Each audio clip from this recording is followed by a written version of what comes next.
It was deep into the night of November 23rd, 2023. In the master bedroom of Unit 201, Building 3, Block 2, Future City, High-Tech District of Butching, his wife had long since fallen asleep. But Shang Fu Hai still sat there, troubled and restless. 3 years I've been stuck holding Kweichow Moutai at the peak for 3 whole years, and there's still no sign of recovery. What should I do? Sighing, he tried not to make a sound, afraid of waking his wife. He grabbed a pack of Taishan cigarettes and slipped into the bathroom, lighting one and taking a deep drag. Cough, cough, cough, cough. Maybe it was the mood, but the smoke hit his lungs like a punch, triggering a violent coughing fit that sent a dull pain through his chest. It reminded him of the recent company health checkup doctor had told him he had fatty liver disease and mild pneumonia. That only deepened his gloom. Unconsciously, he thought again of Kweichow Moutai, buried at the foot of Mount Everest under an avalanche 3 years ago. What a cruel joke. What a so-called value investment. Damn it, calling a national liquor it's not even worth the dirt under a dog's paw. He'll sell the damn thing tomorrow, he muttered through clenched teeth. His wife had already given him a strict order to come up with some money. His brother-in-law was about to turn 30 and needed funds for a wedding and a house. He had no choice better to cut losses and at least salvage something. He didn't know why, but his head was throbbing. Rubbing his temples with one hand, he crushed the nearly full pack of cigarettes in the other and flung it into the trash bin with a thud. What am I even doing smoking? I've got pneumonia, for crying out loud. Some say life is simple. Close your eyes, open them again, and it's a brand new beginning. Who said that? He couldn't remember. But right now, Shang Fu Hai fully agreed. Still in the same apartment unit 201, Building 3, Future City, Bo Chang stood in front of the mirror on the living room wall, staring left, then right. His eyes were deep, his expression strange. He reached out and touched his face, lifted his shirt to check his still noticeable 4-pack abs, and finally looked at the time displayed on his old Lenovo smartphone. November 22nd, 2014. What the hell? He had been reborn. He clearly remembered the last time he closed his eyes was November 23rd, 2023. Now, he had somehow lost 10 whole years. Who could he complain to? Still flipping off the heavens with a middle finger, his thoughts were suddenly interrupted by a sudden wail. Yuanbao, my little girl, why are you crying again? Let Dad check you. Shang Fu Hai dropped everything. Wow. One moment he had a grown-up daughter. Now she was a newborn again. That damn heaven really had played a cruel joke on him.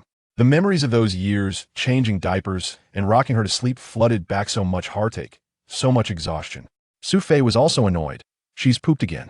You just changed her diaper a while ago. These diapers cost 3 yuan apiece, you know? Oh geez, Shang Fu Hai exaggerated with a shake of his head. Honey, don't worry about a few cents. Just tear off the diaper, it'll go get some water. At that, Xu Fei frowned. Shang Fu Hai, what exactly are you implying? Don't call it few cents. She goes through 6 or 7 a day, that's more than 20 yuan. Where's the money coming from? You're always busy running around, but I don't see any money coming in. Shang Fu Hai knew better than to argue. He quickly warmed some water and took over the baby-changing duty from his wife. In no time, he had cleaned up little Yuanbao's bottom. The baby stopped crying, looking up at him with her big, clear eyes, so pure, so beautiful. After finally settling the 6-month hold, it was already time for lunch. Knowing he had upset his wife earlier, Shang Fu Hai immediately went into the kitchen and put his decade-old cooking skills to work. Minced tofu with minced meat and a soup of lotus root, peanuts, and pork ribs. Wow, Shang, is that really you? I never knew you could cook like this. When did you learn? Xu Fei teased, still carrying that youthful charm even after motherhood. Shang Fu Hai wouldn't tell her the truth that the man she was married to now was no longer the same one. The man now in her husband's body had the wisdom of 10 extra years in his head. Did she even know? While Xu Fei ate, little Yuanbao lay in his arms, her big black eyes darting around curiously. If you thought she was smart and observant just because of that innocent gaze, you were sorely mistaken. She was only 6 months old, for crying out loud. Shang Fu Hai, you idiot. Don't you see she's hungry? Go make her formula already. Xu Fei snapped again. She didn't move an inch from the sofa, continuing to eat as if nothing had happened. Well, she was the mother and still had the baby's food supply on her body. He couldn't win. Shang Fu Hai gently placed the baby on the couch and hurried off to prepare the formula. 40 milliliters of hot water mixed with 60 milliliters of cool water made the perfect warm temperature. A drop on the wrist confirmed it. Then he added 3.5 level scoops of hip formula, tightened the bottle cap, and rolled it between his hands. He handled the process like a seasoned pro. As he fed the baby, his mind was in turmoil. What the hell had just happened to him? No, he had to piece this together. He remembered worrying about money, about being stuck on Kweichow Moutai for 3 years. He remembered going to the bathroom to smoke, feeling down. Then the cough. And the doctor's words during the checkup pneumonia. Is this real? I only smoked one cigarette. Could I really have died? Just like that? Shang Fu Hai shook his head, confused. He hadn't even smoked much before. In this time period, he hadn't even picked up the habit. It wasn't until those 3 years of losses on Kweichow Moutai that he had started smoking to cope with the stress. But still rebirth? Why not send him back to high school or college? He had so many girls had secretly admired back then. Why do you have to come back to this married, baby stage? God, are you messing with me? Shang Fu Hai muttered bitterly. He was exhausted. 6-month-old Yuanbao was still in the eat and sleep phase. After drinking over 100 milliliters of formula, she was already drifting off again, her tiny body soft and peaceful. He carefully tucked her into bed, making sure the corners of the blanket were tucked in tight. Back in the living room, Xu Fei was once again picking up and setting down the dishes over and over again. After over a decade of marriage, Shang Fu Hai knew exactly what she was doing, trying to make him feel guilty without directly asking him to wash the dishes. Same old routine, decade after decade. Not even a hint of change. All right, Xu Fei, I didn't marry you, so you'd have to do the dishes. Just lie back and rest. He'll take care of this, he said with a grin, grabbing the dishes from the table. Xu Fei smiled. Hey, Shang Fu Hai, you're actually acting thoughtful today. You're even considering things more deeply. You used to be so stubborn. The water flowed, mixed with orange-scented white cat dish soap, washing the dishes clean. He tore off a paper towel, dried his hands, and sat down beside Xu Fei on the couch, snuggling up to her. The scent of shampoo filled his nose. Was this real, or just a dream? He wasn't sure, but holding her soft, smooth hand, no calluses, no roughness, felt so real, so comforting. If this is all real, then maybe you'll just live like this. I won't let you go back to factory work for a few coins.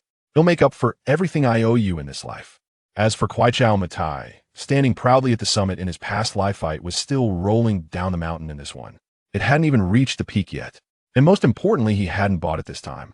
So he wouldn't have to spend 3 years staring up at it from below. This time, head step on it from the very foot of the mountain.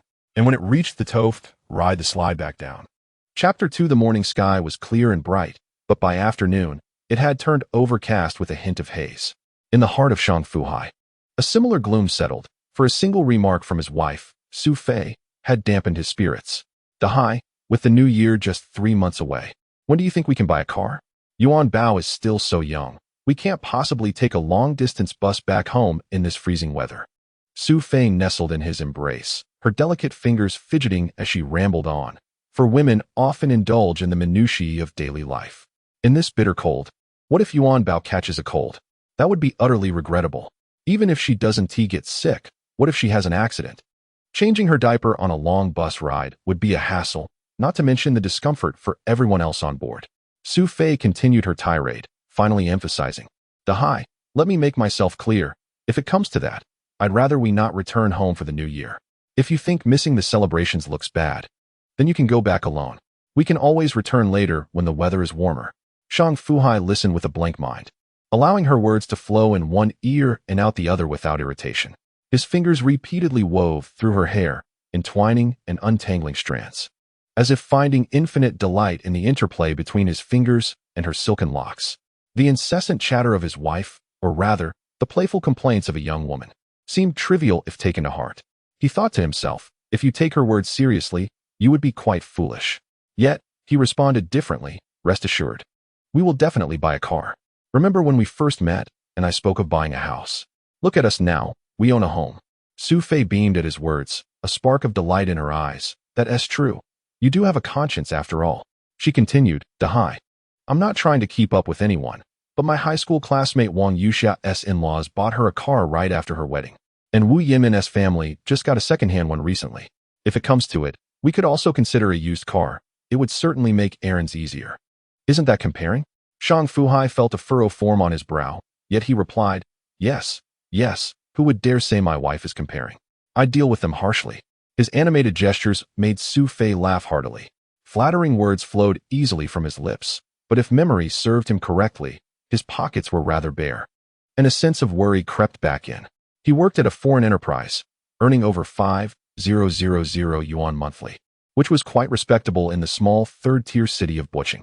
However, with a mortgage payment of over 1,000 yuan each month, alongside the essential expenses for their daughter's formula and diapers, which also amounted to over 1,000 yuan. They were left with less than 3,000 yuan for the family's daily needs. How much could they possibly save in a month? After their daughter slept for over 3 hours, waking briefly for a feed before drifting back into slumber, Shang Fu Hai busied himself preparing 2 dishes and a soup. After dinner, he donned a black fleece jacket and ventured outside. Despite the transformation of his daughter from a teenage princess into a babbling infant, and his wife evolving from a middle-aged woman into a striking young lady, he found himself in a state of bewilderment, sensing an unsettling aura that left him disquieted. By the end of November 2014, the temperature had plummeted close to freezing, and the biting wind lashed against him like a legion of icy blades, chilling him to the bone. After shaking off the cold, he stepped out of the community with a brisk gait. Their neighborhood lay at the northernmost edge of Bo City, with the bustling highway merely 200 meters to the south, where vehicles sped past, shattering the air with a series of jarring whooshes. The trees were planted haphazardly. The grass was withered and yellowed, and flowers were conspicuously absent. The most striking feature was a square patch of farmland to the north of the community, a stark contrast to the looming high-rises and clusters of office buildings that would soon emerge. However, that transformation was imminent. It seemed that in a couple of years, the new leadership of the high-tech zone would initiate a series of beneficial projects for the residents. Shang Fu Hai furrowed his brow, pondering for a moment, uncertainly murmuring to himself. With little to draw him southward, he meandered northward. Having resided in this area for over a decade, he had grown weary of the good and the bad. Yet he still felt compelled to wander, seeking to witness the remnants of the once vibrant blooms that had vanished, soon to confront again the disorderly and unkempt living conditions that would gradually transform with the passage of time and the government's myriad welfare policies. I should have moved away from here sooner, at the very least to find my daughter a reputable primary school. Falling behind is exhausting, he reflected, recalling the difficulties his daughter faced while carrying her little backpack to school. I also need to purchase a decent vehicle, something above the Touareg, as I have grown weary of that 6-year-old second-hand Skoda. He contemplated the impending costs associated with the new emissions regulations, imagining the frustration of navigating a cramped driver's seat that felt stifling for his tall frame. He couldn't let his wife continue to scrimp and save, merely browsing Taobao for inexpensive clothing and accessories. He had already wronged her during those 10 years. This time, he was determined to take her shopping in brand-name stores and indulge her with a plethora of purchases. He recalled the few high-quality garments and shoes he had seen her wear, and although Xu Fei had never held it against him, he could no longer turn a blind eye. Before he knew it, he had arrived at Kweichow Street, questioning the lack of sophistication in its nomenclature. Although labeled a street, there was no sign of upscale shops lining its length. However, at the corner, a new community called Jin Kexwafu was under construction, with several high-rise buildings still in the foundation stage, the cranes bobbing up and down like insects. In the opulent sales office, several well-dressed young women scurried about, eagerly attempting to engage passers-by as potential clients, employing all their persuasive skills. The question arose, just how persuasive could they be? He recalled the first time his wife had nursed after giving birth, when the milk simply wouldn't flow, and how he had helped her, resulting in sore cheeks for 2 days. Surrounding walls had been adorned with large advertisements, boldly proclaiming an extraordinary promotional offer of 800 to 300 square meters, a generous return for prospective homebuyers. Shang Fu Hai gazed longingly, overwhelmed by the appealing affordability. The other details eluded his memory, yet he distinctly remembered this particular community. In 2 years, the price would soar to a baseline of 8,000. A year later, when the housing prices in the heart of Bo City reached a starting point of 16,000, the prices in the high-tech zone would inevitably ascend to a new level of 10,000. The Jinji Science Academy, with its northern entrance newly adjacent to the prestigious experimental primary school, had cemented the concept of a pseudo-school district property, causing the average price to instantaneously rise to a minimum of 13,000. He recalled that over a dozen colleagues had placed their deposits during the pre-sale the following year. Whether it began in April or May, he couldn't quite remember. After more than a decade, those envious memories had faded. With a swift motion, he struck his left palm with a clenched fist, the impact causing a tingling sensation, while he gritted his teeth in frustration, vowing to keep a vigilant eye on the situation. If fate granted him another chance, even if it meant selling his current dilapidated home, he was determined to seize that 10,000 price difference. As a middle-aged man entrenched in domesticity, Shang Fu Hai felt an intense urgency, Earning 10,000 per square meter over 3 years was no small feat. His dissatisfaction stemmed largely from the stark contrast with his current second-hand property. Last year, he had finalized a transaction at an average price of 5,000 per square meter, including taxes. Even when the majority of properties in the high-tech zone soon reached a baseline of 10,000, his community lingered around 7,500, peaking at 8,300. The thought that others were experiencing price increases of 2 to 3 times while his property hadn't even doubled was infuriating. This frustration had led to his wife, Xu Fei, frequently chiding him, claiming he had lost his vision and lacked discernment. Just wait and see, he thought, his eyes gleaming with determination. As night enveloped the surroundings, he deepened his impressions of the area. The streetlights were dim, and on his way home, he stopped by a nearby supermarket to purchase some vegetables and visited a store selling live fish to procure a black fish. He contemplated preparing a nourishing black fish and tofu soup for Xu Fei the following morning. The night passed uneventfully, with the couple sharing dreams of a promising future in their cozy bed. Throughout, Shang Fu Hai refrained from sharing the thoughts and events that had transpired in his life, suppressing the urge for a fresh start during his afternoon stroll. The idea of selling their current home to purchase another remained unspoken, as he believed it was wiser to keep such aspirations to himself. After all, women can be short-sighted in their understanding. Chapter 3. The Peculiar Market on November 23rd. Under a clear sky, with less than 20 minutes until 6 o'clock, Shang Fu Hai's long-established biological clock dispelled any inclination for further sleep. He rose slowly from the bed, taking care not to wake her. Being a mother, particularly for a first-time parent handling the child on her own, was no easy task. This realization weighed heavily on his conscience, filling him with a sense of indebtedness and guilt. While others had their mothers or mothers-in-law to assist with childcare, they were not so fortunate, not due to the absence of their elders, but rather because of other unyielding circumstances that constrained them. To claim that one feels no envy would be disingenuous. However, the fruits of one's own labor must be persevered through, no matter the exhaustion. As I reach out to feel my daughter's diaper, it remains dry, a testament to the fact that I attended to her needs twice throughout the night, ensuring that the little one is well protected and peacefully asleep. A black fish weighing over 3 pounds, paired with a block of marinated tofu, suffices for Xu Fei's nourishment for an entire day. I have prepared a pot of millet porridge and set the steamed buns to simmer. After completing my tasks, I remove my backpack from the coat rack by the door, ready to depart. I gently push open the bedroom door for one last glance. Both mother and daughter sleep soundly, and a contented smile graces Shang Fu Hai's face. The biting morning wind intensifies his resolve to purchase a vehicle. Weekends offer no respite. The company lacks transportation, and the struggle of life continues unabated. It is impractical to return to the fertile grounds of a decade past where work would be unnecessary. Without any savings to speak of, how could he venture into lofty endeavors? Or does he believe that raising his voice in crowded places would attract eager investors? Such daydreams are futile.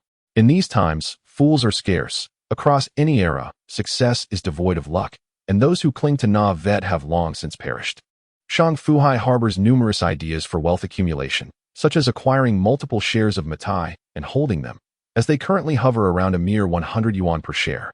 If he were to hold them for 5 to 6 years, selling at over 1,000 yuan would yield a considerable profit. Not to mention the dividends accrued in the meantime. Not to mention Tencent, Gree, and Pinyin, which promise steady returns if held for a few years. Even if the stock market is volatile, investing in real estate seems a safer bet, living comfortably as a laid-back individual, free from the burdens of other investments or the complexities of hiring and operating a factory.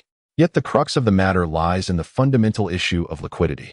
He and his wife have merely 16,000 yuan in savings, with both sets of parents being ordinary farmers with little to spare. Even if they managed to save a few thousand yuan, that would have been meticulously set aside from their meager provisions. Would it be appropriate for him to ask for assistance? The distance from home to the company is a mere 7 kilometers, easily covered in 20 minutes on his electric bicycle, which boasts a top speed of 25 kilometers per hour. The company is a wholly foreign-owned enterprise focused on light industrial manufacturing, marked by 3 flags at its entrance, the national flags of 2 countries and the company's banner against a white backdrop.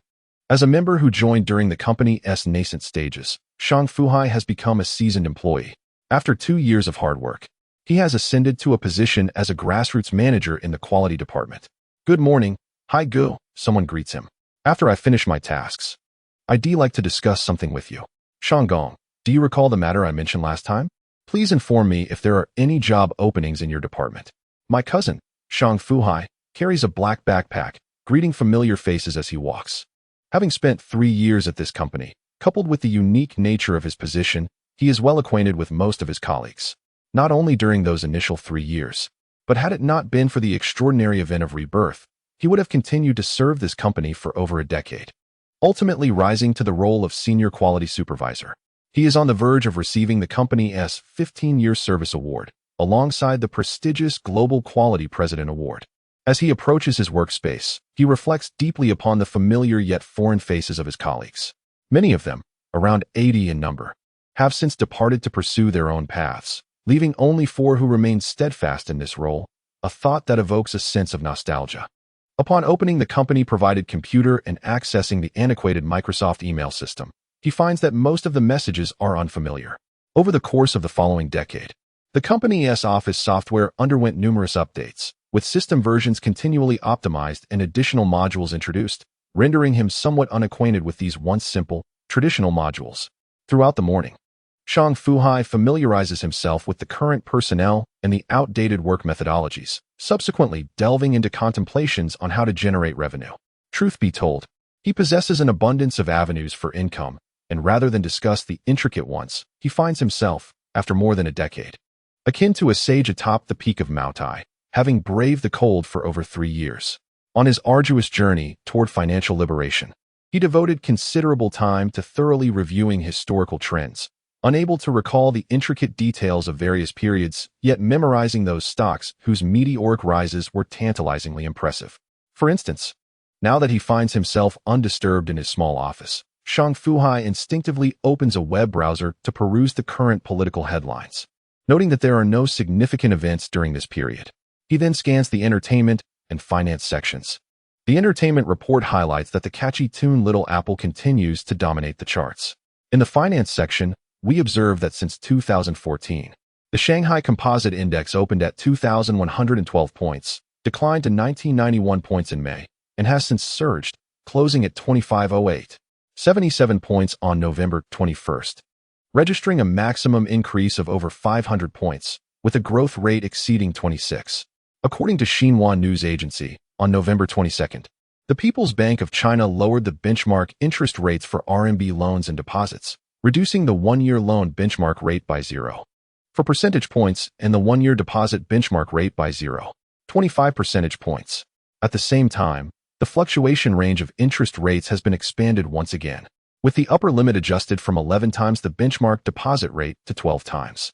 According to financial news reports, on October 9th of this year, Lanzhou Heavy Industry, which was listed on the Shanghai Stock Exchange, achieved an astounding 27 consecutive trading limit increases within 32 trading days, with its stock price soaring from 168 yuan to 2,167 yuan, a remarkable increase of 12-fold. The financial securities stock, Western Securities, has risen dramatically since hitting a low of 105 yuan in July, closing at 186.8 yuan on the 21st, with a maximum increase of 78, nearing a doubling of its value. Whether the ascent of financial blue-chip stocks signifies the onset of a bull market this year remains to be seen. Upon reaching this point, Shang Fu Hai suddenly slapped himself, realizing he seemed to have forgotten something important. Returning to this era, he had been so preoccupied with his family that he had entirely overlooked the significant bull market from 2014 to 2015. My heavens! How did I manage to stand atop Mount Everest in my previous life? Over 5,000 points did not confine me. Yet I was ultimately frozen to death at the peak by the mere 3,000 points. What a divine maneuver! I am clearly not destined for such fortune. It will never come my way. Unconsciously, Shang Fu Hai began to hum an old glitch. As the events unfolded, many obscure memories gradually took shape in Shang Fu Hai's mind.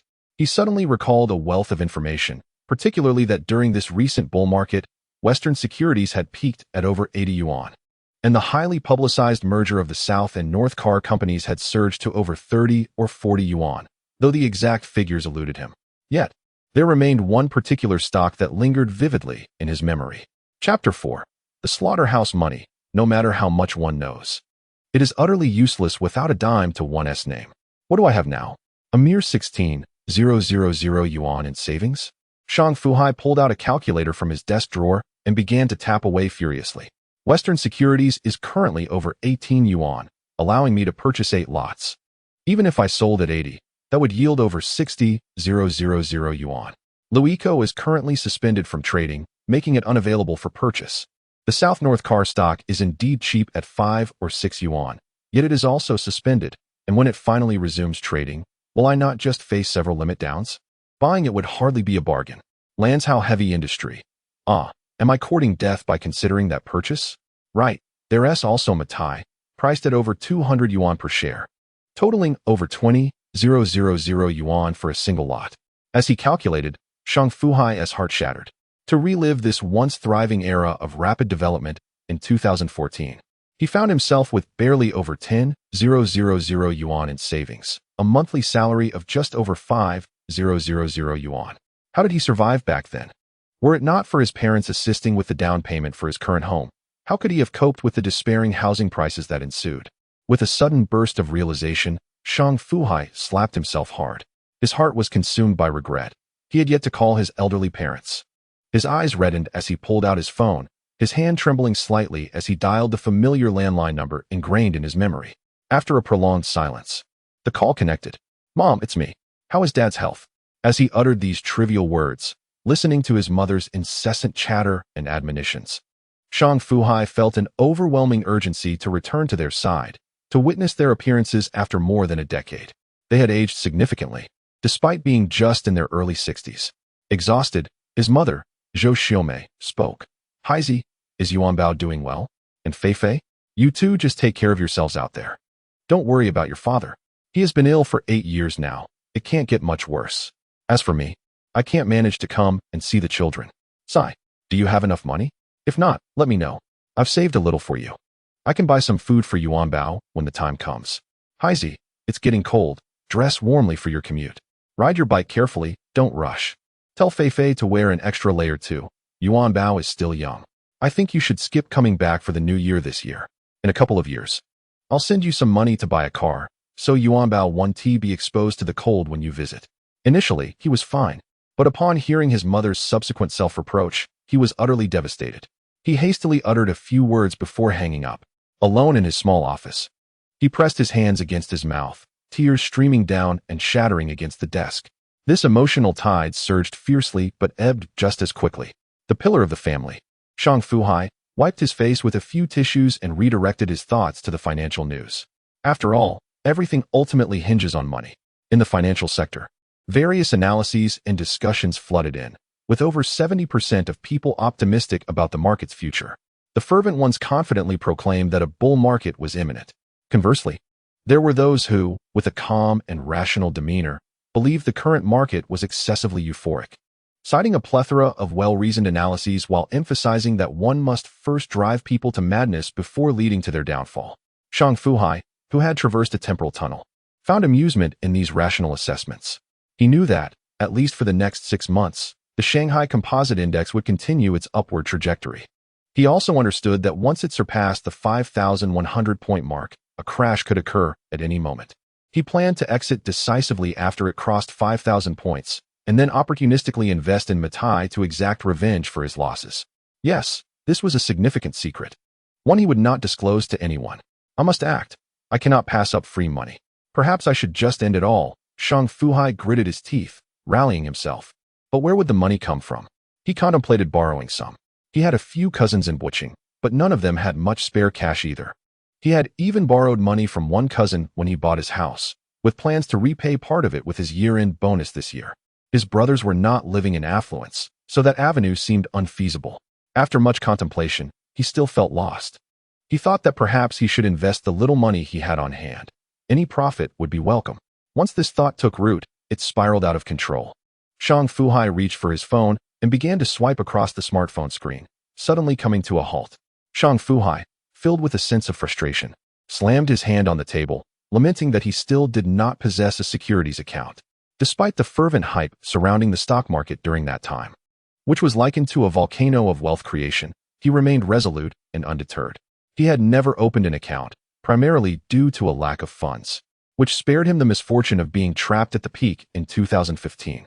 It was only after several years of promotions and salary increases that he ventured into value investing by purchasing Moutai. But little did he anticipate that he would narrowly escape the market peak of over 5,000 points, only to find himself ensnared at the 3,000-point hill. With a flicker of determination in his eyes, he quickly scrolled through his phone's contacts to find Wei Gang's number, his immediate superior. "Hello, manager. I apologize for disturbing you over the weekend. Yes, due to some special circumstances at home, I won't be able to come in tomorrow. I will submit a day of annual leave and leave it on your desk. Rest assured, I will ensure a smooth handover of my work. Thank you, manager." With a triumphant smile, he slammed his phone down on the desk, feeling a sense of achievement. Upon returning home, Shang Fu Hai kept his intentions hidden, refraining from informing his wife, Xu Fei, about his day off, let alone his plan to open a securities account the following day. He knew her deep-seated aversion to investment would have her in a fit if she knew. For now, survival was paramount. He would reveal the truth later. Another starry night passed. The next morning, after preparing breakfast and lunch for his daughter, he donned a black, short, plush-down jacket, light blue jeans, and Nike sneakers, looking sharp as he adjusted his appearance in the mirror. "You look great. Go for it, Shang Fu Hai." At around 8:20 a.m., he alighted from the bus near CITIC Securities.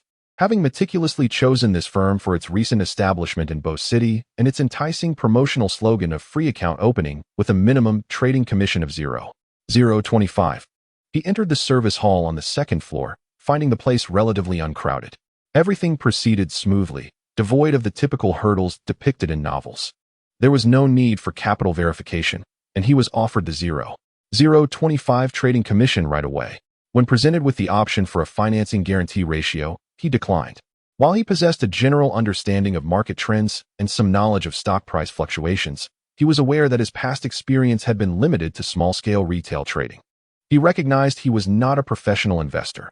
He had heard enough tales of margin calls stemming from minor fluctuations.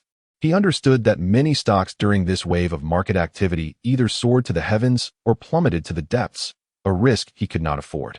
After successfully opening a related account at the nearby Bank of China, Shang Fu Hai withdrew the entirety of his 16,000 yuan savings from the construction bank and promptly deposited it into his newly opened account at the Bank of China. As he transferred the funds to his securities account via the newly downloaded CITIC Securities mobile app, the clock read a mere 9:16, a perfect timing. Yet, the dilemma remained: what to purchase? Western Securities, LTV, Launcher Heavy Industry, CRRC, Moutai, Ping An of China, Zhangjiagang Bank, Kweichow Gas, and Dongfang Communication were all contenders. Subsequently, he removed Launcher Heavy Industry from his watch list. Then, LTV was suspended from trading, CRRC followed suit, and Kweichow Gas had yet to be listed. Zhangjiagang Bank was also not available for trading. Dongfang Communication was priced over 9, which seemed illogical. Moutai was above 200 per share with his current funds. He couldn't afford even a single lot, thus he dismissed it from consideration. As someone who had previously faltered with Moutai, he was acutely aware of its trends and decided to reconsider after next year's peak. Even then, it would still hover around 200. Wasn't that a cruel twist? After a vigorous bull market, they returned to square one. As for Ping An of China, it was currently over 50 per share, but in his memory, its peak had barely surpassed 100. Ignoring stock dividends, it hadn't doubled. Thus, it was temporarily off the table. This left only Western Securities. Upon inspection, its opening auction surged from over 18, climbing steadily. As the clock approached 9:20, the price, after a flurry of sell orders, dipped to around 192. In that moment, Shang Fu Hai regarded the scene before him with a sense of detachment, a wry smile gracing his lips as he tapped the trading area on his phone screen. Placing an order for the entirety of his funds, 800 shares at an exact 191 yuan, before finding a corner seat in the bank lobby. He had taken a day off, yet had not informed his wife of his absence. Outside, the weather was frigid. It was still not yet 10 o'clock, and he dared not return home. The bank's lobby, warmed by the heating, was a refuge from the cold. True to form, his order was executed, with prices momentarily reaching 19 yuan, only to be propelled upwards past 20 shortly thereafter, before cascading down like a waterfall within the next 15 minutes. Shang Fu Hai's heart raced in tandem with the market's volatility, and he exhaled deeply, closing the trading platform. Indeed, Had he not anticipated the impending bull market from this year into the next, or been aware that Western securities could peak at over 80, he would have been unable to withstand such fluctuations. The prospect of securing profit felt increasingly elusive. This served as a stark reminder. He had yet to master the intricacies of the stock market, and aside from the stocks he had memorized, he would refrain from engaging with any others. It was a veritable slaughterhouse, devoid of bloodshed. Chapter 5. A familiar scheme. Goo goo. As noon approached, after a busy morning and a flurry of erratic market movements, a pang of hunger struck him, his stomach beginning to grumble. It was evident that Bank of China would not provide lunch, prompting Shang Fu Hai to depart in search of a nearby baozi shop in People's Park. As he was enjoying his meal, his phone rang. Upon checking, he noticed an unfamiliar landline number from Boching. Hesitating between answering and ignoring, he ultimately decided to pick up. Hello, is this Mr. Shang? This is the Credit Center of Agricultural Bank. A professional voice, heavily accented from the region, resonated through the phone. Shang Fu Hai paused for a moment, puzzled. Is this the Agricultural Bank's credit department? Do they need something from me? After all, his mortgage was obtained through a loan from the Agricultural Bank, making him particularly sensitive to any communications from them. Moreover, it seemed rather coincidental that just this morning he had opened a securities account and was anxiously in need of funds, only to receive a call offering money. Mr. Shang, is it convenient for you to talk now? Yes, go ahead. Mr. Shang, as a valued client of our bank, we are currently able to offer interest-free loans within a specified time frame, in accordance with national policies for our premium clientele. May I inquire if you have any financial needs? Shang Fu Hai was taken aback. He racked his brain, recalling a vague impression from a previous life. But what had happened thereafter? Had he dismissed it as a scam? At the time, he had taken the money without knowing what to do with it and had disregarded it. Yet, he was indeed in dire need of funds now. After a moment's contemplation, he cautiously inquired, is this really the case? How come I was unaware of this? I haven't heard about any such preferential policies. Mr. Shang, we have only recently received the official policy documents. This initiative is exclusively for our internal premium clients. I understand your skepticism, but if you indeed have a financial requirement, could you spare some time to visit our credit center for a face-to-face discussion? It is the same branch where you processed your mortgage. The caller seemed to sense Shang Fu Hai's hesitation and straightforwardly clarified the situation. He was more concerned about being perceived as a fraud than about Shang Fu Hai's reluctance to visit. Upon hearing this, Shang Fu Hai's doubts dissipated. He was troubled about where to secure funds, and if the bank could genuinely approve a loan for him, he would gladly accept it. As for the repayment issue, would he be apprehensive? What is your surname? He inquired, ensuring the caller was not a scammer. He was quite the pragmatist. Mr. Shang, I am honored. My surname is Ma. Oh, Manager Ma.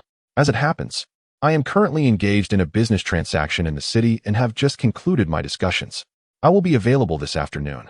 Would it be convenient for me to come by? Shang Fu Hai decided to present himself in a favorable light. Certainly, we begin our afternoon session at 1:30 p.m. Let us meet to discuss. With that, their unexpected phone exchange concluded.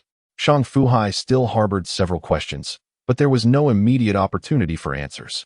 He turned back to a nearby bun shop and indulged in a couple of meat buns. Simultaneously, he opened Baidu on his phone and searched for relevant keywords, but found no useful information.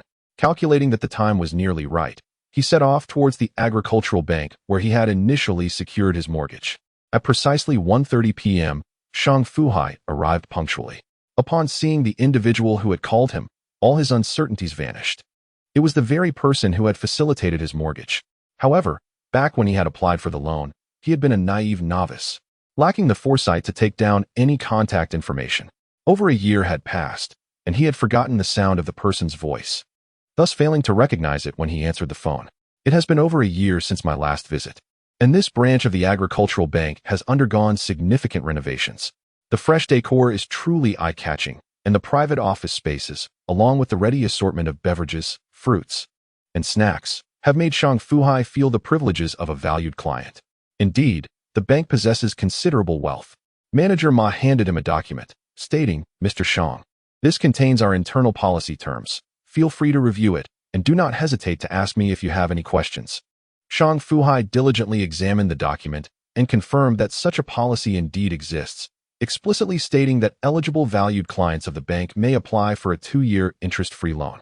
However, the document did not specify the loan amount, which left Shang Fu Hai feeling somewhat intrigued. Manager Ma, based on this policy, do I qualify as an eligible client? Manager Ma chuckled. Mr. Shang, you jest.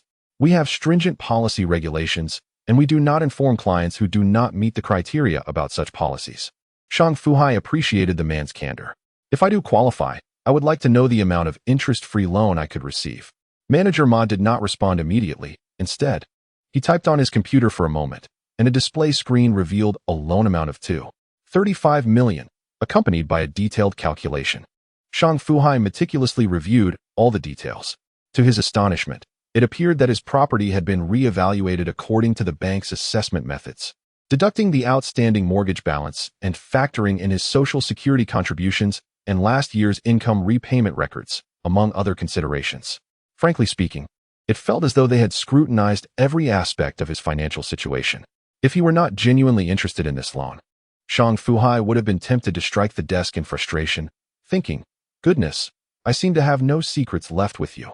Manager Ma continued, Mr. Shang, based on our comprehensive assessment, you are eligible for a $35 million 2-year interest-free loan, with repayment options available on a monthly or annual basis.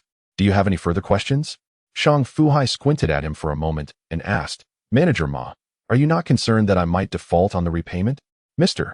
Shang, you jest. The property under your name remains mortgaged with our bank, Manager Ma replied with a smile, leaving the implication unspoken.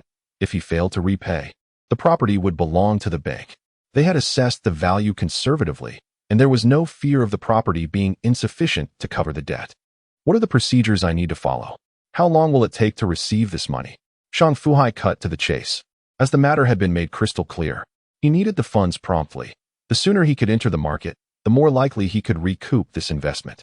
Manager Ma beamed broadly, genuinely pleased.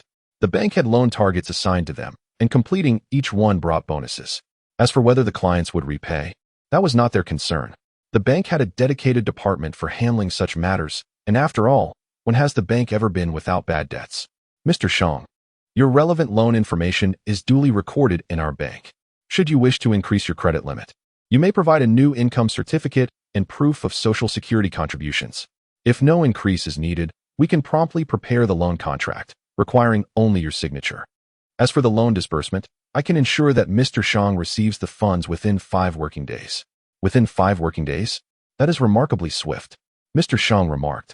The primary delay arises from the assessment of client qualifications. However, as you are a valued customer of our bank, we shall not prolong this process unnecessarily.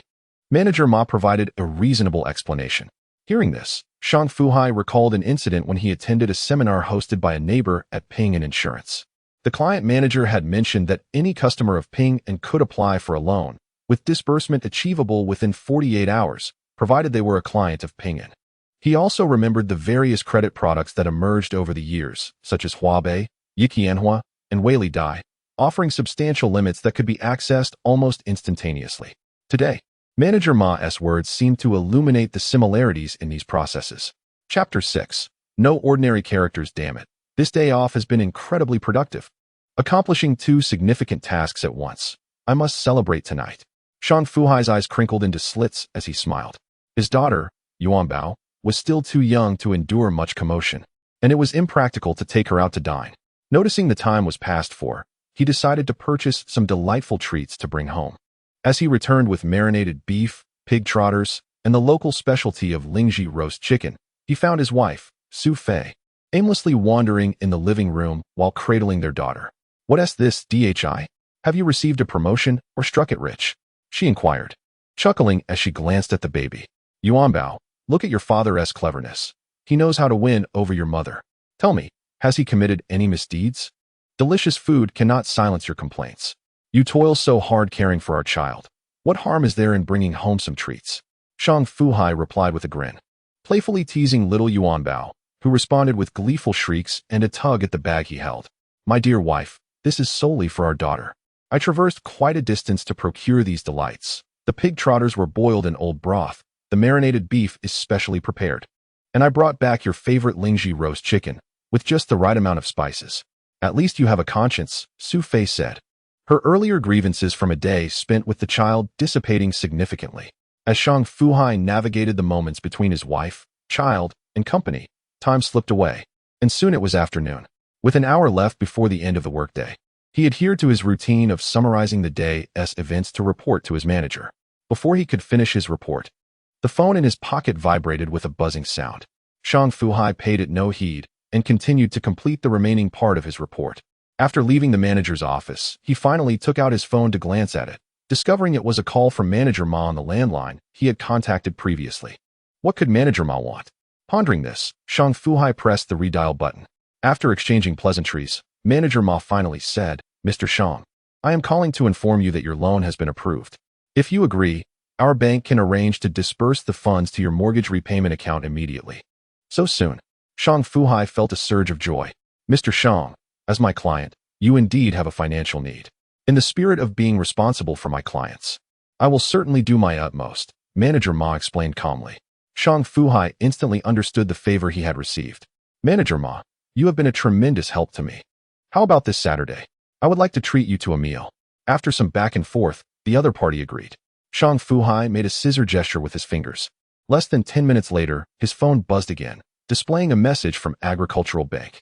Overcome with excitement, he mistakenly entered his password twice before calming himself for the third attempt. Your savings account ending in 6185 received a payment of 235,000 yuan on November 25th at 16:35. Suppressing his inner joy, Shang Fu Hai left work and rode his electric bike home at a speed of 25 km/h, entering the house with an expression that was anything but special. As usual, he cooked and attended to his mother and daughter until they retired to the master bedroom. Only then did Shang Fu Hai retrieve the long-unused online banking key from his backpack, a cumbersome device the size of a USB drive. He entered the secondary bedroom, closed the door, and began his operations on the computer. It was not until he saw the words "transfer successful" that Shang Fu Hai relaxed. Thankfully, he had set up the online banking shield back then. Otherwise, such a large transfer would have required him to take leave to visit the bank's counter the next day, unlike the discreet manner in which he could now handle it. Next, he only needed to wait until after 8:30 the following morning to transfer the funds from his linked bank account to his securities account. Time for bed. The following morning at 9:10, Shang Fu Hai casually strolled to the warehouse on the east side of the company. Under the pretext of waiting for a proportional system to inspect inventory samples for quality. As a grassroots manager in the quality department, he occasionally engaged in such operations, and the warehouse's finished goods manager would not suspect him, allowing him to leave without issue. Finding a corner that was less likely to attract attention, Shang Fu Hai took out his phone, opened the CITIC Securities mobile app, and efficiently executed a series of transfer operations. After enduring 2 days of anticipation since Monday, he decided to check the market once more. West Securities closed the previous day at 1952, down 0.51. The increase was modest, but there was still a profit to be made. Shang Fu Hai felt a sense of satisfaction. This price was just right. He mused that if the price had surged too high in the past few days, even knowing that significant market movements lay ahead, he would still feel as if he had lost out. In the present situation, the stock price is neither too high nor too low, having risen by 40 cents since the initial purchase, yielding a modest profit of over 300 yuan. Despite yesterday's closing indicating a decline, the stock price exhibited considerable fluctuations during the pre-market trading session, only establishing a consistent upward trend after 9:22 a.m. Indeed, the competitive nature of the market has begun to reveal itself. Observing these developments, Shang Fu Hai understood that he could no longer afford to quibble over minor fluctuations. Thus, he set a median price of 199 yuan, placing orders with a slight variance of 10 cents above and below. Ultimately, he executed 118 lots at an average price of 198.7, in addition to the 8 lots previously acquired, bringing his total holdings in Western securities to 126 lots. With an average cost of 198.2 yuan, continuously appreciating in value. Subsequently, Shang Fu Hai closed the trading application, contemplating that under the current market conditions, he would only need to check in every 3 to 5 days. When the market approaches around 5,000 points, he intends to withdraw early, as he lacks the expertise to profit from market fluctuations. He then busied himself preparing a cup of sweetened instant coffee and brewing a cup of green tea. Engaging in casual conversation with fellow managers from other departments, he encountered Bian Yunxiao from the production department, who was eager to chat. "Old Shang," he confided, "to be honest, I'm merely biding my time here. I've encountered some troubles with the newly appointed superior and needed someone to talk to. Lowering his voice, he continued. I've also set up a couple of side ventures outside, investing over 200,000 yuan, which my wife oversees. I've even hired 2 employees. Truth be told, the 6,000 yuan I earn at the company barely covers their salaries. Without this insurance job, I would have long since departed. Who can tolerate such nonsense? This was indeed true. Bian Yunxiao had dabbled in numerous businesses outside of work, having previously engaged in clothing wholesale, rented space for a children's amusement park in a shopping mall, and even operated a milk tea shop on a university campus. Later, having amassed some wealth, he opened a maternity and infant store. He had explored every conceivable venture, yet he was fortunate to have a supportive wife who managed the various enterprises. Otherwise, how could he maintain his stability at the insurance company? Old Bian, let's find a day to relax, and I'll treat you. I would love to hear more about your experiences in running a business, Shang Fu Hai suggested after their lengthy chat. Bian Yunxiao, unreserved in his willingness to share, readily agreed, stating that while many engage in business, the field he operates in is not particularly sophisticated, and even a hands-on tutorial may not guarantee profit. As time progressed, the weekend arrived. While most would typically rest at home, helping their spouses with the children, Shang Fu Hai was preoccupied with the matter of treating manager Ma from the agricultural bank to a meal. After negotiating with Xu Fei, he secured a day off. Before leaving, he prepared lunch for the two at home.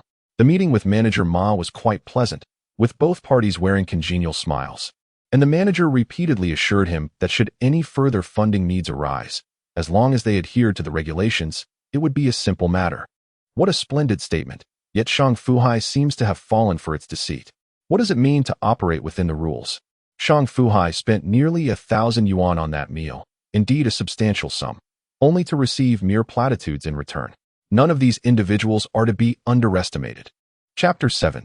Surprises abound after parting ways with manager Ma. Shang Fu Hai did not head straight home. Instead, he aimlessly wandered along the roadside. For several days, he had been pondering a particular question. Is it still necessary to rely on the company? He had managed to secure his initial capital, albeit through a loan. Yet what does that matter? If his past experiences were not mere dreams, and if the course of time had not been altered by the flutter of his unexpected butterfly wings, then the overarching direction should remain unchanged. He had embarked on the path of raising cattle, and barring unforeseen circumstances, if he focused solely on nurturing the 126 calves in the West into mature cattle, he would amass at least 1,000,000 yuan. Even after repaying the 235,000 yuan loan, he would still have around 700,000 or 800,000 left. Not to mention the 2 backup cattle he had prepared.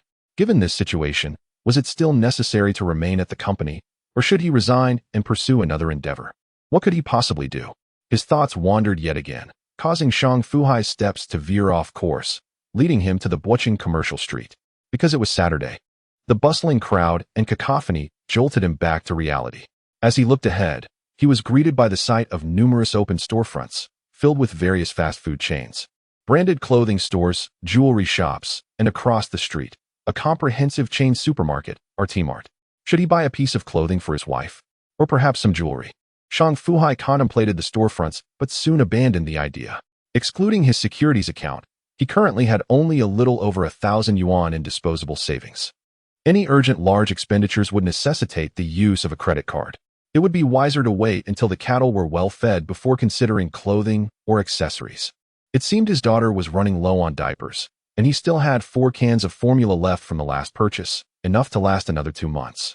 Upon exiting our T-Mart, Shang Fu Hai found himself carrying 2 packs of cow diapers, a box of silicone toys, and a bag of ribs weighing less than 10 pounds, resulting in an expenditure of nearly 400 yuan. This brought his disposable savings perilously close to the threshold of living expenses. After much hesitation, he finally hailed a taxi, feeling inadequate without money in his pocket. Late at night, after gently placing his daughter down to sleep, Xu Fei, yawning, prepared for bed as well. Shang Fu Hai hurriedly offered to massage her legs and shoulders, wearing a pleasing smile. "Darling, I have something I wish to discuss with you. Speak your mind. But make it quick. I've been out all day and am utterly exhausted," Xu Fei responded, still harboring some resentment. Rolling her eyes, Shang Fu Hai tentatively suggested, "Dear, what if I were to resign and pursue something else? This job pays so little, it hardly suffices." "What?" Shang Fu Hai, Are you saying I spend too much? Xu Fei's eyes widened in surprise, and in a reflexive motion, she grasped the corner of the pillow. Shang Fu Hai hastily clarified, "You see, you're overthinking it. I simply wish to earn a bit more money, so you can buy yourself a few nice garments, and our daughter can enjoy some better things as well." Xu Fei chuckled lightly at his words, then retorted, "Whether or not you change jobs is your affair. Can a man not manage this trivial matter? I care not for anything else. As long as there are expenses for the two of us by the month's end, that suffices." Exhausted, she declared, "I'm off to sleep now. Do not disturb me." With that, Xu Fei pulled the covers over her head and drifted into slumber. Shang Fu Hai felt a twitch at the corner of his mouth. Well, that was a wasted effort. Time swiftly turned to December 1st, a Monday. Accompanied by a text notification from the Bank of China, his salary for November had been credited. This punctuality in salary disbursement was one of the primary reasons he had remained at the company for over a decade. They never faltered in their payments. With 5 instances of double pay for overtime in November, along with various allowances, his take-home salary exceeded 5,700 yuan. Shang Fu Hai let out a sigh of relief. He had not run out of provisions. If the salary had been delayed further, he would have either had to rely on his credit card or resort to selling a young calf from the western region. However, the calf was still growing, and selling it would be rather regrettable. Taking a moment to open the Alipay transfer function, he executed a series of interbank transactions, grateful for Jack Ma's benevolence. As interbank transfers remained free of service charges in this day and age, he transferred 300 yuan towards his agricultural bank mortgage, deposited 300 yuan for various utility expenses into his Yuanbao account, and finally doubled his wife's pocket money by transferring 2,000 yuan directly to Xu Fei's Alipay. In the past, he would have transferred only 1,000 yuan, but those days of financial struggle were behind them. Now, he was not lacking in funds. Ignoring the fact that the calf was still immature, he had already envisioned himself as a prosperous owner of a farm with 126 mature cattle. He had grown somewhat complacent and inflated in his self-perception. "Hey, the salary has been disbursed. The brothers are considering treating you to a meal. Do you have time?" Liang Liwei, one of his employees, inquired cheerfully. 3 years prior, the single Shang Fu Hai would have instantly agreed. A year ago, now married, he would have hesitated briefly before accepting. However, since the birth of his daughter, Yuanbao, 6 months ago, he had largely distanced himself from social drinking. Nevertheless, he had been contemplating resigning lately, and his mind was already made up. He was pondering a farewell dinner with his longtime colleagues. "Sure. You all figure out a time when everyone is available. Invite all the brothers, and I'll treat you," Shang Fu Hai responded readily. "It's settled then. We'll handle the arrangements," Liang Liwei began, but before he could finish, a deafening explosion echoed through the air, followed by the violent tremors of the steel-structured workshop. "It's on fire. It's exploded. Run." Chaos erupted as the crowd shouted and screamed. "What is happening? Run. Why are you hesitating? Do you want to die? Brother, where are you? Head north. The fire is to the south." The tumultuous noise of the crowd and piercing screams filled the air. Amidst this pandemonium, Shang Fu Hai stood bewildered. Had there ever been an explosion in his previous company? At present, there is no room for him to indulge in reckless thoughts. He immediately began directing the employees in the inspection area to run towards the safety exit and followed suit. Upon reaching the open space outside the workshop, he looked up to see thick black smoke billowing from the roof of the factory building located in the southern section.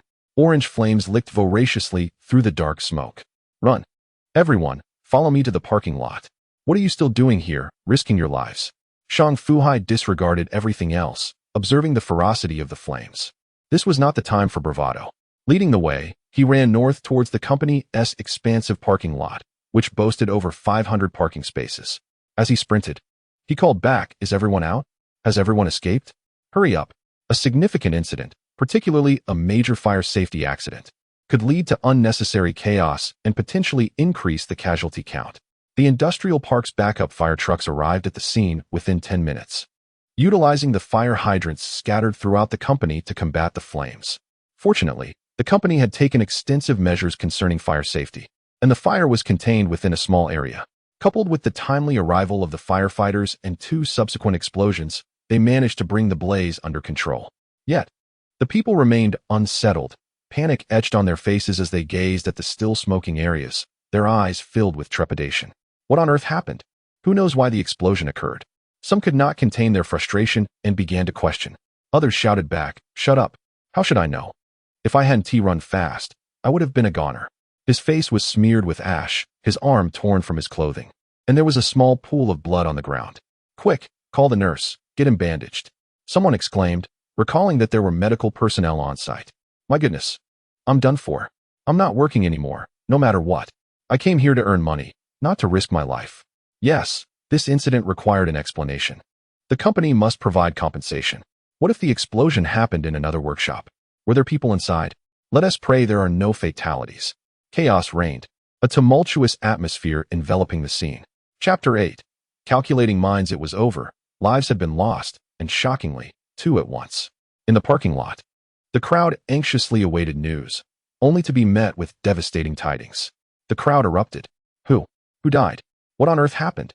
I heard it was two people from the mini workshop. I don't know their names. The ambulance came and left immediately. Oh, it was tragic, the messenger said, shaking his head sorrowfully. Was it just those two? What about the others? Can you please speak clearly without gasping for breath? It was reported that around 10 individuals had sustained injuries of varying severity, all nearby at the time and subsequently taken away by the ambulance. What a tragedy, he thought. Feeling a deep sense of empathy, Shang Fu Hai sat in a corner. Hearing the news of the casualties, chills ran down his spine, and sweat poured from his forehead in fear. Yet, he could not fathom why such a catastrophic fire and explosion had occurred. He had no recollection of any significant safety incidents in the company's history. Why had this happened so suddenly? Unbeknownst to anyone, the alarm had been raised due to a tragic incident resulting in casualties, prompting officials from the High-Tech Zone Management Committee and police to arrive on the scene. In the conference room of the company, as the director and general manager of Kweichow Edward Limited, Yuanbao was engulfed in fury, his entire being aflame with rage. He forcefully hurled his Apple phone to the ground, shattering it into countless pieces. "Why? Who can tell me why such a calamity has befallen us?" he exclaimed. "Comrades, a life has been lost, and we sit here unperturbed. We have lost 2 employees. Lu Penghui, enlighten me on how you manage company safety and conduct hazard assessments. Wang Changhe, inform me of the inspection protocols your equipment engineering department employs for workshop machinery. How could such a grave incident occur in our facility?" Yin Ruhua's face flushed crimson, veins bulging on his neck, as his hands arced down in a powerful motion, slamming onto the desk, causing the phones of the other department managers to leap into the air. A series of knocks interrupted him. "Who is it? Did we not agree to meet? Why is there knocking?" Yin Ruhua barked, irritated. Outside the office, Secretary Zhang Shaoqian timidly replied, "General Manager Yan, Director Yang from the high-tech zone and leaders from the police are requesting an immediate audience with you." With no alternative, Yin Ruhua's fury dissipated, and he gazed at the assembled department managers. "I must meet with them. Do not remain idle. Swiftly organize your teams to ensure no further incidents occur." Rising from his seat, he instinctively reached for his phone, but upon witnessing the mangled wreckage of his device on the floor, he scoffed. "Shaoqian, I am heading to meet with the leaders from the high-tech zone and the police. Please prepare another phone for me at once." As a member of the Kweichow Political Consultative Conference, he frequently conferred with government officials, and even amidst such a dire event, he felt undaunted, confident that solutions would emerge. While Yin Ruhua and the high-tech zone leaders deliberated on the grave safety incident, department managers scurried about the factory perimeter, searching for their respective personnel. The fire and explosion had been catastrophic, and in the immediate aftermath, some employees had frantically recorded the chaos and disseminated it through group chats, leading to a rapid and uncontrollable spread of information. Reporters from Kweichow Daily, Kweichow Evening News, and various other media outlets were frantically preparing their articles. Unfortunately, before they could submit their reports, they received a call from the Kweichow propaganda department. However, the groups and nationwide social media platforms remained beyond their control, continuing to circulate the news, albeit with only a fleeting moment of attention, no more than a day or two of sensationalism. Managers began to console their respective teams. While in the office, General Manager Yin Ruhua busied himself with the government and police leaders, discussing strategies. Xu Fei, having received information from an unknown source, dialed Shang Fu Hai's number repeatedly. Though the calls connected, there was no answer. In that moment, she was seized by the most dreadful thought. Could her husband be one of the 2 casualties? She hurried into the bedroom in a frenzy, searching for clothes, preparing to visit her husband's company when her phone rang. Hello, wife, it's Shang Fu Hai, came his voice, accompanied by the clamor of chaotic noise and shouting in the background. Damn you, Shang Fu Hai. Why didn't you answer my call? Do you have any idea that I thought you were blown to bits? Why did you frighten me? Xu Fei could no longer hold back her tears. Shang Fu Hai felt awkward, unable to respond to such a topic, yet he quickly apologized. It's my fault, my fault. You know how chaotic it was. My phone was on silent, and I didn't feel it. Dear, I'm sorry, please stop crying. The Hai, you should resign immediately. Let us do something else. It doesn't matter if the pay is less. Can you do it? Tell me, can you? You have no idea how scared I was just now. What would we do if something happened to you? What would we do? Xu Fei cried out, her heart torn apart. The general office swiftly issued temporary measures, announcing 3 prohibitions. First, all departments, except for the equipment engineering department, were granted a week off, pending further notice. Simultaneously, all employees were instructed not to spread malicious information or fabricate rumors. Any violations would be severely punished upon investigation. Second, all personnel from the equipment engineering department were to remain on standby, waiting until the hazardous conditions in the accident workshop and surrounding areas were confirmed as safe, after which a thorough inspection for other safety and equipment hazards would take place. Third, the company manager, Huang Zhong, was tasked with overseeing the treatment and follow-up of injured employees and communicating with the families of the deceased, ensuring proper arrangements were made, and promptly reporting compensation and settlement plans to the general office, which would then be submitted by General Manager Yan Ruhua to Edward Asia Pacific's headquarters for approval. As soon as the 3 prohibitions were issued to various departments, unrest stirred among the crowd, sparked by an unknown individual. Is this how it ends? What do we do now? No compensation? I was terrified. Exactly. I nearly died from fright. My head hurts. I need to see a doctor. This dreadful company is unbearable. I will go to the government to seek justice. Can you all not say anything? Let us go together. Count me in. Damn it, we are also victims. Why shouldn't we receive compensation? Must we be injured or dead for it to count? What are you shouting about? Is this even useful? Who spoke just now? Have the courage to step forward. Who are you? So impressive. In the next moment, the scene erupted into a dispute, while some individuals quietly calculated their own gains. Among the onlookers, some knew they could be manipulated but chose to remain silent, going along with the crowd. Chapter 9. Wealth and Power. The uproar continued. Shang Fu Hai did not partake in the turmoil. Fate had granted him a second chance, narrowly escaping death. Merely being alive was a tremendous fortune. So what was there to fight about? I am not being high-minded. I am simply exhausted. I need to return home and take a look. Haunted by the anguished cries of his wife, Xu Fei, over the phone, Shang Fu Hai felt an overwhelming desire to leave that place without delay. After exchanging a brief greeting with the manager, he departed for home. Like him, many astute individuals chose to return to their own abodes. Riding his electric scooter, which shimmered and sparked, he reached Future City in less than 20 minutes. As he pushed open the door, Xu Fei, hearing the commotion, rushed over and embraced him tightly. Her grip desperate. You terrified me. Do you have any idea how scared I was? She lamented, pounding her fists against his back to release her pent-up fear. Her face a picture of sorrow. Their daughter, Yuanbao, was placed on the sofa bed, and upon witnessing her mother's frantic display, began to cry as well.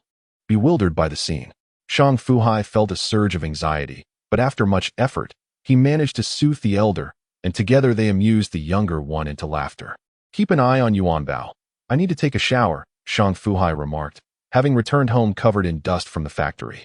He changed into his slippers and headed to the bathroom. After washing up, he emerged feeling entirely relaxed. Yet the fatigue that had been accumulating throughout the day washed over him, making his eyelids heavy. Yawning, he turned to Xu Fei and said, My dear, I am utterly exhausted. I'm going to catch some sleep in the guest room. You'll have to manage with Yuanbao. Xu Fei felt a pang of sympathy.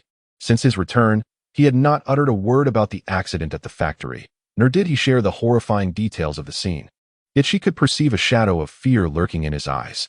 Upon awakening, Shang Fu Hai found himself enveloped in darkness. The remnants of fatigue vanished. With his hands clasped beneath his head, he began to reflect on the events of the day. He was certain that such a grave safety incident had not occurred in his previous life. Otherwise, he would have intervened to prevent it. After all, 2 lives had been lost. What families had been affected? The elderly? Wives and children? He then contemplated whether his sudden intrusion had altered the course of history. If that were the case, would there be many more unforeseen accidents in the future? Strangely enough, he felt a newfound sense of reverence for the invisible forces of fate. Groping around for his phone, he discovered it was past 2 in the morning. Astonished, he realized he had slept for over 10 hours. Now was the time when one typically felt the most invigorated after a long rest. Not knowing what to do with his phone, Shang Fu Hai reflected that he had never developed the habit of using one in his previous life. Reading novels or playing mobile games were foreign concepts to him. However, after the advent of TikTok, he had become fascinated with creating short videos for his daughter. Unfortunately, at that moment, there was no TikTok to occupy his attention. Perhaps I should consider developing TikTok myself? The thought flitted through his mind as he swiped across the phone screen twice, ultimately pausing at the CITIC Securities app. After a moment's hesitation, he opened it. However, unlike before, perhaps due to his recent brush with life and death, he felt an unusual tranquility within. Even upon seeing that Western Securities' closing price had approached 21 yuan and that profits were surging once more, his heart remained unperturbed. On this night, Shang Fu Hai inexplicably attained profound insights, as an abundance of wisdom suddenly filled his mind. It felt as though his intellect had been awakened anew. Yet this surge of mental exertion soon left him weary once more. His biological clock, after years of routine, had faltered that morning. It was Xu Fei who roused him from slumber. A night had passed, and Xu Fei had reverted to her usual unreasonable self. To be frank, reason held no sway over her. "You slept like a log yesterday, leaving nothing for us to eat," she chided, turning to their daughter. "Yuanbao, do you think your father is as lazy as a pig?" This woman was a classic example of having a sharp tongue but a soft heart. Her words contradicted her actions as she placed a bowl of warm, thick millet porridge before him, its golden hue releasing a rich aroma that made Shang Fu Hai's stomach grumble. Since yesterday, aside from a meager breakfast, he had consumed nothing, and hunger had rendered him weak and listless. Under Xu Fei's watchful gaze, he hastily washed his face and downed 2 bowls of millet porridge paired with pickles. "Delicious, my dear. Your porridge is truly exquisite, far surpassing anything I could make." Shang Fu Hai shamelessly flattered. Xu Fei paid him no heed, retorting, "Shang, don't flatter me. You think sweet words will fool me? If you want me to cook, just say so. I assure you, I possess a natural talent for cooking." Suddenly, her tone shifted, "But I simply don't want to. What can you do about it?" Truth be told, reasoning with women, especially one as indolent as her, was futile. Their minds operate on a different wavelength. The day dawned bright and sunny, and the weather forecast predicted an unseasonably warm 8 to 17 degrees Celsius for winter in the north. With the recent turmoil at work, it felt like a mini holiday. And given the splendid weather, they could not afford to languish at home. After a brief discussion, Xu Fei suggested they visit Yingtai City, ostensibly to expose little Yuanbao to the world. Shang Fu Hai, being the coward he was, dared not voice any dissent. He quickly filled their daughter's thermos with warm water and gathered some diapers and wet wipes, ensuring they were adequately prepared. A glance revealed Xu Fei in the bedroom, indecisively holding up various garments, and Shang Fu Hai, with a face of consternation, felt too intimidated to say anything. Yingtai City, a grand shopping center that had recently opened in the high-tech zone of Bo City, boasted an extensive array of dining, entertainment, and shopping options. After much coaxing, Xu Fei finally donned a pair of fleece-lined dark blue jeans and a long black down coat, wrapping their daughter snugly so that only her bright eyes peeked out. Shang Fu Hai felt a pang of frustration. How could she expect their daughter to experience the world dressed like that? The family of 3 took a taxi to Yingtai City. "Wow, this place is impressive. So vast. If only we could open a store here someday," Xu Fei mused, perhaps lamenting that such a dream was unlikely to materialize in their lifetime. Shang Fu Hai smiled silently, though he harbored a wary thought. In a previous life, he would have simply laughed it off. What a jest. Even the cheapest plots of land cost 30 to 40,000 a year. Where would he find such funds? Yet this life is different. The man is affluent, indeed. Just a moment ago, on his way here, he seized the opportunity to glance at the Western little calf on his phone. Despite its lackluster close yesterday, it retained the demeanor of a fine breed. Opening high today and soaring like a firecracker, ultimately sealing its position at the limit up. Oh, another 30,000 in earnings. Shang Fu Hai felt his stature elevate. Earning 30,000 a day, can you boast the same? My dear, let us not dwell on trivialities. Today, indulge yourself in shopping, buy whatever you fancy. And I shall cover the expenses, he declared grandly, leading his daughter, little Yuanbao, through the door. Indeed, it affirms the adage that a man's confidence and resilience are often contingent upon his wealth. Chapter 10. Whom to target? Humph, such a facade. As if you possess substantial wealth, Xu Fei retorted, rolling her eyes yet smiling radiantly, her cheeks adorning two charming dimples. As Xu Fei led the way, Shang Fu Hai followed closely behind, cradling his daughter and meandering aimlessly. Meanwhile, far away in the Edward Asia-Pacific China headquarters building nestled within the high-tech park of Magic City, the atmosphere in the Qiaozi conference room was tense and fraught with anticipation. Yang Jinyan, the executive president of Edward Asia-Pacific China, occupied the central position at the head of the table, his hawk-like gaze scanning the room with an air of aggression. Present were Zhou Shangyun, the chief financial officer, Luo Yuqing, the human resources director, and Xiao Xingwang, the safety administration director, alongside Chun, the Asia-Pacific vice president. Though the attendees did not possess direct hierarchical management relationships within the company's administrative structure, Yang Jinyan, appointed personally by the Edward family in America, held complete authority over all affairs of Edward Asia-Pacific China. In terms of functional power, he wielded the ultimate decision-making authority within the organization, making his position the most significant among those gathered. Due to this consideration, figures like Luo Yuqing, the human resources director, Zhou Shangyun, the chief financial officer, and Xiao Xingwang, the safety administration director, maintained a modicum of deference towards him. However, Chun, who was subordinate to the Asia-Pacific vice president, exhibited less regard, as they were ostensibly peers. Albeit with Yang Jinyan possessing greater influence, Chun refrained from initiating dialogue, understanding that doing so would imply a concession of authority. He exchanged a glance with Xiao Xingwang, who, despite his reluctance to take the lead, was also cautious of Yang Jinyan and could not disregard the higher-ups represented by Chun. Gritting his teeth, Xiao Xingwang spoke, President Yang. A catastrophic safety incident has occurred at the Butching branch. As the plant manager and general manager, General Yin bears undeniable responsibility for this grave incident due to negligent management. Pausing for a moment, he cast an apologetic glance at Zhou Shangyun, feeling somewhat guilty for implicating him. Furthermore, according to preliminary statistics, the direct and indirect economic losses from this safety incident are substantial.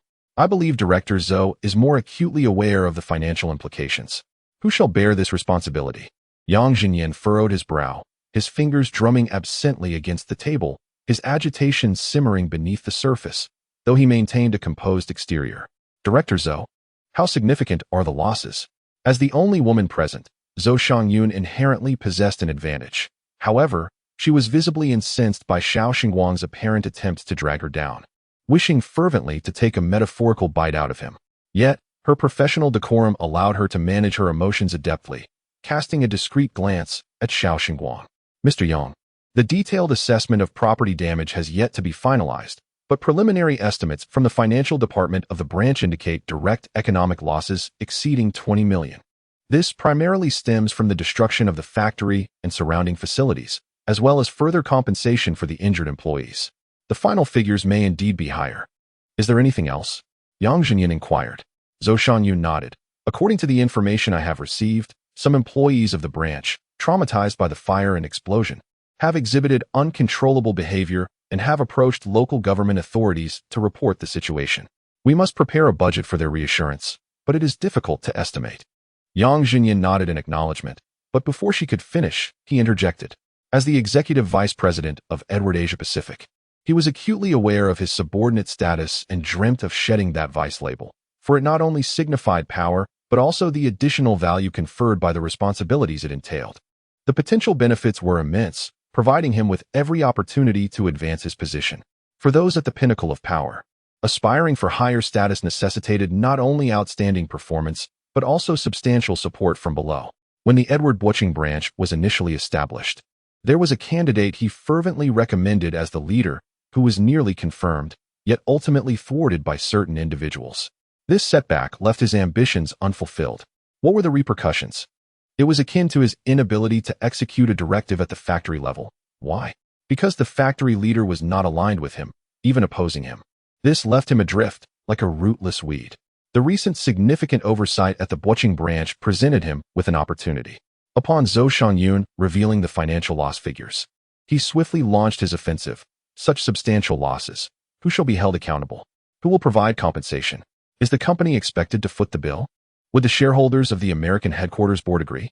His barrage of aggressive inquiries was laden with tension, leaving even the Safety Administration Director, Xiao Xinguang, somewhat overwhelmed. His eagerness for quick gains and transparent intentions were unmistakable, with his thoughts laid bare for all to see. Yang Zhenyan did not even turn his head, casting a sidelong glance at him, as if regarding a mere clown. I do not deny that accountability for the accident must be established. Whoever is responsible will bear the consequences. No one can escape that, and I concur on this point. His tone was calm, as if recounting an event entirely unrelated to himself, leaving Chun, who had prepared numerous strategic tactics, at a loss to decipher his intentions. Yang Zhenyan then remarked, however, I have also heard of a matter concerning the Bwoching branch, which only achieved the Level 2 certification of the Edward Asia-Pacific Safety System this October. I would like to inquire who spearheaded this initiative and who conducted the audit. Was the auditor diligent in reviewing the situation and gathering evidence on site? At this point, he cast a sidelong glance at Director Xiao Xinguang. Director Xiao, did any of your personnel participate in the safety system audit for the Bwoching branch? This question struck like a hammer capable of shattering boulders, landing heavily upon Xiao Xinguang and his superior, Chun. The inquiry left both of them speechless. Ultimately, when safety incidents occur, the first to be held accountable are those directly responsible for safety, such as Liu Penghui, the manager of the Safety Administration Department at the Bwoching branch. Ascending the hierarchy leads inevitably to Xiao Xinguang, and further up to Chun, whom Xiao secretly cursed as a foolish, blinded individual. Yang Zhenyan deliberately named Xiao Xinguang, making it clear to those present that his barbed question was aimed squarely at Chun. He continued his barrage. I find it curious that a branch capable of passing the Level 2 safety system audit in October would experience a catastrophic safety incident just 2 months later. Who bears responsibility for this? Is it solely the managerial oversight of Yan Ruhua? Was there any favoritism or negligence in the audit process? Furthermore, earlier, Director Xiao mentioned significant property losses. I wish to pose a question. Did General Manager Yan Ruhua of the Bwoching branch not generate a profit of 200 million for the company last year? I ask. Among Edward's 11 factories in China, aside from the Bwoching branch under his leadership, which other factory has recouped its costs and achieved a profit of 200 million within 5 years? Can anyone tell me? I wonder how many remember the first standard set by Edward Company whenever we invest in a new factory. I will tell you, it is to recover the investment within 5 years. Aside from General Manager Yin breaking this record, how many other factories have managed to balance their accounts within that time frame? Xiao Xinguang, you enlighten me. Director Zhou, you oversee finance. You tell me. Chapter 11. What shall I use to love you? The affable Luo Yuqing thought it prudent to conclude this verbal battle, as Qin posed no real defense. Despite his FAAD of prestige within the Asia-Pacific region, he was utterly defeated in the face of Yang Zhenyan. Luo Yuqing felt that President Yang had said all that needed to be said, and that it was time to relent. Continuing the confrontation would serve no one's interests, ultimately revolving around the redistribution of benefits. Additionally, the gathering's purpose extended beyond mere politics. There was an equally pressing matter to address, the aftermath. These thoughts flashed through Luo Yuqing's mind, and seizing a moment of pause from Yang Zhenyan, he interjected, President Yang, General Chun. While we cannot overlook the contributions of Director Yan, he does bear some responsibility, and from my perspective, he must be evaluated. However, I would like to remind everyone that our current focus should be on managing the aftermath. Every day the factory remains idle incurs significant losses. Luo Yuqing once again brought attention to the issue at hand. He stated, as Director Zhou has mentioned, she has received reports of employees from the Bwoching branch appealing for assistance. I must inform everyone that I too have received this news, and it poses a significant threat to the reputation of our branch, as well as other branches and even the head office. The repercussions could be far more severe, and it is imperative that we act swiftly to resolve this matter. I concurred, and Zhou Shangyun openly expressed her agreement. Yang Zhenyan saw no need to voice his opinion. With 3 out of the 5 in favor, Chen was aware that circumstances had not unfolded as hoped. A golden opportunity had been seized unexpectedly, leaving them to ponder who to blame. Thus, disregarding that aspect, the focus shifted to the impact on the company's reputation, to which he wholeheartedly expressed his support. Striving for success was his approach, willing to employ any means necessary to achieve his goals. Yet, he was backed by the company. Without such support, what value remained in his struggle? Director Luo, You oversee human resources. Do you have any valuable suggestions regarding this matter? Yang Zhenyan inquired. Many were aware that Luo Yuqing was a steadfast ally of Yang Zhenyan, and their close collaboration over the years had resulted in numerous key positions within the company being filled with their chosen personnel. The appointment of Yin Ruhua as the general manager of the Boqing branch was one of their accomplishments, although there were other underlying reasons that are best left unmentioned at this time. Prior to this meeting, Yang Zhenyan and Luo Yuqing had already engaged in a clandestine conference call with Yin Ruhua, and a preliminary plan had been established.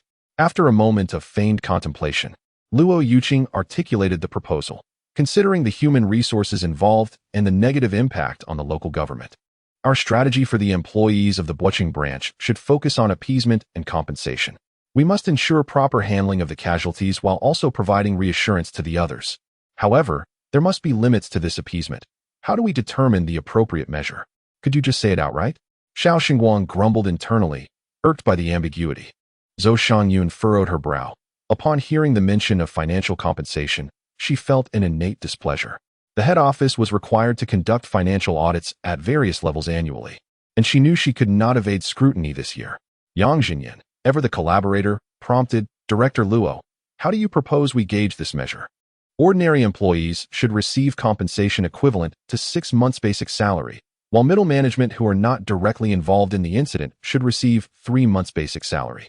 Those in management directly related to the incident will not receive any compensation. As he enumerated these expenses, Zhou Shangyun's frown deepened. This is excessive, she thought, preparing to voice her concerns, only to hear Luo Yuqing continue. Additionally, we will revoke the profit performance distribution points for General Manager Yin Ruhua, Production Operations Manager Hu Lijun, and Deputy Manager Zhang Xiaoming for the year 2014. The responsible parties for the significant safety incident will be dealt with as per the factory's submitted measures. That concludes my recommendations. This time, Zhou Shangyun remained silent, calculating the figures in her mind. According to the company's relevant regulations, both the general manager and the deputy managers of production operations at the factory were entitled to a share of the profits based on annual assessments. Together, Yin Ruhua and his 2 colleagues amassed a substantial 10%. Given last year's profits, which amounted to a round figure of 200 million, their share would total 20 million. In truth, she understood that had this incident not occurred, the profits from the Boqing branch would likely have exceeded 300 million, thus their share should have surpassed 30 million. However, with the average weighted base salary of 4,000 for all employees at Boqing, and with over 800 staff in the factory, the compensation offered to them this time was less than 20 million. The discrepancy was perplexing. Zhou Shangyun found no room for rebuttal. At this juncture, Yang Zhenyan interjected, rhythmically tapping his fingers on the table. He proclaimed the cancellation of the award for the best factory at the Boqing branch and announced that Yin Ruhua would not be considered for promotion within 3 years. Shun Xian inwardly seethed at the harshness of the penalties, losing several tens of millions in profit shares for a year and facing a 3-year promotion freeze. Yet, the reality was that next year, the profits would likely still amount to several tens of millions, and at this juncture, who would still dwell on immediate gains and losses? Within the promotion framework of Edward Corporation, among over 40 branches worldwide, achieving the status of branch manager in 5 years was considered exceptionally fast. While those who had held the position for a decade were not uncommon, opportunities at the pinnacle of the corporate ladder were indeed scarce. The measures taken against Yin Ruhua and his colleagues were, in fact, Yang Zhenyan's way of providing an explanation to the board of directors at the American headquarters. Otherwise, he would have had to explain it himself. In Shanghai, the situation concerning the Boqing branch had momentarily drawn to a close amidst an invisible battle of wits. While the employees of Boqing Edward Limited remained oblivious to the finalized decision regarding their compensation, Shang Fu Hai was also unaware. To be honest, he had never considered it. With a decade of wisdom under his belt, he did not dwell on the wealth of certain tycoons, nor did he think in that direction. However, he believed it was still possible to secure a few million for a comfortable life. At this moment, holding his daughter in one arm, he gripped a basic pink outfit purchased from Uniqlo for 198 yuan in his left hand, while in his right hand, he held a pair of gray and white sneakers from Jean West for 168 yuan. The remaining purchases were clothes for his little princess and a pair of soft-soled pink shoes. A myriad of emotions swirled within him. She remained unchanged, just as in a past life. occasionally lamenting how wonderful certain things were, the only drawback being their cost. She often complained about when she could finally stop worrying about money and buy whatever she desired, chattering about buying this and that. She would declare her intention to indulge in big-name brands next time. Yet when it came time to shop, she typically only wandered through brand boutiques, her eyes lighting up at the sight of beloved items, though her face bore the weight of reality's helplessness and reluctance. She was willing to lavish gifts on her daughter, to invest in a fine wardrobe for him, yet she had never taken the initiative to buy herself a decent outfit. This woman, I owe her from my past life. And even in this life, I find myself helplessly in love with her. Chapter 12. You are destined to be the boss lady. As time flows ceaselessly, they reached noon. Shang Fu Hai took her and their daughter to the 4th floor of the royal city, expertly ordering 3 dishes and a soup, particularly the specialty Peking duck priced at 138 yuan each. A dedicated chef skillfully carved the duck at the table, presenting 3 plates, one with skin and meat combined, another with only the meat, and the third with duck breast, while the remainder was taken away. In his previous life, Shang Fu Hai visited occasionally, but that was for business purposes, never spending his own money. It was rare for him to bring them along, and that was only in the later years. At that time, Xu Fei found the prices exorbitant, believing it unnecessary for daily living. Today, she expressed her grievances again. Shang Fu Hai, are you full of it? Are you burning through your excess money? Do you know how expensive it is to eat here? After the waiter set the dishes down and left, Xu Fei leaned in, whispering her complaints. Why not just grab something simple? We could have several more meals of ribs and chicken with the money saved. Hey, try this crispy duck skin. And then taste this stir-fried beef. It's truly exceptional, Shang Fu Hai chuckled, feigning ignorance and refusing to engage. He broke the specially ordered steamed egg custard, tested its temperature, and fed a little to their daughter, who enjoyed it immensely. See, even our daughter knows the food here is delicious. You just spoil her. Let us see how long you can keep that up, Xu Fei retorted, rolling her eyes. With the bill settled, Xu Fei now held their daughter, and they wandered around the 4th floor, which was a food district. The Silver Tide City had only recently opened to the public, leaving many areas still vacant. Observing the vast expanse of empty storefronts, Shang Fu Hai mused aloud. Dear, look at this area. If we could rent it, what do you think we should do here? Xu Fei scoffed. Oh please, don't get ahead of yourself. I know exactly how little money you have. Renting a place here is nothing but a daydream. The conversation had reached an impasse. He spoke of aspirations, while she grounded him in reality. They could no longer engage in a friendly exchange. Shang Fu Hai silently lamented. Descending from the 4th floor, they took their daughter to the 3rd floor's children's playground and toy section, where they bought nothing. The little one was still too young to enjoy even the ball pit, so they returned to the 2nd floor's trendy clothing area. At the corner of the staircase stood a beautifully decorated women's boutique. Xu Fei hesitated at the entrance before continuing on. Shang Fu Hai noticed her desire to browse, likely deterred by the expensive clothes inside. Come on, let us go in and take a look, he called out from behind. What is there to see? The clothes are ridiculously expensive. Let us move on. It's getting dark, and Yuanbao needs to get to bed, Xu Fei grumbled, yet her feet had already stopped. Women, can't you be a bit more straightforward? Shang Fu Hai shook his head. Since I have some free time, I might as well take a look without spending any money. What do you think, Yuanbao? Shang Fu Hai's inquiry was in vain. Little Yuanbao wore an adorable expression. A tall, graceful beauty in a light purple suit, adorned with a name tag reading sales consultant, greeted them courteously at the entrance. Gentlemen and ladies, feel free to browse. If you need anything, just let me know, she said. Shang Fu Hai gave a thumbs up, remarking, that's a fitting address. You have a bright future ahead. This left her slightly embarrassed. Such casual remarks had become commonplace, with everyone being addressed as either handsome or beautiful upon entering a store. Today, however, she encountered someone who took it seriously. Xu Fei felt quite embarrassed and nudged him, saying, Don't block the entrance. You're affecting her business. What do you mean? Aren't I just a potential customer? Shang Fu Hai replied. After a stroll around, he selected 3 garments for Xu Fei based on his previous life experience: a light gray woolen trench coat, a pale yellow sweater, and a pair of beige straight trousers. Seeing this trio of distinctly fashionable attire, Xu Fei was utterly enamored, but when she glanced at the price tags, her heart sank. The total exceeded 2,000 yuan. How could she possibly purchase these? It was too expensive. Let us return the clothes and leave quickly, she whispered, leaning closer to Shang Fu Hai. Why the hurry? What is so wrong with the price?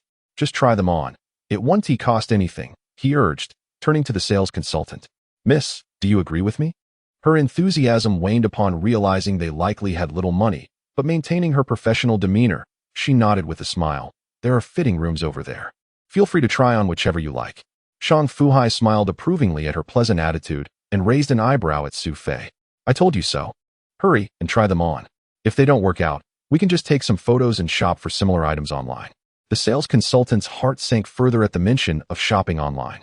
Xu Fei, however, was less troubled. Shang Fu Hai had a point. And she was indeed curious to feel what it was like to wear clothes worth over 2,000 yuan. She took the 3 garments to the fitting room, leaving Shang Fu Hai, who was holding little Yuanbao, to find a soft chair to sit down. He had felt his phone vibrating in his pocket earlier and took it out to see who was contacting him. To his surprise, a text notification from the bank appeared, indicating that over 60,000 yuan had been deposited into his account. Had he not seen that the deposit was made from his regular salary account, he would have thought it was a mistake and considered reporting it. What was going on? Just yesterday, he received his salary, and today a significant sum was transferred. Was he truly experiencing such good fortune? Was he perhaps favored by the heavens? Shang Fu Hai pondered, while he waved the phone displaying the message in front of his daughter. Yuanbao, look. Daddy has more money again. We'll buy you a toy later, all right? Allah. Yuanbao enthusiastically waved her small hands, eager to grab the phone. He was boasting while Xu Fei, having changed her clothes in the fitting room, stepped out. The simple mix-and-match style accentuated her delicate, yet tenacious demeanor. Shang Fu Hai nodded repeatedly, clearly impressed, exclaiming, "This outfit is stunning, simply perfect." He then raised his hand and called out, "Young lady, let us settle the bill." The sales consultant was momentarily taken aback by his straightforwardness, but once she comprehended the request, she hurried to fetch a bag for packaging. This afternoon's events were truly remarkable. Xu Fei, bewildered, said, "Shang Fu Hai, wait a moment. Didn't we agree to try it on first?" Shang Fu Hai vigorously nodded. "Indeed. We'll try it on first, and if it fits, we'll purchase it. Isn't that the right approach?" Xu Fei bit her lip and glared at him. "You're deliberately trying to upset me today, aren't you? This outfit is quite expensive. Think of all the things Yuanbao could buy with this money." Shang Fu Hai quickly interrupted her, displaying the page on his phone showing the bank transfer notification. "Look, I truly have the means. This amount is hardly a concern." Xu Fei stared blankly at the message revealing a balance exceeding 60,000, completely perplexed. He added, "Moreover, my dear, you are undoubtedly destined to become a businesswoman. What is wrong with purchasing a respectable outfit? Is it unreasonable to invest in something of quality?" Yuanbao responded with a series of enthusiastic sounds of agreement. Chapter 13. Windfall. How did you come into such a substantial sum? Please enlighten me, Xu Fei inquired eagerly on their way home, carefully holding the bag containing her clothes while persistently questioning him. Shang Fu Hai was equally in the dark. The reason for the hefty transfer was unclear, lacking any prior explanation. However, given that it was a transfer from the company's financial account, he speculated that it might be connected to yesterday's fire explosion incident. Time rewinds to around 11 a.m. today. In the office of Kweichow Edward Company, Limited, General Manager Yan Ruhua, Production Operations Manager Hu Lijun, Assistant Production Operations Manager Zhang Xiaoming, Manager Guozhelin, and Finance Manager Xieluan took their seats. Yan Ruhua straightforwardly articulated the various policies established by the Asia-Pacific headquarters, deeming it unnecessary to conceal anything. The reporting relationships here were intricate. Guozhelin and Luo Yuqing had a dotted line reporting connection, while Xieluan and Zhou Shangyun had their own reporting ties. Lu Penghui and Safety Administration Director Xiao Xingguang, who were absent today, shared a solid personal relationship. With such convoluted connections, there were evidently no secrets to be had. After concluding his remarks, he glanced at Hu Lijun and Zhang Xiaoming. "Lijun, Xiaoming, let this year be as it is. However, do not let this matter dampen our spirits as we transition into the next year. Rest assured, General Yan, we will tackle the challenges of 2015 and strive to secure the title of Best Factory again next year," Hu Lijun asserted. Zhang Xiaoming echoed, "Under General Yan's leadership, Kweichow Edward Company, Limited will undoubtedly continue to advance vigorously and efficiently achieve high-performance goals. I, Zhang Xiaoming, guarantee we will not lag behind." "Good, very good." Yan Ruhua responded with satisfaction. The situation had become an established fact. The profit share was lost, and there was no use pondering over it. What mattered now was to focus on the future. He then gazed at manager Guo Zhiling and financial manager Xia Luan, saying, "Zhiling, Xia, please expedite the arrangement of personnel to work overtime this noon, in accordance with the directives from the Asia-Pacific headquarters. Ensure all compensation related to employee appeasement is promptly consolidated and dispatched. Moreover, as it is already December, let us handle this matter with special consideration and calculate the year-end bonuses for the employees this year as well." General Manager Yang has granted special permission for this. He emphasized this point. After speaking, he looked at the two and inquired, "Is there any difficulty in completing this task before the end of the workday?" Guo Zhiling and Xia Luan exchanged glances and nodded in unison. "Mr. Yan, we assure you that we will accomplish the task." "Very well, Xia, you may proceed." Yin Ruhua nodded, prompting Xia Luan to promptly arrange for the employees who are on leave to return to the company immediately.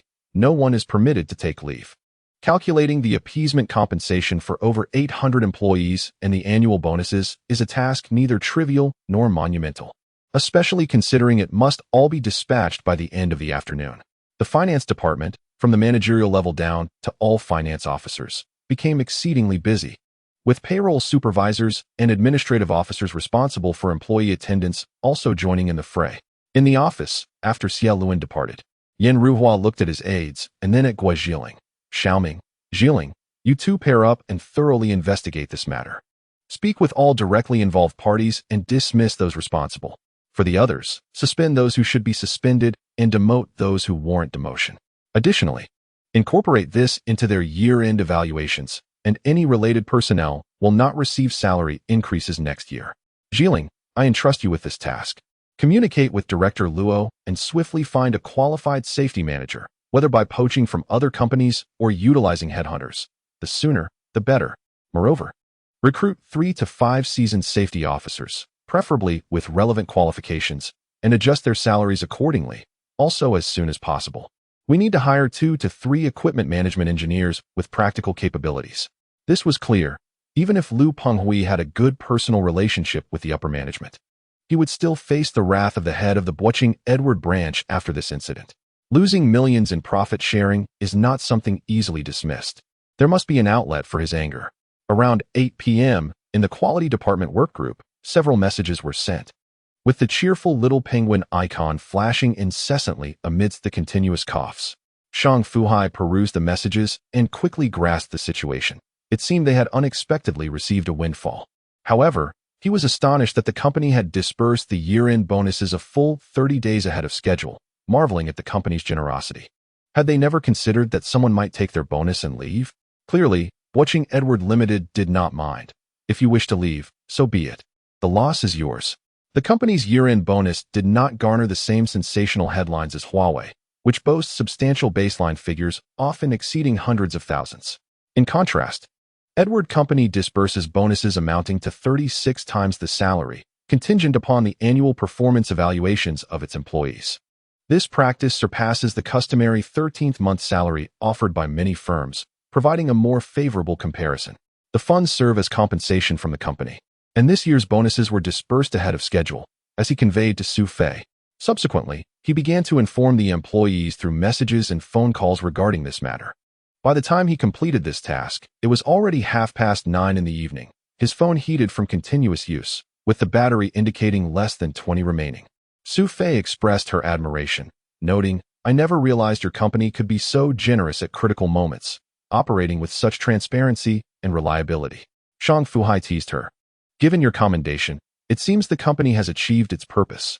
Otherwise, I wouldn't be considering staying and continuing to work diligently." Xu Fei countered, "That won't do. No matter how favorable the compensation, one must have the means to enjoy it. For those unfortunate souls, no amount of compensation is of any use." She firmly shook her head in refusal. Hearing this, Shang Fu Hai felt a warmth in his heart. "Now you can rest assured, no complaints about me buying you clothes, right? There is still plenty of money left." He patted his belly, referring to the future earnings in another investment account, which would amount to a substantial fortune starting from millions. However, Xu Fei remained unaware. She only knew of the balance exceeding 60,000 in Shang Fu Hai's message. She pouted, "You ought to calm down. Who knows what your next job will be like? There are mortgage, utility, gas, and property management expenses, not to mention the necessities for Yuanbao, milk powder and diapers. We must also consider our dining and entertainment.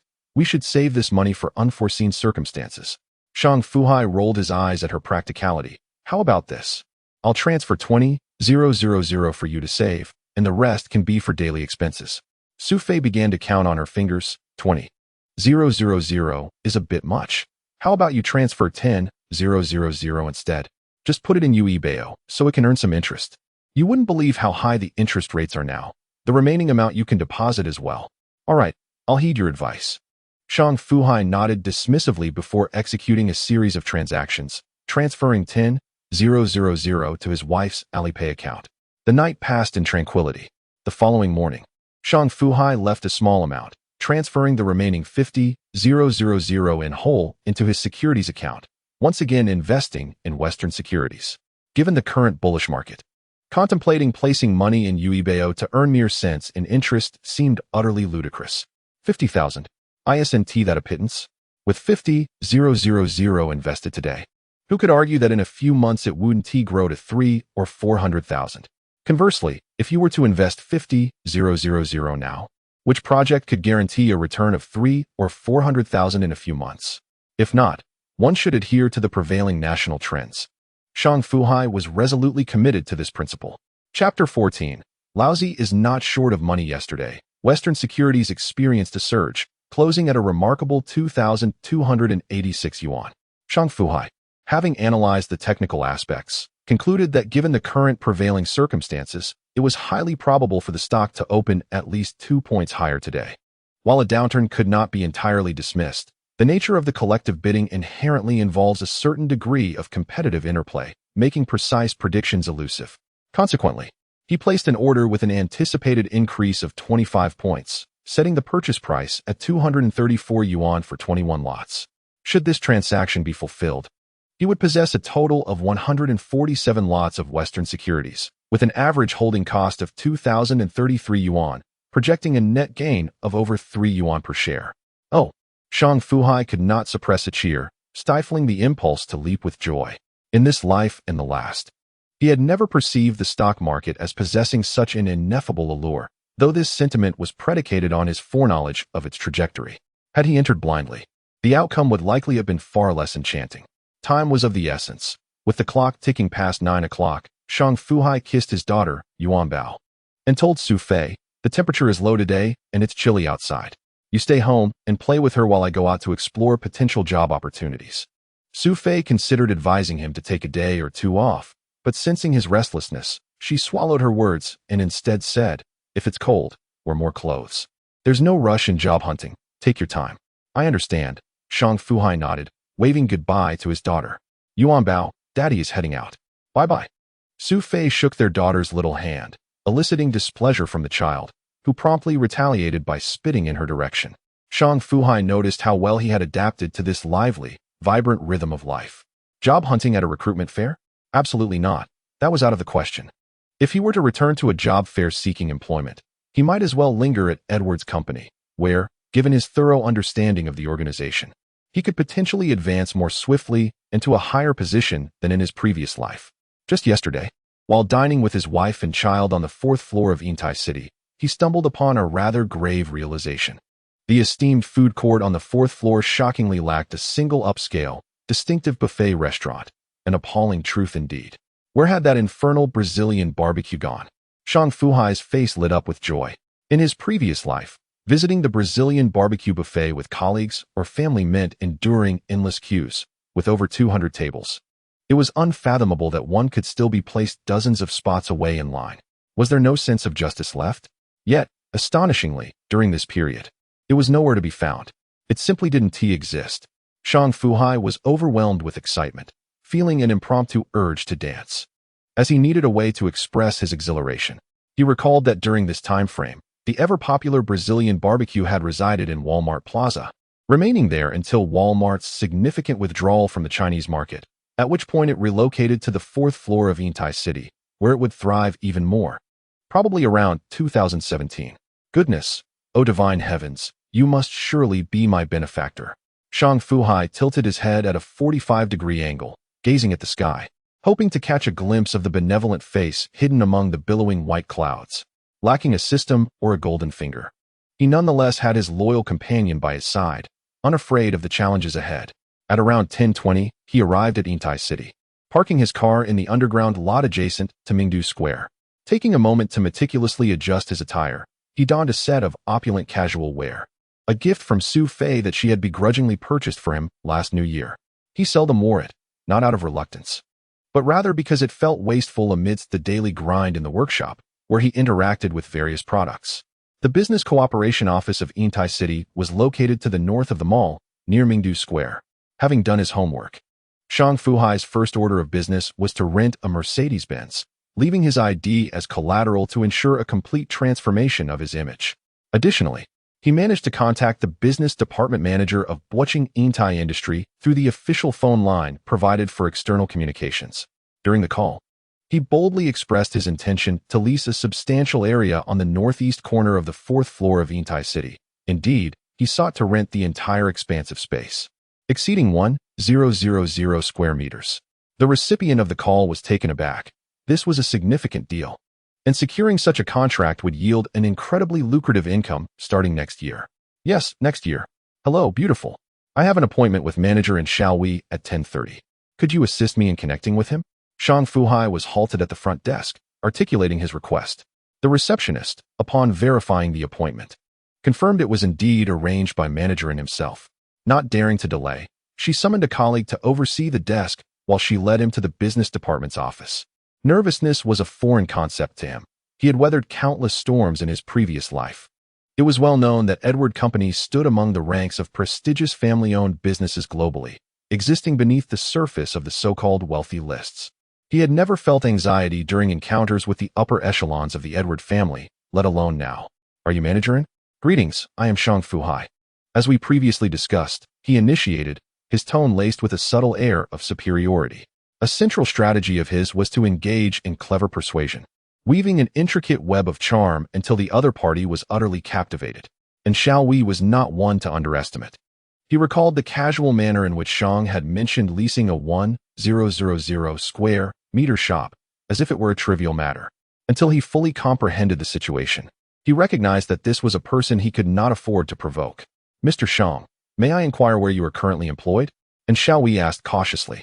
I am merely a small-time entrepreneur in the realm of industry, far from the stature of Boss Shun at Yuntai Industries, and certainly not in a position to discuss any notions of prominence. I am here primarily to converse with manager in regarding our previous telephone discussion.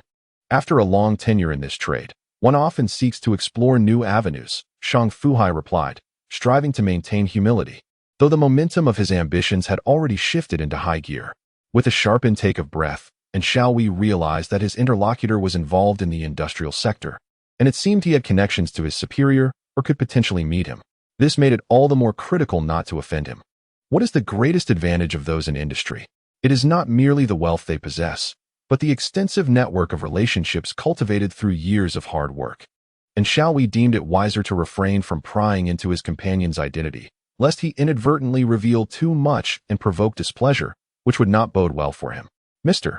Shang, you mentioned over the phone your interest in leasing the northeastern corner of our 4th floor as a storefront. However, there is one aspect you might not be aware of. That area encompasses nearly 1,300 square meters, and Shaohui clarified. Yet, before he could finish, he was interrupted by Shang Fu Hai. 1,300 square meters? That's splendid. I am indeed seeking a space of that size. The larger, the better. Anything smaller would be unsuitable. Shang Fu Hai replied, his interest palpable. Really? And Shaohui was genuinely taken aback. The man had exuded an air of affluence throughout the conversation, though his attire was rather unrefined. There's a saying that one must not underestimate someone in flip-flops in Guangzhou. They might very well own an entire building or a residential complex. In recent years, while many had flaunted their wealth, a growing number had opted for a more understated approach, and Shang Fu Hai seemed to embody that trend. Contemplating this, and Shaohui suggested, Mr. Shang, why don't we visit the site first? We can discuss the particulars upon our return. What do you think? Shang Fu Hai shrugged. I have no objections. In fact, I've already visited twice. Another look would be fine. He was forthright about his intentions, unafraid that the other party might demand a high price. He sought to impress upon Xiaowei that he was financially secure and intent on securing the location. To reinforce this impression, he continued to express his enthusiasm. Chapter 15. Luncheon with the president of the Agricultural Bank, Mr. Shang. This way, please. We'll take the express elevator, and Xiaowei led the way, accompanied by his male assistant as they ascended directly to the 4th floor. As the business department manager of Yingtai Mall, and Xiaowei was well-versed in the layout of the entire mall, and soon they arrived at the northeastern corner of the 4th floor that Shang Fu Hai had mentioned. This area was currently vacant, with scarce lighting. In fact, Shang Fu Hai recalled that even 4 to 5 years later, a significant portion of this area would remain unoccupied, with many tenants collectively vacating their premises. Upon reaching their destination, and Xiaowei gestured broadly with his hand, Mr. Shang, this is the area you referred to, correct? Shang Fu Hai nodded. Precisely, managerin. This space is just right for my upcoming business endeavors. Oh, may I inquire what kind of business you intend to pursue? And Xiaowei inquired, following the thread of the conversation. Shang Fu Hai squinted slightly as he observed him, causing Xiaowei to feel somewhat uneasy. He finally spoke. There's no harm in voicing my thoughts. I intend to establish a mid-range buffet dining concept. You're familiar with Blue Ocean Buffet, I presume? And the buffet at Butching Hotel? Or perhaps the one at Century Grand Hotel? My aim is to position myself similarly to them. Managerin. I've visited this place several times for research. I won't delve into the clothing and accessories on the 1st and 2nd floors, nor will I comment on the cinema and children's entertainment on the 3rd floor. However, it is quite disappointing that I did not encounter a tasteful and upscale buffet restaurant on the 4th floor. Don't you think that is a significant oversight? He switched to a more didactic tone, and Xiaowei listened attentively. Silver Tai City had only been in operation for a year, and its current situation fell far short of the developmental goals established by the company. He wished to improve the place, at the very least to boost performance to achieve his aspirations for promotion and a salary increase. Initially, he was quite optimistic, but upon hearing Shang Fu Hai's ambitions for an upscale buffet, his expectations significantly diminished. After all, what is so mysterious about a buffet? In this day and age, one can find them scattered throughout the streets. Moreover, there are already 3 buffet restaurants within Silver Tai Mall. This one is hardly a necessity. Shang Fu Hai passionately articulated his grand vision, but noticed that in Xiaowei's enthusiasm seemed lackluster, which was quite concerning. Unsure where the disconnect lay, he shifted the conversation. Managerin, there are currently 3 buffet restaurants in the mall. How are their businesses faring? They're doing reasonably well. At mealtimes, the place is packed, with queues forming. And Xiaowei admitted candidly, acknowledging the observations he had made from his own visits. Right? This industry still holds significant potential. Shang Fu Hai concurred and proceeded with his analysis. Why is that? People enjoy the freedom of choice when dining here. The allure of a buffet lies in the casual experience it provides. Dining at a fine restaurant doesn't necessarily surpass this. You can't sample dozens of flavors there at whim. The turnover rate is quick, averaging 40 to 60 minutes per table. Isn't slow, right? Once patrons have had their fill, they naturally depart. In contrast, dining at a restaurant typically requires at least 2 hours, with some lingering well into the night.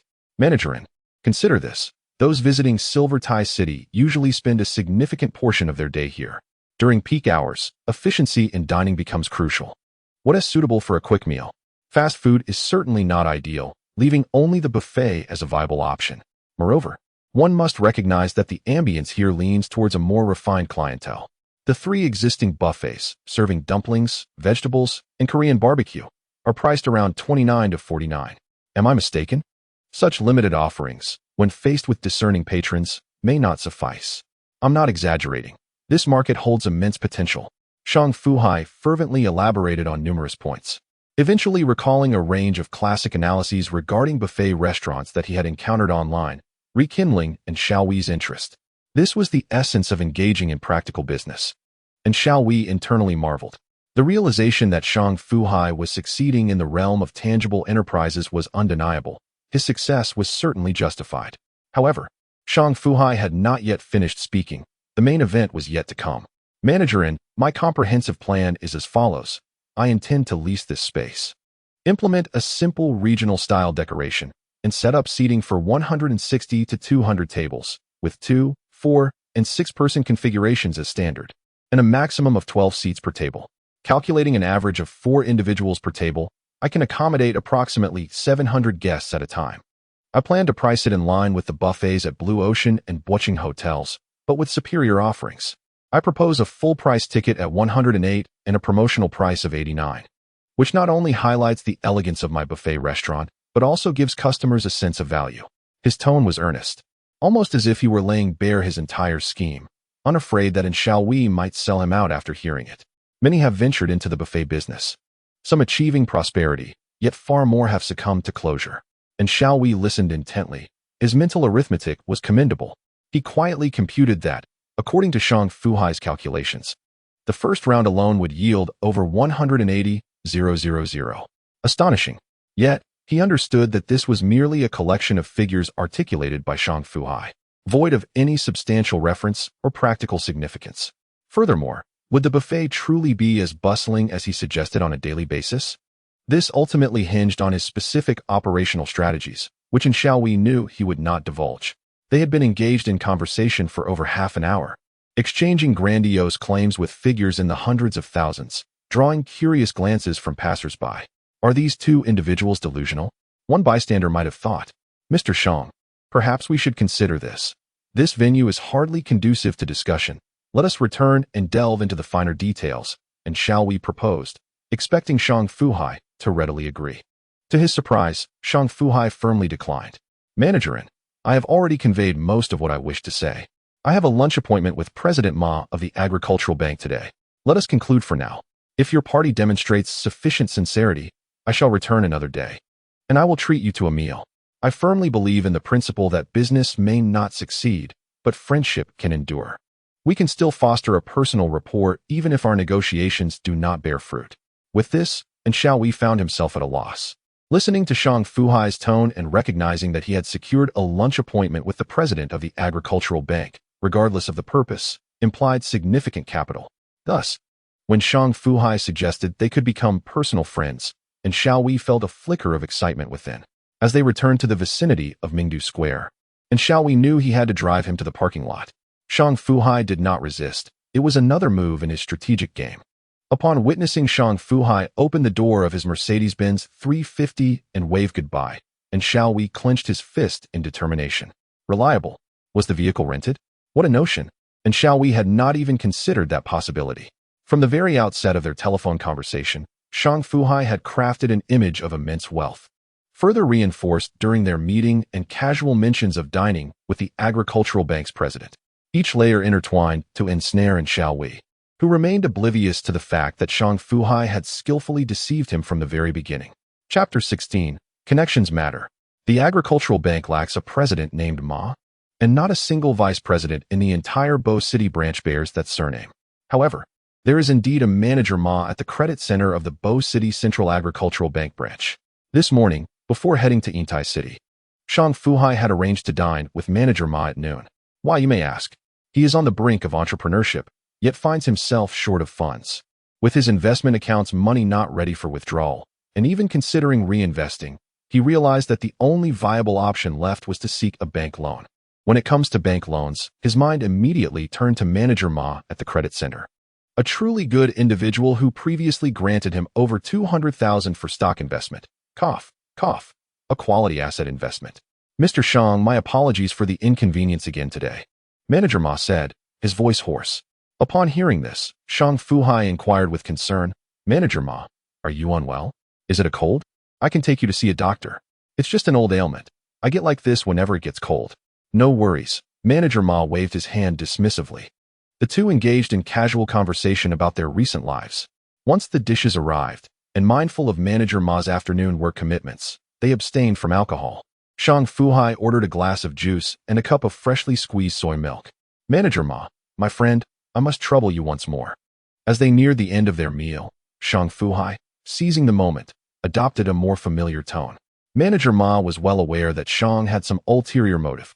After all, this gathering without drinks still incurred a hefty bill. Personal relations? They had only met 3 times before, and this was their 4th encounter, hardly a basis for personal camaraderie. However, having worked in the banking system for over a decade, he had encountered various situations and discreetly cast a glance at Shang Fu Hai, a smile naturally forming on his face. Feel free to share what you need, within my capacity. I will certainly do my utmost to assist you. Though his words sounded supportive, they were merely a fade, hinting that any request beyond his capabilities would be met with refusal. Shang Fu Hai, having spent over a decade in a foreign enterprise, was no stranger to such nuances. He chose to overlook Manager Ma's veiled excuse and continued, "Here's the situation. I have rented a 300 square meter space at Yintai City, preparing for a significant venture. But I found myself falling short of funds." 300 square meters at Yintai City? Manager Ma winced at the thought. He scrutinized Shang Fu Hai again, having never perceived him as someone of consequence before. Although he had a good reputation for repayment, he was taken aback by the enormity of this undertaking. Did he truly possess such wealth? Manager Ma harbored serious doubts. Working within the banking system, he had some insight into individuals' assets. Yet he had never realized Shang Fu Hai had such substantial backing. Goodness, while Yintai City had just commenced operations, even the cheapest 300 square meter space would likely start at $1 million a year. What audacity! It is indeed over 1,000 square meters. If it weren't for my desire to pursue a business that is not overly large, I would genuinely consider leasing an entire floor. Yet, Shang Fu Hai has once again begun to indulge in lofty aspirations. Manager Ma feigned ignorance, intently gazing at Shang Fu Hai, inquiring, "Mr. Shang, how much do you require this time?" "Ah, my dear Ma, I shan't deceive you. The more funds, the better. However, I am somewhat uninformed regarding how much I might be eligible for as an entrepreneur. Are there any favorable policies or support from the state in this regard?" Shang Fu Hai's demeanor grew increasingly affable, almost as if he were seeking a more profound connection. "You are indeed venturing into entrepreneurship? Do you possess a leasing agreement?" Manager Ma sought further confirmation. He still found the matter absurd and frivolous. Yet he refrained from expressing such sentiments, for fear that the other party might take his words to heart. Just last week, he had approved a loan of 230,000. Could it be that the funds were intended for this venture? Manager Ma's mind raced with possibilities. Upon hearing this, Shang Fu Hai perceived an opportunity. "I certainly have a leasing contract, but I came in such haste today that I left it behind. Ma, could you provide me with an estimate of how much I might secure under circumstances like mine?" Manager Ma elaborated. The government indeed has specialized policies supporting entrepreneurial endeavors for recent university graduates. However, this sector necessitates an evaluation of the project's qualifications. He concluded, "Nonetheless, there exists a ceiling. Typically, it does not exceed 1.5 million. Is that all?" Shang Fu Hai expressed a hint of disappointment. Manager Ma shook his head. "That figure is not insignificant. However, on a national level, our Bwaching High-Tech Zone also offers targeted support for university graduates embarking on entrepreneurial pursuits. If you meet the requirements, various allowances could amount to 1 or 2 million, which, when combined, is quite substantial." Shang Fu Hai's expectations lifted slightly, yet he still sought more. "So, the local government has such robust support? Are there additional options?" After a moment of contemplation, Manager Ma queried, "What stage is your project currently at? Have you completed your recruitment? How many individuals does your project approximately require? Does this matter?" Shang Fu Hai was puzzled. "Certainly, since you are embarking on this venture. You must be aware that the economic climate over the past 2 years has not been favorable. Many factories in the high-tech zone have applied for bankruptcy, and currently, numerous establishments are being managed by the local government. If your project can provide sufficient re-employment opportunities for laid-off workers, I believe the high-tech zone will offer you even greater support." Manager Ma presented this notion. Shang Fu Hai beamed. If recruiting a few laid-off workers could resolve his financial quandary, he would wholeheartedly embrace it. Setting aside the fact that the so-called project still resided solely in his mind, and the lease with Yintai City had yet to be formalized. Having just spun a tale to Anshawi earlier that morning, he now found himself leveraging the same narrative with Manager Ma, only to discover that there was indeed potential. The information shared was a treasure trove of insights previously unknown to him. Indeed, persuasion is an art, and this endeavor holds great promise. A profound sense of satisfaction enveloped Shang Fu Hai. With a decisive gesture, Shang Fu Hai clenched his right fist and struck it heavily into his left palm, nodding solemnly.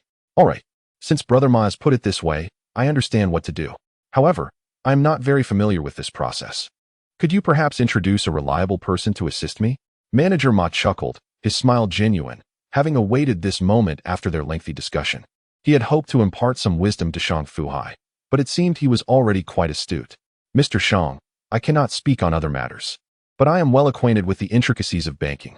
If you place your trust in me, I, old Ma, will find you a trustworthy individual to help you. However, it is essential to be clear on the terms. They will not be running errands for free. Without a moment's hesitation, Shang Fu Hai extended his right hand toward him. Manager Ma smiled knowingly. He had overthought it.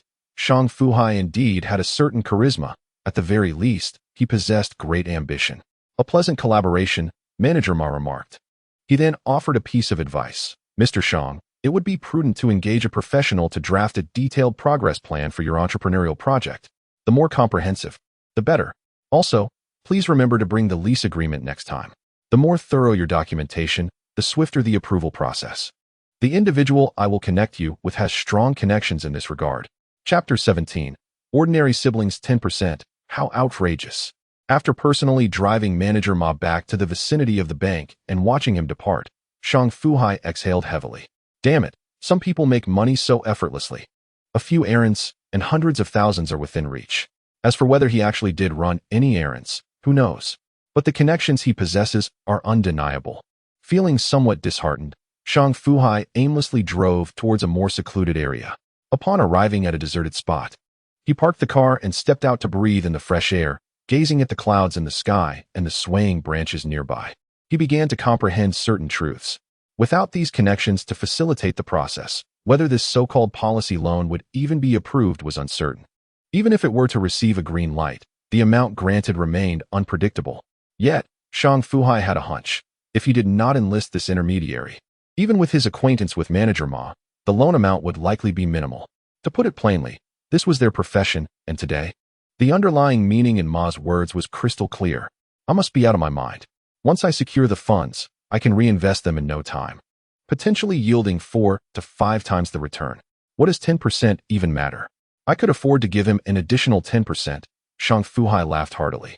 The clouds of gloom dissipating as he realized that the essential thing was acquiring the funds. Profit sharing could be addressed thereafter. Buzzing incessantly, his phone vibrated again. Shang Fu Hai had a peculiar habit. Accustomed to conducting training sessions for his employees, he had grown used to keeping his phone on silent. After many years, breaking this habit was not a simple task. He glanced at his phone to see a call from his second brother. Oh dear, Shang Fu Hai sighed. Having returned for so long, how have I not reached out to my brothers and sisters in Buching? I must have lost my mind. Brother, how have you been lately? How's business? Shang Fu Hai affectionately called out. This was his second cousin from his paternal uncle's side, who also had an elder cousin, both sharing the same grandfather. The kindness of these two brothers towards him was beyond reproach. When Shang Fu Hai purchased his home, he even borrowed 20,000 yuan from his second cousin, which he repaid with his year-end bonus this year. Heisey, I'm doing well. How about you? I just saw the news about your company's incident. Where are you now? Inquired his second cousin, Shang Fu Hong. That company has potential explosive hazards. It's far too dangerous. If it's not safe, you should quit and look for something else. He stated directly. Shang Fu Hai felt a slight itch in his eyes, suppressing tears. After all, they were brothers, and his concern was for his safety. Brother, I'm fine. Don't worry. I'm aware of what is happening.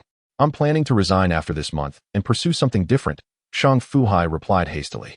However, he concealed his entrepreneurial ambitions and did not mention the questionable activities he was currently involved in. They were family. If they found out, they would undoubtedly advise him to abandon his plans. Even if they couldn't persuade him, they would likely try their utmost to prevent him. It was absurd to think he could borrow millions with so little in hand. It was as if his head had been caught in a door. If anything went awry and he couldn't repay, it could haunt him for a lifetime, potentially even endangering lives. Brother, let us have some drinks tonight. Is my elder brother free? It's been such a long time since we last met. I miss you all, Shang Fu Hai asked, his feelings naturally flowing. Shang Fu Hong responded directly. What do you want to eat? I'll arrange it. My dear second brother, always so straightforward. Among our siblings, he is quite well off and has never made things difficult for that good-for-nothing brother of yours, Shang Fu Hai noted. Tonight, I must take charge. If not, I want to go. He emphasized. Shang Fu Hong didn't contest him. If necessary, he would settle the bill in advance. A few brothers gathering for a meal and a chat wouldn't cost much. Just a simple affair. No outsiders involved. I'll also call Pengzi and Bozi. Let us see if Xiamaizi can come. By the way, can my sister-in-law make it tonight? If not, I'll drive to pick you three up. Shang Fu Hong began making comprehensive arrangements. Oh, And don't forget Shuiyun and Xiangzi. Ask them if they're free to come over. They're usually quite busy, and we rarely gather together. Let us have a big reunion tonight. Absolutely, Shang Fu Hai agreed, then returned the rented car early, retrieving his pledged ID without a refund. He needed to buy a car soon. Without one, it was inconvenient to go anywhere. He couldn't help but feel nostalgic for his little automatic Skoda. While it was somewhat small, it was quite nimble. As he boarded the leisurely 131 bus, one of its stops was right at the entrance of his community. Though its speed was hardly rapid, he arrived home just before 4 p.m. and informed Xu Fei about dinner with the brothers, asking if she would join. You should go with elder brother and second brother. Yuanbao is too young to eat anything. It would only cause more trouble if we went, she replied. Xu Fei shook her head and admonished him. How many times have I told you? If you must drink, at least do so in moderation. Your second brother and the others are not outsiders. There's no need to show off. Look at you. Your face is all red and your neck is thick. Do you even know the state of your own health? Shang Fu Hai fell silent, resigned to his wife's nagging, knowing that only a surge of courage would allow him to retort. Without further ado, he prepared a pot of braised ribs for her and cooked some millet porridge for their daughter in the pressure cooker. After 20 minutes, he released the pressure and skimmed off a layer of millet oil to cool for his daughter. He attended to his little Yuanbao, ensuring she had her 100 milliliters of milk powder, while he let his wife enjoy the ribs until she finished her meal before handing their daughter over to her. I'm heading out now. Make sure to sleep early tonight. I don't know what time I'll be back, so don't wait up for me. Why are you so chatty for a man? Just get lost. You annoy me. Xu Fei shot him an exasperated look. She then waved little Yuanbao's tender arm, saying, Yuanbao, say goodbye to your dad and remind him not to drink too much. The essence of life seems to lie in the mundane and the nagging. Shang Fu Hai took a taxi from the north of the city to the south, traversing most of the urban area of Bo City. Arriving early at the designated meeting spot with his second brother, his elder and second brothers arrived about 10 minutes late, followed by his sister Shang Shuiyun and her husband Li Chong, along with cousins and their spouses, who came one after another. Chong, are you busy these days? Shang Fu Hai inquired. In his past memories, his brother-in-law was always among the last to arrive. He ran a fruit shop and was indeed busy, which was understandable. Didn't I hear from Liang Guodong at your factory that something happened? They closed early today, Li Chong suddenly remarked, warming Shang Fu Hai's heart as he patted him on the shoulder in silent camaraderie. His sister followed up with concern. Brother, are you really okay? If it weren't for Brother Liang buying fruit and mentioning this, we wouldn't have known the extent of the situation at your factory. It's not even on the news or television. What do you know? It's a simple matter. We just didn't want it publicized, the straightforward Li Chong replied, revealing his honesty. Chapter 18. Stock recommendations. All right, let's not dwell on those vexing matters. Today we shall speak of happier things. Shang Fu Hai quickly interjected as his cousins inquired about his well-being. Brother, how is transportation these days? Shang Fu Hai asked his older cousin, Shang Fugua. Not bad, but it's not as easy as it used to be. If one is willing to work hard, they can still earn around 10 to 20,000 a month. What do you think? If your factory is too dangerous, consider not working there. Come run errands with me for a while to familiarize yourself with the routes. And after some time, you can buy a second-hand truck. If it feels too exhausting, you might learn a thing or two from your second brother. He is clever and manages his work lightly, though it requires some mental effort, Shang Fugua advised, adding humorously, just look at your second brother's head. He is as sharp as a tack. This little jest elicited laughter among the brothers. Shang Fu Hai remained unperturbed, knowing they were all brothers and that there was no malice intended in the teasing. If one were to perceive it otherwise, that would only indicate a convoluted mindset. Following my lead could be beneficial, yet, to speak candidly, our industry has become increasingly challenging. Countless websites offering freight services have emerged one after another.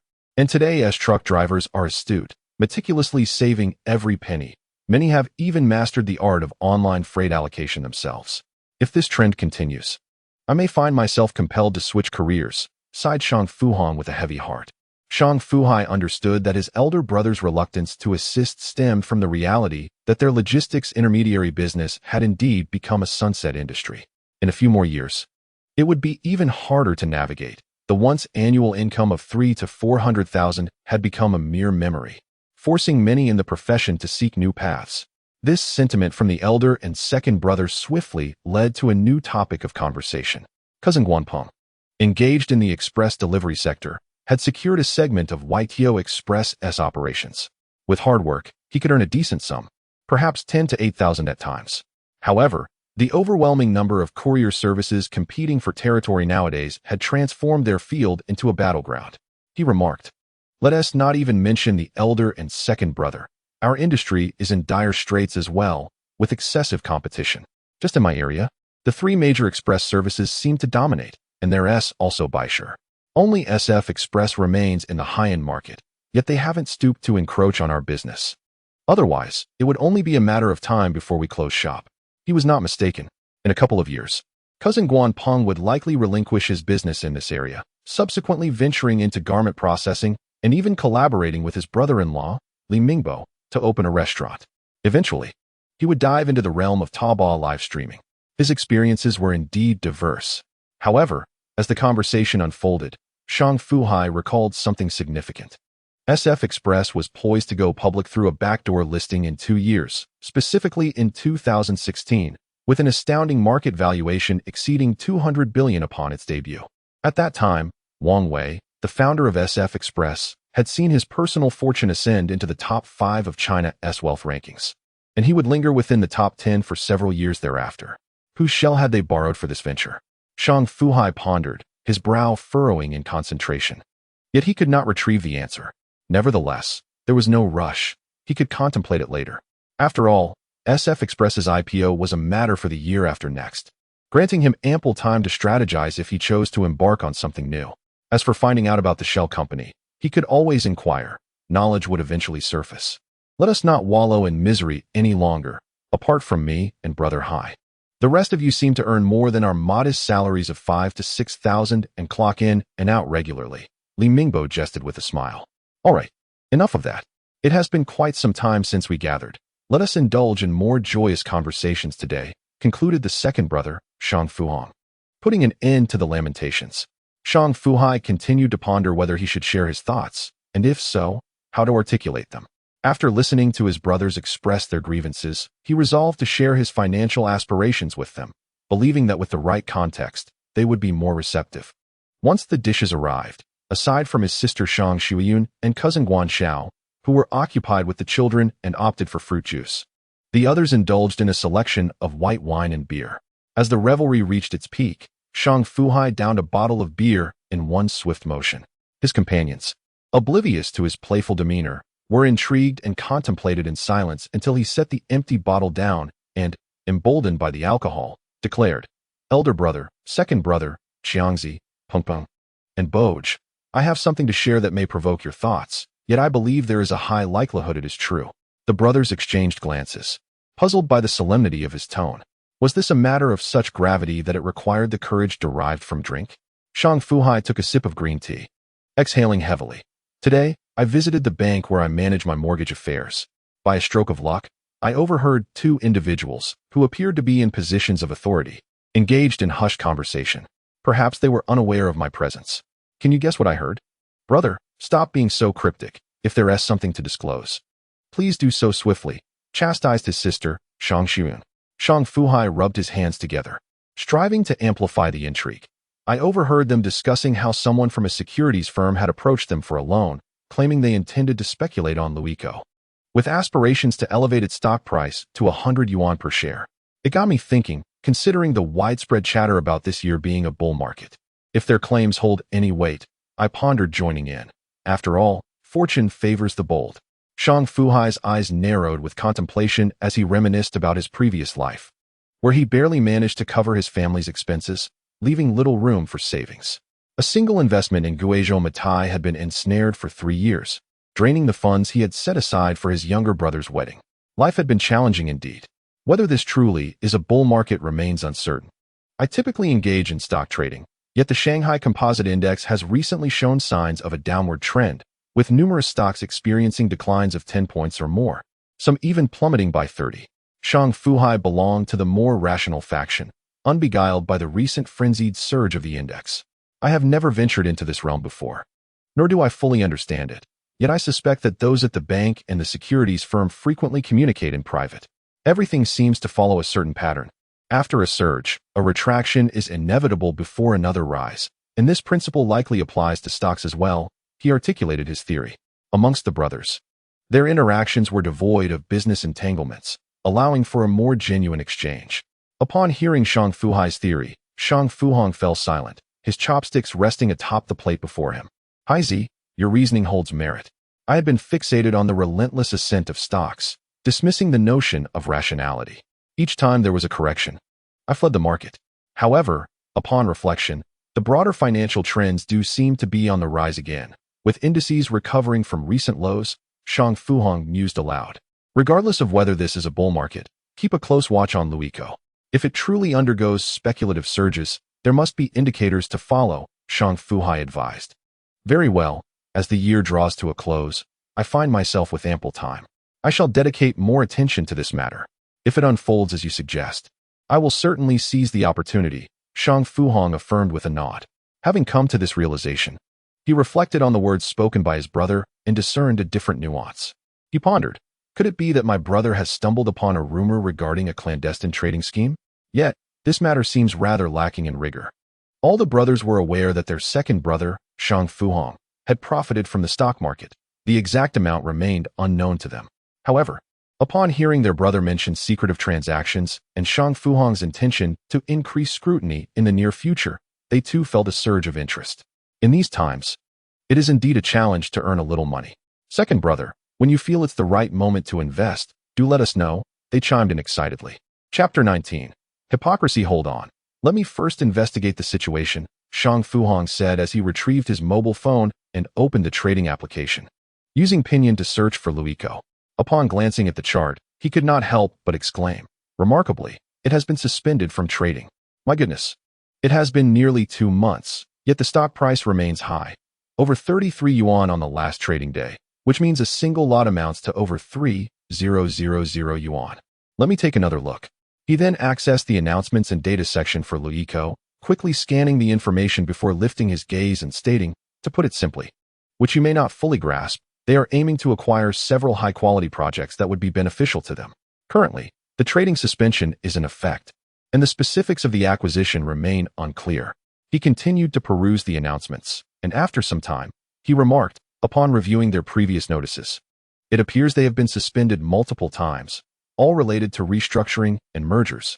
He lowered his head, contemplating for a solid 4 or 5 minutes, during which no one dared to interrupt him. Each brother instinctively fell silent. Eventually, Shang Fu Hong raised his head and declared, based on my years of experience in stock trading, stocks like these, which are already quite the topic of discussion, indeed possess the potential for speculation. From what I gather, Hai's claims seem credible. Shang Fu Hai chuckled, choosing not to delve into the technicalities. From his past experiences of being ensnared in investments, he believed that announcements typically serve one of two purposes, either to facilitate a price increase or to suppress it. There is no third option. Nonetheless, he was grateful to have a brother like this who could instill confidence in the others, unlike himself, who lacked the ability to elucidate any of these matters. Could he simply tell them, brothers, I have been reborn from 10 years in the future. Trust me. There will be a significant bull market from this year to the next, and Kweichow will rise from 30 to 170. He imagined that if he shared such sentiments with outsiders, they would undoubtedly send him to a psychiatric hospital. After listening to the second brother's analysis, he added, brother, I heard them mentioning plans to speculate on this. I'm not privy to the exact price, but as I mentioned earlier, such overt actions typically involve a prior suppression before any rise. However, no matter how they attempt to suppress it, there will be a bottom line. Personally, I believe the 30 yuan mark is worth watching closely. All right, I'll keep a vigilant eye on it. Shang Fu Hong nodded, committing this matter to memory. Through the insights shared by their capable brother, the others began to form their own thoughts on the situation. As the gathering was drawing to a close, Shang Fu Hong reminded everyone, brothers, if you truly wish to invest, it would be wise to set aside some spare funds. A few thousand is not too little, and several tens of thousands is not excessive. Acquiring a share of LuTV requires over 3,000. However, one must acknowledge the inherent risks of the stock market.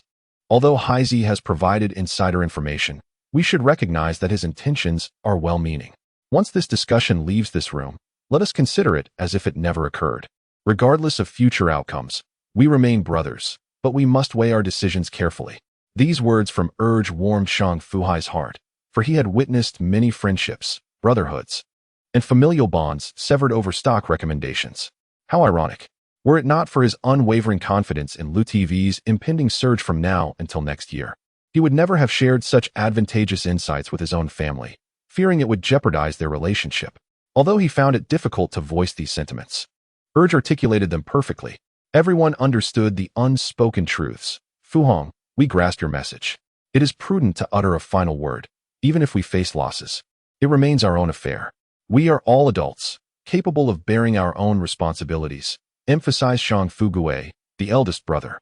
Rest assured, both of you we comprehend, replied Shang Fu Hai. Li Mingbo approached, embracing Shang Fu Hai tightly with his well-trained arm, exclaiming, Brother Hai, your kindness is beyond words. Should you desire any particular dish in the future, do not hesitate to ask. He was an experienced chef, holding a national certification of high rank, currently serving as the head chef at a prestigious hotel affiliated with the Bagong factory. Earning over 6,000, he also managed the procurement of various dishes, ensuring a substantial monthly income. However, his impulsive nature led him to change jobs frequently, despite the appealing offers he received. After parting ways, each brother sought their own route home. Shang Fu Hai and his sister and brother-in-law shared a taxi, where a certain silence enveloped Shang Shuyun and Li Chong. As they neared their neighborhood, Shang Shuyun finally spoke. Brother, I may not understand the stock market, but I know many colleagues who have lost more than they've gained. Please tread carefully. Shuyun's sentiments echo my own, Li Chong added. We do not seek to amass wealth. We only wish to live our lives steadily. With little more to say, they alighted from the vehicle. Seizing the opportunity while Shang Fu Hai was preoccupied, brother-in-law Li Chong discreetly slipped 50 yuan to the driver, insisting that the remaining fare be covered by Shang Fu Hai. He was acutely aware that it was his brother-in-law who had paid for the evening. During a brief moment in the restroom, he had witnessed Shang Fu Hai descend to the front desk to settle a bill of several hundred yuan. Among the three, he was the only one earning a salary, and now it seemed his brother-in-law was contemplating a job change. They were all good brothers, and he hoped to assist whenever possible. With the effects of the alcohol weighing on him, Shang Fu Hai fell into a contemplative silence. The following morning, he called the car rental company, reserving the same Mercedes-Benz 350 for another trip to Yintai City. As he awoke and began preparing breakfast, his phone buzzed with a text message from Xiaowei, whose number he had acquired the previous day. Mr. Shang, if you have time today, let us discuss the specifics of our collaboration. And Xiaowei could no longer contain his eagerness. He yearned for results. After parting ways with Shang Fu Hai yesterday, he pondered for a long while, realizing that although Shang Fu Hai had yet to establish a mature dining brand, his plans held considerable promise. Thus, he consulted some acquaintances at Yintai Industrial Company, and upon hearing all the details, they too deemed the venture highly feasible, suggesting he might deepen his engagement with the other party and act according to circumstances. With a decisive clap of his hands, Shang Fu Hai expressed optimism about the endeavor. It was likely to succeed, rendering his efforts worthwhile. After attending to the two ladies for breakfast, he declared, While I have these few days of respite, I shall venture out more and observe. Perhaps I might encounter a suitable opportunity. Xu Fei watched his vanishing figure. Hesitating to voice her thoughts, she longed to advise him that there was truly no need for such urgency, and that he could take a moment to rest. Mr. Shang, I sincerely apologize for troubling you once more, and Xiaowei said as he awaited Shang Fu Hai at the entrance of Mingdu Plaza after receiving his call. Upon seeing the familiar Mercedes-Benz 350 from the previous day approach, he hurried to greet him. Shang Fu Hai parked the car and humbly extended his right hand for a handshake, saying, Managerin, you are far too courteous. Simply wait for me in the office.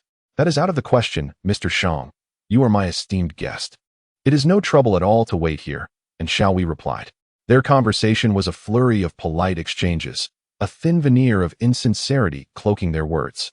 Chapter 20. Sacrifice and gain. With a crisp click, they entered in Xiaowei's office, where he instructed his assistant to brew a pot of his prized green tea before closing the door.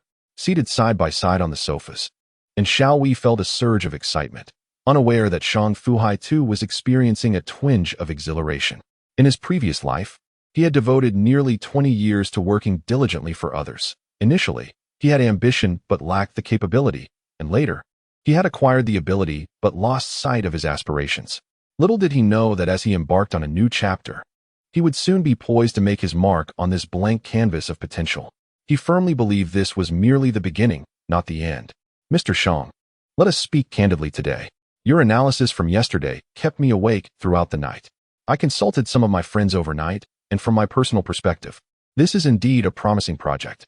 And Xiao Wei had indeed struggled to find sleep, his eyes tinged with fine red veins.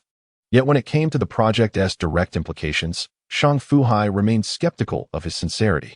However, flattery is universally appealing, and he was no exception. And Xiao Wei's praise had buoyed his spirits, making him feel as though his grand ambitions had reached a level of effortless execution. Managering, you flatter me. This is merely one of my projects. I am a person who values caution. Before initiating any project, I strive to meticulously consider every aspect. Once the project is underway, even if certain elements are flawed, as long as it adheres to my plan, I will execute it with unwavering rigor. I would rather embrace trial and error than compromise. His words resonated with a commanding presence, igniting a fervor within in Xiao Wei.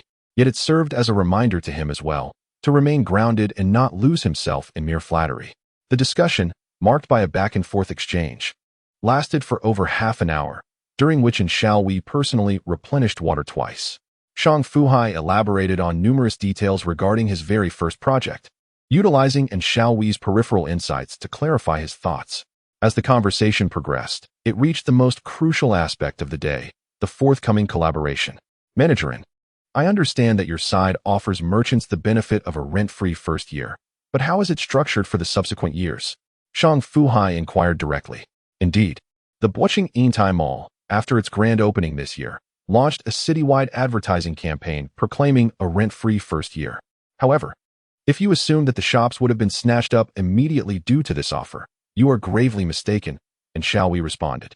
Shang Fu Hai recalled the widespread tenant withdrawals that occurred in the Bocheng Yintai Mall between 2018 and 2019, reflecting on the depths of the situation.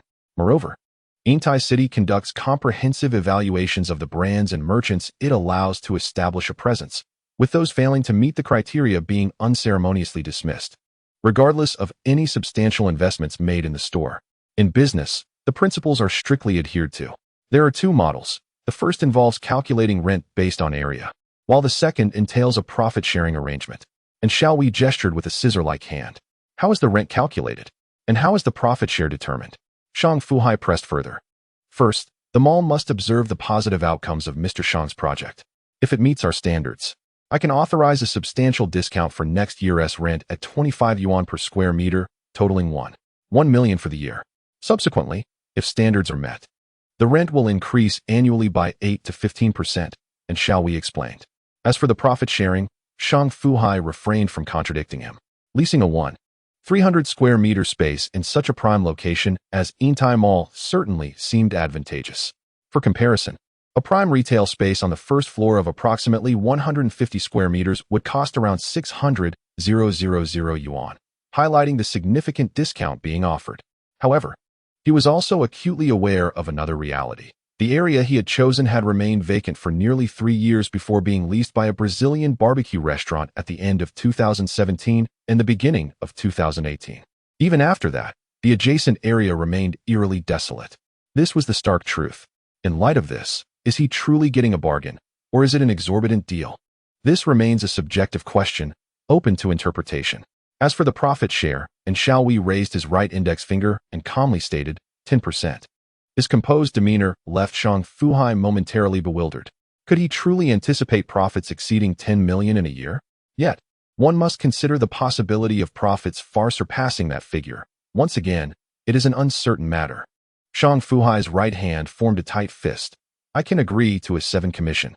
But Yintai Industrial must be responsible for the initial renovations and subsequent maintenance of my project, as well as the promotion within the shopping mall. Mr. Shang, you are a businessman of considerable stature.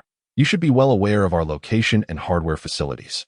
I have not demanded a high rent for your project, and considering the obligations tied to the 7 commission, I cannot consent. And Xiao Wei shook his head in refusal. However, Shang Fu Hai sensed that his rejection was not entirely resolute. I will add an additional 1 commission. Yintai Industrial will not only be responsible for the initial renovations and ongoing maintenance, but must also support me in the event of any unforeseen circumstances that do not tarnish the mall's reputation. Shang Fu Hai gestured a figure of 8.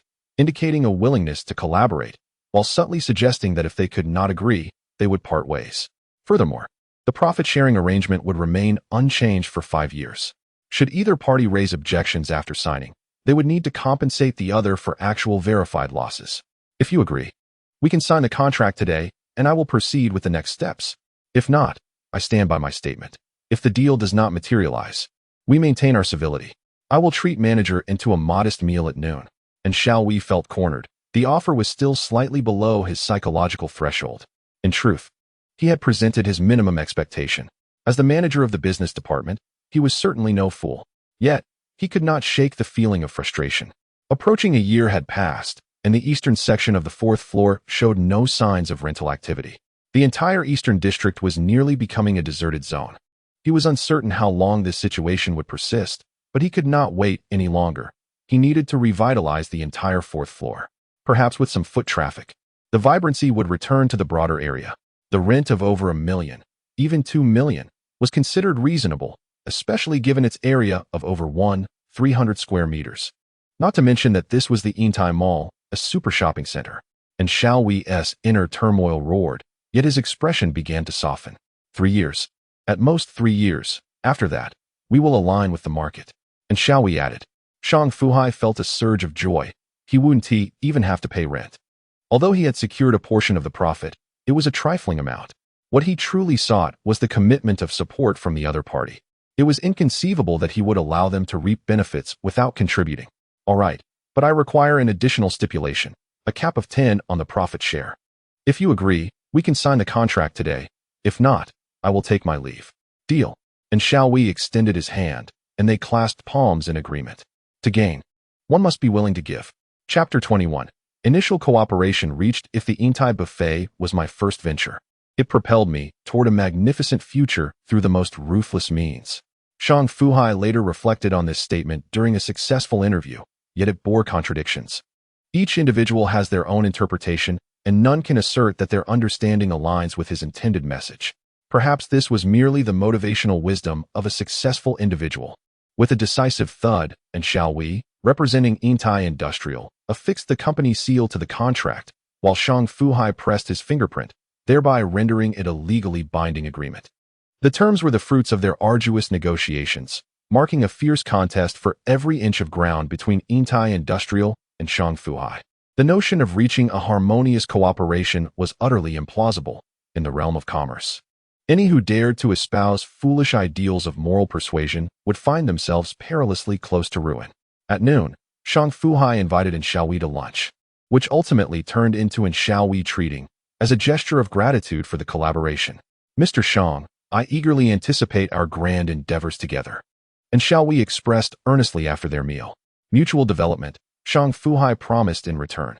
He had to assure him, all other enterprises, his personal connections with President Ma of Agricultural Bank, even the luxurious Mercedes outside, were not his. Had it not been for Shang Fu Hai's prior arrangement with the car rental company, he would have had to present merely a photocopy of his ID for the signing today with Yintai. The tribulations of life weighed heavily upon him. The world was indeed fraught with challenges. After parting ways, Shang Fu Hai glanced back at the 3 red characters of Yintai City in the center of the mall, filled with reflections. At that moment, he yearned to rush home and tell his wife, Xu Fei, "Darling, I have fulfilled your wish from a few days ago. Your man has made you the boss." However, he remained composed, recognizing that this was not the time to display bravado before his wife. This was merely the beginning of their journey. Time was of the essence. Following the signing of the business contract, Shang Fu Hai seized the opportunity of a trip to the restroom to call Manager Ma at the credit center, arranging a meeting for the afternoon at the bank's credit center. Upon encountering Shang Fu Hai again, Manager Ma was struck by the vigor and excitement radiating from the young man, even questioning if he had taken performance-enhancing substances. "Manager Ma, I have brought the cooperation contract with Yintai City, and I hope you can assist us further with the matters we discussed previously," Shang Fu Hai declared, leaving no room for ambiguity. Time was precious, and he could not afford to waste a moment. He had already conveyed his renovation intentions to Xiao Wei, detailing various aspects and providing rough sketches. His sole request was for the renovation to commence as swiftly as possible, with the shortest timeline achievable, maintaining a refined style, avoiding any extravagant embellishments. The objective was a design that was both straightforward and sophisticated, exuding an air of elegance at first glance. And Shao Wei meticulously reviewed his renovation requirements, growing increasingly convinced of their partnership. With such a dedicated entrepreneur, success seemed inevitable. Shang Fu Hai also cleverly sought to alleviate his burden by requesting Shao Wei to provide a professional financial personnel.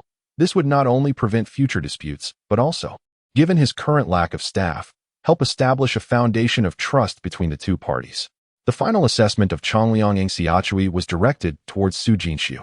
Manager Ma from the Agricultural Bank's Credit Center introduced Su Jinxiu to Shang Fu Hai, highlighting the robust connections this individual possessed. The trio, Shang Fu Hai, Manager Ma, and Su Jinxiu, gathered around a round table.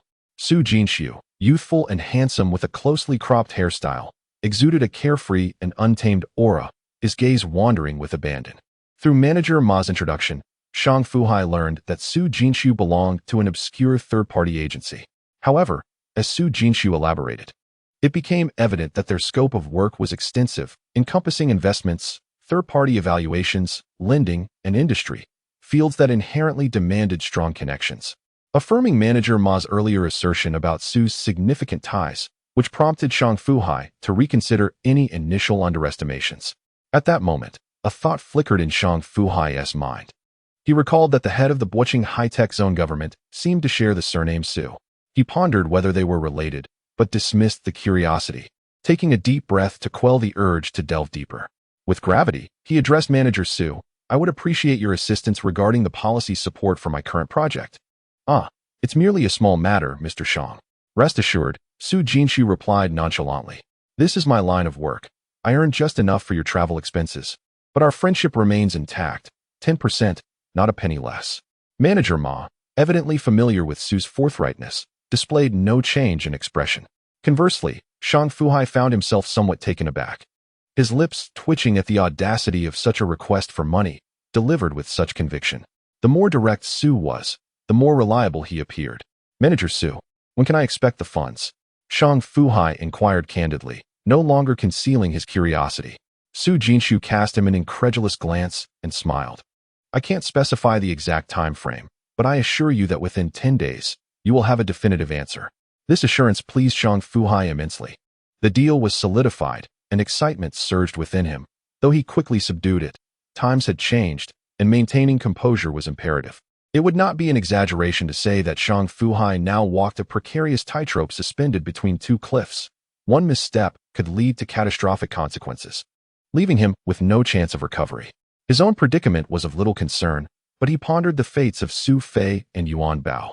Determined, he forced himself to dismiss these distracting thoughts, reciting countless times the mantra of tranquility he had learned, though to no avail. According to Su Jinxiu, the funds would be available around mid-month. Taking advantage of the clear daylight, Shang Fu Hai hurriedly made his way to the Boqingzhou district, home to the largest home goods trading center in Boqing and the surrounding cities.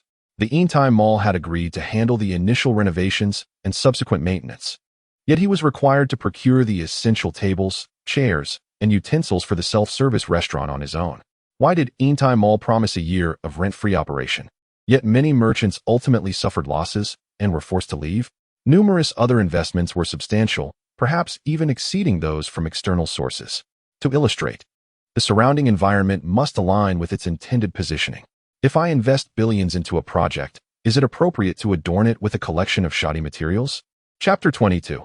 A life with green lights. After wandering around several prominent furniture malls in the Zhou district, he discovered a critical flaw in his situation. He lacked assistance. The readily available furniture did not correspond with the primary color scheme of his restaurant. However, customizing new pieces would necessitate a re-evaluation of factories and the provision of blueprints, which, in turn, demanded considerable time and manpower. Realizing this, Shang Fu Hai ceased his aimless exploration in Zhou district and resolved to visit the Labor and Social Security Bureau the following day to attend a recruitment fair. In the current circumstances, sharpening the axe does not hinder the woodcutter. He required either an individual or a team to share the burdens of these tasks. Otherwise, he would be overwhelmed, and even with immense effort, he would fail to accomplish his established plans in a timely manner. Given that he would need transportation for tomorrow's arrangements, he promptly contacted a car rental company, opting to extend the rental for another day instead of returning the vehicle. Upon returning from Zhou District, Shang Fu Hai barely had time to create an aesthetically pleasing recruitment flyer. He visited a stationery store, purchased a 1-meter square whiteboard, and acquired a black and a blue oil-based pen. Thus, he handwrote a recruitment announcement, Kweichow Moutai Catering Company, Limited. At this pivotal stage of expanding and rapidly developing the company, we are seeking talented individuals to join us in our endeavors. Purchasing Department Manager, preference given to those with over 5 years of relevant experience in the catering industry. Salary negotiable. Human Resources Department Manager, seeking a candidate with extensive HR experience, capable of formulating recruitment, training, employee communication, and salary structures, as well as overseeing employee promotion assessments and guidance. Catering Management and Training Manager, must be able to independently enhance the company's management and training systems, develop annual development and training plans, and establish a comprehensive management mechanism. Various other positions related to the catering industry. As he meticulously penned each line, Shang Fu Hai's wrist grew sore, filling the whiteboard to capacity. After reviewing it from top to bottom, he felt quite satisfied. Remembering the earlier advice from Manager Ma regarding the policy support loans from the Kweichow High-Tech Zone, which involved assisting the local government with the reemployment of some idle workers, he pondered whom to contact. Caught between Manager Ma and Su Jinshu, he ultimately decided to reach out to Su Jinshu, sensing that this individual could offer greater assistance. After contemplating, he dialed Su Jinshu's number. Hello, Manager Su. Is this a convenient time for you? I would like to invite you to dinner this evening for a chat. What do you think? Shang Fu Hai proposed, anticipating that the other party would likely decline. Yet to his surprise, Su Jinshu readily accepted. By this time, night had fallen, and Shang Fu Hai truly lacked the time to return home and prepare dinner for his wife and child. After some thought, he called Xu Fei, earnestly fabricating an excuse. My dear, today proved to be quite fortuitous. I happened upon a classmate from university at the job fair. They are currently employed at Sinopec Butching Company and displayed remarkable enthusiasm, offering to assist me in securing a position there. They insisted on dining together this evening, and I thought that since they were extending such a significant favor, it would be only fitting for me to treat them. I must commend the art of deception that is involved in this social interaction. Xu Fei, oblivious to any ulterior motives, earnestly advised me, if you truly manage to join Sinopec, you must express your gratitude wholeheartedly. In these times, it is customary to present a token of appreciation, perhaps a red envelope. You should not let them assist you in establishing connections while bearing the burden of expenses. I understand entirely, rest assured. I shall dine and retire early. After ending the call, Shang Fu Hai stared silently at the darkened screen of his phone. The Blue Ocean Hotel was the venue chosen by Su Jinshu. One would be gravely mistaken to think that the other party was merely seeking a free meal. Upon their arrival, Su Jinshu presented his membership card at the front desk, a recharged card, the source of which was unknown.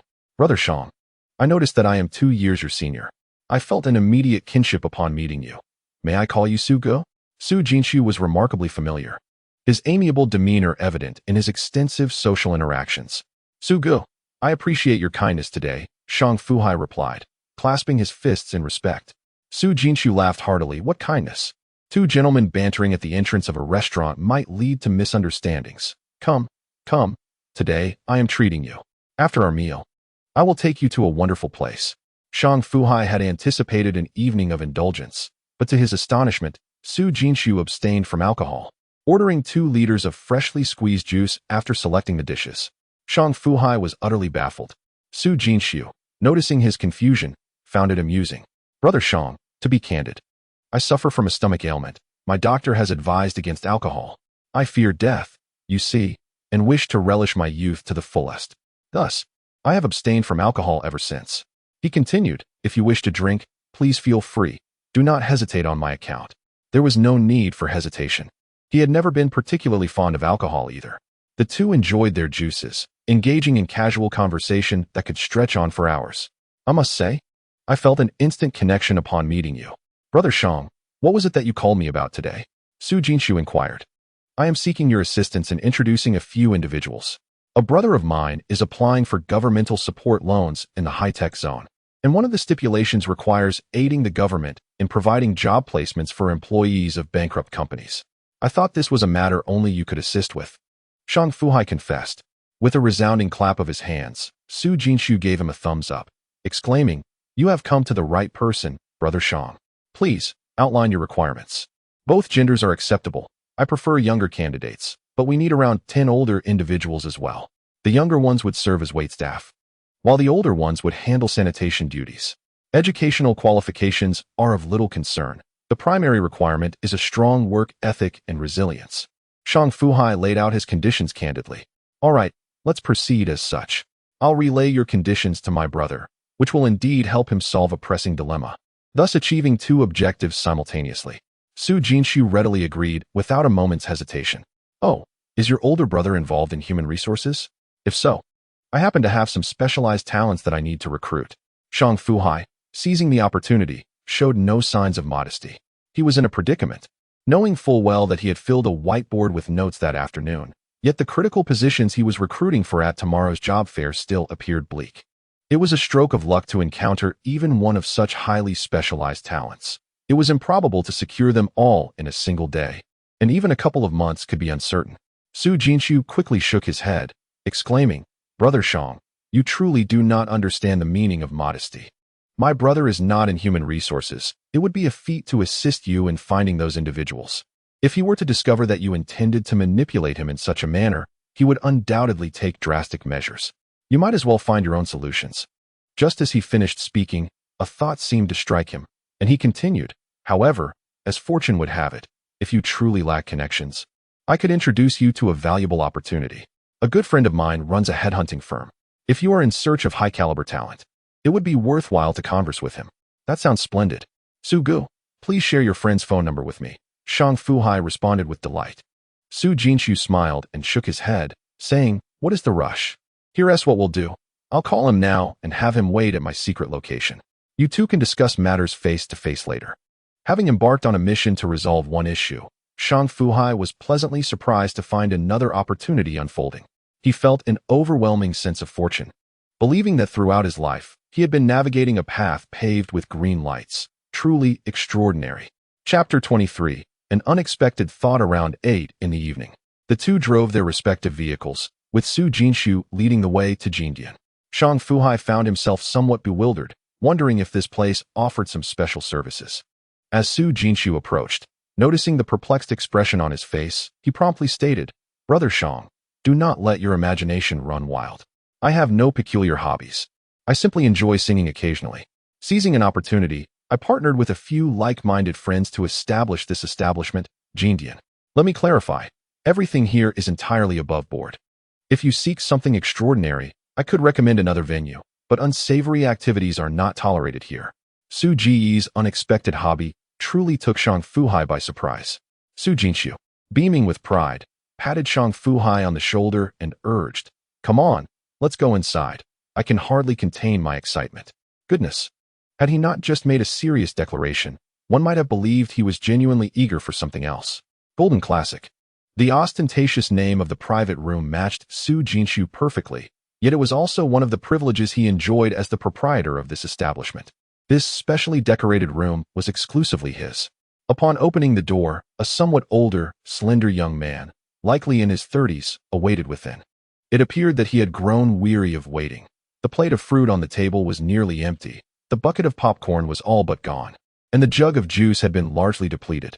How dreadfully dull this must be, thought Shang Fu Hai.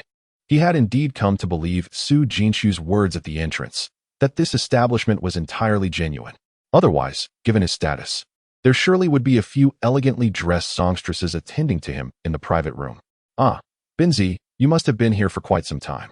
My apologies." Su Jinshu approached, gesturing toward the young man who had just risen. "Brother Shang, this is my friend Sun Xiangbin, whom I mentioned earlier." Despite his seemingly taciturn demeanor, his joint human resources firm is undoubtedly the largest and most professional in Butching, recognized even at the provincial level. He then pointed at Shang Fu Hai and continued, "Old son, you may not believe this, but this is a brother I've only just met today. It's rather peculiar. I feel a kindred spirit with him. Your friend is my friend, right, Brother Shang? If you need anything, please do not hesitate to let me know." Sun Xiangbin spoke. Shang Fu Hai was astute enough to discern the subtle nuances of the situation. He had not yet fallen into the naive belief that he could conquer someone upon their first meeting. He understood that this was merely Su Jinshu extending a courtesy on his behalf. However, one could not help but wonder whether Su Jinshu's kindness stemmed from genuine affinity or ulterior motives. This remained uncertain, yet Shang Fu Hai had no desire to delve into it. Ultimately, one must rely on oneself. At present, he was still too fragile and needed the support of others, yet he firmly believed that he would eventually grow stronger. That day would not be far off. When that time arrived, he would stand as a formidable presence, a pillar of support for anyone. Brother Ben, I truly must trouble you. I have just launched a project, but I am in need of personnel.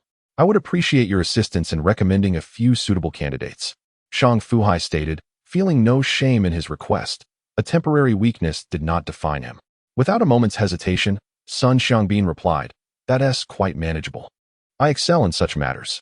Please specify the conditions you require and what you can offer in return." He added, however, "I must make one thing clear.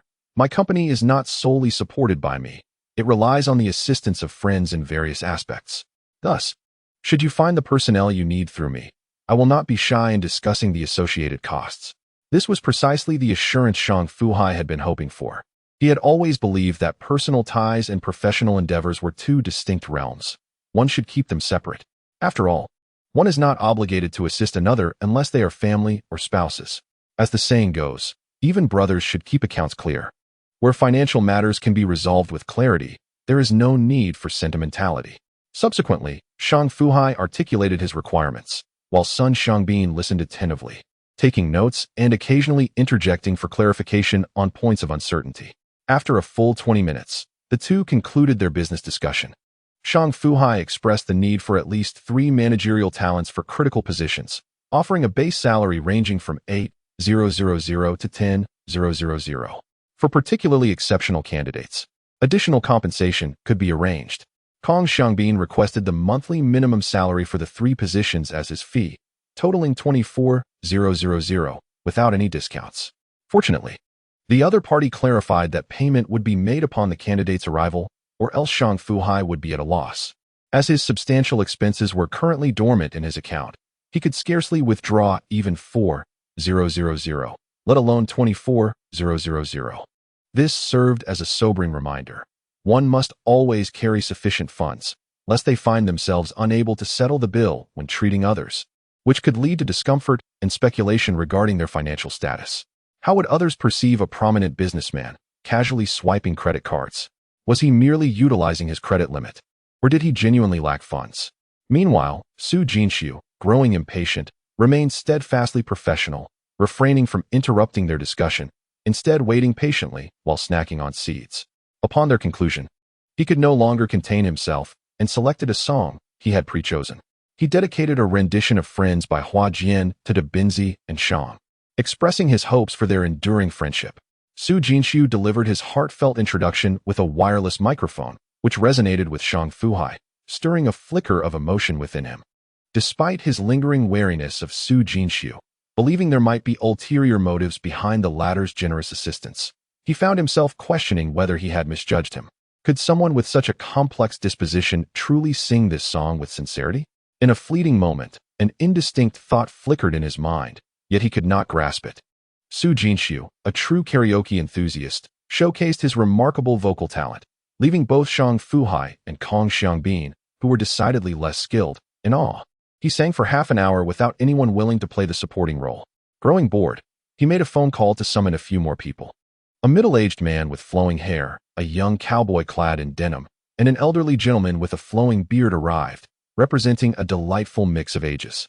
Shang Fu Hai's eyes widened in astonishment. He recognized them. How could he not? At a significant company anniversary celebration, a grand event had featured a well-renowned local band.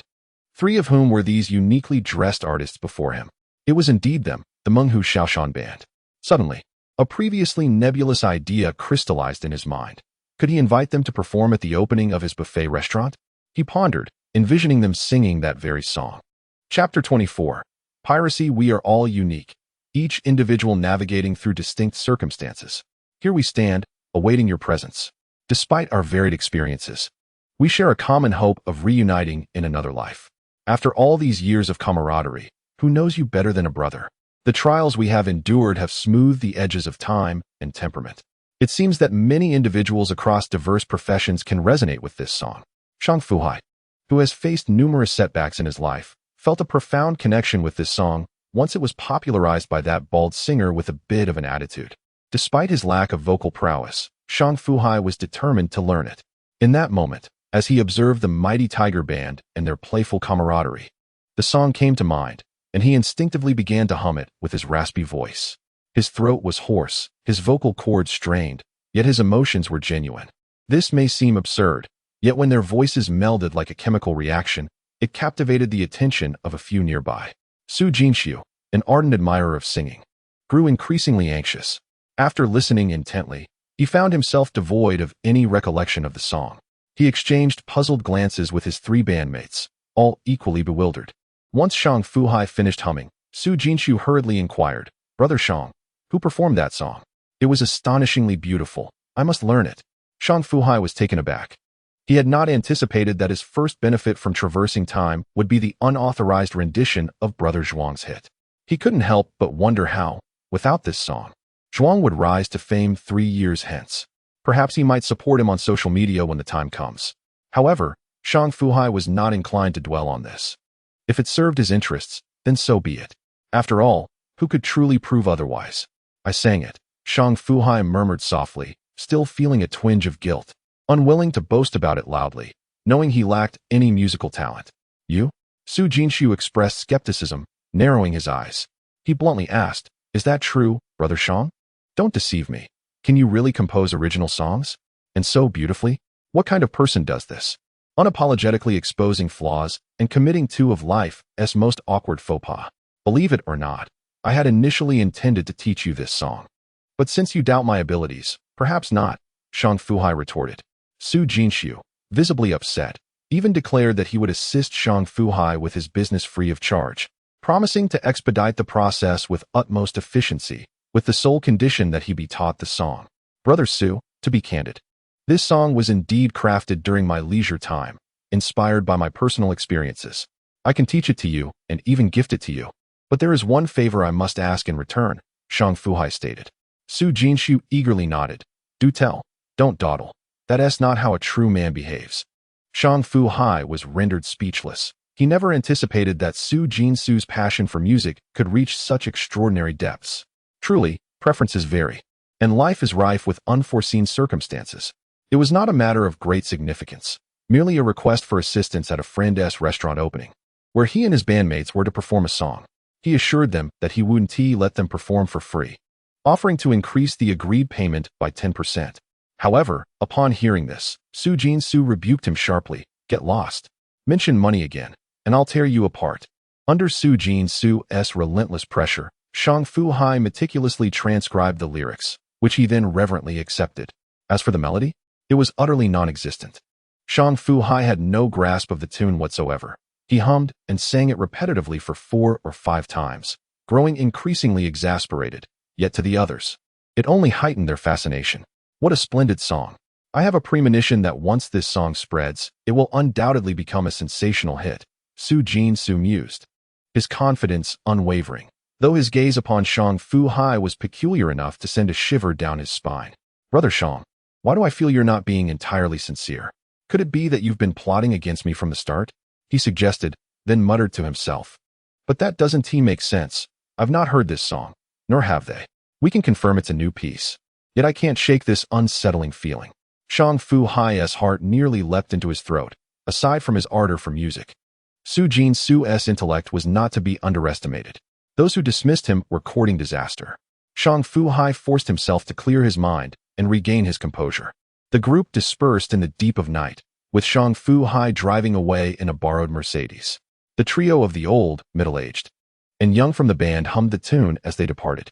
Xu Jinxiu and Kong Xiangbin lingered behind. In the dim light, Kong Xiangbin spoke softly. "Old Xu, if you truly achieve fame with this song, it will be a fulfillment of your aspirations, but your debts of gratitude will also multiply. Rest assured, Dabin." "I'm well aware," Xu Jinxiu replied quietly. "Whether intentional or not, as long as he does not overstep, I will assist him to the best of my ability. Our acquaintance has been a journey, and you know I am inherently laid back. Otherwise, I would have succumbed to my family's political ambitions long ago instead of indulging in trifles. Besides food and drink, my greatest desire is to play music, and having encountered such a gem, how could I possibly let it slip away? Very well. As long as you understand.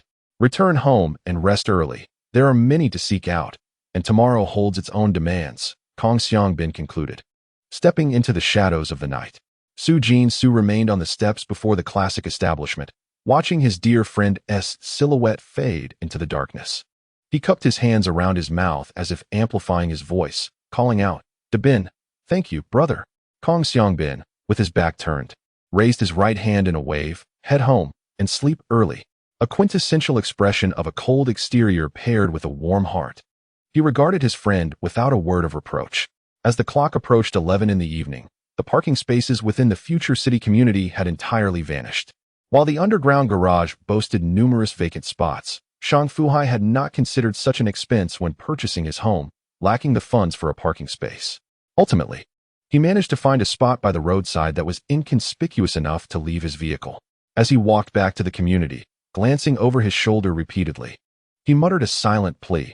"Please, let nothing happen to my car, otherwise, I shall face a substantial loss." Simultaneously, this predicament intensified his desire to acquire a vehicle of his own, as he felt uneasy driving a car that did not belong to him. Chapter 25. At the job fair, Shang Fu Hai gently opened the door, carefully maneuvering in the dark to sit on the sofa, fearful of disturbing the slumbering pair. Reflecting on the whirlwind of events that had transpired over the past few days, he found them far more exhilarating than the entirety of his previous two-decade career. Yet, he feared that it might merely be a figment of his imagination, too surreal to be true, and the weight of this uncertainty pressed heavily on his heart. Sighing deeply, he ran his hands from the back of his head to his forehead, unable to contain his melancholy. Suddenly, the bedroom door creaked open, and Xu Fei, after closing it behind her, illuminated the living room with a soft glow from the recessed lights. Bathed in the warm yellow light, she appeared in a charming pink strapless nightgown. Approaching Shang Fu Hai, she embraced his head tenderly, her voice soothing. "Darling, you must be exhausted after today. If you need to rest tomorrow, it's perfectly all right. The year-end is approaching, and now that we have some financial stability for the new year, we can take our time to find a suitable job afterward." With a heartfelt expression of care, Shang Fu Hai felt rejuvenated. Wrapping his left arm around Xu Fei's slender waist, "I'm fine. I had a good conversation with a friend today. He said he would expedite matters for me. And perhaps I could indeed secure a position at Sinopec. It is said that one lie often necessitates a multitude of others to sustain it. Darling, I want." Xu Fei's voice trailed off in a melodic whisper. As the night unfolded, before dawn broke, Shang Fu Hai felt invigorated, his body no longer weary but rather revitalized, as if he had shed an old skin. After preparing breakfast and brunch for the two ladies, he strolled out of the community towards the parking area. After a quick inspection of his vehicle, he was relieved to find no visible signs of damage, and, with the dawn of a new day, he headed towards the South City Technology Park. Unbeknownst to him, as he departed, two middle-aged women in their 40s stood nearby, pointing and whispering. "Hey, am I seeing things? Was that Xu Fei's husband just now? How did he end up driving a luxury car?" exclaimed the more robust woman, Tian Mingxia, with a mix of surprise and curiosity. The slender woman, Han Meihua, shook her head in disbelief. "I initially thought I was imagining things, but he does seem different from behind. Besides, Xu Fei's husband is just a factory worker. His salary is decent, but surely he couldn't afford such an extravagant vehicle. We must have mistaken him for someone else. Have we truly misidentified him?" The plump woman pondered, beginning to doubt her own judgment. Han Meihua playfully nudged her. "If we're uncertain, we can simply ask Xu Fei next time. Now let us hurry along. We still need to go to the market under the bridge to buy some fresh fruits and vegetables. If we delay, we might find the best selections picked over, leaving us with the less desirable remnants." On Saturday, the weather was delightful, with a pleasant temperature and a gentle breeze. Upon arriving at the technology city, Shang Fu Hai initially believed that his early arrival, having traveled under the stars, would grant him an advantage. However, upon witnessing the throngs of people before him, he realized he had underestimated the competition. In this day and age, job seekers and recruiters seemed to be in a perpetual state of dissatisfaction. Fortunately, the job fair was held outdoors, organized by the Labor and Social Security Bureau of Bo City, and neither the enterprises nor the applicants were charged any fees. This aspect alone contributed to the fair's considerable popularity. However, there was a downside. All tables and chairs had to be brought by the companies themselves. Veteran recruiters, well accustomed to the routine, arrived with their own folding tables and chairs, displaying their recruitment flyers with pride. Yet, for newcomers like Shang Fu Hai, who were unaware of this custom, it posed a challenge. Nevertheless, Shang Fu Hai's approach was quite distinctive.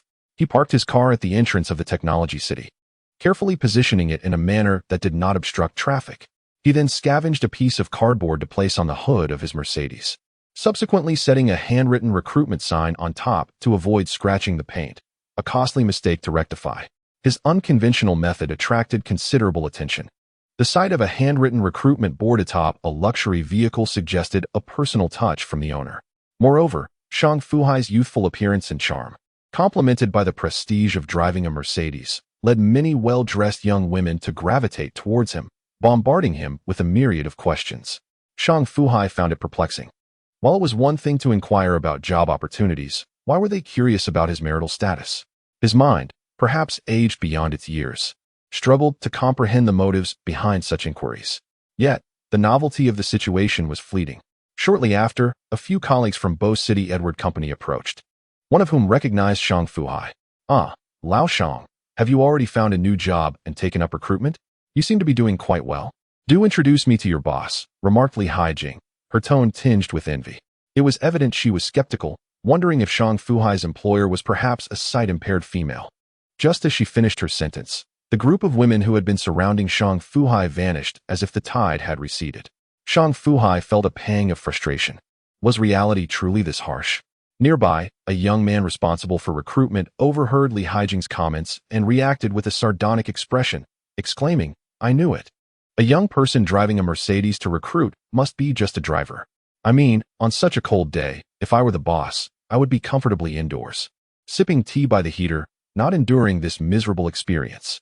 His words elicited nods of agreement from those around him. In these times, it seems many are unable to tolerate the success of others, a rather unfortunate state of affairs. Shang Fu Hai pretended not to hear and cared little for the opinion of others. His business endeavors were not for the scrutiny of certain individuals. After all, any substantial sum of money would ultimately find its way into his own pocket. He glanced at Li Haijing and, with a sense of resignation, remarked, "So, you've come seeking employment as well? Not planning to continue at the company? What else can we do? Another tragedy has struck. Haven't you heard? One of the severely injured who was rushed to the hospital the other day passed away last night. The company spent a fortune on medical care, but was unable to save him." Sigh. Li Haijing, recalling the unsettling news, shook his head. "My wife forbids me from returning. She insists that if I go back to work, she will file for divorce. She cannot bear the thought of receiving a call one day informing her that the father of her child is no more. No amount of money would suffice. So, here I am, taking advantage of the job fair today to see what's available, and you too?" Likewise, Shang Fu Hai replied dismissively. He had hoped to seize the opportunity to recruit a few individuals and assemble a modest team, yet he found himself ensnared by the loquacious Li Haijing. Li Haijing, oblivious to the hint, continued, "But I must say, the company has been quite generous this time, providing compensation and even disbursing the year-end bonuses early. I received over 50,000. What about you? If it weren't for my wife's insistence, I might have considered staying." Shang Fu Hai could no longer endure the conversation. "Look, old Li, let us chat another day. I need to focus on hiring right now. Otherwise, when your boss arrives and sees you have not recruited anyone, it won't reflect well on you, will it?" "I understand." Just as he thought he was being understanding, Li Haijing's tone shifted. Casting a glance at the recruitment whiteboard, he quietly inquired, "Hai Fei Catering Company? Is it a new establishment? Running a restaurant? I've never heard of it. What is the company's strength? What are the benefits like? Is the work demanding? If the pay is decent and the work manageable, perhaps you could introduce me to your boss. Given our relationship, I would surely remember you in the future." Chapter 26. No longer needing to consider the cost of diapers. Yet what I truly wish is for you to forget me. Shang Fu Hai thought to himself. Li Haijing and a few colleagues gathered around Shang Fu Hai, inadvertently bringing him some attention. Newcomers, or those transitioning to this area, noticed the recruitment information and approached him. Shang Fu Hai had prepared the recruitment details on the spot, lacking promotional flyers. Yet he was clear about the future plans for his company and could articulate its strengths with ease. He tactfully disregarded Li Haijing and his companions. beginning to present information about the company and the available positions. Shang Fu Hai's voice was robust, drawing an increasing number of individuals closer. As many hesitant candidates heard the appealing salary he was offering, even though the company was in the catering industry, the number of applicants gradually began to rise. Dear friends, let me reiterate that this morning, I will be collecting your resumes, and this afternoon, we will conduct a brief interview in this very location. For those interested in joining our endeavor and who find the timing convenient, you are welcome to return for a more in-depth discussion, or you may await our notification for a separate appointment. Shang Fu Hai called out at the end. Here is my resume. This is mine, he said. I will come back this afternoon. Handsome, take a look for yourself. And mine too. Oh, who pushed me? Damn it. Brother, does your restaurant need security? I didn't see that mentioned above. I'll come back this afternoon to wait for you, all right? In what seemed like no time at all, the previously calm atmosphere erupted into a bustling marketplace. Li Haijing, feeling disheartened, observed that the busy Shang Fu Hai showed no inclination to acknowledge him. So he reluctantly departed with his companions, muttering under his breath, "Humph, what is so remarkable? At the end of the day, it's merely switching bosses to work for someone else. Being in charge of recruitment doesn't make you exceptional. This attitude is rather superficial, and there's little future in it." Oldly, right? Who was that from earlier? I recognize him, but I can't quite recall, one of his companions inquired. Li Haijing rolled his eyes and replied, "He is the head of quality control's incoming inspection. How can you not know him? But that was in the past. He has found a new employer now." "Oh, you mean him? His last name is Shang, isn't it? I've heard people say he was quite arrogant. But I didn't believe it until just now," another person recalled, suddenly enlightened. "All right, let us go. Let us keep searching. He has found a job so effortlessly. We shouldn't be any less capable, right?" "I refuse to believe that," the last individual urged. Unbeknownst to Shang Fu Hai, his former colleague's disparagement of him went unnoticed. Even if he had known, he would not have cared much. The number of individuals inquiring about job opportunities continued to grow, leaving him parched from speaking. He thought to himself, regardless of the situation, he needed to hire someone for the human resources position first. By 11 o'clock, Shang Fu Hai concluded the morning recruitment session early and, with a substantial stack of resumes in hand, drove to a nearby fast food restaurant for a hurried meal. After dining, he returned to the fast food establishment to review the resumes once more. When collecting resumes, he had specifically focused on a few candidates who excelled in communication. He confirmed that their resumes indicated experience in sales or administration, among other relevant terms, with 2 having previously worked in similar roles. Perfect, I will speak with them first, Shang Fu Hai thought as he lightly tapped the table. Unfortunately, upon returning to the recruitment fair in the afternoon, only 2 of the 4 candidates he was interested in showed up, 1 man and 1 woman, with the male candidate being the one he had previously encountered. After conversing with both for approximately 5 minutes, Shang Fu Hai, relying on his extensive recruitment experience, decided to hire them on the spot. "In Zhongqi, He Guangliang, you 2 are officially employed now. Is that acceptable?" Shang Fu Hai asked, noting that there were still several others waiting in front of him. In Zhongqi, being quite lively, smiled and said, "Boss, as long as we get paid, that's all that matters." Indeed, In Zhongqi and He Guangliang were quite astonished. Initially, they had presumed that Shang Fu Hai was merely a recruiter from Xu Fei Catering. Little did they know that he was, in fact, the genuine owner of Xu Fei Catering. And remarkably youthful. "Boss, I have no questions," He Guangliang replied sincerely. "Since you all have agreed, let's commence," Shang Fu Hai declared, prompting the 3 to busily engage in their tasks.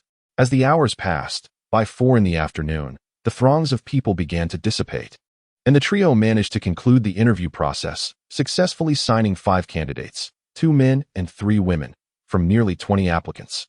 Despite the relatively mild temperature, the 3 were perspiring from their efforts. "Xiao Guangliang, where are you residing? How did you arrive? Shall I offer you a ride?" Shang Fu Hai inquired. The lively In Zhongqi pouted in protest. "Boss, how can you say that? He Gu and I have toiled tirelessly all afternoon. Even if we lack functional contributions, our labor deserves recognition. The day is nearly over. Can't you generously invite us to dinner?" "Dinner? My wife is awaiting my return home to prepare a meal, and my daughter also expects my presence," Shang Fu Hai explained. "Perhaps another day, I shall treat you to a gathering when time permits." This revelation left In Zhongqi taken aback. "Ah, boss, you married at such a young age? And you have a child? How swiftly things progress. What did you think? All right, the day is fading. Do you require a ride? Shang Fu Hai inquired once more. Both declined, having arrived on electric bikes. After parting ways, Shang Fu Hai returned the rented vehicle and settled the day's rental fee. As he was leaving, the rental shop owner jested, "Boss Shang, how about I sell you this vehicle at a lower price? Renting it daily adds up." "Haha, I appreciate the offer. But I plan to purchase an 8-seater for ample space and more passengers," Shang Fu Hai replied with a smile. The shop owner was perplexed by this rationale. What did he mean by needing more space for passengers? Hastening home, he arrived just past 6. After standing at the door for a moment and brushing off an imaginary chill, he opened the door, laughing heartily as he approached Xu Fei. He planted kisses on both Xu Fei's and their daughter's cheeks. "Wife, I bear good news. The new job is confirmed. The day after tomorrow, I'll transition my work at the company and begin here. The compensation is quite favorable. Soon, when our daughter requires diapers, we needn't fret over the cost." Shang Fu Hai emphasized this last statement with a firm fist, as if he had decisively shattered the burdens of his past. "Really? Sinopec is that generous? They offer such a high salary upon your arrival?" Xu Fei questioned, wiping the spittle from her face, then suddenly realizing, "Your classmate must have connected you with the right people. Husband, we must express our gratitude to them." "Ah, yes, we must indeed thank him." Shang Fu Hai's lips twitched. This conversation was unresolvable, and he had to face the consequences of his own making. Thus, the couple, having abstained for a year and a half, enjoyed a blissful evening after indulging for the first time since last night. Early the next morning, Shang Fu Hai boarded bus number 131 en route to Yintai Mall. As for whether anyone would question a distinguished entrepreneur like himself taking public transport, he was unfazed. The collaboration agreement with the mall had been duly signed, and the policy support loans were already in the process of being submitted. With such progress, what was there to fear? Moreover, he had 147 shares of Western Securities comfortably profiting in his securities account, and he was about to acquire LeTV. Once these ventures materialized, he would undoubtedly ascend to the ranks of the affluent. At that time, what would he have to fear? With wealth in his pocket, he felt confident and upright. Even on a bus, Shang Fu Hai exuded the aura of a private car owner. He briskly made his way to the 4th floor of the East District, and Xiaowei was swift in action. Just 3 days after signing the contract, he had already initiated the renovation. The outline of the exterior walls was beginning to take shape, transforming the once barren land. In Zhongqi and He Guangliang had arrived early, and upon witnessing the swarm of construction workers bustling about, they were left in a state of bewilderment. "Boss, is this our dining enterprise?" In Zhongqi asked, her expression blank. "Yes, the work has commenced. The mall has promised to complete everything within 20 days, and we are set to officially open on the 1st of next month." "Exciting, isn't it?" Shang Fu Hai nodded. "Exciting? More like a joke." In Zhongqi felt deceived, while He Guangliang remained speechless, continuously swallowing hard. Wasn't this supposed to be a rising star in the culinary world? Wasn't the future supposed to be bright? Damn it. The other 5 individuals who arrived later were equally stunned. Shang Fu Hai had no time to engage with them. He quickly briefed He Guangliang and In Zhongqi before seeking out in Xiaowei to exchange greetings.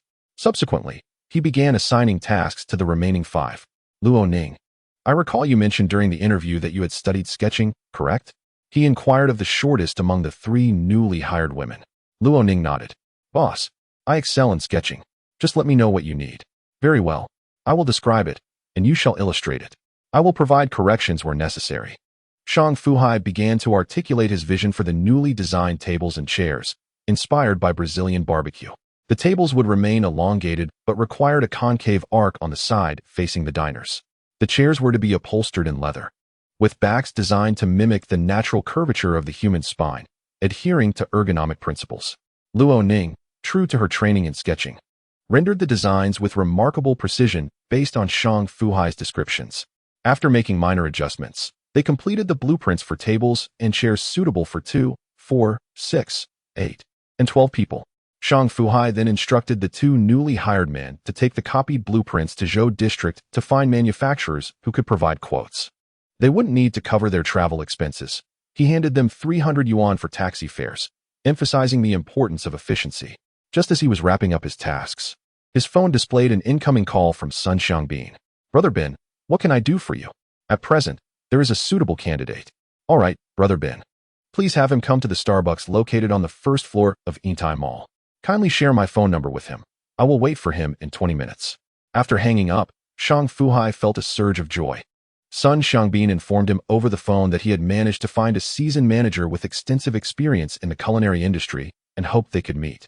20 minutes later, as Shang Fu Hai made his way to Starbucks, his phone rang with an unfamiliar number. Upon answering, a melodious female voice greeted him. "Mr. Shang? This is my Yilin." "Yes, Mr. Sun introduced me to you. I'll be waiting for you at a table near the entrance of Starbucks." Upon meeting my Yilin, Shang Fu Hai was taken aback by her youthful beauty. She appeared remarkably young, and it was difficult to ascertain a woman's true age. Conversely, Ma Yilin was equally surprised by Shang Fu Hai's youthfulness. She could tell he was undoubtedly under 30, despite the weariness in his gaze. His face still bore the freshness of inexperience, a testament to her years in the industry. "Ms. Ma, trust me, you are already familiar with my situation as Mr. Sun has briefed you. Would you mind giving a brief self-introduction?" Shang Fu Hai stated directly. "Certainly. I previously worked as a manager at the Shuriware restaurant in the New Century Grand Hotel for 3 years. I possess extensive management and training experience, particularly in mid to high-end buffet dining. I am confident in my ability to excel in this role." Ma Yilin succinctly introduced herself. After her brief introduction, Ma Yilin began to elaborate on various management techniques she employed during her tenure as manager at Shuriware, detailing the management systems and training protocols she had established, as well as the employee evaluation mechanisms, all articulated with ease and clarity. As she conveyed these specifics, Shang Fu Hai recognized her competence and felt assured that she was more than capable of meeting the needs of his restaurant. He was aware that Shuriware Restaurant was an upscale buffet dining establishment affiliated with the 5-star New Century Grand Hotel. "May I ask, Ms. Ma, given your evident success, why did you choose to leave?" "I cannot guarantee that the compensation I offer will surpass what you received at Shuriware," Shang Fu Hai interjected. "There is no need for discretion at this point. The New Century has seen better days, and Shuriware is also on the decline. Personally, I see no future for development at Shuriware," Ma Yilin candidly responded. Shang Fu Hai nodded, understanding that the New Century Grand Hotel, one of the 2 5-star hotels in Butching, had indeed fallen from grace. Following a devastating fire at the end of 2017, it had all but vanished from public consciousness, leaving many outsiders bewildered as to how it had deteriorated so swiftly. Ma Yilin continued, "Regarding compensation, I have faith in my capabilities. I believe my skills can bring substantial profits to Xu Fei Catering, and I am convinced that ability and remuneration should be commensurate. Therefore, let us set a 3-month period. After 3 months, should my assessment of your abilities align with my expectations, I will offer you a satisfactory compensation package. How does that sound?" Ma Yilin agreed. She shared a personal rapport with Sun Xiangbin. When he introduced her to the position, he repeatedly emphasized that she should excel at Xu Fei Catering, assuring her that she would not be treated poorly. She was unsure why Sun Xiangbin held such unwavering faith in the individual before her. Yet she trusted him more than herself. This was a woman entranced by love, yet possessing the acumen of a manager. On the very afternoon of her employment, Ma Yilin showcased her capabilities to Shang Fu Hai. Upon learning that Xu Fei Catering was still in the initial stages of renovation, with tables, chairs, and cutlery yet to be procured, she promptly contacted the furniture and tableware companies she had previously collaborated with. Acting as a mediator, she facilitated direct communication between Shang Fu Hai and the respective parties, culminating in a successful partnership. Moreover, concerning the payment for the furniture and tableware, Ma Yilin proactively proposed a payment plan of 343.30 upon delivery of goods, 40 in the 2nd month if all was well, and the final 30 in the 3rd month upon meeting standards. This arrangement was particularly favorable for Shang Fu Hai, who was currently facing financial constraints. Chapter 28. Good news. With Ma Yilin's addition, Shang Fu Hai felt an undeniable lightness, finally liberated from the burdensome affairs that had previously consumed him. The once troublesome issues of tables and cutlery were resolved on the very day she joined, with a payment plan that exceeded his expectations. From this, he realized that he had indeed undervalued her contributions. However, he contemplated the agreed-upon 3-month probation period, after which he would reassess her compensation based on her actual performance. Once liberated, it was time for him to report to the company. Reflecting on the past week, Shang Fu Hai saw a distinctly different path in life, one that captivated him and fueled his aspirations. Once again, he hopped onto his electric scooter and sped toward the company. Yet he felt a lack of the enthusiasm he once had upon arrival. The time to resign could not be delayed, There were many pressing matters at Xu Fei Catering, and with my Yilan's presence, he could no longer afford to take 3 days off and forfeit his employment. At Butching Edward Company. On the first day of the new week, Shang Fu Hai entered the office of the quality department manager, closing the door behind him. They conversed for a solid half hour, and Shang Fu Hai felt as if he had returned to his work with a newfound sense of freedom. By this time, rumors of his new job had already spread, and he knew exactly who had let the information slip. Li Haijing's penchant for chatter would eventually lead to his downfall. With a slight sigh, he chose not to comment. As was customary, he called a morning meeting. Despite the burgeoning doubts among his colleagues, he refrained from addressing them directly, proceeding to outline the day's tasks before immersing himself in his work. During his half-hour discussion with the manager, aside from expressing gratitude for the past 3 years of support, Shang Fu Hai primarily reported on work details and the transition of responsibilities. The manager confirmed that his successor would be Chun Yinjiao, who arrived around 10:30 in the morning, observing his colleague, who had been his partner for over 5 years. Shang Fu Hai held a deep admiration for her exceptional organizational abilities. Indeed, her prowess in this domain ranked her among the top in a company of more than 200 female employees. Yinjiao, I sincerely apologize for my sudden retreat and for the trouble I've caused you, Shang Fu Hai remarked. Chen Yinjiao smiled, replying, Oh, Shang. Since you've admitted to causing me trouble, surely you wouldn't just leave it at that. You must show your appreciation. Of course, during this period, I plan to remain at the company until the end of the month to hand over all my responsibilities to you. Before I depart, how about I treat you to a lavish meal? He suggested. That sounds delightful. I do enjoy a grand feast. However, your resignation truly took me by surprise, she noted, pointing outside with her delicate fingers. I heard this morning that rumors are circulating about you having found a new job. Is that true? A position at a catering company? That is quite a leap. It must have been Li Haijing spreading those rumors. We ran into each other at the Tech City job fair the other day, but it doesn't matter. There are always petty people in this world. Why bother with them? Shang Fu Hai replied candidly, showing no concern. Chen Yinjiao gave him a thumbs up, exclaiming, Impressive. Your mindset is truly admirable. Please, no further flattery. If you keep praising me, I might just reconsider leaving. Your hard-earned position as the head of the sub-department could be at stake, Shang Fu Hai quipped humorously.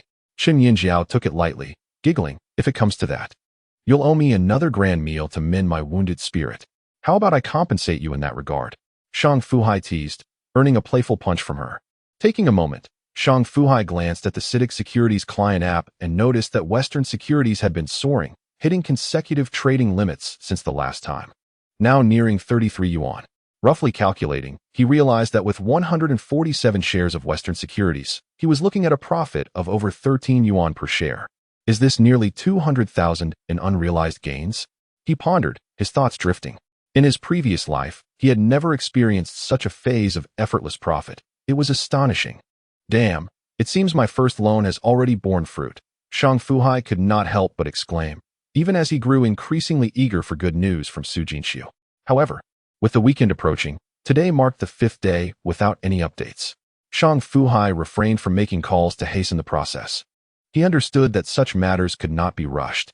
He was well aware that if placed in another's hands, it might take not just 10 days, but even 1 or 2 months to resolve.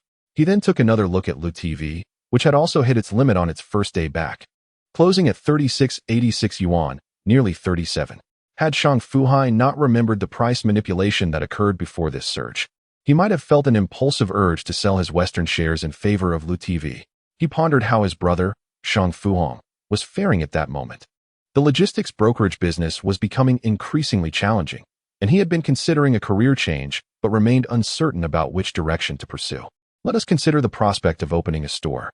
The initial investment often amounts to several $100,000, while he can readily part with a sum of tens of thousands. Any additional expenditure necessitates careful contemplation of the associated risks. With elderly dependents above and a young child below to support, reality leaves him no room for even the slightest miscalculation. The last time his brother introduced him to Luiko, he became quite engrossed, contemplating leveraging this stock for a profitable venture. His fixation on the fluctuations of Luiko's stock price stirred his emotions, leading to profound regret when, on that fateful Monday, he observed the stock reach its ceiling. Even a rational individual can succumb to moments of confusion. He contemplated reaching out to his brother for a discussion. However, Recalling his brother's suggestion of a price around 30 yuan, he ultimately restrained himself. As time progressed, over the subsequent days, Shang Fu Hai maintained regular communication with Ma Yilan, enabling him to stay abreast of every detail concerning the recent developments at the mall Haifei buffet. Occasionally, during breaks from work, he would take a moment to visit, though most of his time was dedicated to transitioning his responsibilities at the office. His workload was considerable, yet after 4 consecutive days, the handover was nearing completion, and it was now mid-December. Western Securities also took an interest, and intriguingly, after a series of 3 consecutive price surges, the 4th surge faltered, resulting in a dramatic reversal.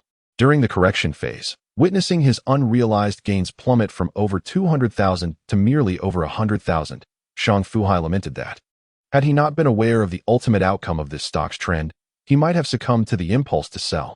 Conversely, the Kweichow stock, which he had yet to acquire, astonishingly announced multiple stock purchases by its senior executives upon resuming trading, causing its price to rise steadily after that initial surge. Reaching almost 40 yuan, Shang Fu Hai began to question whether he had erred in not investing sooner, wondering if Kweichow had surged ahead prematurely. Fortunately, after mid-month, Kweichow's price began to descend sharply from its peak of over 38 yuan, which brought a smile to Shang Fu Hai's face. It felt like a relief. After navigating this complex market behavior, he struggled to articulate his feelings, yet he recognized the downward trend of Kweichow's stock and instinctively exhaled a sigh of relief. Simultaneously, after 10 days of anticipation, good news arrived from Su Jinshu.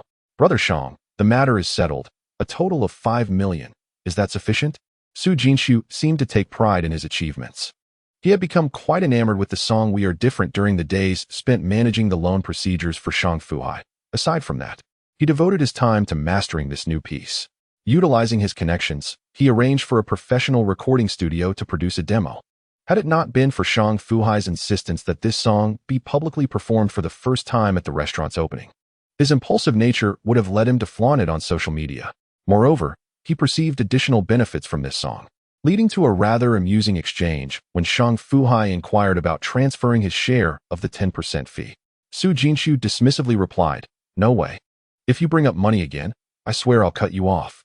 He then received a message, "I no longer need mine, but once the bank disperses the funds, you should separately withdraw 100,000 in cash to give to old Ma."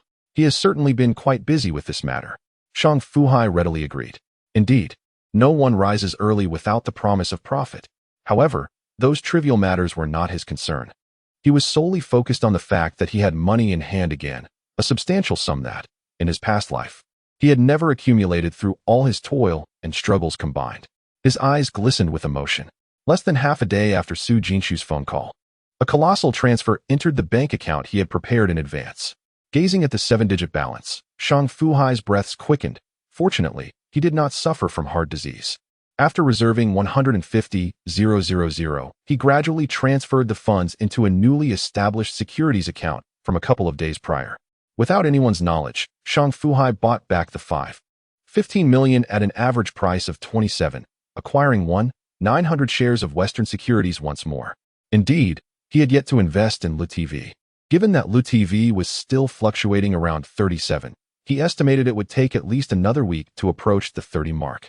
In such a significant market, he found it hard to believe that 2 consecutive limit downs would create an opportunity for a bargain. Simultaneously, he was skeptical that Western Securities, which had declined from a peak of 36 to oscillate around 27, would continue to plunge in this robust market. Such a scenario would merely grant other investors the chance to scoop up cheap shares. In this current market, his substantial order of 900 shares merely stirred a ripple, swiftly executing and causing the price to rise a fraction of a point before resuming its original trend. Subsequently, Shang Fu Hai closed the mobile trading app, planning to withdraw 100,000 in cash to hand over to manager Ma, while keeping the remaining 50,000 as a temporary reserve. If that proved insufficient, he could always transfer more funds. 50,000 as an emergency fund. Previously, that amount was nearly his annual income, and now it had become his contingency plan in such a short span of time. Perhaps even insufficient. The renovations at the mall were being overseen by manager Ma Yilan, while the recruitment of ordinary employees was being handled by Yin Zhongqi and He Guangliang. With Ma Yilan ultimately overseeing everything, all was proceeding in an orderly fashion. Shang Fu Hai was still concluding matters at Edward's company. The restaurant's tables, chairs, and utensils, introduced by Ma Yilin, were also gradually completed, but due to the ongoing renovations, the delivery had yet to occur. After communicating with Xiaowei from the mall, they anticipated completion around the 25th, at which point the tables, chairs, and other items would be arranged simultaneously. It is also worth noting that with Ma Yilin's involvement, even the large oven and other kitchen equipment necessary for the restaurant had been arranged, with payment schedules varying according to the nature of each piece of equipment, following a unified 343 payment model. In addition to these hardware facilities, Ma Yilin had also successfully assembled the entire culinary team for the Haifei self-service restaurant, including Chinese cuisine, Western cuisine, barbecue, desserts, pastries, and noodles, leaving Shang Fu Hai astounded. He initially intended to reach out to his cousin-in-law, Li Mingbo, to connect him with a proficient chef team adept at managing buffet services. However, upon witnessing Ma Yilin's adept and authentic handling of the situation, he decided to refrain from intervening. Should any issues arise later, he could always prepare a backup plan. Ma Yilin diligently contacted various suppliers for the essential ingredients required for the culinary demands, including meats, seafood, vegetables, eggs, and flour. Ultimately, she entrusted the final decision to Shang Fu Hai regarding the cost of these ingredients, which would be secured against a month's supply fee, with settlements commencing the following month. However, concerning seasonal fruits, Shang Fu Hai suggested that she coordinate with Li Chong, his brother-in-law, to procure them from him. It was imperative that everything be executed as it should, particularly in maintaining quality. Mr. Sun, I am immensely grateful for introducing Manager Ma. She has been a tremendous help. There are matters I trust Shang Fu Hai with, so please, Mr. Sun, set a time for me to express my gratitude to Sun Xiangbin with a phone call. Upon hearing this, Sun Xiangbin replied, your reassurance puts me at ease. As long as my reputation remains intact, dining can wait. Since you have engaged in this transaction, if you don't mind, you may call me Brother Sun or Brother Bin in the future. Very well, Brother Bin. Dining is still essential. How about this? My restaurant will be ready to open in about half a month. If you are not concerned about the establishment's modest standard, we could dine and drink at my restaurant when it opens. If you have other friends, feel free to invite them as well. It would be lively and a good opportunity to gather suggestions for improvements. Shang Fu Hai's mind began to churn with ideas. He had initially planned to host friends primarily on the opening day. After some contemplation, Sun Xiangbin agreed. All right, if you are not worried about the crowd, I will bring along the staff from Lianhua Human Resources. Once they had settled on the plan, Shang Fu Hai calculated the timing. In half a month, it would be New Year's Day, and the countdown to 2014 had begun. Why not set the opening date on New Year's Day? It would coincide with the holiday rush, providing a perfect opportunity for a festive event, perhaps with a raffle or some live entertainment.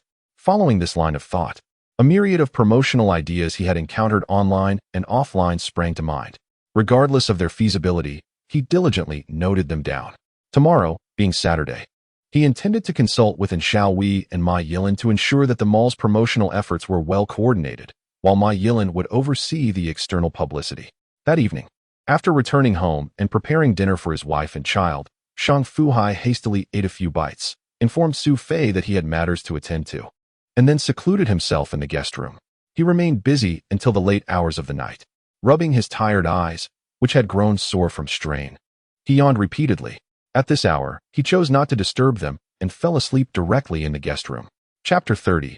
All are busy, all are striving manager in. My general idea is as follows. Please invest extra effort in the mall's internal promotions, while Manager Ma will handle the external publicity. Saturday dawned bright and clear. Early in the morning, Shang Fu Hai arranged a meeting with Xiaowei and Ma Yilin, subsequently presenting them with the proposal he had diligently worked on the previous night.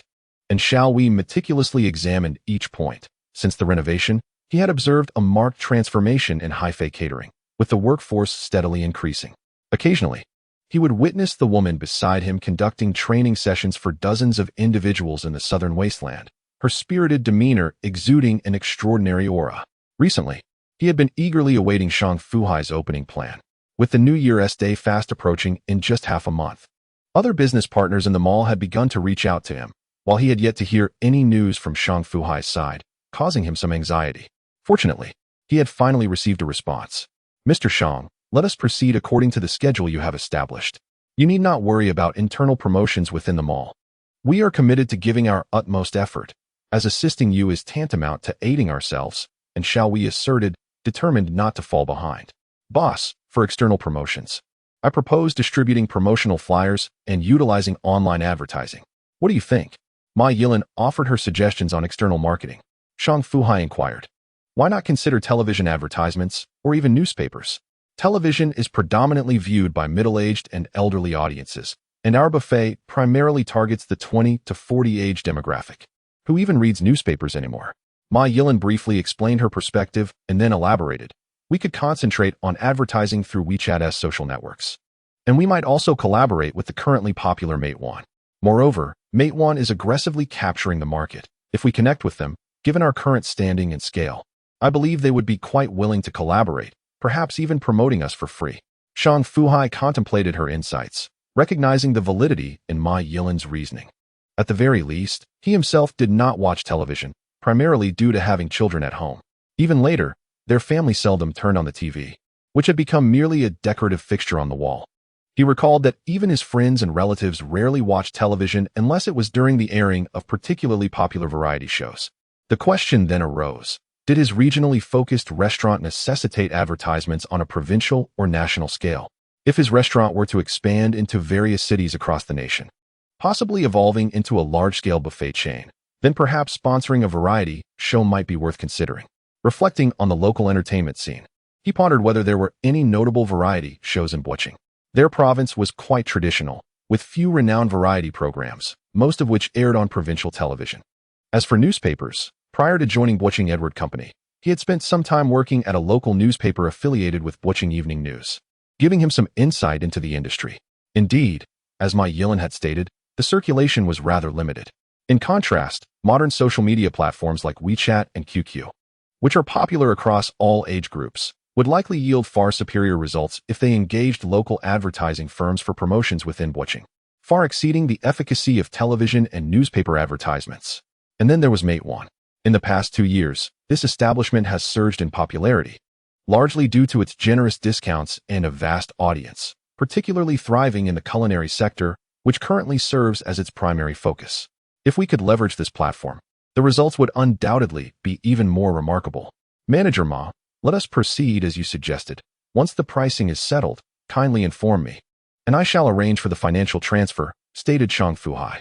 Speaking of finances, a dedicated financial team has been established. However, the funds allocated to the restaurant's independent account have been somewhat embarrassing. Shang Fu Hai has managed to accumulate over 5 million. Yet he has merely deposited a few tens of thousands into the company account. How humiliating. Just thinking about it is a source of shame.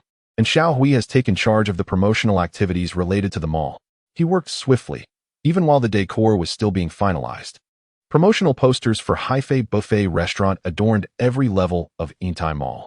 Images of salmon, sirloin steak, pan-seared steak, salt-grilled Argentine red shrimp, deep-sea prawns, garlic oysters, and an array of enticing dim sums were all showcased, tantalizing the senses and stirring the appetite.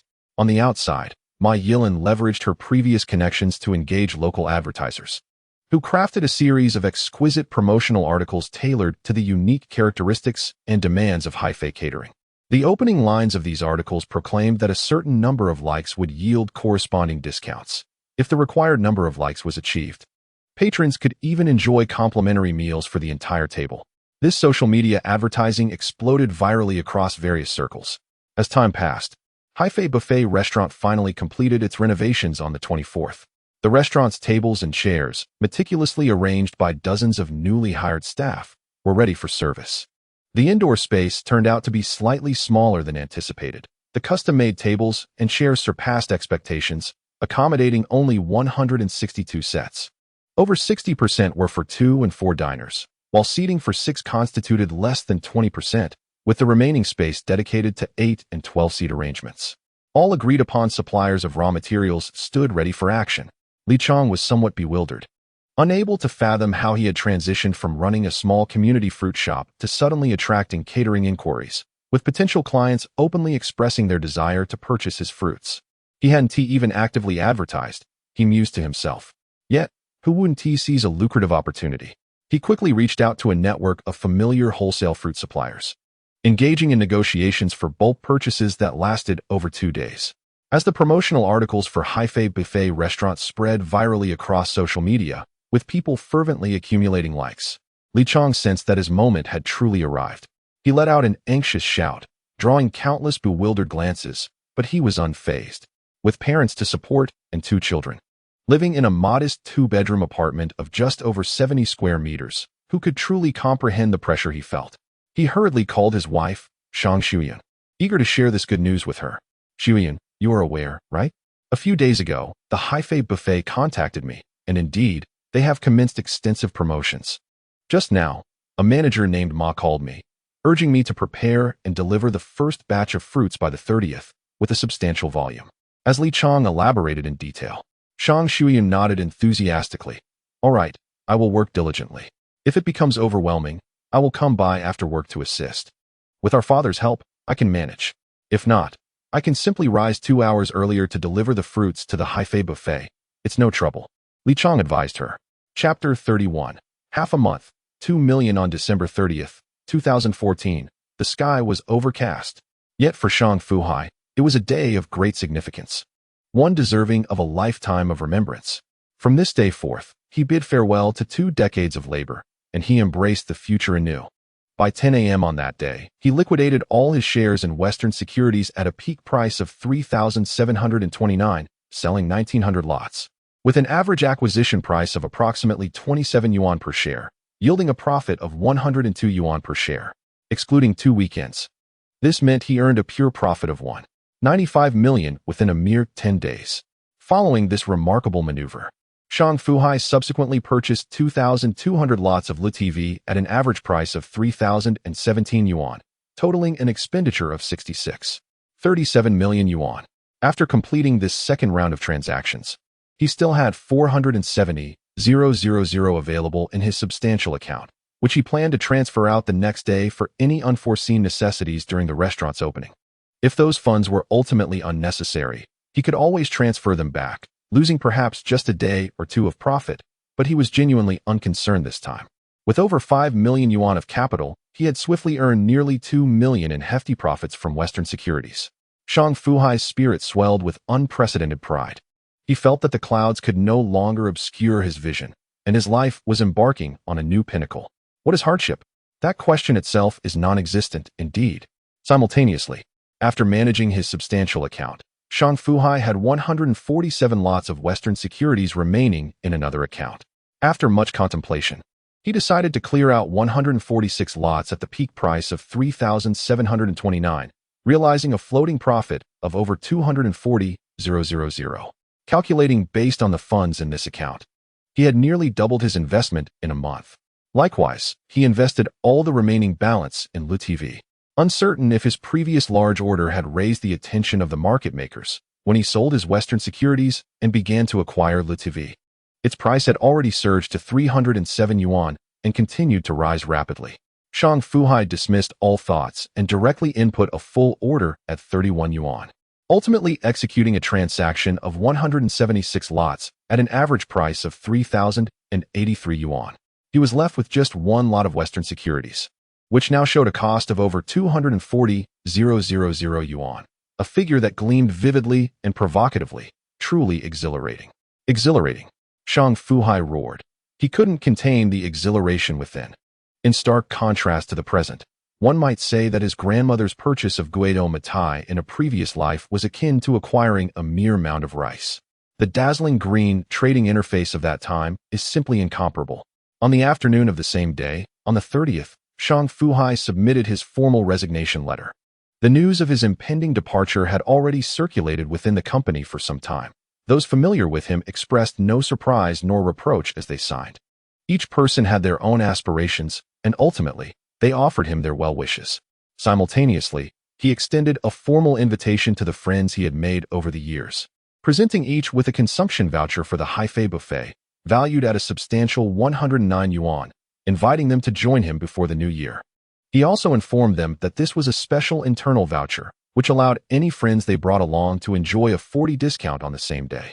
Upon receiving these generous vouchers, the recipients exchanged glances, particularly some colleagues from the same department who, in private discussions, realized that they were not the only ones to receive Shang Fu Hai's invitation. Was he perhaps the lucky winner of a lottery? The thought sent a chill through the crowd.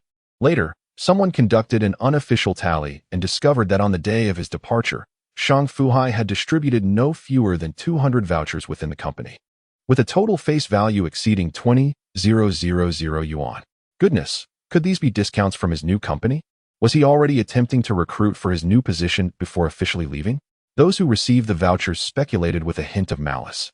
Yet, this speculation resonated with many, for it was difficult to understand why Shang Fu Hai would resign while simultaneously being so lavish, unless those who received the vouchers truly had a close relationship with him. After a round of farewells and final signatures with manager Guo, Shang Fu Hai courteously presented him with 4 vouchers for the Haifei buffet. Manager Guo, I am grateful for your support over the past 3 years. This is a small token of my appreciation. If you have time on New Year's Day, please bring your family and enjoy a visit, Shang Fu Hai remarked. Guo hesitated briefly but accepted with a smile, saying, Fu Hai, you possess great personal capability. Work diligently. I am confident you will achieve remarkable success in your new role. I have faith in you. After exchanging a few polite words and a handshake, Shang Fu Hai gracefully turned and returned to his former position. Chen Yinjiao had moved her computer from the communal office and was now working on-site.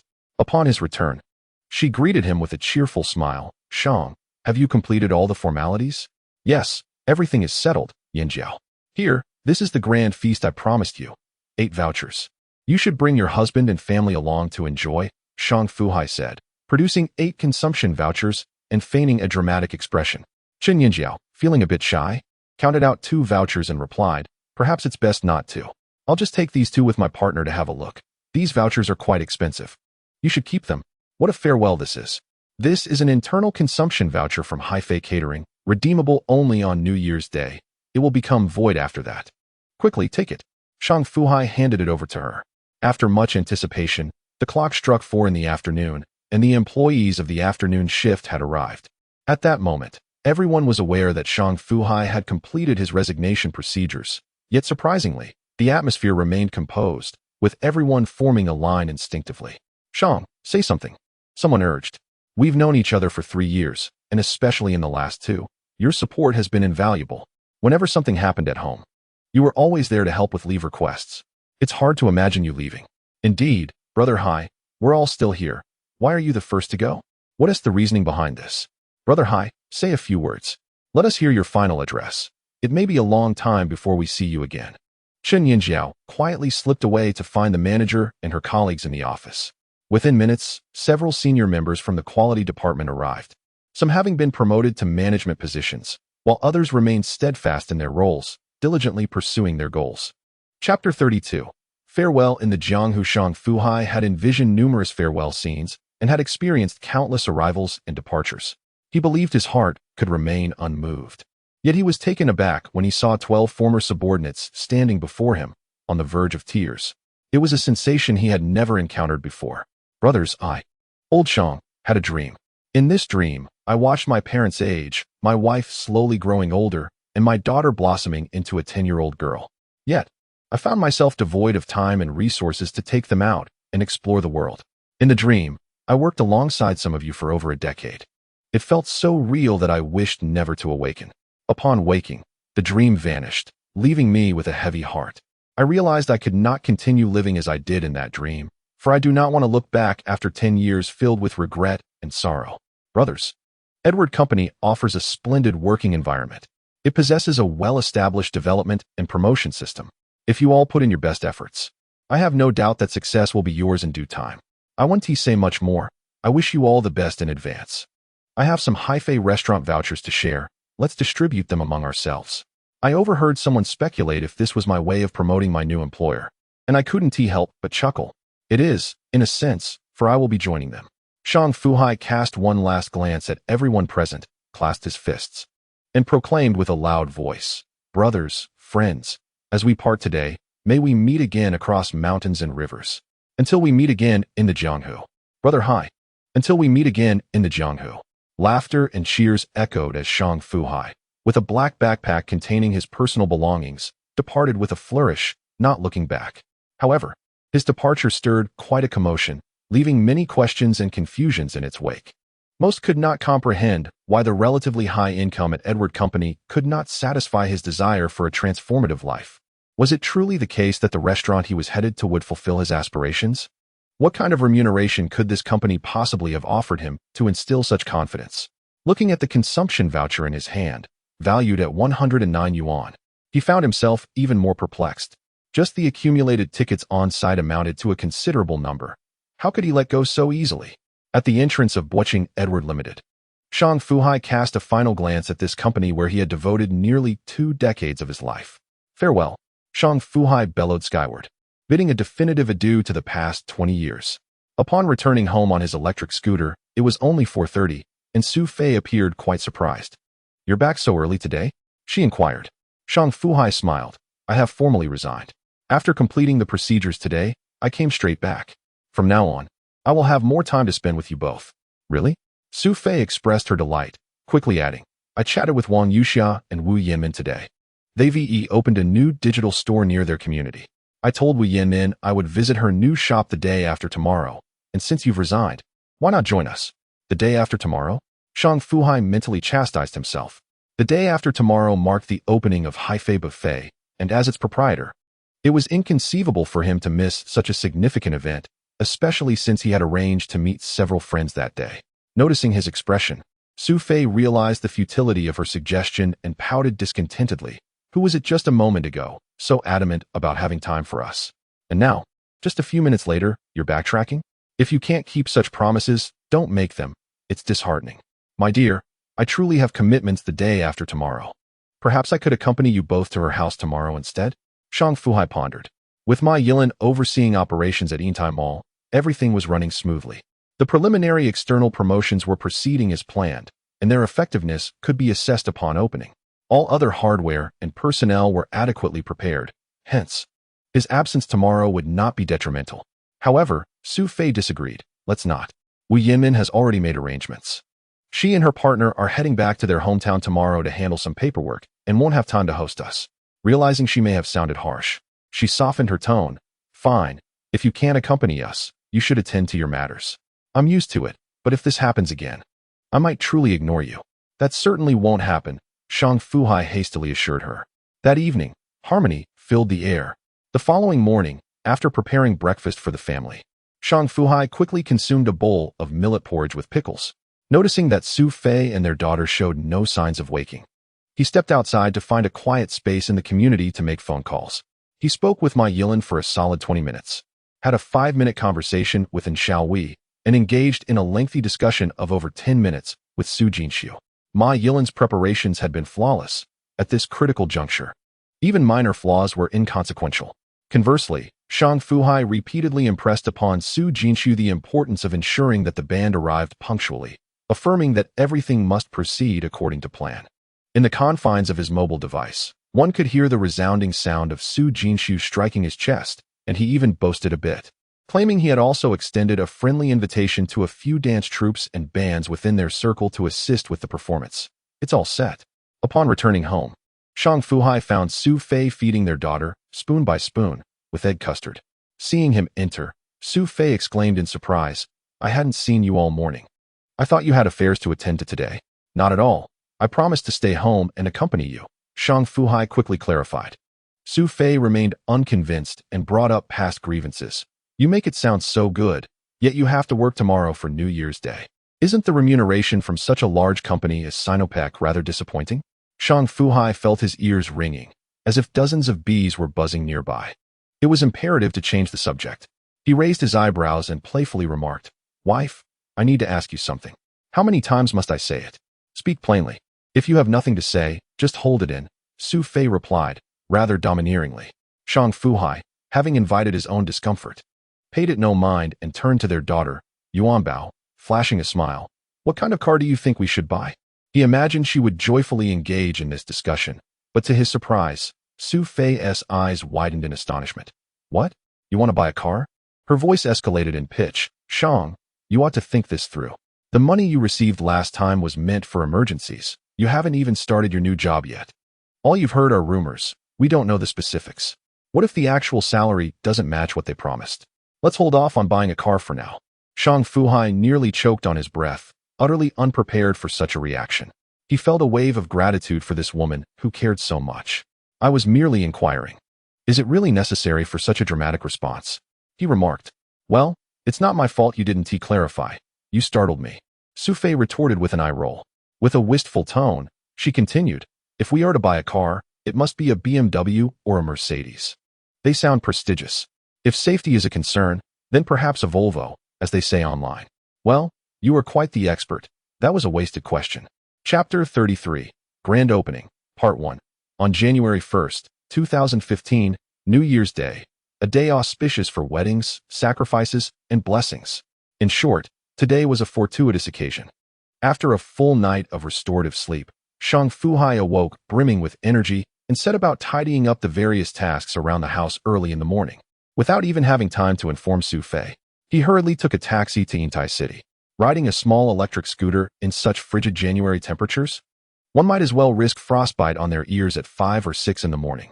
The main entrance wouldn't open until 9. So Shang Fu Hai entered through the side door and made his way to the 4th floor. Ma Yilin had arrived even earlier and was already conducting inspections. Shang Fu Hai felt rather embarrassed. This was his own venture, yet he was not dedicating the same level of diligence he would if he were working for someone else. Contemplating this made him uneasy. "Boss, you finally decided to show up," Ma Yilin remarked with a hint of exasperation. "You've been absent these past few days. We've communicated everything through phone calls, and I've been the one executing all the tasks, running around tirelessly." Shang Fu Hai hastily reassured, "Manager Ma, let us not wait for any 3-month probationary period. I can increase your salary this month, if that suits you." The way he spoke made it seem as though he was eager for a raise, which left him questioning whether this was appropriate. Ma Yilin, a woman in her 30s, surprisingly exhibited the bashfulness of a young girl in her 20s. She quickly waved him aside, fearing that further teasing would provoke the pent-up frustration that had accumulated within him since early morning. As the clock struck 7, the newly recruited employees began to arrive in succession, each settling into their respective roles. The venue was immaculate, yet each individual instinctively took up a cloth to wipe surfaces repeatedly, striving to achieve a polished sheen in their designated areas. The palpable enthusiasm was unmistakable. Shang Fu Hai observed discreetly, feeling quite pleased. As 8 o'clock approached, the various shops commenced their pre-opening preparations. Ma Yilin gathered everyone together and quietly urged Shang Fu Hai, "Boss, please say a few words. It's our first day opening for business. Let's motivate everyone and aim for a successful start." Shang Fu Hai gave her a thumbs up, admiring her attentiveness. He positioned himself at the forefront, took a deep breath, and opened his arms as if embracing the world. "I want to say much. Everyone has prepared thoroughly, and I am very satisfied. I simply wish to convey that if today's business is booming, I shall reward everyone with a generous red envelope tonight." The applause and cheers echoed continuously. Shortly after 8, and Xiao Wei arrived, showing great interest in Shang Fu Hai's undertaking, making appearances during the renovation far more often than Shang Fu Hai himself. Not long after, Su Jinshu arrived with the old, middle-aged, and young members of the Menghu Shaoshan band, all carrying various musical instruments, which made Shang Fu Hai feel a tad embarrassed. Moreover, Su Jinshu's arrival seemed to open the floodgates, as a group of tall, elegant women gracefully made their way to the entrance of the Haifei buffet, followed by an eclectic array of fashionably eccentric individuals. Su Jinshu, with a self-satisfied demeanor, remarked, "Brother Shang, do you see the crowd? Are you pleased?" Shang Fu Hai replied, extremely satisfied. "I want to express my gratitude in words, Su Go. Just tell me how much it costs later." Shang Fu Hai felt genuine joy. This acquaintance, whom he had known for less than a month, had already lent him considerable support, something even longtime friends rarely do.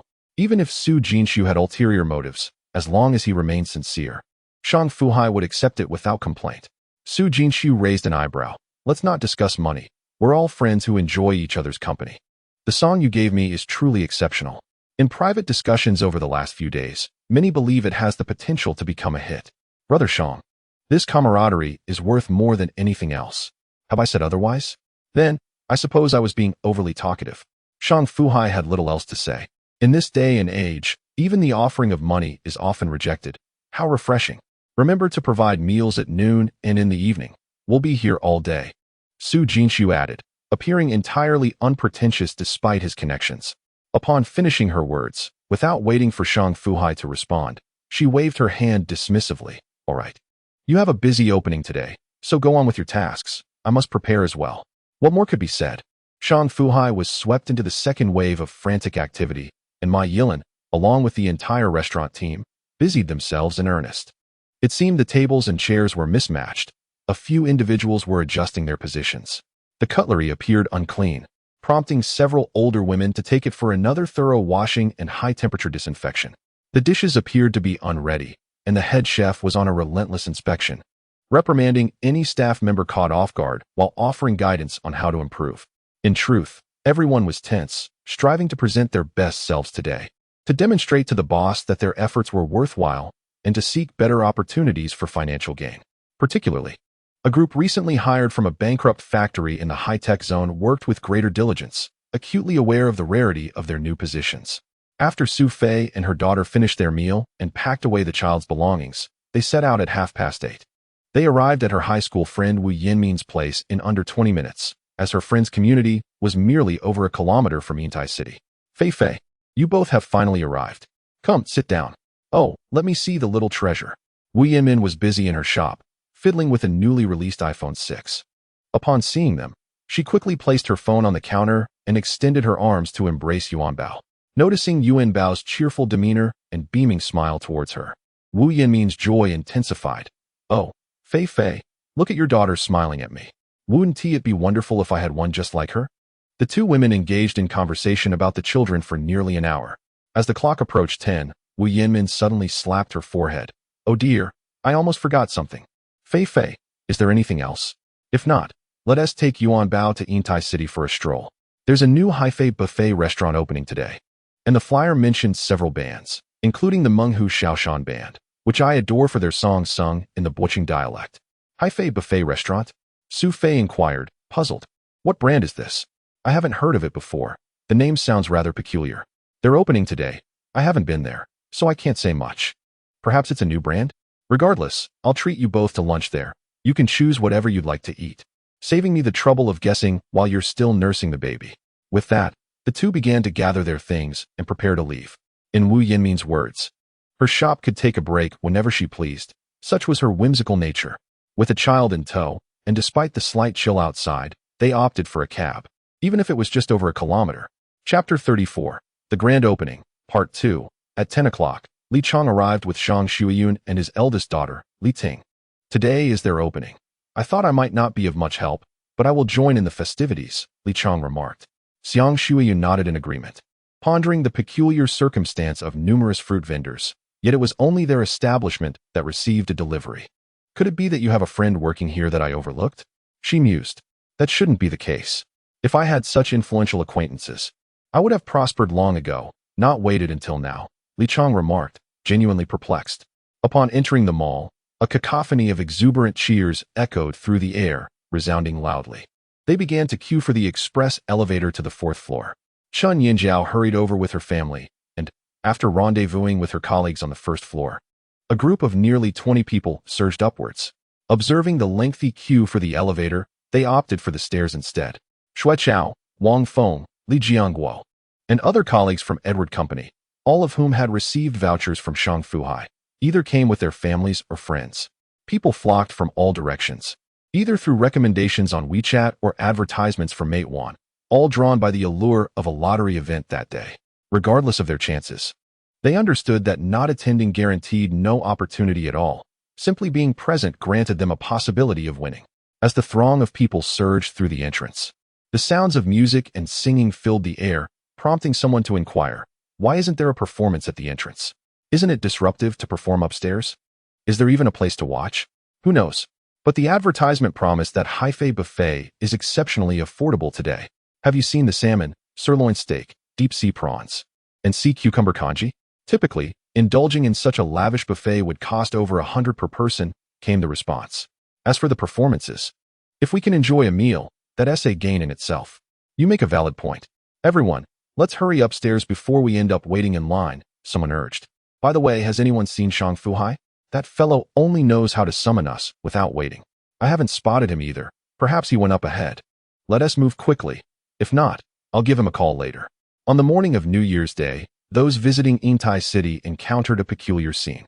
Groups of people hurried towards the fourth floor, chattering about Hi-Fi buffet and live band performances. Those driven by curiosity began to follow suit. Upon inquiring, they learned of a newly opened buffet, and the extravagant nature of its launch piqued their interest. However, they were further swayed by repeated assertions of Hi-Fi's high-end status and substantial discounts, along with the chance to win prizes after spending, prompting even the most frugal to ascend to the fourth floor. Observing customers exiting their own shops, many proprietors were discontented. What is going on the fourth floor? Doesn't the mall oversee such affairs? This grand spectacle, whereas the consideration for our livelihoods? One complained, a look of envy and jealousy etched upon their face. The neighboring shopkeeper jested, "Don't grumble. If you can't beat them, join them. The mall doesn't prohibit it. It takes considerable investment. Starting a business is not inexpensive. I have yet to even recoup my initial investment, and you suggest I engage in such frivolities? It feels like a swift path to ruin," came the retort. However, it must be said that the proprietor of the new Hi-Fi buffet is indeed formidable. I have heard that he maintains a robust relationship with the mall management. Otherwise, they would not extend such support to him. Have you seen him, Poppy? I overheard from some ladies on the third floor that they spotted him several times visiting the area, observing the renovations. Alas, it is quite infuriating. What can be done? Thankfully, there is no rent this year. We shall see. If there is profit, we will continue. If not, we shall pack our things and depart. Lingering here aimlessly is not a feasible option. Just after finishing a rap performance, a group of handsome men and beautiful women took to the center stage, accompanying the pulsating music with an exhilarating dance. At that moment, the entrance of the Hi-Fi buffet, along with the vast southern expanse, was teeming with people, evoking a thrilling sense of excitement, though one might fear that the sheer number could collapse the floor. That is merely a jest. The design of the mall has undergone meticulous calculations, and the construction adheres to the most stringent architectural standards. Not only should we not worry about the present crowd, but even if the entire fourth floor were filled, it would not pose a concern. Amidst the throng, chatter erupted. Wow, look at that stunning beauty. Her figure is remarkable, and her waist is so slender. Look at those legs, so fair and long. My heart is racing. That handsome guy with the yellow-dyed bangs is truly dashing. The Li Chong family of three, a group from Edward Limited, and the newly arrived Xu Fei and Wu Yinmin were all taken aback by the densely packed crowd. How many people are there? Several hundred, I presume. Fei, let us find a less crowded spot. Too many people are not good for Yuanbao, Wu Yinmin reminded, keeping the little one in mind. Those with children instinctively moved backward, aware of the overwhelming density of the crowd, mindful that a minor mishap could lead to complications. Ladies and gentlemen, esteemed guests from all corners, next, let us welcome the most popular band, the Fierce Tigers, to perform a captivating rendition of We Are Different. Let us raise our hands and applaud. With these words, the music surged forth, igniting an electric atmosphere that stirred the hearts of all present, soon followed by Su Jinshu's voice. For so many years, who knows you better than I do? The trials we have faced have dulled the edges of time and temperament. Time has swiftly passed, and this unbroken feast is sustained by our hearts remaining in the same place. To extend our hands requires immense courage. Together, we shall support this sky, striving for the tomorrow we desire, treasuring this bond. His raspy, yet soothing tone carried the weight of past struggles and memories, before suddenly soaring to a higher pitch. We are different. Each person has a unique circumstance. We are here, waiting for you. We are different, though we experience various trials. We all hope to meet again in the next life. As Su Jinshu's melodic voice resonated with rhythm and nuance, the crowd's fervor erupted into an uncontrollable passion. This popular song, which would later achieve great acclaim, continued to showcase its distinctive charm in that moment. The catchy lyrics, the alternating soothing and soaring tones, along with the poignant depiction of struggles against reality, easily resonate with the audience. By the second round, a number of astute listeners have begun to hum along, albeit somewhat off-key. Once more, please. It's so delightful, they implore, as the crowd's enthusiasm escalates. Unbeknownst to him, as the melody gracefully concludes, the onlookers erupt in cheers, many retrieving their phones to capture the moment and share it across various online platforms. Su Jinshu, with his hands raised in gratitude, acknowledges, "Thank you for your overwhelming support. Is this song enjoyable?" The resounding affirmation of yes reverberates back to him. A wave of immense satisfaction washes over Su Jinshu as he holds the microphone in one hand and covers his ear with the other, as if to gather the distant sounds. After a brief pause, relishing in the spotlight, he clears his throat and announces, "If you enjoy it, I will continue to perform here at 3:30 this afternoon. Will you wait for me?" Chapter 35, clad in resplendent armor, descending upon clouds. No. We must hear it again now. We cannot wait. The crowd clamors for another rendition, and the rhythm of excitement surges through them. Su Jinshu internally revels in the moment, projecting an innocent demeanor while basking in the adoration akin to that of a star. He muses, "Brother Shang, I assure you, I do not intend to overshadow you." After a full 2 minutes, the raucous cheers begin to wane. Once silence envelopes the crowd once more, Su Jinshu seizes the moment to speak into the microphone. "Since everyone finds we are different enjoyable, allow me to share a little secret. Shout out loudly if you wish to know who penned this song." At that moment, the audience, seemingly in unison, responds with a resounding chorus of enthusiasm. As the venue quiets, Su Jinshu continues, "I shall reveal to you that the creator of this song is none other than my dear friend and the proprietor of this very high fei buffet, Shang Fu Hai. Ladies and gentlemen, friends who have traveled from afar, let us extend a warm round of applause for our undeniable star today." The applause cascades through the crowd, orchestrated by those familiar with the occasion, creating an atmosphere of anticipation akin to that of meeting a celebrity. Unbeknownst to them, the guests from Bwuching Edward Company, invited by Shang Fu Hai, including the couple Li Chang and Xu along with their eldest daughter Li Ting and Wu Yanmin, who cradled a golden ingot, were taken aback at the mention of his name. Did we mishear? They pondered, their ears seemingly deceiving them. Yet, their eyes fixated on the entrance of Hai Fei Buffet, where Shang Fu Hai, impeccably dressed in a suit, emerged. "It's uncle. It's him. How can it be him?" they exclaimed in disbelief. "My heavens, it is indeed Shang Fu Hai. What has transpired? How has he become the owner? Xu, is this real? Can you see it? You must be mistaken. I didn't bring my glasses." Wu Yanmin tightly covered her mouth, unable to believe what her eyes beheld. She immediately turned to Xu Fei beside her, stammering, "Fei, why didn't you tell me that the Hai Fei Buffet restaurant is run by your man? Had I known earlier, I wouldn't have embarrassed myself." Xu Fei was utterly dumbfounded, instinctively loosening her grip slightly. However, as Yuanbao began to slip from her hold, a sudden realization struck her, and she quickly wrapped her arms around him again, grateful that no mishap occurred. Her eyes widened in shock, one arm cradling her daughter while the other pointed towards the distant crowd, where Shang Fu Hai was encircled by onlookers more than 10 meters away. Desperately, she shouted, "I had no idea. He never mentioned it to me. Besides, are you unaware of my family's situation? I still don't understand how he amassed such wealth to open this buffet. Just look at its size. How much must it cost? I truly know nothing. He has kept everything from me." Xu Fei felt tears welling up. What secrets had this man concealed from her? She was a bundle of nerves. In her arms, Yuanbao sensed his mother's turmoil and began to wail, his cries drowned out by the cacophony of the crowd. Yet, Shang Fu Hai caught a faintly familiar sound of crying nearby, but before he could discern it, the noise faded away. He glanced around, only to be met with a sea of dark heads, obscuring his view. Chen Yinjiao and Shang Fu Hai's former colleagues stood agape, as did others from Edward Company. How had Hai Gu become the boss? That damned fool had told them he was merely working at a catering company. Was this really just a job? It all made sense now. No wonder he had said such things on the day of his departure. The deception had weighed heavily on them. "I can't let this go. I must eat more to make him pay for hiding this from us," one thought. In the crowd, Ma Yilin set up a square platform, and Shang Fu Hai stepped onto it, holding a microphone. He tapped the mic a couple of times and began, "I felt the warmth of your enthusiasm from behind. Now tell me, are you excited to see the creator of this song? Are you happy? Am I not handsome?" Laughter erupted. They had never encountered someone so unabashedly self-aggrandizing. Yet, these few words bridged the gap between them, dispelling the unfamiliar tension in the air. To the ladies present, "You may admire me, but alas, you have missed your chance. I am already a man with a wife and children," Shang Fu Hai continued, glancing at his old colleagues from Edward Company, waving at them.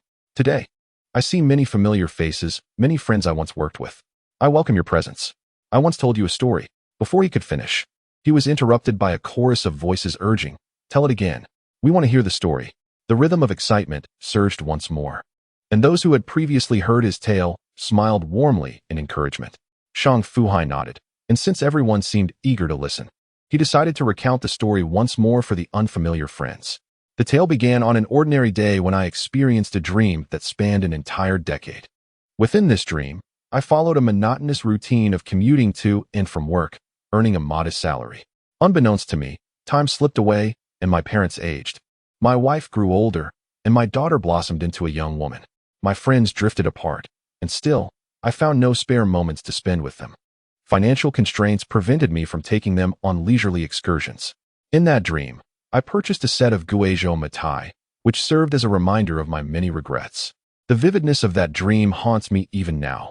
As he continued, he noticed more friends, including Shang Shuyun and Li Chong, and caught sight of his niece Li Ting perched on his brother-in-law's shoulders. Suddenly, the storytelling came to an abrupt halt, and the audience, sensing the silence, turned their attention to him. Raising his gaze, he saw Shang Fu Hai descending from the platform, walking steadily to the right. Halfway through, he resumed his narrative. That morning, upon waking, the fragments of the dream shattered, and I realized I could no longer lead a life as dismal as the one in my dream. Thus, I resolved to plan a transformation. I pondered this dilemma until last month when a minor incident occurred. That day, I accompanied my wife and daughter to the mall for a leisurely stroll. My wife casually mentioned how wonderful it would be to open a shop in that very mall. Though she spoke in jest, I took her words to heart and began to contemplate how to make it a reality. With unwavering determination, I approached the tear-streaked face of Xu Fei, retrieving a tissue from seemingly nowhere, and gently wiped her tears away. It appeared that everyone had finally grasped the significance of the moment, and they reacted with exuberance, as if unveiling a profound secret. Some continued to record the scene. You would never guess that my wife hesitated to purchase any clothing exceeding 200 yuan. On that day, I spent over 2,000 at Ivy to buy her a complete outfit, proclaiming that she was destined to be the proprietress of a shop. Upon returning home, she echoed my words throughout the night. I also needed to apologize to her. From the very beginning of opening this shop, I had never mentioned it to her. I deceived her, claiming a university classmate had referred me to a job at Sinopec, which delighted her. I further assured her that soon, she wouldn't have to worry about the price of diapers for our daughter. She laughed, thinking I was dreaming. Xu Fei, my dear wife, I sincerely apologize. I never intended to conceal the truth from you. I merely wished to shield you from the burdens that were rightfully mine. I am truly sorry. At that moment, Xu Fei felt as if she were in a dream, envisioning her partner adorned in splendid armor, walking towards her on a cloud, as she and their daughter rushed into his embrace. Chapter 36. A day's earnings of 90,000. In the midst of this emotional turmoil, Shang Fu Hai, amidst the crowd, was met with the presence of Su Jinxiu and friends from the band, who stood together, their single status fueling their indignation. Shang Fu Hai cradled his giggling daughter, Yuanbao, in one arm, while holding Xu Fei's hand with the other as they navigated through the throngs of people back to the platform they had just vacated. Wu Yinmin followed closely behind, managing to squeeze her way to the front. Until this morning, I had kept my intentions hidden from her, pondering how best to reveal my plans. Fortune smiled upon me, granting the perfect opportunity to embrace the birth and growth of Hai Fei together. A light-hearted jest sparked laughter among the crowd, enhancing the jovial atmosphere. Shang Fu Hai continued, after enjoying such a delightful program and beautiful new songs for so long, I am sure everyone is quite hungry. Therefore, our Hai Fei buffet will cater to your needs. In addition, as a gesture of gratitude to the heavens and my godfather for bringing his daughter-in-law here, all friends witnessing this event today will receive a 30% discount on their meals. A witty surprise for everyone. Ma Yilin was taken aback as she observed the bustling crowd surging towards the entrance of Hai Fei restaurant. She quickly seized the microphone from Shang Fu Hai's hand and promptly explained the queuing rules, which brought a semblance of order to the previously chaotic scene. Those who received discount vouchers were ushered through a separate entrance, and the queue seemed to understand that these were special guests personally invited by the owner, causing no complaints as they began to line up dutifully. Once again, the restaurant played the song We Are Different, clearly a pre-recorded piece featuring various individuals passionately performing, which kept the queue entertained. Friends from Edward Limited were grouped together, and in addition to those with discount vouchers, they had brought along many friends, totaling over 100 individuals.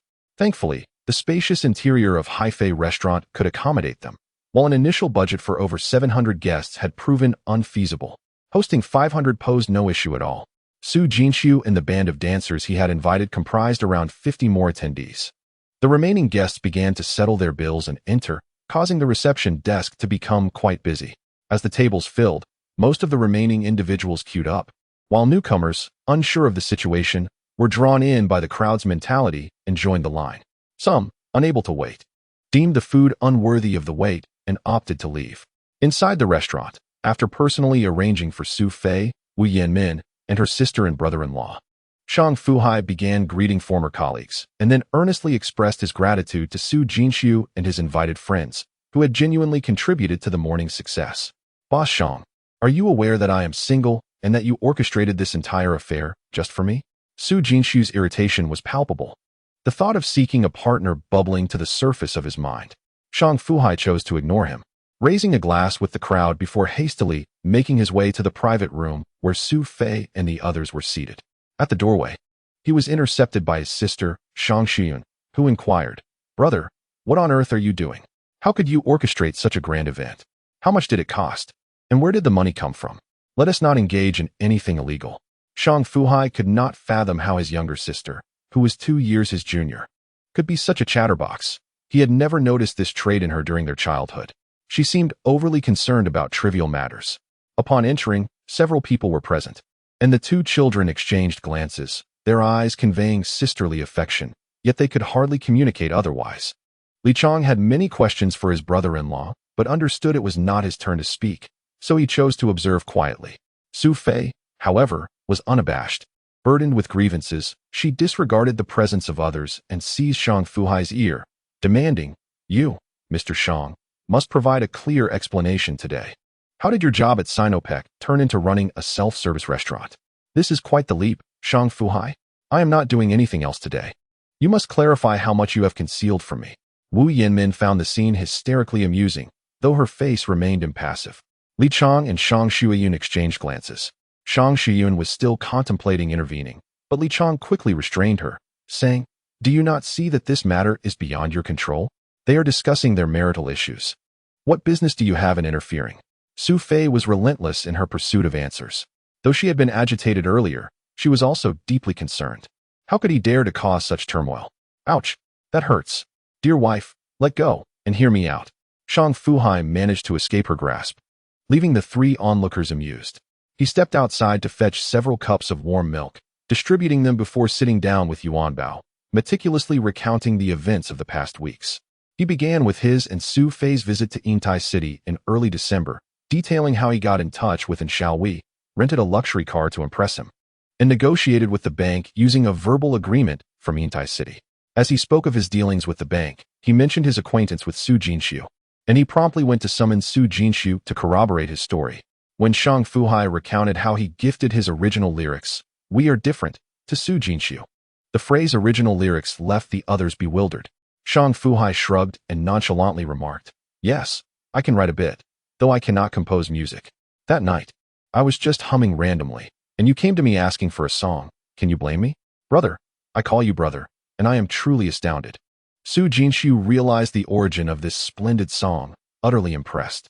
Xu Fei agreed with Shang Fu Hai's assertion, knowing he enjoyed writing and sharing his work here and there. "So, how much did you borrow?" Xu Fei hit upon the crux of the matter, as Shang Fu Hai had been evasive earlier. This time, Shang Fu Hai had no choice but to extend his hand, displaying 5 fingers. 500,000. Xu Fei exhaled a sigh of relief. "That's manageable. It can be repaid gradually." However, before she could finish, Shang Fu Hai shook his head and revealed a staggering figure, 5 million. "You scoundrel! Have you even considered the implications for us too?" Xu Fei was utterly incensed. She attempted to pull the chair from beneath her, but it would not budge. In a fit of rage, she grabbed a piece of cutlery, poised to hurl it at him. Wu Yanmin, quick on her feet, swiftly restrained the agitated Xu Fei, saying, Fei, what are you doing? Everything is just fine." If Shang Fu Hai lacked confidence, would he dare to act this way?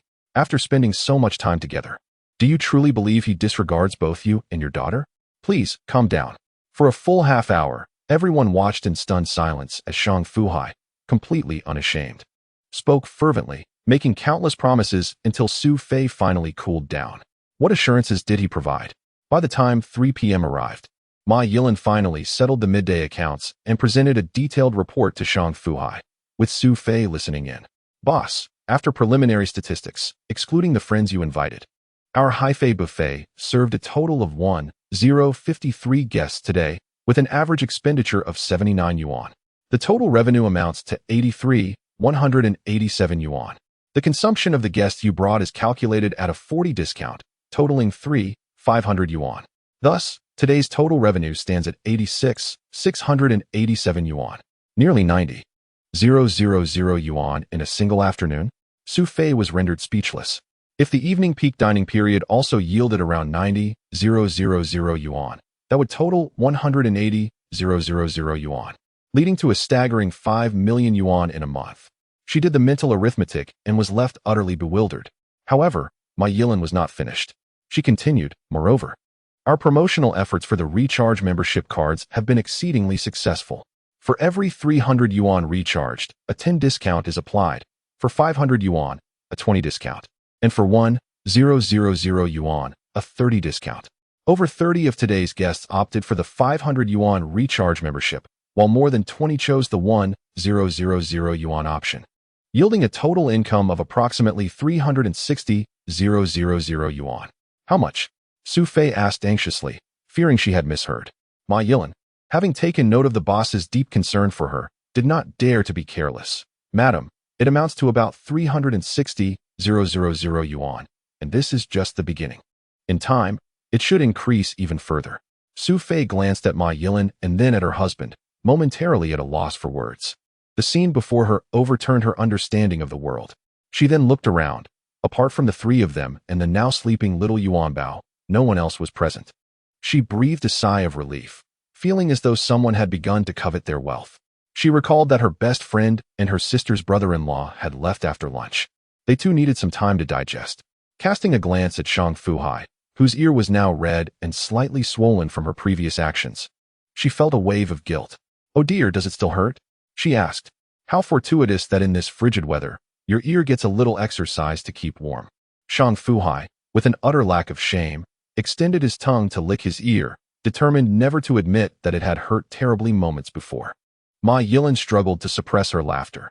The sight of the boss in such a predicament revealed a remarkable secret. His will to survive was extraordinarily strong. "Oh my, I must never offend this boss lady again," Ma Yilin repeatedly reminded herself. At 3:30, Su Jinshu and his companions commenced their performance punctually. Su Jinshu opened with the song We Are Different. Unlike the morning, the extensive social promotion among the vast crowd had propelled this new song into virality across various social circles. The romantic narrative behind the song further fed the single souls within these circles, leaving them inundated with emotional fodder. It turned out that someone had captured a pivotal moment between the song's original creator, Shang Fu Hai, and his wife on video, which was subsequently shared online. This seemed to create a bundled phenomenon, as many searching for We Are Different stumbled upon an array of heartfelt confession videos. One cannot deny the swift nature of the digital realm. Anything is possible. In a remarkably short time, Shang Fu Hai became a sensation in the circle of Bo City, and his newly opened Haifei Buffet restaurant began to surge in popularity at an astonishing pace, as friends from all corners flocked to Yintai Mall.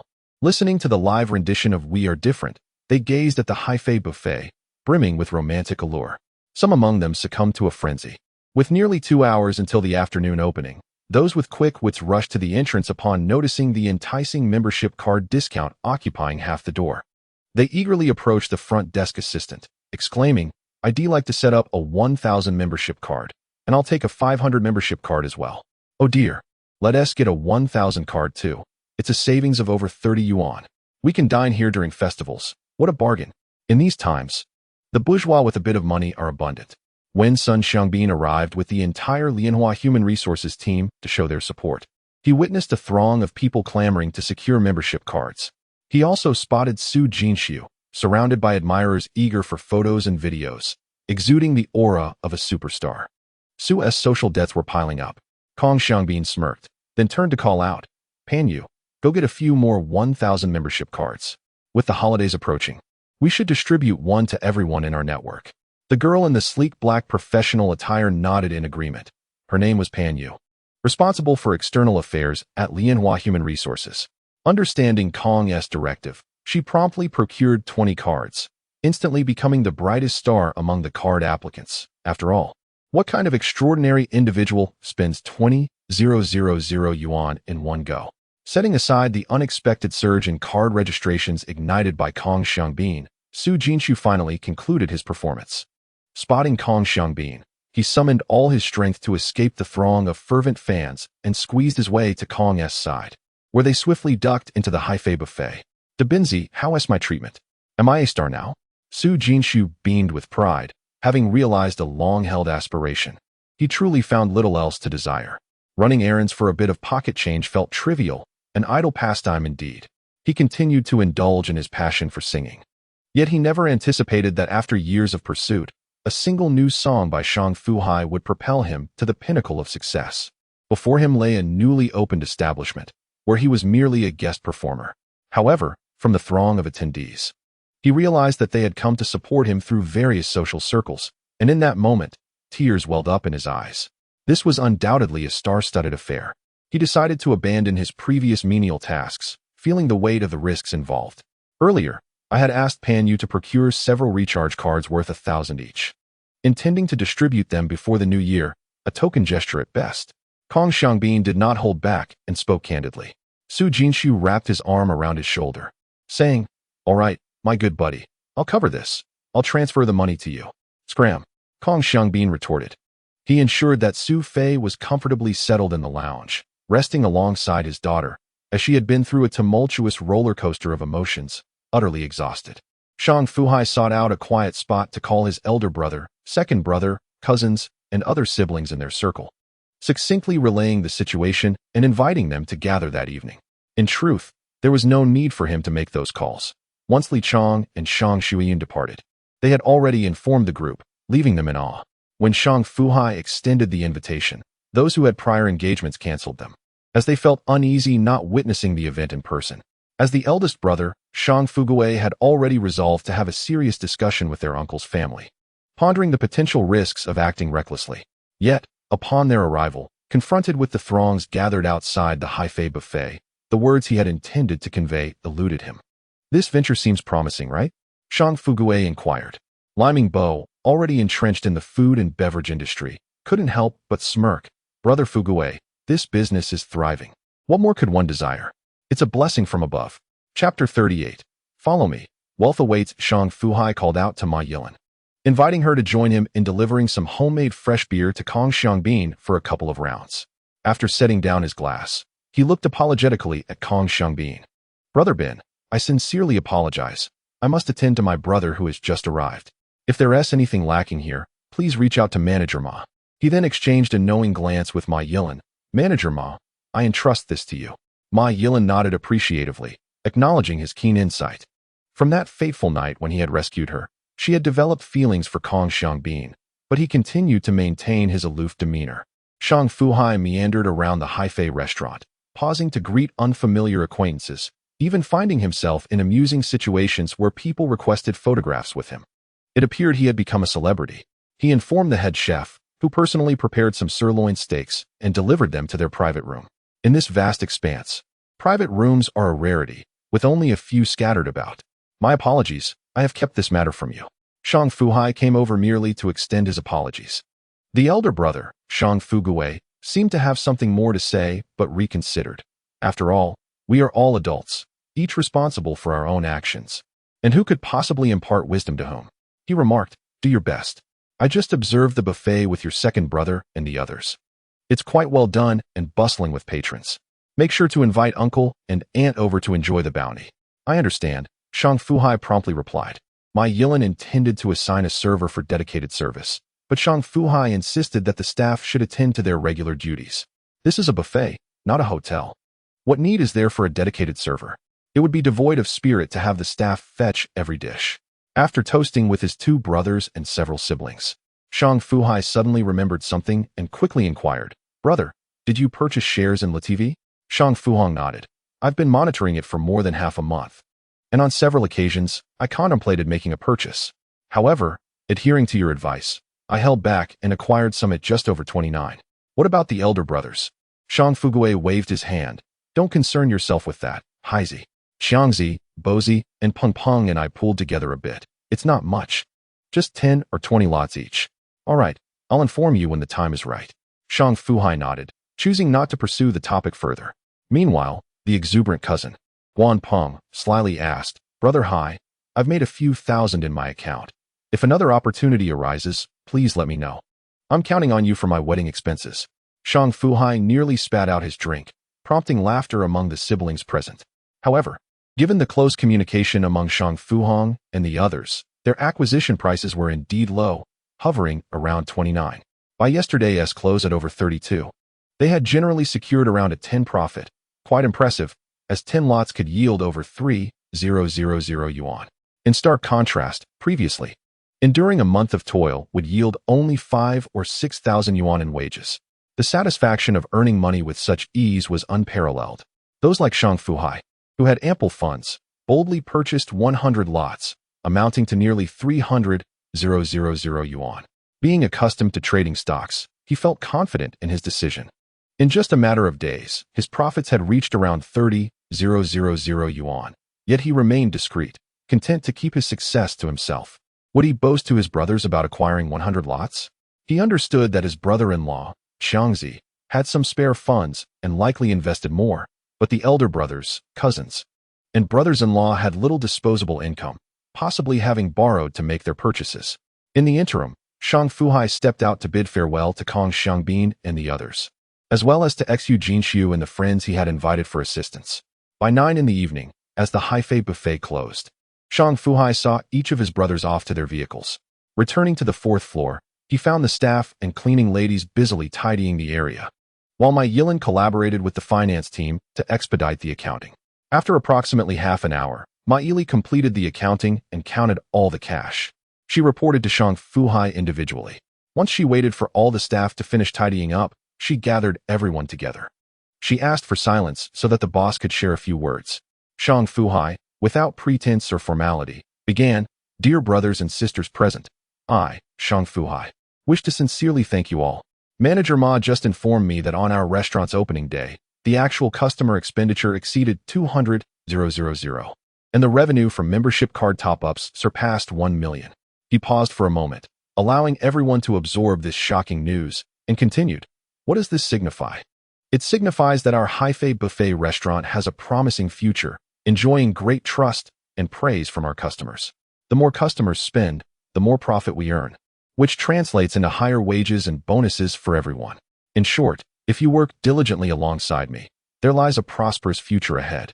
He paused again to let the significance of this good news resonate with them. Indeed, with substantial income, especially large sums, their hearts felt secure, particularly for those who had previously experienced unemployment due to factory bankruptcies, as well as for the young ones in their 20s. A promising outlook brought them hope. However, before they could dream of the future, Shang Fu Hai directly surprised them with a generous red envelope. Let me conclude with one last statement. This evening, everyone present, regardless of position, will each receive a cash red envelope of 500 yuan. Shortly, you may collect your red envelopes from Manager Ma before leaving. As it was getting late, he reminded everyone to pay attention to safety on their way home and to send a text message to their group leader upon arrival. A wave of enthusiastic applause erupted. A wealthy boss who generously distributed money brought them joy, but a boss who cared for their safety warmed their hearts even more, instilling a profound sense of security. There was no doubt they were motivated to work hard. As for whether the head chef, a senior talent in the restaurant, would harbor any resentment for receiving the same 500 yuan red envelope as everyone else, that was unfounded. Manager Ma had discreetly approached this small group earlier and informed them in confidence. The boss has stated that next month, in addition to regular wages, a substantial performance-based bonus will be awarded. What constitutes performance? The restaurant's revenue and profit are performance indicators, as well as customer satisfaction and retention rates. In summary, the aim is to enhance every aspect of the Haifei buffet restaurant. Xu Fei arrived with a fortune in her hands and her backpack filled with her daughter's milk powder, bottles, diapers, and other essentials. When returning with Shang Fu Hai, she transferred her daughter's belongings into a packaging bag provided by Ma Yilin, leaving her backpack filled with a substantial sum of 100,000 yuan in cash. This woman, always feeling that a little cash in her bag made her day feel more authentic, departed with her family in a taxi. Chapter 39. Gift-giving on the second day of the New Year's holiday, Shang Fu Hai intended to spend time at home with his wife and children. However, Xu Fei insisted he hurried to the mall. Just before he stepped out, she handed him an old black backpack that he no longer used. This backpack had one notable feature: its remarkably spacious interior. She proclaimed, "Today, the two of us will remain at home, and I will prepare the meal myself. There's only one request. When you return tonight, fill this bag with money and bring it back." Goodness, this money-obsessed woman. Has she become fearful of poverty? At the Yintai Mall bus stop, and Xiao Wei was already waiting there. Sure enough, he soon spotted Shang Fu Hai, struggling through the crowd. Approaching him with an expression of exasperation, he remarked, "Oh dear, my esteemed boss, you've truly led me astray. I can hardly discern east from west anymore. Managerin, please don't wear such a long face this early in the morning. It dampens the spirits. If it affects the restaurant's business today, you'll have to bear the consequences," Shang Fu Hai jested. "How did you come to this? Claiming to be in the manufacturing industry?" And Xiao Wei continued to press, refusing to let go of the topic. Shang Fu Hai shrugged lightly, arms outstretched. "But that is indeed the case. Edward Limited is part of the light industry, and our company has always engaged in manufacturing. You know I'm not referring to that." And Xiao Wei felt insulted and firmly stated his position. Shang Fu Hai, without turning around, continued walking forward. And Xiao Wei inquired further, "And what about your luxurious Mercedes? A prominent boss earning around 200,000 a day rides the bus to work. Isn't that a bit embarrassing?" Suddenly, Shang Fu Hai halted, turning back to Xiao Wei.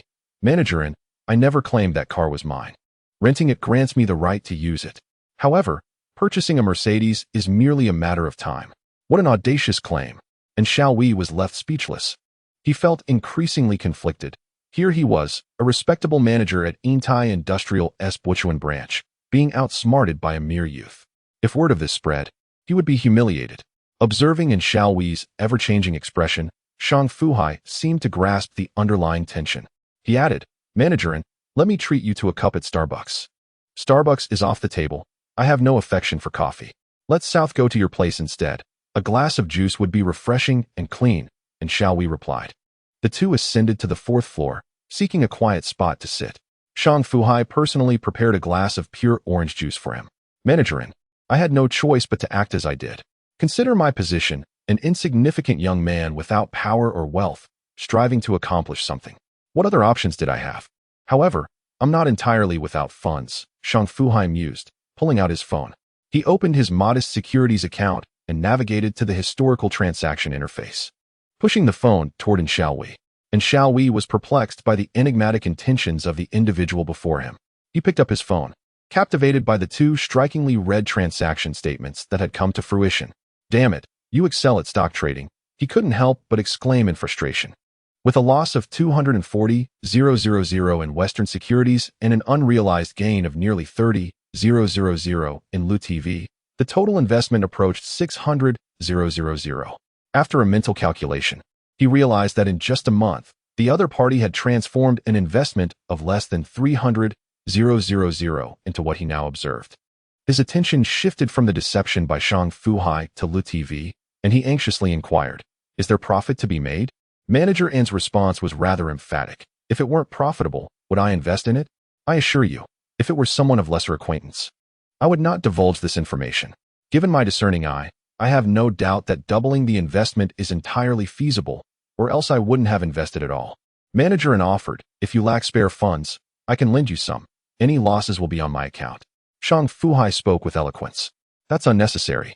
I have sufficient funds," and Xiao Wei replied, "Considering the bustling success of Haifei Buffet yesterday, I still have faith in Boss Shang's vision."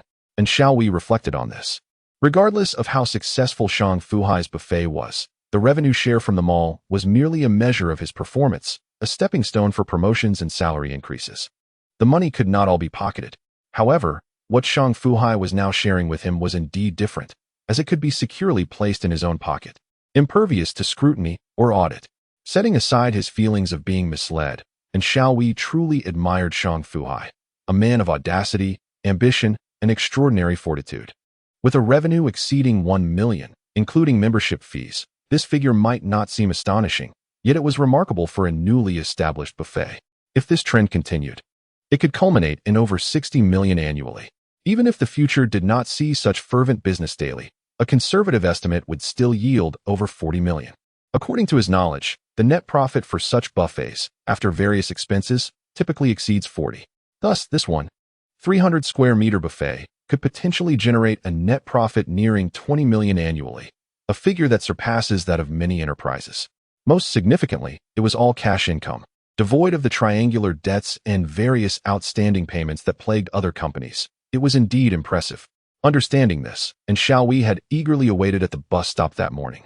Recognizing that this audacious trickster had become a formidable presence, he felt the need to strengthen their rapport. How to enhance this relationship?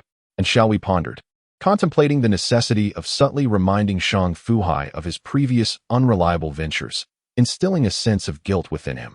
To his surprise, he received an unexpected delight from Shang Fu Hai. What was this all about? Had he unwittingly accepted a favor from the other party? Boss Shang, without further ado, you focus on your tasks during the day.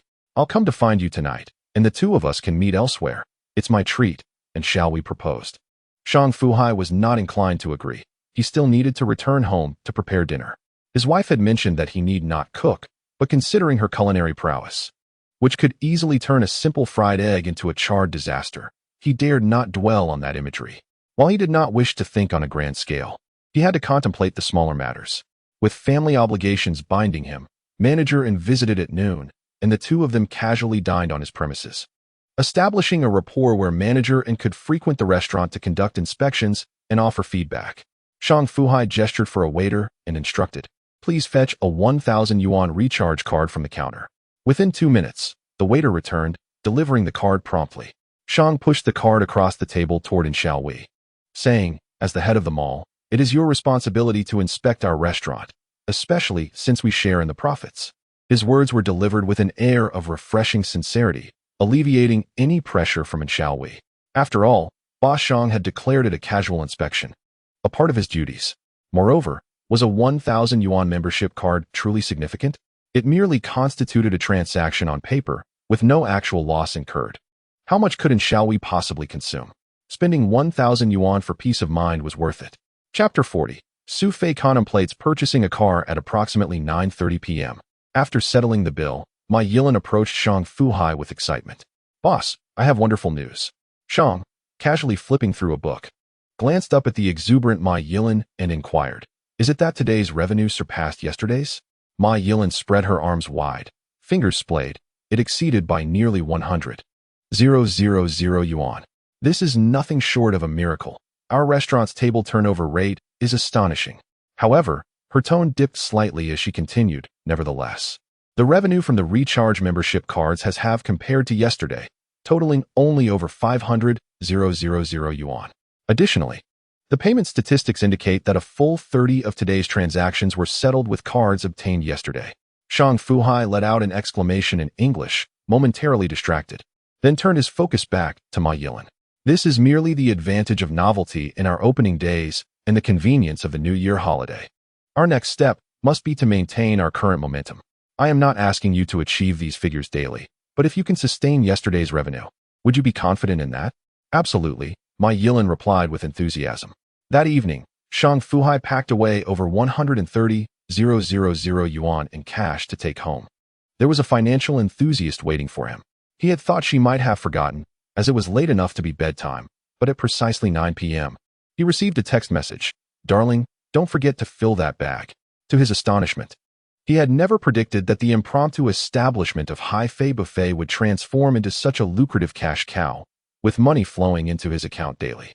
The 470,000 yuan he had withdrawn from the stock market for emergencies had become unnecessary, as his account balance grew visibly and exponentially within a matter of days.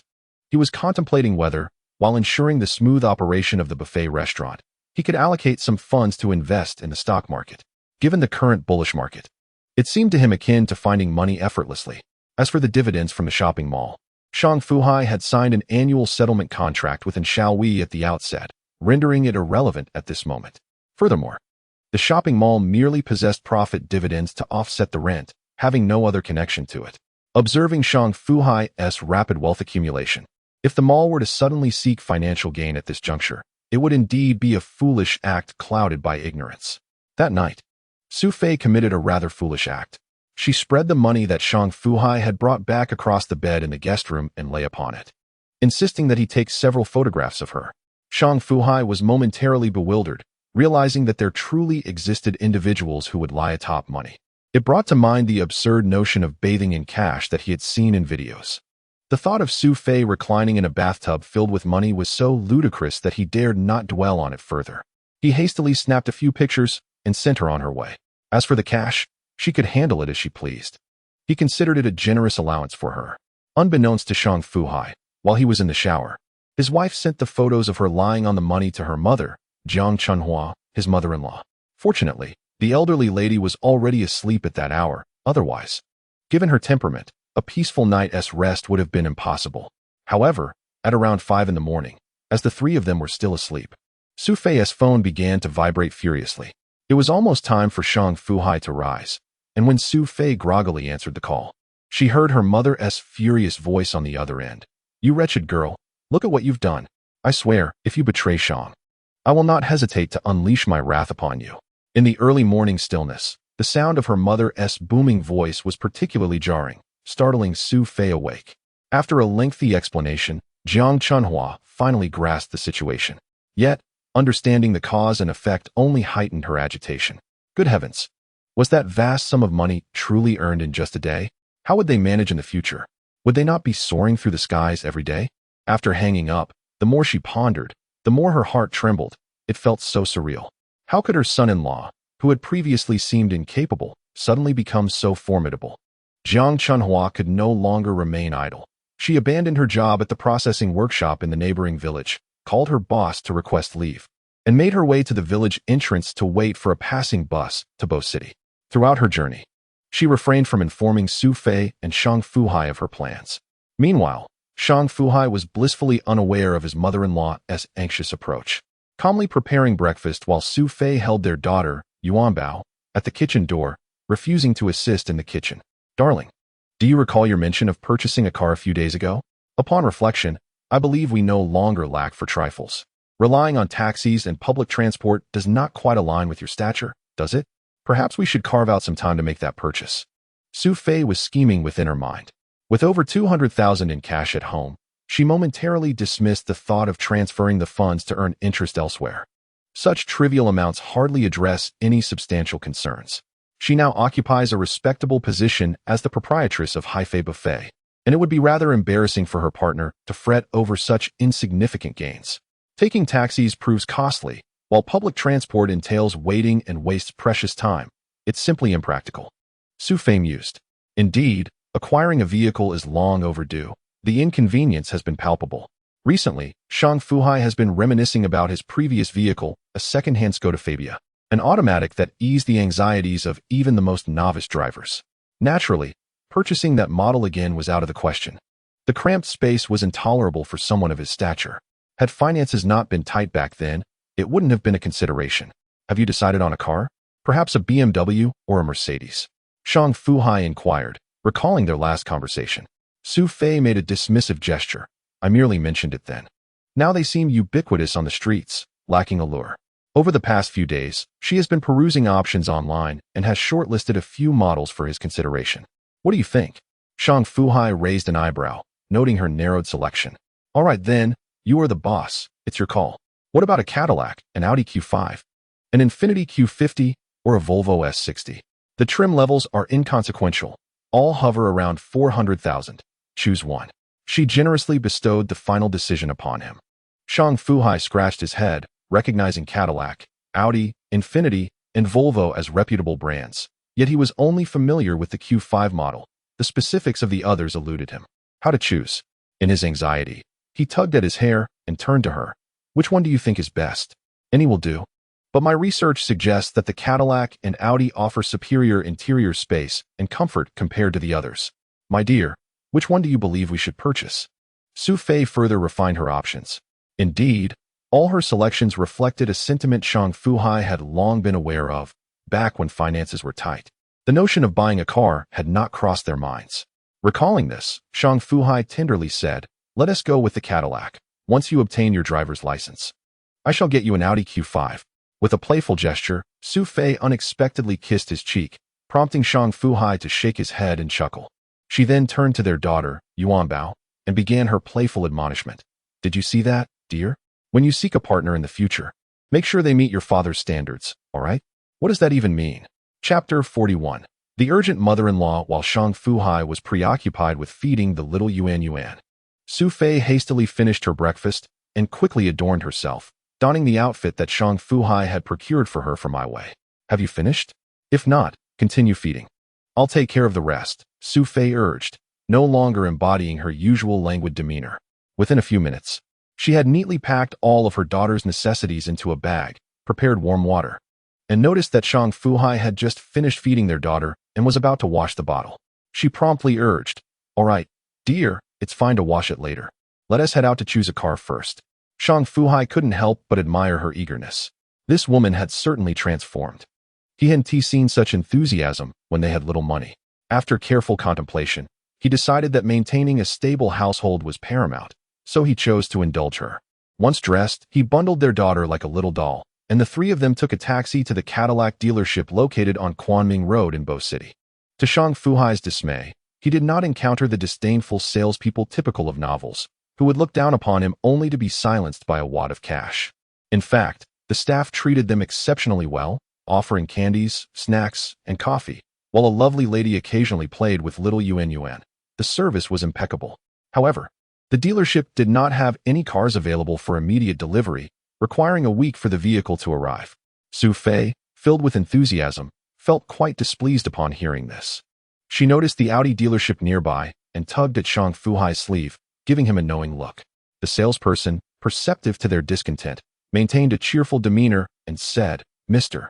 Shang, Ms. Su, the Audi dealership next door is also under our company. If you are eager for an immediate vehicle, I can take you over there to see if any models catch your eye. Should you find something you like, I can arrange a discount. What excellent service. Xu Fei was particularly taken with an Audi A5 that was available on the lot. Once she sat inside, she was reluctant to leave.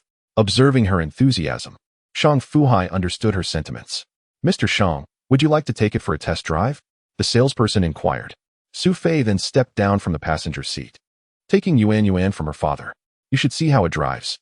By the way, you've had your driver's license for years, but have never driven. Can you handle it? Only now do you think to ask, Shang Fu Hai thought to himself, bemused, as he reflected on his ability to speed on highways even in his modest Skoda. He remained silent, familiarizing himself with the controls before taking the car for a spin. How could he describe the experience?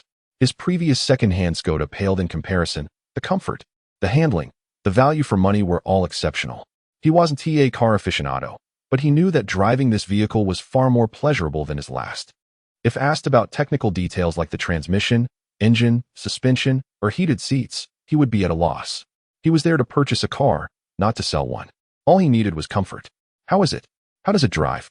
I was really comfortable sitting in there, Xu Fei quietly inquired. Please find a place to wait. I will handle the payment and paperwork shortly, affirmed Shang Fu Hai definitively. Mr. Shang, the tax-inclusive price of the new vehicle you selected is just under 430,000. Would you prefer to make a full payment or opt for installment payments? If you choose to pay in full, our dealership can offer you 1 year of commercial insurance, along with some vehicle accessories, he continued. Without a moment's hesitation, Shang Fu Hai replied, let's proceed with the full payment, half in cash and half via card, if that is agreeable. Xu Fei had indeed brought over 200,000 in cash, securely packed. Of course, that is no problem. Mr. Shang, please follow me. I will need your identification to complete some paperwork. Approximately 2 hours later, amidst the sound of firecrackers, Shang Fu Hai drove off with his wife and child in their new, unregistered vehicle. The dealership would handle all subsequent paperwork after the holiday, providing a comprehensive service. Meanwhile, several youthful sales staff watched the departing car, each lost in their thoughts. Some could not help but grumble about their own partner's lack of ambition. Look at them, so young and thriving. How can there be such a disparity? One lamented. Honestly, it frustrates me. I've been selling cars here for nearly 5 years and still haven't owned an Audi or Cadillac. It's infuriating, another added. You should consider yourself fortunate to afford a Passat. What more do you want? Came a teasing reply. The playful banter of the sales staff had no bearing on Shang Fu Hai and his wife. Xu Fei sat in the back, cradling their daughter. occasionally reaching out to touch the various new features of the car, each one a source of wonder. The mud on her shoes left marks on the mats just delivered from the dealership, prompting her to search for a tissue to clean them. Fortunately, Shang Fu Hai was preoccupied with driving and remained oblivious to her small antics, or it would have been a source of both laughter and frustration. As they traveled, Xu Fei's phone rang. Her mother was calling. Having just spoken to her that morning, Xu Fei was caught off guard. "Mom, what is it now? Didn't I tell you that money is not an issue?" She replied, a hint of irritation creeping into her voice. Her mother's loud voice boomed through the phone. "I'm not inquiring about money. I just took a taxi to your neighborhood, and no one is answering the door. Are you not home? Always carrying my granddaughter around. Aren't you worried she'll catch a cold in this frigid weather?" The reprimand was immediate and unrelenting. Xu Fei felt bewildered and quickly relayed the situation to Shang Fu Hai, who was equally perplexed. Just that morning, they had spoken, and now her mother was showing up unannounced? This was typical of her mother's fiery personality. Without further ado, they needed to return home. On the other end, Xu Fei insisted, "Mom, please find a warm place to wait. Hai and I will be home in about 10 minutes. Yet, 10 minutes seemed overly optimistic. Even in a small third-tier city like Kweichow, traffic during the New Year's holiday was notoriously congested, and it would take nearly half an hour to reach their neighborhood. As they finally parked, Shang Fu Hai spotted his mother-in-law chatting merrily with a group of other mothers and grandmothers in the community. Among the crowd were Shang Fu Hai's neighbors, Tian Mingxia and Han Meihua, the two middle-aged women who had spotted him driving away in a Mercedes that morning. Both in their 40s and having given birth to their second child around the same time, they were downstairs tending to their children. Upon hearing that the elderly matriarch, Jiang Chunhua, was Xu Fei's mother, they greeted her with great enthusiasm. When they noticed Shang Fu Hai parking his conspicuously new Audi 5 not far off, Xu Fei, clutching a bag and her small child, who resembled a dumpling, quickly emerged from the back seat. She called out from several meters away, "Mom, why did you come without a word? Is this how you stroll around?" Tian Mingxia and Han Meihua exchanged glances, immediately recalling a scene from the previous month. Having not spent time with Xu Fei recently to look after the children, they were unaware that the most popular Hai-Fei buffet in the city was a venture initiated by Shang Fu Hai. Their thoughts lingered on his prior employment in a foreign enterprise, and they were filled with endless curiosity regarding his newfound luxury, both the Mercedes and the new Audi. However, Jiang Chunhua quickly grasped the situation upon seeing her son-in-law driving a new vehicle. With a loud voice, she chided, "You two, you've only just started earning, and already you're splurging. What will you do if business doesn't go well?" After her admonishment, disregarding the puzzled looks from others, she scrutinized the car, which appeared quite appealing to her. She recognized it as an Audi but was oblivious to the specifics, expressing her interest in its price. "Mom, it didn't cost much. You've been here for a while. Let Xu Fei take you upstairs to rest while I find a place to park," Shang Fu Hai deflected. At this, Jiang Chunhua ceased her inquiries, her attention shifting to her granddaughter, little Yuanbao, whom she eagerly scooped up. The weather outside was indeed chilly, prompting her to urge Xu Fei to open the door, fearing the little one might catch a cold if they lingered. Shang Fu Hai had never purchased a parking space in the community. However, he had no intention of doing so now. A mere parking spot required a full payment of 80,000 to 100,000 yuan. Absurd. It wasn't that he couldn't afford it. His daily revenue was sufficient to buy 2 or 3 spaces without issue. Yet, he did not plan to reside in this community for long. Once he procured a vehicle, he intended to seek a more desirable neighborhood and purchase a larger home, at least a 4-bedroom, 2-bathroom apartment. The thought of his current 2-bedroom, 1 living room, 1 bathroom unit felt quite confining, especially when his mother-in-law and brother-in-law visited, leaving him to sleep on the sofa. When it came to buying a house, he had not forgotten the purchasing plans for the Jinshu Science Academy to the north, though he hadn't received any news about the opening of pre-sales. For the moment, he felt no urgency. Unlike when he first returned, when finances were tight, he now envisioned a different strategy. When pre-sales commenced, he planned to buy several units to hold for 2 to 3 years, intending to sell them later for easy profit. However, he found himself in a different position now, contemplating whether to hold on to properties if more promising development projects arose. He decided to take a wait-and-see approach, having arranged for a parking space rental through the property management, a scheme established by the community's management. He found the annual rent of approximately 1,000 yuan considerably more economical than the outright payment of 80,000 to 100,000 yuan. Just bear with it for a little while longer. Once we purchase the new house, everything will be fully furnished. What? You spend over 400,000 just to buy a car? All the money you've earned these past few days has gone into this? You, my extravagant daughter. How did I end up with such a creature? The old lady's loud voice is truly distinctive. I could faintly hear her even in the corridor. It left him both amused and exasperated. Upon entering, he quickly sought to halt his mother-in-law's lecturing. Mom, rest assured, the business is still doing well. Take a break. I will take you over there to have a look later. Zhang Chunhua could scold Xu Fei, for she was her own daughter. But she couldn't unleash her temper on her son-in-law. Besides, the money had already been spent. Excessive talk might even annoy him. After Shang Fu Hai and the others departed, a group of women downstairs, tasked with watching the children, began to gossip amongst themselves. The community was rather small, consisting of only 16 buildings. Thus, those who gathered due to their children's interactions were particularly keen on uncovering any family secrets. Previously, everyone's living conditions were relatively similar, with only slight differences. However, when one of their playmates suddenly became wealthy without any prior notice, it was difficult for them to accept. Tian Mingxia glanced at the second unit, then at Xu Fei's home in that same building, pondering aloud.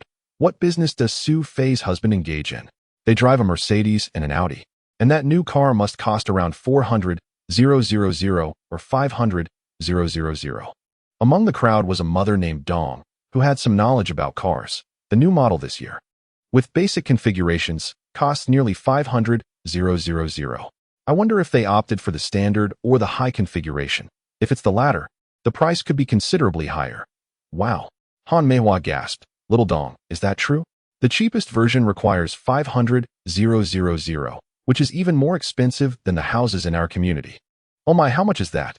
She was an ordinary housewife, with only her husband employed, a teenage son in high school, and a younger child under a year old. Born in response to the national two-child policy, living in a modest household, she couldn't fathom what 500,000 truly represented. To purchase a car equivalent to a house. It simply didn't add up. Stop overthinking it. Why not just ask Xu Fei directly, suggested another younger mother, shaking her head. She was comparatively younger and not particularly fond of gossip, finding it hard to relate to the older women in their 40s and 50s. Yet, with child-rearing proving to be quite tedious, she joined the gathering for companionship and to pass the time. Tian Mingxian nodded in agreement. Yuan is quite astute. She differs from us gossiping old ladies, haha. As she spoke, she chuckled to herself. After briefly recounting the recent events to his mother-in-law at home, and noticing it was nearly noon, Shang Fu Hai instructed them to wait by the entrance while he went to fetch the car. Then, under the watchful eyes of all, he drove his mother-in-law, wife, and child straight to the Yintai Mall. The elderly woman was clad in simple rural attire, her face marked by the sun's harsh embrace from years of toil. As Shang Fu Hai parked the car at the Xiaomingdu Square, she observed the stylishly dressed crowd bustling about, feeling somewhat intimidated. Mother, let us proceed. We shall ascend via the elevator, and we will soon arrive at our destination. Shang Fu Hai took the child, Yuanbao, into his arms and exchanged a knowing glance with his wife. Xu Fei supported her mother's arm, and the pair advanced together. They reached the entrance of the Haifei buffet restaurant without incident. By now, over an hour had passed since the establishment opened its doors at 11 o'clock, and a long queue had formed at the entrance, while both sides were filled with individuals engrossed in their phones.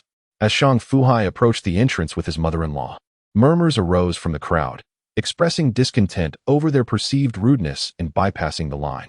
Hello, boss. Hello, Sister Fei, called the receptionist at the entrance, silencing the chatter among the patrons. The title Xu Fei was addressed by was a name she had insisted upon when she first arrived. The owner appreciated the acknowledgement, but felt it sounded a bit too mature for her youth. Shang Fu Hai nodded in response, gesturing to the elderly woman. This is my mother-in-law. We have come for a brief visit and a meal. Please continue with your duties. My Yilin was bustling about, having learned from the front desk that both the boss and his wife had arrived, along with the elderly matriarch. She was flustered, unsure whether to treat the woman like an empress or a dowager. Nevertheless, adhering to her thorough work ethic, she approached to greet them, leaving the elderly woman feeling somewhat uncomfortable. Shang Fu Hai quickly dismissed the eager staff members wanting to assist. Mother, please take a seat and rest. Let me know what you would like to eat or drink. I will fetch it. You can trust that our own supplies are of the highest quality. Shang Fu Hai assured her, almost thumping his chest in confidence. This was his strictest criterion for the restaurant, alongside the overall cleanliness and the demeanor of the staff. The entrance was equipped with blank service evaluation forms and hygiene rating sheets, ensuring that any customer feedback would be addressed promptly, with appropriate actions taken against any staff member at fault. The elderly woman was intrigued and asked, "Can we take whatever we want to eat and drink? Wouldn't that lead to losses?" This question left Shang Fu Hai momentarily speechless. How could he explain that he procured ingredients in bulk at prices that would astonish her, or that his pricing was set such that few could consume even half of what they ordered? Such revelations might paint him in a rather unscrupulous light, leading him to remain silent, wrestling with his thoughts. Chapter 43. Young lady, are you not cold? Achoo. Encouraged by Xu Fei, the elderly woman took a slice of salmon, slathered it generously with horseradish, and popped it into her mouth, only to have tears spring forth from her eyes. Xu Fei, oblivious to her distress, burst into laughter. The elderly woman, brandishing her chopsticks, aimed them at Xu Fei, scolding, "You heartless little wretch. Mother, I have already told you to refrain from meddling too much, yet you disregarded my words and now blame me." Xu Fei harbored a sense of mischief, finally avenging the disruption of her peaceful dreams that morning. As the family dined and conversed, Jiang Chunhua noticed a significant transformation in her son-in-law compared to her impressions 6 months prior. Previously, he was quiet and unassuming. However, now he was animatedly discussing various topics, even suggesting that once the weather warmed, Xu Fei should take her on excursions, insisting she resign from her household duties and rely on Xu Fei for living expenses. As their conversation turned to Su Jinxiang, her younger brother, she lamented, "Alas, your brother is quite the source of my worries. Recently, he asked me for money to purchase a new phone. The BlackBerry he currently possesses is hardly 6 months old. Why does he need another? Mother, you must not indulge him like that. I never did." Xu Fei was displeased by this notion, feeling that her daughter was indeed less favored than a son. Before Shang Fu Hai could interject, the elderly lady continued, "You always involve yourself in his affairs. I certainly will not give him anything. School has only resumed for a few months this semester. I have already invested around 10,000. I told him if he desires a new phone, he must find a way to earn the money himself." Shang Fu Hai recalled that his brother-in-law frequently took odd jobs during his university years, and in terms of social practice, he had certainly outperformed Shang Fu Hai at that age. However, his brother-in-law had a penchant for restlessness, having dabbled for 7 or 8 years before finally contemplating marriage as he approached 30. He reminisced about the time Xu Fei had asked for money to assist him, recalling the night he was quite distressed, having his funds locked in a Kweichow Moutai investment, contemplating a significant loss. Then, inexplicably, he found himself back in this era. Could this be the legendary law of causality, perhaps at its fullest magnitude? Hearing his mother-in-law mention the still-studying younger brother, Shang Fu Hai found himself at a loss for words. Who could ascertain the connection between his rebirth and his brother-in-law? Observing the dispute between his mother-in-law and wife, he could no longer remain silent. "Mother, do not overthink it. I will find time to visit Weicheng and see him. After all, it is not far." The elderly lady, quick to respond, added, "Dahai, it is fine for you to visit him, but I must insist you do not give him money or buy him expensive items. He needs to be pushed a bit." Shang Fu Hai thought to himself, "Mother-in-law, you truly know your son all too well." As the 3-day New Year's holiday came to an end, the restaurant experienced a noticeable decline in revenue. Ma Yilin employed various strategies to steadfastly retain loyal customers, attract new clientele, and enhance the elegance of customer service, managing to maintain daily earnings exceeding 200,000, occasionally witnessing a slight increase. This achievement rendered Shang Fu Hai with newfound respect for her, prompting him to contemplate a new compensation package to ensure her continued commitment. His mother-in-law, not yet returning home, had stayed on as Xu Fei insisted she assist with the children, conveniently justifying her presence by claiming she would accompany Shang Fu Hai to the restaurant to help. The elderly lady contemplated for a moment and ultimately acquiesced to the matter, promptly contacting the boss back home to resign from her position. The primary impetus for her decision lay in the fact that Shang Fu Hai had assured her that once Su Jinxing graduated, he would guide him through life's challenges. Even if Su Jinxing proved ill-suited for such endeavors, Shang Fu Hai promised to secure a stable future for him, ensuring that acquiring a home would pose no significant challenge. After all, there was no need for her, at the age of 60, to toil relentlessly. It seemed unnecessary. Thus began another splendid week. Early in the morning, Shang Fu Hai drove his wife to the entrance of Baoxing Driving School, accompanying her as she paid the tuition fee of 2,800 yuan. A remarkably astute man, Shang Fu Hai further utilized his connections to discreetly offer an additional 2,000 yuan to the person in charge at the driving school, ensuring that a dedicated instructor would be arranged for her. Turning to Xu Fei, he remarked, "I must attend to my duties now. Focus on your studies here. Do not muddle your way through. Missteps could lead to significant repercussions. Enough already. How can a grown man be so tedious? Just go along with your business." Xu Fei retorted, feeling a mix of annoyance and sweetness at his admonition. At that moment, her motivation to learn driving surged. Her mother had taken care of the children for the past few days, allowing Xu Fu Hai to drive her to a secluded area where she could practice. The automatic transmission made shifting gears and accelerating a breeze, and the sensation of driving was utterly exhilarating. She even urged Shang Fu Hai to promptly purchase a car for her once she obtained her license, asserting that her mother's driving skills were far too exceptional to let go to waste. Not long after, however, she accidentally crashed the car into a haystack. Fortunately, it was winter, and the stacks were composed of dry hay, leaving both her and the vehicle unscathed. As Shang Fu Hai shook his head while driving, he mused, "What a troublesome woman." He continued driving until they reached the outskirts of the 8th Ring Road, where he found a place to park. This area was designated as the city center within the planning of Bo City New District, earmarked as a focal point for development over the next decade. Prestigious residential complexes, such as Evergrande Imperial View, Poly Oak Bay, Vank Paris Spring, and Country Garden, were rapidly emerging, constructed by renowned real estate enterprises. Shang Fu Hai was acutely aware that within 2 years, these high-rise buildings would be fully erected, a pace so swift it could dazzle the eye. Correspondingly, property prices were soaring.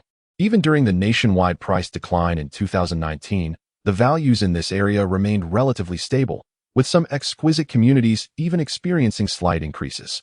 Previously, Shang Fu Hai had not considered this location due to the current price range, which generally hovered around 8 to 10,000 yuan per square meter. While it was suitable for living, its investment potential paled in comparison to the Gene Science Mansion in the northern part of the city, where few neighborhoods had witnessed 1,000 yuan increase in 3 years, primarily due to its low starting price of 4,300 yuan per square meter.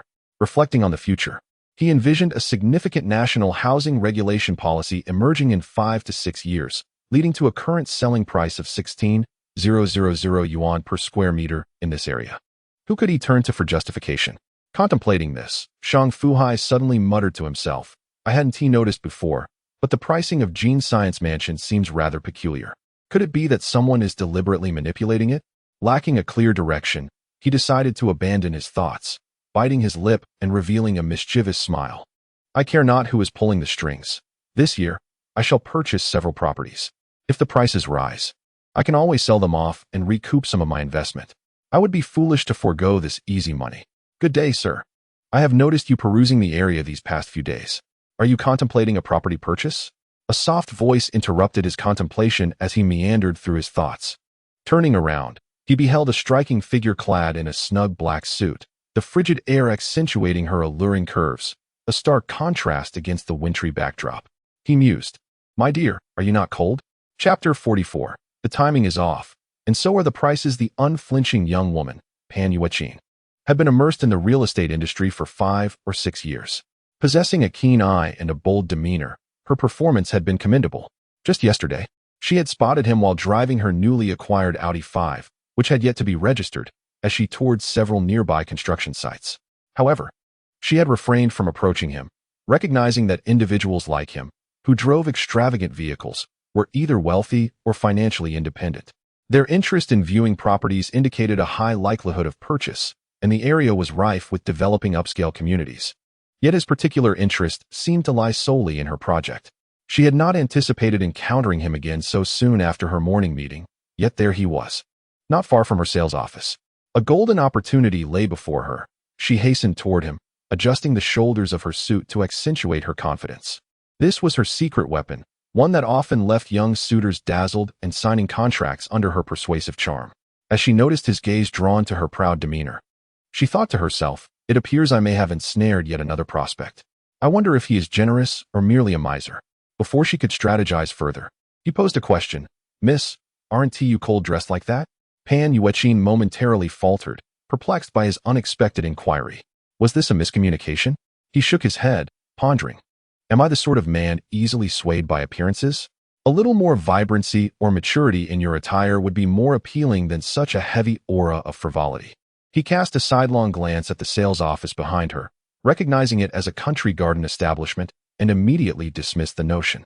It was not that he held disdain for the company. After all, the moment their shares listed on the Hong Kong Stock Exchange had birthed one of the youngest billionaires in the country, a fact that had circulated widely online, earning his admiration. Yet, he could not forget the troubling incidents from his past associated with Country Garden, where issues of structural integrity and water leakage had arisen. The situation was as distressing as it could be. A colleague of his had purchased a property in the area at an average price of $14,000 per square meter and had spent 2 years advocating for their rights, only to have the matter resolved with the property management merely conducting repairs. He strode across the street towards the Oak Bay, while Pan Yuanbao was seething with indignation. How could you be so blind? You dare ask me if I'm cold? What a pathetic excuse for a man. Why don't you just disappear? You're infuriating me.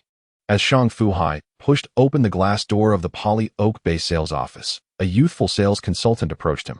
Sir, is there anything I can assist you with? Shang Fu Hai glanced at her name tag, which read Manager Shui. Manager Shui, I would like to inquire about the storefronts. Are they available for sale? He asked.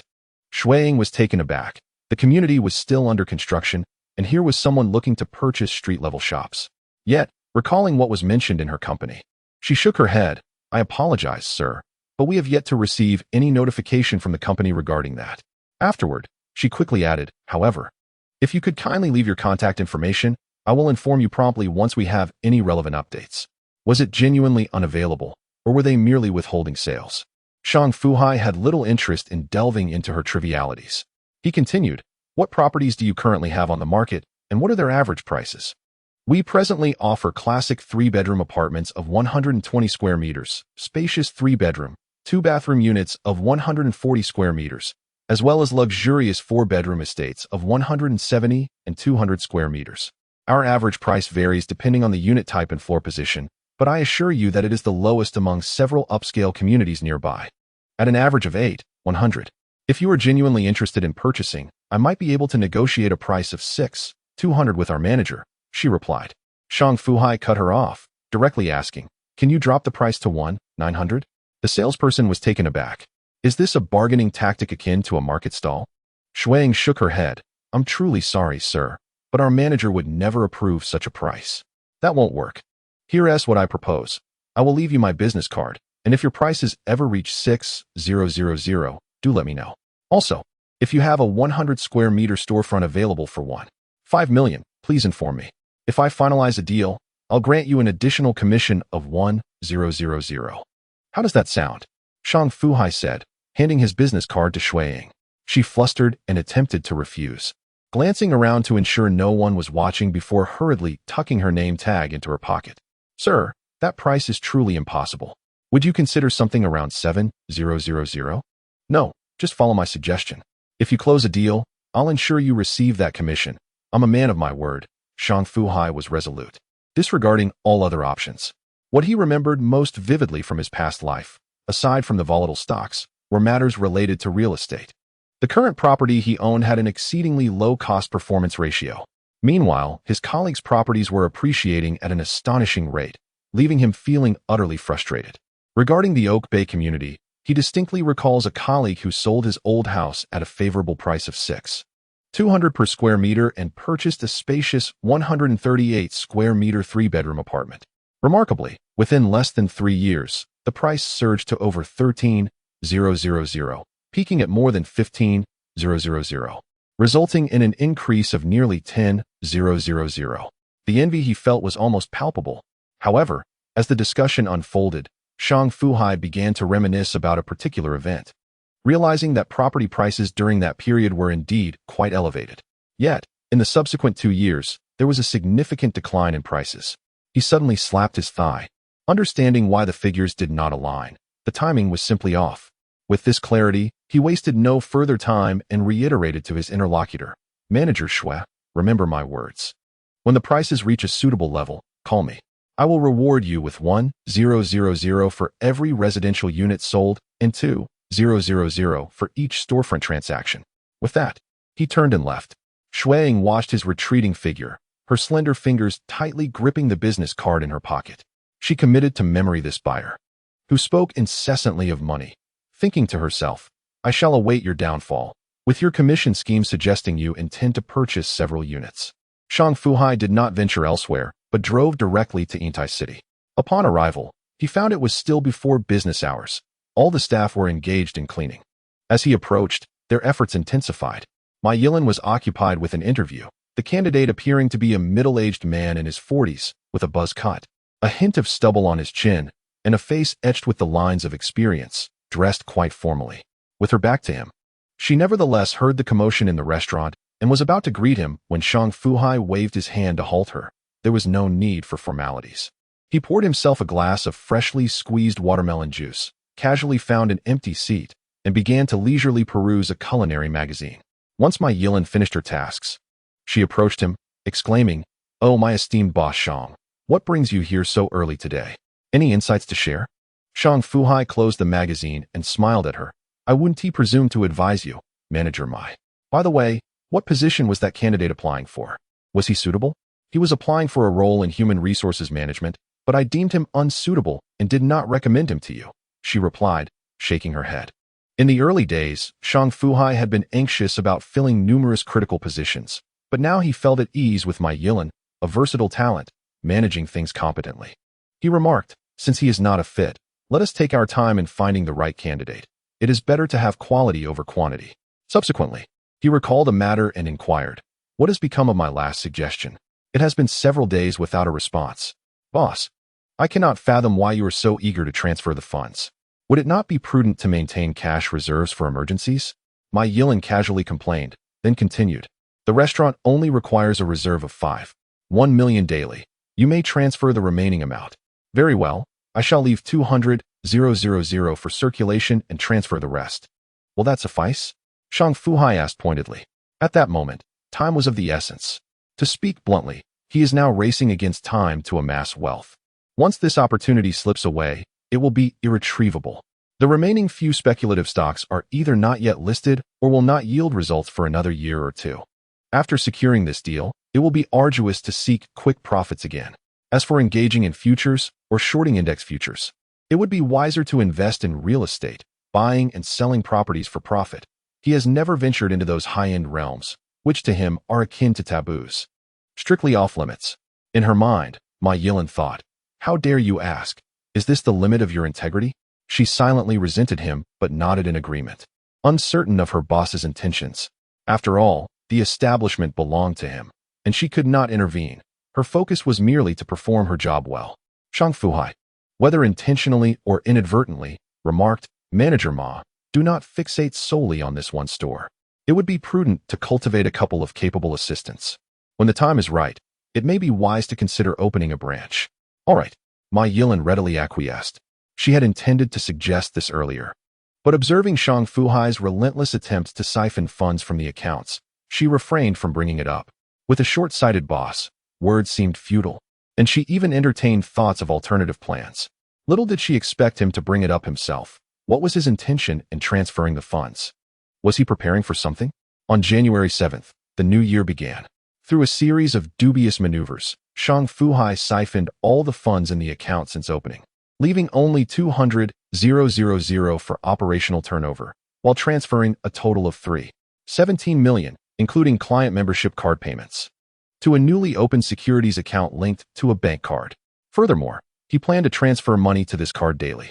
Subsequently, he utilized this new account to purchase shares of Leshi Internet, placing orders in the price range of 35 to 37 yuan, with an average transaction price of 36.59 yuan for a total of 866 hands. Unfortunately, his benefactor, the heavens, did not favor him this time. On that day, Leshi Internet closed down 3 points, finishing at precisely 36 yuan, resulting in a loss of 0.59 yuan per share for Shang Fu Hai. On that day, his new account suffered an overall loss of 48,496 yuan, the green-tinted trading screen once again evoking memories of being deeply ensnared in Kweichow Moutai. Cursing under his breath, he directed a middle finger at the gloomy sky, lamenting, "Oh, dear benefactor, do you not feel for your godson? Is it so easy for me to make money?" Had he not understood the prevailing trends, this trading day would have been a complete disaster. For a considerable period thereafter, Shang Fu Hai, after promptly dropping his wife off at driving school each morning, engaged in but one task. Each morning, he diligently transferred the funds from the restaurant's accounts, retaining only 200,000 for operational turnover, while moving the remaining sales revenue and client membership payments to his third securities account. This totaled approximately 535 million. Under Ma Yilan's somewhat resentful gaze, Shang Fu Hai did not overstep. He withdrew a rounded sum of 300,000 and assured her that he would limit this activity to just 1 month. Ma Yilan finally decided to let him go, while also introducing several locations she deemed suitable for opening a branch. One of which was the under-construction super shopping center in the heart of Bo City, known as the Wuxianghui, undertaken by China Resources Group. "Boss, the Wuxianghui is still under construction. I consulted with the relevant personnel, and it is expected to be completed around the end of 2015 to early 2016. We still have a year to prepare," she said hurriedly, noticing his disapproval, fearing he might outright refuse her suggestion. Shang Fu Hai was reluctant to agree. However, since manager Ma did not press him further, and he was concerned that a refusal might dampen her enthusiasm, he nodded and replied, "Let us wait and see. You can keep an eye on it." Setting aside this matter, it was uncertain whether his continuous buying had caught the attention of the stock manipulators. But Kweichow began its upward trajectory, embarking on a prolonged bull market. The stock climbed from over 36 to 37, then to 43, and eventually to 50. As the end of January approached, with only 20 days left until the Spring Festival, Shang Fu Hai frequently purchased shares of Kweichow, starting at 36 yuan per share and culminating in a final purchase at 50 yuan. During this period, the stock price fluctuated around 40 yuan, with peaks reaching over 55. Yet, Shang Fu Hai remained undeterred by price variations, placing daily buy orders amounting to over 6.9 million yuan, acquiring a total of 1,490 lots. Combined with the previous 866 lots purchased by his account, by the end of January, he held 356 lots in total, with an average cost price reaching a lofty 274 yuan. His total expenditure had surpassed 10 million yuan. In Ma Yilan's words, her boss had completely depleted the revenue and customer funds meant for membership cards at the Xu Fei self-service restaurant over the past month. At that moment, the restaurant felt like a hub for illegal fundraising, relying solely on customer deposits for membership cards. Any hint of instability or rumors about misappropriated funds could spell disaster for Xu Fei. "Boss, the restaurant is like a balloon filled with water. If you truly care for it, you must not withdraw another penny. Otherwise, I will throw my resignation in your face," Ma Yilan exclaimed, utterly terrified. She had not anticipated her boss's reckless behavior. She had no idea what he was doing with the diverted funds, but it was unequivocally unrelated to opening a second branch. She had come to a clear realization. "Manager Ma, rest assured, starting today, I will not touch a single penny in the account. I can even guarantee that in 6 months, I will have sufficient funds for you to open the second and third branches. Your most important task now is to help me cultivate reliable talent. I need you to assist in expanding our horizons." Shang Fu Hai was on the verge of swearing an oath. He truly had no intention of continuing to buy shares of Kweichow, not even a single additional share. He discreetly calculated his holdings. Across 3 accounts, he possessed a staggering 47.32 million shares of Kweichow, which, based on the latest closing price, amounted to a market value nearing 23 million yuan. If one were to consider his initial investment in Western securities, his total capital input exceeded 15.5 million yuan. 2 months had elapsed, and he had accrued profits of 8 million yuan, a fact he kept entirely to himself. Reflecting on the current bull market, amidst the intricate interplay of hidden and overt investments, he genuinely pondered whether his shareholding might elevate him to the ranks of personal shareholders. In other words, he could publicly proclaim himself as a seasoned investor. Years later, it might be rumored in the investment circles that this astute investor had persistently acquired shares of Kweichow when its price hovered above 30 yuan, and subsequently reduced his holdings when the stock surpassed 150 yuan, achieving profits that nearly quintupled his initial investment. Thereafter, he shifted his focus to Kweichow Moutai. As time flowed into February, The approach of the Spring Festival loomed just 2 weeks away. On February 2nd, Shang Fu Hai and Ma Yilin met to discuss matters at hand. Ma Yilin had checked the accounts and confirmed that Shang Fu Hai had indeed refrained from transferring any funds, alleviating her lingering concerns. Upon seeing him, her demeanor softened. Manager Ma, with merely 2 weeks until the new year, please make the necessary holiday arrangements and budget for employee benefits and year-end bonuses. I will not touch the funds in the account. Also, ensure that payments to our suppliers are settled, as they too are preparing for the festivities, Shang Fu Hai stated. Rhythmically tapping the table, Ma Yilin nodded, then raised a pertinent question. Boss, will we be taking time off for the new year, or will it be business as usual? Time off? Shang Fu Hai pondered for a moment before inquiring. What are your thoughts? My suggestion is that we operate normally until the 29th day of the lunar calendar. On New Year's Eve, we will open during the day and close at night. We will resume regular operations on the first day of the new year. But I propose granting a week off to employees who live far away. Those who work during the holiday should receive double and triple pay as per national regulations. Ma Yilin articulated clearly. Shang Fu Hai reflected. I agree with the pre-New Year plan. We will take off on the first day and resume work on the second. After all, it's a rare occasion to celebrate the new year. A half day off seems too little. He continued. Moreover, please convey to the staff that our industry is somewhat unique, and that extended holidays during the Spring Festival can be challenging. Inform them that starting in April, the company will arrange a group trip for employees. Arrange a trip? Ma Yilin looked at Shang Fu Hai in surprise, not expecting such generosity from her boss. Certainly, he replied nonchalantly. At my previous company, we organized annual trips for employees. And if a large factory with over 2,000 workers can manage that, certainly my modest restaurant with just over 100 can afford it. Additionally, set a standard that isn't too low. Around 500 yuan per person would be appropriate. This year's trip shouldn't be overly lengthy, perhaps a 2-day excursion. And ensure it doesn't coincide with the Golden Week.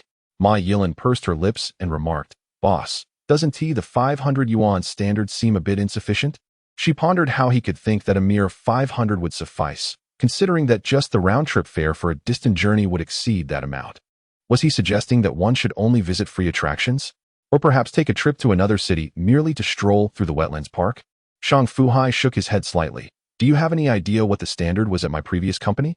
For 150 employees. Setting it at 500 this year is already quite generous. You should establish a system to recognize outstanding employees, ensuring that their benefits are more substantial. Ma Yilin chose not to continue the debate on this matter. During her tenure as the manager of the buffet at Century Grand Hotel, she recalled that there were no such employee travel benefits, not only in the buffet sector but even in the hotel itself. It was rare, if not unheard of, within the entire culinary scene of Boching, let alone at a 5-star establishment like Century Grand Hotel. One must learn to be content. Indeed, after she gathered all the employees in front of Shang Fu Hai to announce the Spring Festival benefits, year-end bonuses, and the post-New Year travel plans, the enthusiasm from the team of fewer than 100 erupted as if it were a gathering of 1,000. Their fervor was so palpable that it felt as though the very floor might be lifted.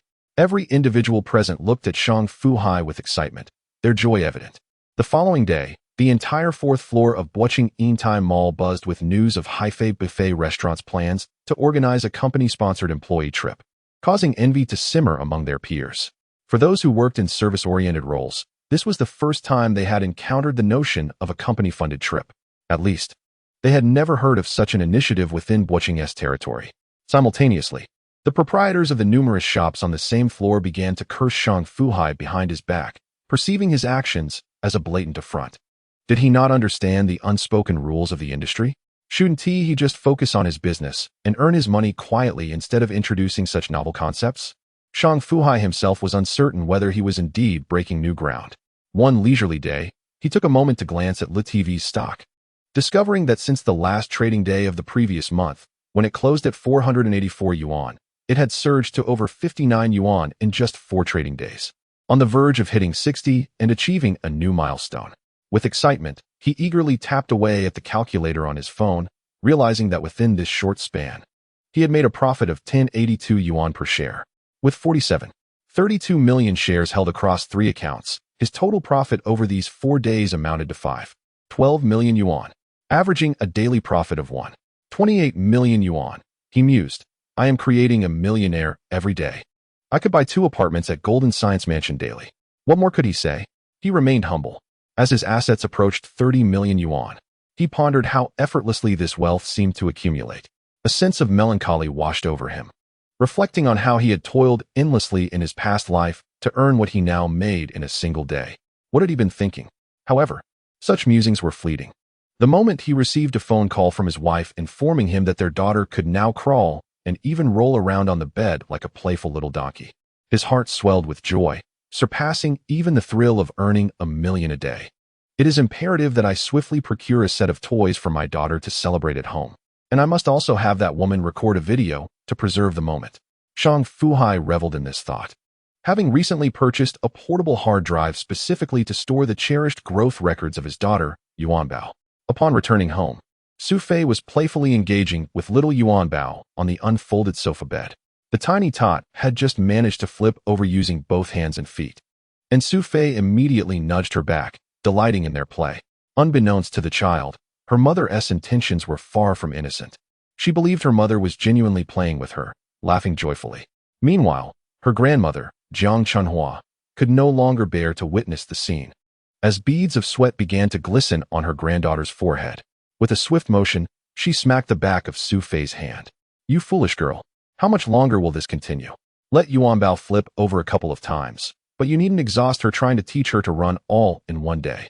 Jiang Chunhua scolded. Xu Fei pouted. "Mom, the doctor has stated that this is beneficial for children."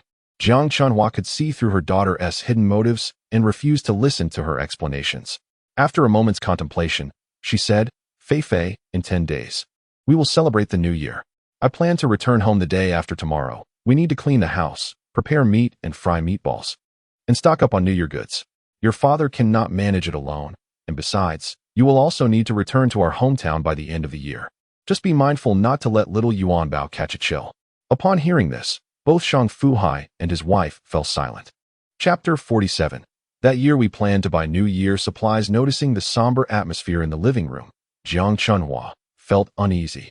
Having spent over a month with her granddaughter, she was reluctant to part ways. "Once I leave, Fei should stay home and take care of the child. In the dead of winter, do not take her running about," Jiang Chunhua advised. Shang Fu Hai interjected, "Mom, it's not convenient to travel by car this time of year. I will drive to take you the day after tomorrow. Wife, let us visit the Darun Fa supermarket tomorrow to stock up on New Year supplies in advance." In previous years, lacking sufficient funds meant they had to be frugal. Buying too much would lead to financial strain, while buying too little would seem unseemly. During those times, they would specifically seek out beautifully packaged yet affordable New Year goods to maintain appearances. The following morning, after enjoying breakfast prepared by his mother-in-law, Shang Fu Hai drove the family straight to Darun Fa supermarket.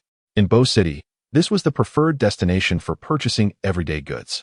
However, the proximity to the new year meant that many were fervently preparing to buy various supplies, and Shang Fu Hai's family was merely a small fraction of the crowd. He circled the parking lot twice before swiftly seizing a vacant spot. Had he not reacted quickly, he might have collided with a vehicle behind him. Without engaging in a dispute with the other driver, it was Xu Fei who unleashed her frustration upon him, chastising him for not being careful while driving. What could Shang Fu Hai say? He could only politely navigate the situation, knowing that finding parking during this time of year would be nearly impossible. The first floor is filled with shops selling gold and silver jewelry, clothing, shoes, and bags, most of which are from brands that are hardly recognizable. Lacking interest, Shang Fu Hai ascended to the second floor, pushing 2 small carts by himself. His mother-in-law, unable to bear the sight, hurriedly took the baby from him and chastised her daughter. "Why are you so lazy? Help the Hai with the cart. Can't you show a bit of initiative?" Unbeknownst to Jiang Chunhua, Shang Fu Hai was metaphorically pierced by the sharp gaze of his wife. In the candy and pastry section, Shang Fu Hai finally found a spot as the people ahead made way.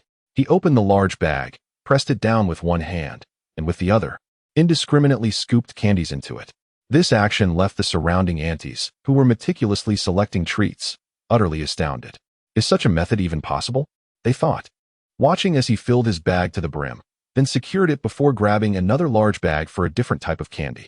After filling 5 bags, he proceeded to the liquor section, where he lifted a box of Wuliangye and another of Shangxi Finjiu. He also picked up some miscellaneous items before heading to the first floor's grocery section, meticulously selecting beef, lamb, and ribs. along with a variety of vacuum-packed brand-name cooked meats and hams. Jiang Chunhua, holding her granddaughter from behind, felt a surge of anxiety. Is this shopping? Even if preparing for the new year, it shouldn't be done like this. Will everything even fit in the car? Yet, she refrained from voicing her concerns, her nerves having been tempered over time. Just days prior, she had heard her daughter mention that the couple planned to buy another car for her daughter, having already chosen a Cadillac. At checkout, Shang Fu Hai swiped his card. Outside the supermarket, at a small tobacco store, he paid cash for a few packs of Taishan cigarettes. While loading items into the trunk, Xu Fei, who was assisting, inquired, "Is this all you're buying for the new year?" Without looking up, Shang Fu Hai replied, "How could it be? This is for us to take home tomorrow. We won't be going back before the new year. Your daughter needs some supplies ready in advance." Xu Fei chuckled, glancing at her mother to ensure she wasn't watching, and playfully pecked Shang Fu Hai on the cheek. "There you go. You know how to get things done," she said, happily wrapping her arms around his busy arm. Shang Fu Hai, feeling a mix of annoyance and exasperation, shook her off, thinking, why did I marry her? What kind of misfortune did I invite? Just then, his wife chimed in, "Darling, having money is wonderful. I'm fortunate to have recognized your potential early on. I never expected you to be so successful so soon. Remember last New Year? I was heavily pregnant, and we barely managed to buy a few essentials, all while planning to save for baby formula and diapers. Honestly, I was overwhelmed. I had no idea how I would cope after the baby was born." She mused aloud. Shang Fu Hai finally set down the last bundle of belongings and turned to gaze at her, wrapping his arms around her waist, snugly encased in her down jacket. "You must have overthought it," he said. "I've always been focused on earning a bit more, so that you and our daughter can have a better life. And so that I can care for my parents as well. I've never feared hard work, only the possibility of toiling without financial reward. Thankfully, things are looking up. More than just looking up." Xu Fei mused internally. "Thank you, my dear husband." Shang Fu Hai chuckled and shook his head. "Silly girl, why speak such nonsense? It's freezing outside. Let us hurry and get in the car to head home." The elderly lady witnessed this tender moment between the couple, her smile revealing her teeth. She gently touched her granddaughter, who resembled a plush doll, and said, "Yuanbao, do you wish for a younger brother or perhaps a sister? It would be wonderful if both a brother and sister were to come along, wouldn't it?" Yuanbao responded, clueless about the implications. The elderly lady genuinely believed that Shang Fu Hai had filled the trunk with items to take back to his hometown, and she was only half right. The following day, after a 2-hour drive on the highway and another 10 minutes on country roads, they finally arrived at Xu Fei's family village. Nestled among the mountains, the village boasted exceptionally fresh air. As Shang Fu Hai opened the trunk to begin unloading, the elderly lady suddenly realized something was amiss. "Hai, what are you doing? Aren't those meant for your family?" Jiang Chunhua attempted to intervene. Shang Fu Hai was undeterred, moving swiftly as he replied, "Mom, it's been a year since I last visited you both. Just knowing you don't hold that against me brings me joy. What is wrong with bringing a few gifts? They hardly cost much, and it's the new year. Let us ensure you, Dad, and my brothers have plenty to enjoy." "Hardly cost much, indeed." Jiang Chunhua internally scoffed, knowing that one box of 6 bottles of 52-degree Wuliangye had set him back over 3,000. Add to that a box of Shangxi Finjiu costing over 500, and the miscellaneous items combined totaled several thousand. "Fei, you should tell Hai to take less." Xu Fei, cradling her daughter, watched with a smile, and, upon hearing her mother's words, simply ignored them. "Let him bring it all down. It makes for a lighter ride home. And we can save on fuel. The car consumes too much." After this seemingly irrelevant remark, she called out in a loud voice to the house, "Jinxing, you lazy child. Can't you hear the commotion? Come help out. Or do you want a scolding?" Such was the typical assertiveness of a rebellious daughter. Chapter 48. Following in the footsteps of We Are Different. Jiang Chunhua listened to her daughter bellowing, as if to announce their arrival to the entire neighborhood. She quickly admonished her, "Why are you shouting? Can't you lend a hand with the bags? Look at you, so lazy. How did I end up with such a daughter?" The elderly lady had made this remark more than once, but to no avail. Her daughter remained steadfast in her ways, raising her voice even louder until she had summoned the neighbors. Soon, a few local women gathered around, curiously examining the brand-new Audi 5. Unable to resist, one of them reached out to touch the vehicle. "This car is stunning. It looks brand new. Chunhua, is this your daughter's husband's new car? Oh dear. Look at how much Fei's husband has brought back. Is this an early purchase for the New Year festivities? My son-in-law only brought a slice of pork, which hardly costs anything. Is that Wulianya? Is it for real? I've heard that liquor is quite expensive. Shang Fu Hai glanced at his wife. As expected, Xu Fei was beaming at the scene before her. This was precisely the effect she desired. For her, being able to showcase this in front of the neighbors felt as sweet as honey. The saying prosperity unrecognized at home is like wearing splendid clothing in the dark was certainly applicable in her case. Her father, Su Jiangwo, and brother-in-law, Su Jingxing, emerged as well, swiftly carrying the goods into the house under the envious gazes of the neighbors. Jiang Chunhua tore open a bag filled with candy and bread, distributing sweets to the eagerly waiting children, while also passing around several exquisitely crafted cakes to the neighbors. Today, don't be shy. Do try these. My son-in-law bought them at the Butching supermarket, and they weren't cheap, she declared. Oh my, Chunhua, your daughter and son-in-law must be doing exceptionally well. You've been away for over a month, and you've certainly lost some color, inquired an elderly woman of similar age to her mother-in-law. Others chimed in, indeed.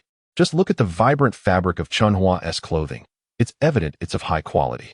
This outfit must not have been inexpensive, right? Your daughter is certainly a treasure.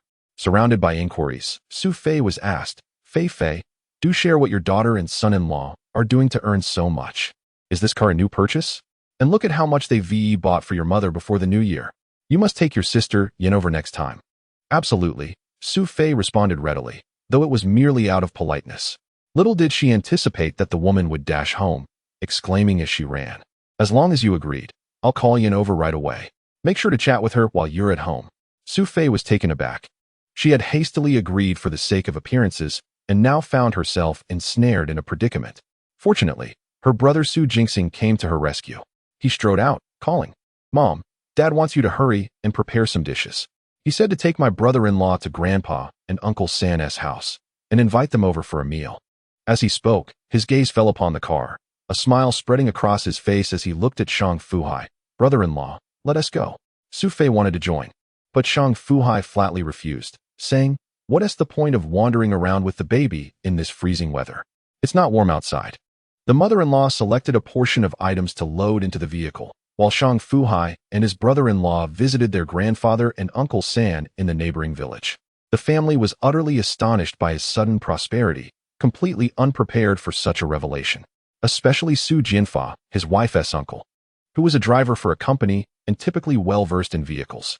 Upon seeing the Audi 5 that Shang Fu Hai drove in, he instantly recognized it as this year's new model, knowing full well that it couldn't possibly cost less than 400,000. Shang Fu Hai had initially planned to return in the afternoon, but his father-in-law's exuberance was overwhelming. He promptly uncorked a bottle of Wulianya and insisted that Shang Fu Hai partake in a drink. Reluctant at first, he found himself persuaded by the jovial encouragement of his grandfather-in-law, Su Jimin. Ultimately, realizing that returning home that day was improbable, he decided to indulge. He drank from noon until nearly 3 in the afternoon, culminating in a state of inebriation. He vaguely recalled his father-in-law opening a second bottle of Wulianya, followed by a bottle of Shangxi Finjiu and a few beers. Overwhelmed by a throbbing headache, he succumbed to sleep. Awakened by the sound of music, he opened his eyes to find his brother-in-law swaying with his phone in hand, humming along to We Are Different. Upon noticing Shang Fu Hai's awakening, Su Jingxing swiftly remarked, Brother-in-law, my sister sent me to tell you to finish your meal.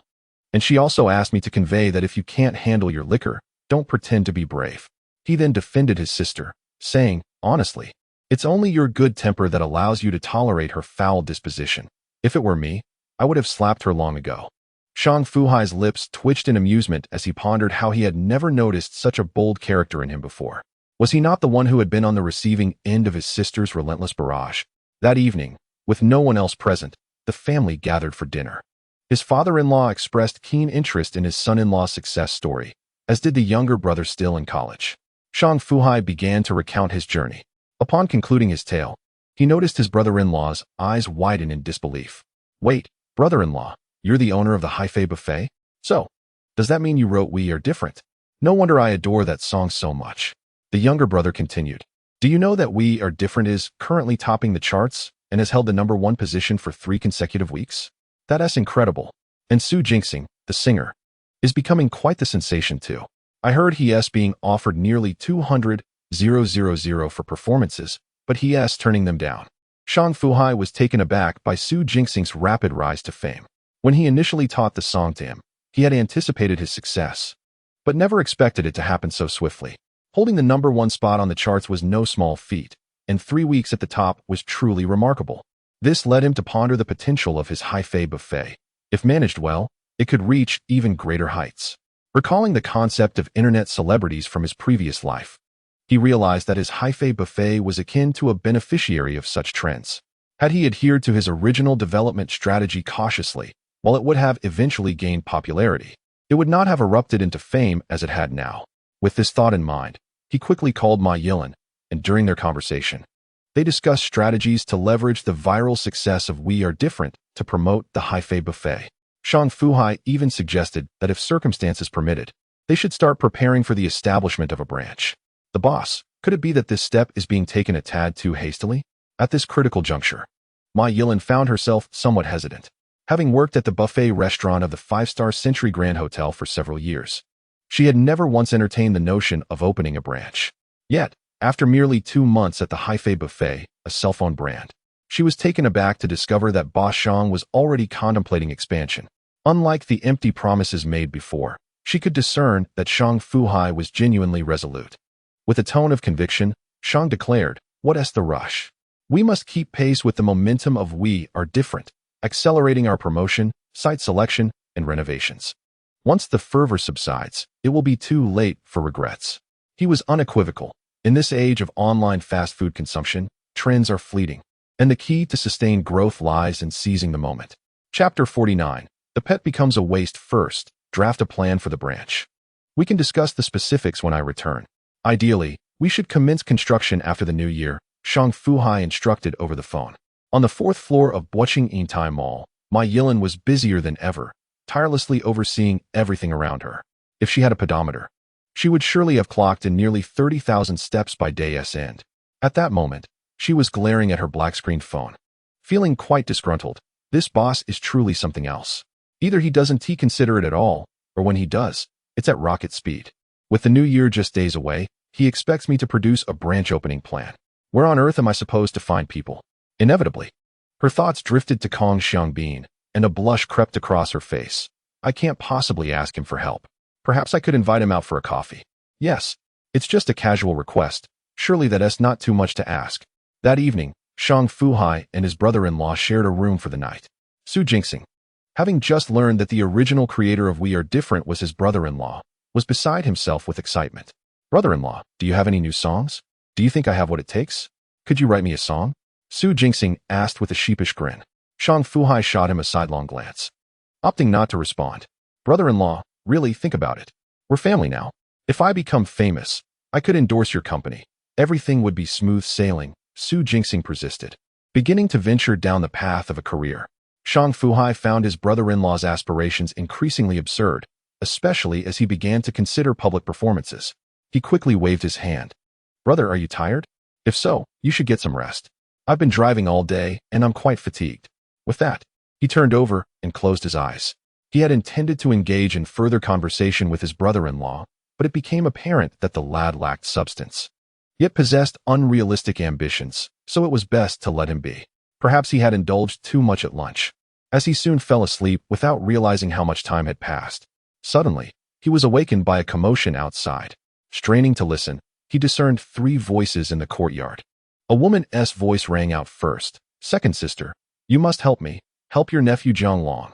If you don't intervene, those people are truly going to break his legs." A man spoke. "Sister-in-law, I find myself in an impossible situation. Last night, I heard that my niece's husband has been earning quite well. I thought if only Fei-Fei's husband had some spare cash, he might lend us a hand. Sister-in-law, I've exhausted all avenues at home. If it weren't for sheer desperation, I wouldn't be out here early in the morning seeking a loan. Chunlai, what do you expect me to say? Xiaolong has proven to be quite disappointing, and you both continue to indulge him. Just because he is your only son, should he be allowed to act recklessly?" That was the voice of the mother-in-law. She continued, "Just look at how you've spoiled my nephew. My elder sister's son has managed to secure several jobs without much difficulty, and the pay is decent. What about Xiaolong? He refuses to work this job, and he doesn't want that one. He doesn't possess any skills but aspires to start a business. With no capital, he dares to borrow from loan sharks. Sister-in-law, we understand. We truly do. If you could assist us just this once, whatever he chooses to do afterward will no longer concern us. Can we proceed with this? Let my brother quietly finish this year. If he cannot repay, my family will be dealing with a divorce. What sin have I committed? Jiang Chunlai sighed deeply. Filled with helplessness, Shang Fu Hai, having listened to this disjointed conversation, was reminded of something his wife had once nagged him about. She had an elder aunt whose two cousins were quite successful, each pursuing their respective careers with commendable results. Below her was a younger uncle, whose only child was her cousin Jiang Long, a rather troublesome character. Since childhood, he had been spoiled by his parents, indulging in laziness as a norm. Upon graduating from a vocational college in his 20s, he should have started working, but he outright refused, finding every job too exhausting. He felt embarrassed to engage in conversations with strangers while working in sales. Gradually, he fell in with local delinquents, fearing he might truly cause trouble. His parents arranged a marriage for him through connections. To be fair, Jiang Long had a decent appearance, and his prospective bride was not unattractive either. Somehow, they ended up marrying due to an unexpected pregnancy. Unfortunately, even after marrying and having a child, Jiang Long did not mend his ways and became even more outrageous. Seeing friends opening stores and starting their own businesses, he wanted to do the same. But alas, he lacked the capital. His parents had nearly exhausted their finances on his wedding and were now responsible for supporting both him and his wife, along with their child. Where would they find money for him to start a business? Jiang Long, undeterred, secretly borrowed from loan sharks without informing his wife or parents. With his lack of diligence, his entrepreneurial endeavors inevitably failed, leaving him in a dire situation. Had it not been for the loan sharks knocking at their door, the family would have remained oblivious to his actions. It seemed a vicious cycle had begun. The younger uncle and his wife painstakingly gathered funds from family members to cover the debt, yet Jiang Long showed no signs of learning from his mistakes, promptly borrowing from loan sharks once more. What did he do? He bought himself a car on installment.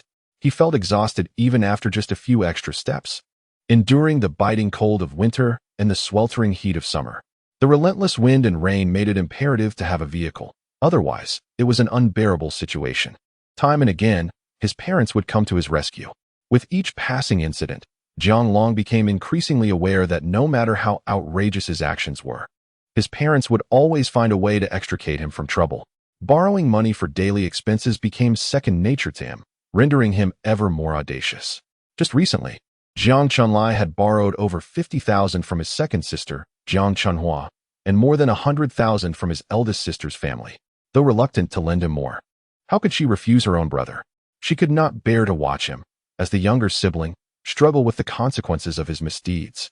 However, it appeared that for every hole she plugged, another emerged, like a dam that could not contain the flood. It was rumored in the village that her daughter and son-in-law had struck it rich elsewhere, driving a luxury car and returning with an abundance of festive goods. Early one morning, her brother and his wife came to block her door, seeking to borrow money from her son-in-law. While it was one thing for family to assist one another, it was entirely another to extend their financial requests to her son-in-law. This incensed Jiang Chunhua, who felt deeply troubled and was resolute in her decision to refrain from further assistance. The 50,000 she had lent was out of consideration for her brother, but that money had been painstakingly saved by her and her husband, intended for their son's future home and marriage. Although it seemed they no longer needed to worry about that, her brother's unreliability gnawed at her. She thought to herself, why should her son-in-law be held accountable for her brother's failings? Taking a deep breath, she said, Chunlai, you and your wife should return home. Fei and her husband don't have much to spare either. Their house is still under mortgage, and they have substantial loans to repay at the bank. They simply cannot afford to assist Jiang Long. Before her brother could interject, she continued, as your older sister, let me give you one last piece of advice. Stop indulging Xiaolong. To put it bluntly, while you both are still able to work and settle his debts now, in a few years, you may not be able to do so. He will remain the same lazy person he is now, and who will want to help him then? Even I, as his aunt, will not lend a hand. With a sense of melancholy, Jiang Chunlai called out. Jiang Chunhua hardened her heart and waved her hand dismissively. Return home. I need to prepare dinner. Fei and her husband need to leave for Bo City soon after their meal, as they have bank loans to repay. This time of year is busy for everyone. No one has the luxury of idleness. Chapter 50. He has grown up. Only when the outside noise subsided did Shang Fu Hai swiftly don his clothes, rubbing his hands together to ward off the chill. His brother-in-law remained sound asleep, seemingly oblivious to the commotion from the previous night, unaware of the late hours spent playing mobile games, showing no signs of waking. His ability to sleep through anything had truly become a skill. His mother-in-law had already begun preparing breakfast, though her mind was clearly elsewhere. The events of the morning weighed heavily on her. It was not a pleasant feeling. Shang Fu Hai spoke up. "Mom, was that my brother-in-law just now? Did something happen at home?" Jiang Chunhua wiped her face, using the gesture to erase her worries. "It's fine. The new year is approaching, and some items have been sent over." She pointed to a spot by the door, where Shang Fu Hai noticed a box of red-packaged walnuts and a case of local liquor. His mother-in-law seemed uninterested in further conversation, so he refrained from asking more questions. After washing his face in the main room, he glanced at his wife and child. Little Yuanbao was asleep with a scrunched-up nose, while Xu Fei had already awakened. Xu Fei remarked, "Just now, my uncle and aunt came over to borrow money again. This time for my reckless cousin. Can you believe it? He already has a child, yet he remains so immature, unable to handle matters with any seriousness." Shang Fu Hai scoffed. "Xu Fei, I must criticize you. What does being married and having children have to do with maturity? That's a fundamental misunderstanding on your part. Haven't you seen those documentaries? Children in mountain villages know how to cut grass, cook, and care for siblings by the age of 4 or 5, right? Get lost." Xu Fei retorted, frustrated. "Is that really what I meant?" After breakfast, Shang Fu Hai suddenly said to his brother-in-law, Su Jinxing, "Brother, let us go out for a bit. I forgot to take care of something." Jiang Chunhua inquired, "What is it? Can it wait until we return to Buching? You two should head back early while the sun is still out." Shang Fu Hai nodded. "I understand, Mom. You needn't worry about it." Once outside, Shang Fu Hai got into the car, and Su Jinxing energetically took the passenger seat. "Brother-in-law, if there's anything I can assist with, just let me know. Remember what I mentioned about the new song last night? You should pay attention to that." He remained fixated on the idea of becoming a star. Shang Fu Hai dismissed him. "Just direct me to the nearest larger bank. Agricultural Bank or Bank of China will do." Su Jinxing, puzzled, furrowed his brow. "If it's a larger bank, we'll have to go to the county town. It's not far, about 40 miles, half an hour's drive. There's a small agricultural bank in town, but it's too tiny." Shang Fu Hai agreed. "Then we'll head to the county town. Make sure to keep an eye on the road. If we take a wrong turn, I'll deal with you." After a full 40 minutes, the car stopped in front of a large agricultural bank's parking area. "Don't blame me. Who knew there was still over a week until the new year, and the traffic would be this bad?" Su Jinxing quickly defended himself. Shang Fu Hai ignored him and stepped into the bank lobby. After taking a number and waiting, he approached counter number 3. He handed over his agricultural bank card through the window. "Hello, I'd like to withdraw 100,000. "Sir, please fill out this withdrawal slip first," the mail teller replied. Handing him a form, Shang Fu Hai quickly completed it. The teller placed 10 bundles of cash into the counting machine, which clattered as it verified the amount twice before neatly bundling 10,000 into fresh paper wrappers and returning it along with the bank card to Shang Fu Hai. Shang Fu Hai casually placed the cash into a black plastic bag he had picked up from the parking lot, tied it securely, and confidently strode out of the bank. "Brother-in-law, why did you take out so much money?" Su Jinxing exclaimed, utterly dumbfounded, his words beginning to stutter. The sheer sum of 100,000 yuan in cash was an overwhelming shock to him. During his second year of university, he had only ever possessed a mere 6,000 yuan in cash, and that was solely for tuition fees. He had never encountered such a large amount at home. After a brief moment in the car, Shang Fu Hai retrieved an old clothing packaging bag that Xu Fei had left in the vehicle and carefully placed the money inside, rolling it neatly. After a moment's contemplation, he extracted a bundle of cash from his black handbag and handed it to Su Jinxing. "Brother, now that you're in college, you're considered an adult. You will need money for your studies. However, as your brother-in-law, I hope you one day end up like your cousin from your mother's side. You can use this money to buy a phone, save it, or whatever you wish, but please refrain from asking our mother for money. If your living expenses at school fall short, just ask your sister." Shang Fu Hai spoke sincerely. Throughout the journey home, Su Jinxing remained in a daze, repeatedly feeling the stack of money in his pocket, which felt almost as thick as the amount he had for tuition, perhaps around 5,000 or 6,000. Should I accept it or not? He was conflicted, and before he could settle on an answer, they had already arrived home. Shang Fu Hai did not press him further. Holding the packaging bag filled with money, he directly sought out Xu Fei. "Dear, the cash in the car isn't sufficient. I just withdrew 100,000 yuan. And it's all here. When we leave, Please give it to our mother and say it's for renovating the house. We want to concern ourselves with anything else." Xu Fei was momentarily stunned. She had intended to leave the more than 10,000 yuan in cash remaining from her last car purchase in her bag, a matter she had yet to broach with him. Little did she know that her husband had already made arrangements. Her eyes filled with tears as the realization struck her. Shang Fu Hai could not bear to see her in such distress. He gently patted her shoulder and pulled out a pack of tissues to dry her tears. "What is this? What is mine is yours. It's merely a bit of money to leave for your parents. If you continue like this, how can I leave any for my own parents?" Xu Fei nodded, half-heartedly murmuring, "All right, I'll toss it to my mother when we leave. Otherwise she surely won't accept it. No one understands a mother quite like her daughter." Shang Fu Hai chose not to dwell on that matter any longer. He swiftly gathered some fruits and vegetables prepared by his mother-in-law. Starting the car, Xu Fei settled in the back seat with her child, Yuanbao. As they prepared to depart, she rolled down the window and tossed the packaging bag filled with money to her mother's feet. "Mom, make sure to keep this. We're leaving now," she called out as the car began to move. Jiang Chunhua stood frozen, watching the receding vehicle. Even a brief separation from her granddaughter left her heart feeling achingly empty. Su Jingxing, quick on his feet, picked up the bag that his sister had thrown on the ground and handed it to their mother. "Mom, it's from my sister. Keep it safe." He knew that it contained the 100,000 yuan in cash that his brother-in-law had withdrawn from the bank that morning, and he had seen him place it into that very bag. He had never considered that his brother-in-law had taken out that money for their family. The thought had never crossed his mind. At the tender age of 20, Su Jingxing suddenly perceived his brother-in-law's figure as towering and his shoulders as broad, while the paper bag filled with money felt extraordinarily heavy. He squeezed the cash his brother-in-law had given him, filled with unspoken words that lingered at the tip of his tongue, only to be swallowed back. No matter what, he resolved to never again ask his parents for money. Chapter 51. I have returned in splendor. Upon returning from his mother-in-law's house, Shang Fu Hai barely sat down at home before heading to his store in the Yintai Mall. Upon entering, he spotted Mai Yilin leading a meeting. Once the meeting concluded, Shang Fu Hai inquired, "Manager Mai, how is the budget for the New Year benefits and year-end bonuses shaping up? The New Year is just around the corner." Mai Yilin, upon hearing this, felt an intense irritation, wishing to kick him. How could he drop a couple of words and leave, while she had to juggle everything?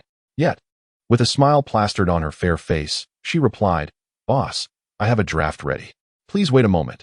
I will print it out shortly for your signature, and then I can proceed with the preparations." Shang Fu Hai nodded, "Please be quick. Also, about the matter we discussed last night, have you made any progress?" "Boss, could you grant me a couple of days? I am so busy that I barely have personal time," Mai Yilin lamented. Shang Fu Hai chuckled awkwardly. "All right, we can discuss it after the New Year. I will wait for you. Hurry and finish the signature so we can prepare the New Year benefits."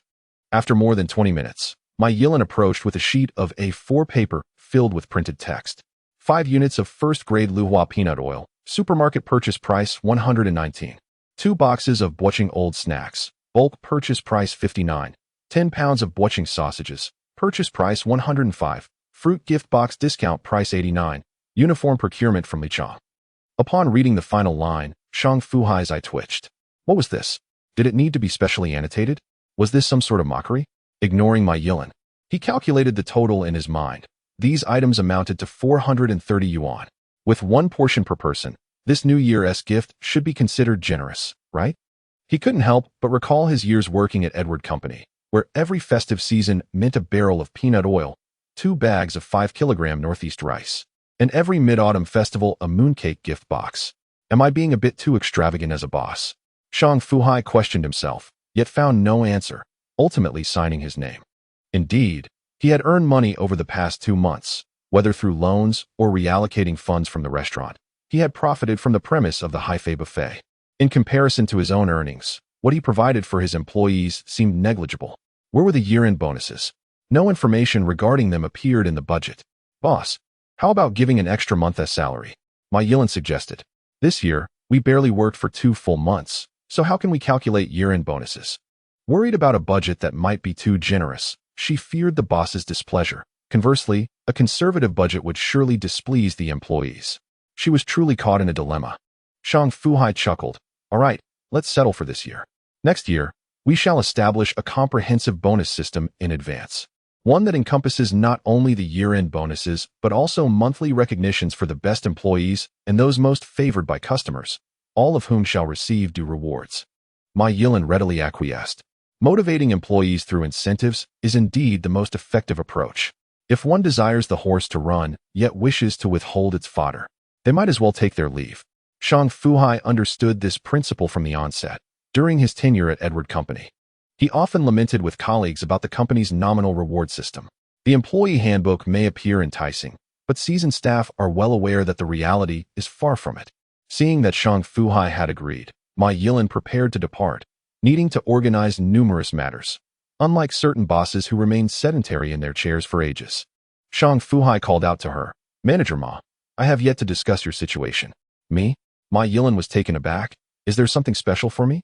Shang Fu Hai did not beat around the bush. He candidly stated, "These past 2 months, thanks to your support, Hai Fei has benefited greatly. I am well aware of the work you have done. This year, I will grant you 50,000 yuan, and we can reassess next year. What do you think?" A warm sensation enveloped Ma Yilin's heart as she gently parted her lips, her eyes reflecting gratitude for the acknowledgement. "Thank you, boss. I will certainly strive to excel in my work next year." In the following 2 days, Shang Fu Hai did not return to the store. Instead, he made 2 trips to the hypermarket, filling his trunk with New Year's goods, and visited the homes of his relatives in Bocheng.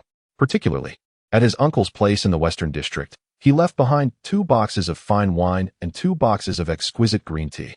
After finishing his rounds among the relatives in Bocheng, with just 5 days left until the new year, Shang Fu Hai made another trip to procure a trunk full of goods.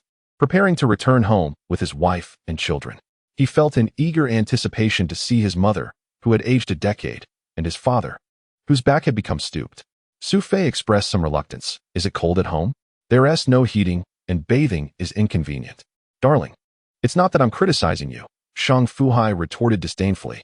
"You've just enjoyed a few days of good fortune and have forgotten the long march of 25,000 li." Xu Fei quickly pointed to their lively child, Yuanbao, who was crawling on the bed.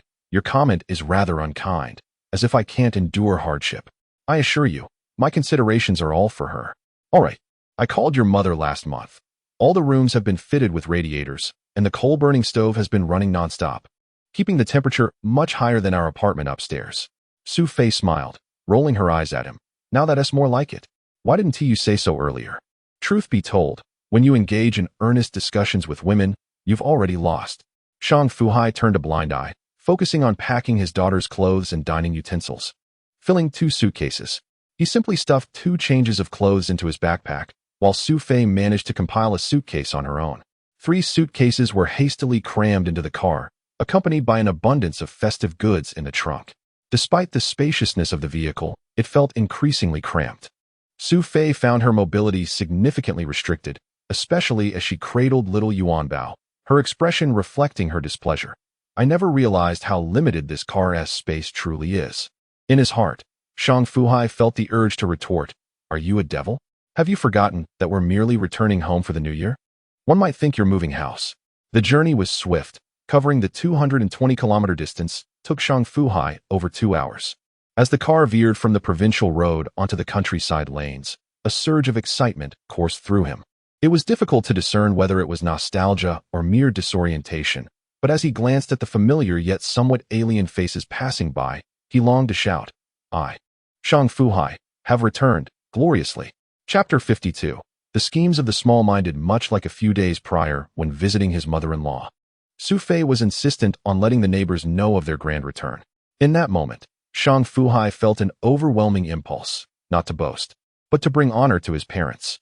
In this era of rapid digital advancement, where societal worth is frequently measured by wealth, it would be disingenuous to claim that everyone is devoid of envy. Undoubtedly, comparisons are made regarding who lives better. For decades, Shang Fu Hai had never truly brought pride to his parents. However, this time felt different. He wasn't seeking to flaunt riches, but simply wished for the entire village to recognize that the son of the frail Shang Yong and Zhou Xiaomei had given them reason to be proud. Once, the village's influential figures had boasted of their sons. Now, he was no less. Regrettably, upon arriving home, Shang Fu Hai refrained from any boisterous displays. Xu Fei saw right through him, playfully teasing little Yuanbao. Look at your father's lack of ambition. If I were in charge, I would have already proclaimed our return over the village loudspeaker. What nonsense. A herd of frustrations galloped through Shang Fu Hai's mind as dark clouds loomed overhead. Zhou Xiaomei was tidying up at home when she likely heard the commotion and hastily rushed outside, spotting a striking new car parked at their doorstep. She felt a sense of awe, having rarely encountered such vehicles before. She simply thought it looked splendid. Her gaze then fell upon her son and daughter-in-law, her face lighting up with joy as she greeted them. Fei, come inside. The heating has been running, and it's quite warm. She reached out to take her granddaughter, but hesitated upon noticing the dust on her hands. Xu Fei, unfazed, promptly handed her bundled-up Yuanbao to her mother-in-law. Mom, hold her for now. I will help Hai with the luggage. Encountering neighbors on the way, the couple would pause to exchange pleasantries. If they met anyone with children, Xu Fei would eagerly unwrap candy to distribute, a talent she possessed without question. As more people gathered, some recognized the Audi A5, which thus far was the finest vehicle to have returned to Shangjiazwang. As the evening approached, news had already spread throughout Shangjiazwang that the young man, Shang Yong, had struck it rich and returned home with a brand new car worth over 100,000. The tale grew increasingly exaggerated, with some claiming the vehicle was valued at 2 to 3 million. Little did Shang Fu Hai realize that the car, for which he had completed all the necessary paperwork at under 500,000, had suddenly inflated in worth by 5 or 6 times in the village's gossip. At that moment, he sat in the main room, serving tea and water to several visiting uncles and elders. A group of children had also gathered, with Xu Fei busily distributing a large bag of candies and pastries to everyone.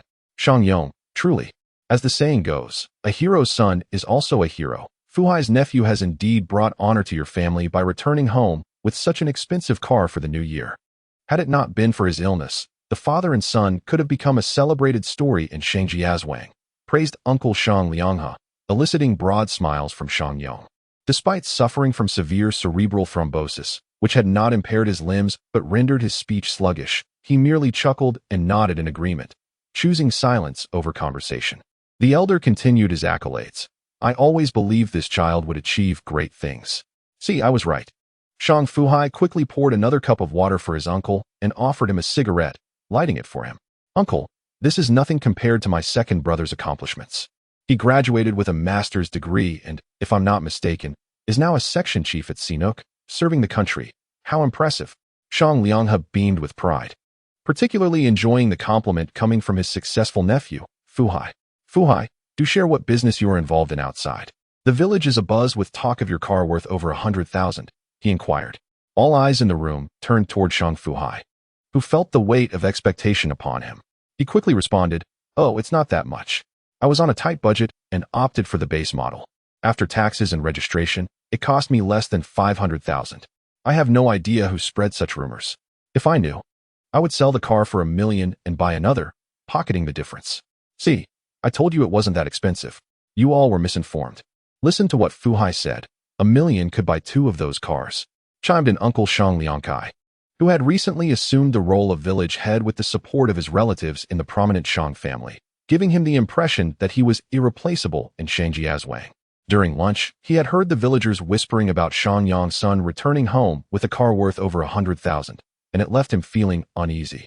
This discomfort stemmed from 2 sources.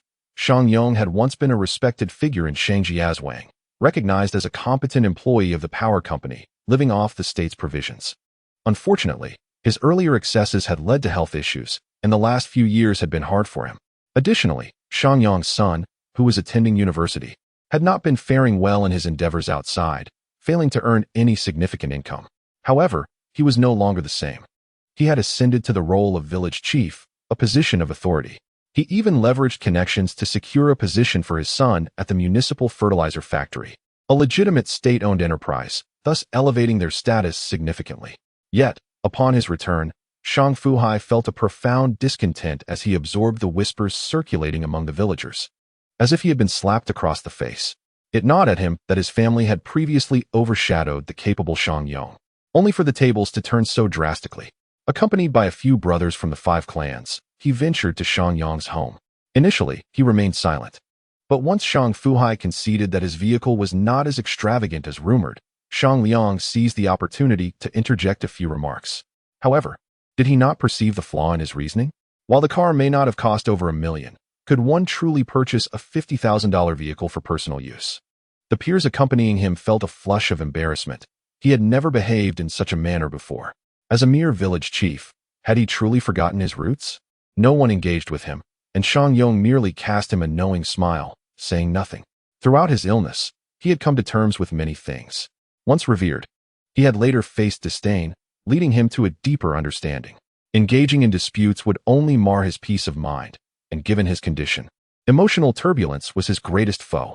Speak as you will, I shall take it as mere wind, Shang Yong mused inwardly. Chapter 53. The thorn in Zhou Xiaomei's heart. There are always troublesome individuals wishing to undermine me. Shang Fu Hai regarded his uncle, the village chief from the 5 clans, with silent disdain. However, such individuals were few.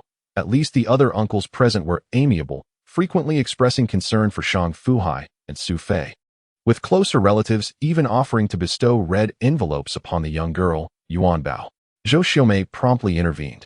That evening, a group gathered around the square table, with Shang Fu Hai seated at the foot of the table.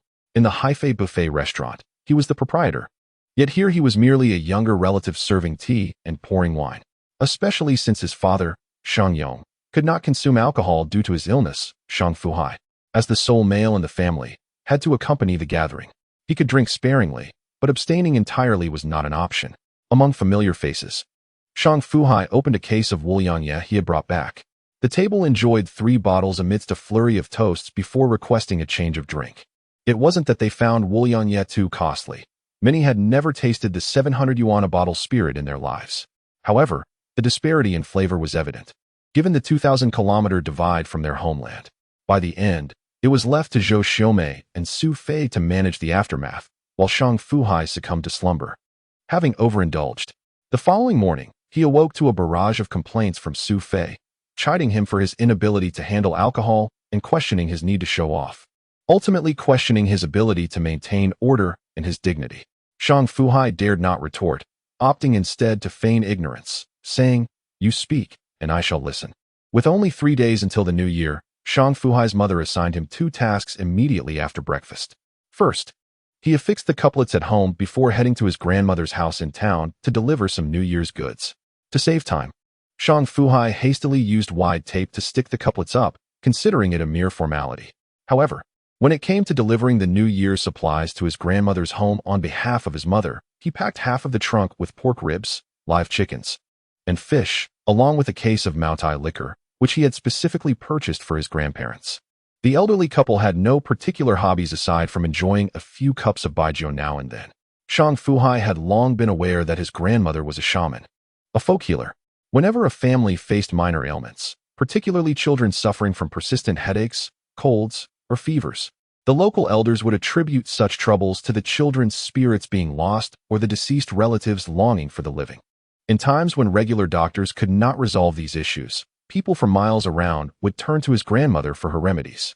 Previously, Shang Fu Hai had viewed her practices as mere mysticism, essentially a form of trickery. Yet, upon encountering this woman who should have passed away 5 years prior, he was taken aback by her very first words. "Oh, my dear grandson, come let me see.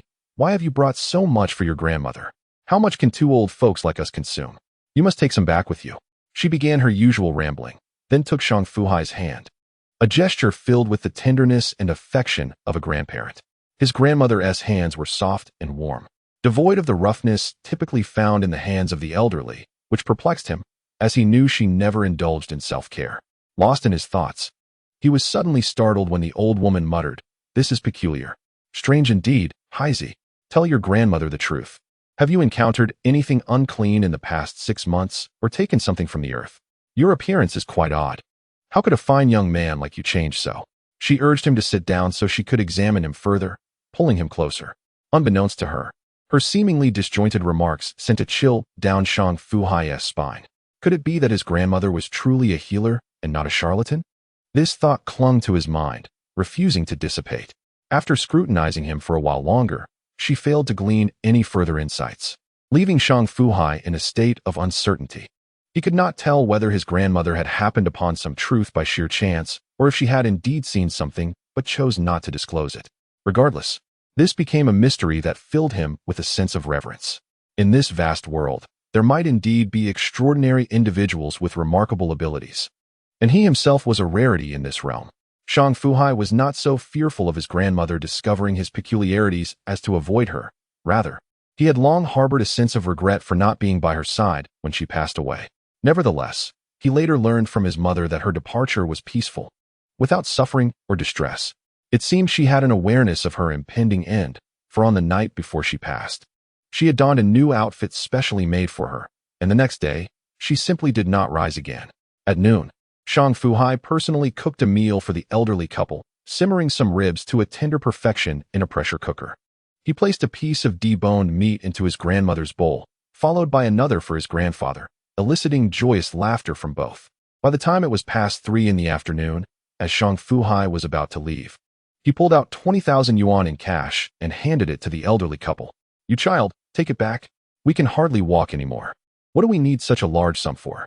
Besides, your father's illness has already cost a fortune," his grandmother protested, raising her hand to return the money. However, Shang Fu Hai stopped her. "Grandma, Grandpa, please accept this money and spend it as you see fit. Your grandson has plenty to spare. If you need more when I visit next time, just let me know. I'll provide as much as you require. You needn't worry about my father. Once the weather warms up after the new year, I'll take him to Buching to consult an expert. I'll ensure he receives proper treatment, no matter the cost. If Buching cannot help, I shall take him to the capital. Just trust me," Shang Fu Hai promised, holding their hands. "Such a good child," his grandmother smiled, her eyes narrowing with warmth as she grasped his hand with her other. "I can see that, regardless of circumstances, you are a wonderful grandson and quite sensible." This heartfelt acknowledgement caused Shang Fu Hai's heart to race momentarily. What was it that the elders could perceive? Did they need to frighten him so with such insights? Upon returning home, Xu Fei was surrounded by a group of village aunties who bombarded her with questions. The dialect differences, coupled with the generational gap, made conversation quite laborious. Spotting Shang Fu Hai entering empty-handed, she shot him a piercing glare that felt like daggers, as if to accuse him of failing to bring something home. Understanding her meaning, Shang Fu Hai playfully patted various parts of his body as though he were staunching wounds, inciting gentle laughter from the elders present. "How are your grandparents?" Su Xiaomei inquired. "They're doing well. I made them tender ribs for lunch, and they each ate nearly half a bowl. I held back on letting them eat more, fearing they might have trouble digesting it later," Shang Fu Hai replied with a smile. As he stepped closer to his mother, he whispered, "Mom, I left 2,000 yuan for Grandma and Grandpa. Don't worry, I'll give them more if they need it." Hearing this, Su Xiaomei felt a wave of relief wash over her. This matter had been like a thorn in her heart, filling her with guilt. Despite the proximity to her family, her husband's health issues had often kept her from visiting as frequently as she wished. In previous years, their financial situation had hindered her ability to provide additional support to the elderly couple. Now, with her son's assistance, she finally felt at ease. Chapter 54. Living with dignity that evening. After preparing a lavish spread for visiting aunts and neighbors, it was already late by the time they departed. Little Yuan, having spent the day playing joyfully with friends, had fallen asleep early, while Xu Fei stayed in the bedroom with her. Her father, unable to withstand fatigue, had retired for the night before 9. Shang Fu Hai and his mother were tidying up the house, taking a moment to catch their breath when Shang Fu Hai suddenly remarked, "Mom, once the new year has passed and the weather warms, I intend to take Dad to the Provincial People's Hospital to consult a reputable doctor for further examination. I don't mind spending a little more money. If that doesn't yield results, I'll even take him to the capital or Shanghai. While I cannot guarantee a full recovery, I firmly believe he will be in a better state than he is now. That would require a considerable sum. Perhaps it's best to reconsider. Your father's condition isn't too troubling," Zhou Xiaomei responded, her first thought being the potential financial burden and her desire to avoid causing her son any trouble. Feeling a pang of emotion, Shang Fu Hai was close to tears. "Mom, rest assured, I can manage it. I may not have a fortune, but I can certainly gather a substantial amount. Even if I exhaust all my savings for Dad's treatment, it's of no consequence. Money can always be earned again. His illness has lingered for far too long, and the longer we wait, the more uncertain the outcome becomes." In truth, his words bore some exaggeration. While his father Shang Yong did struggle with mobility, he was confident that his father would live well for at least another decade. "How much?" Zhou Xiaomei's eyes widened, her gaze fixed on her son. unable to fathom the enormity of the sum he suggested. It was utterly daunting. She couldn't even begin to comprehend it. As if it were a tale from a distant land. Shang Fu Hai extended an index finger, reassuringly declaring, "Mom, trust me. The cash I have on hand is at least this amount, all earned by your son through honest means." Overwhelmed with emotion, Zhou Xiaomei struggled to find words. Her eyes glistening as she grasped his arm and nodded fervently. Good, good. I will follow your lead. Haizi, you have brought honor to our family." She refrained from inquiring into the nature of her son's lucrative endeavors, knowing that any questions would lead to confusion. In the past, when the family thrived, it was during the time when her husband was healthy, employed, and they engaged in various enterprises, including farming, pig raising, and running a mill. Back then, having 200,000 yuan in savings was considered a significant achievement. Over 10 million? Zhou Xiaomei pondered quietly, grappling with the enormity of that figure. Previously aware that her son had spent nearly 500,000 on a car, she had kept her thoughts to herself. But hearing him speak of his savings now banished all her concerns. Her son had truly made something of himself. Amidst the crackling of firecrackers and the pungent aroma of fireworks, the steaming dumplings filled with the essence of the new year were served at the table. Plates of roasted duck, smoked chicken, lamb chops, and sauced beef adorned the table, alongside a specially prepared large mackerel for his father, and a rather unorthodox stir-fried sea cucumber that felt like a waste of good ingredients. As Shang Yong and Zhou Xiaomei surveyed the lavish spread of the New Year's Eve feast, they nodded in agreement, acknowledging the transformation. Their home was indeed different. Never before had their New Year's dinner been so bountiful. Typically, it consisted of a single plate of chicken, a plate of ribs, and a few stir-fried dishes paired with dumplings. All of this was instigated by his illness.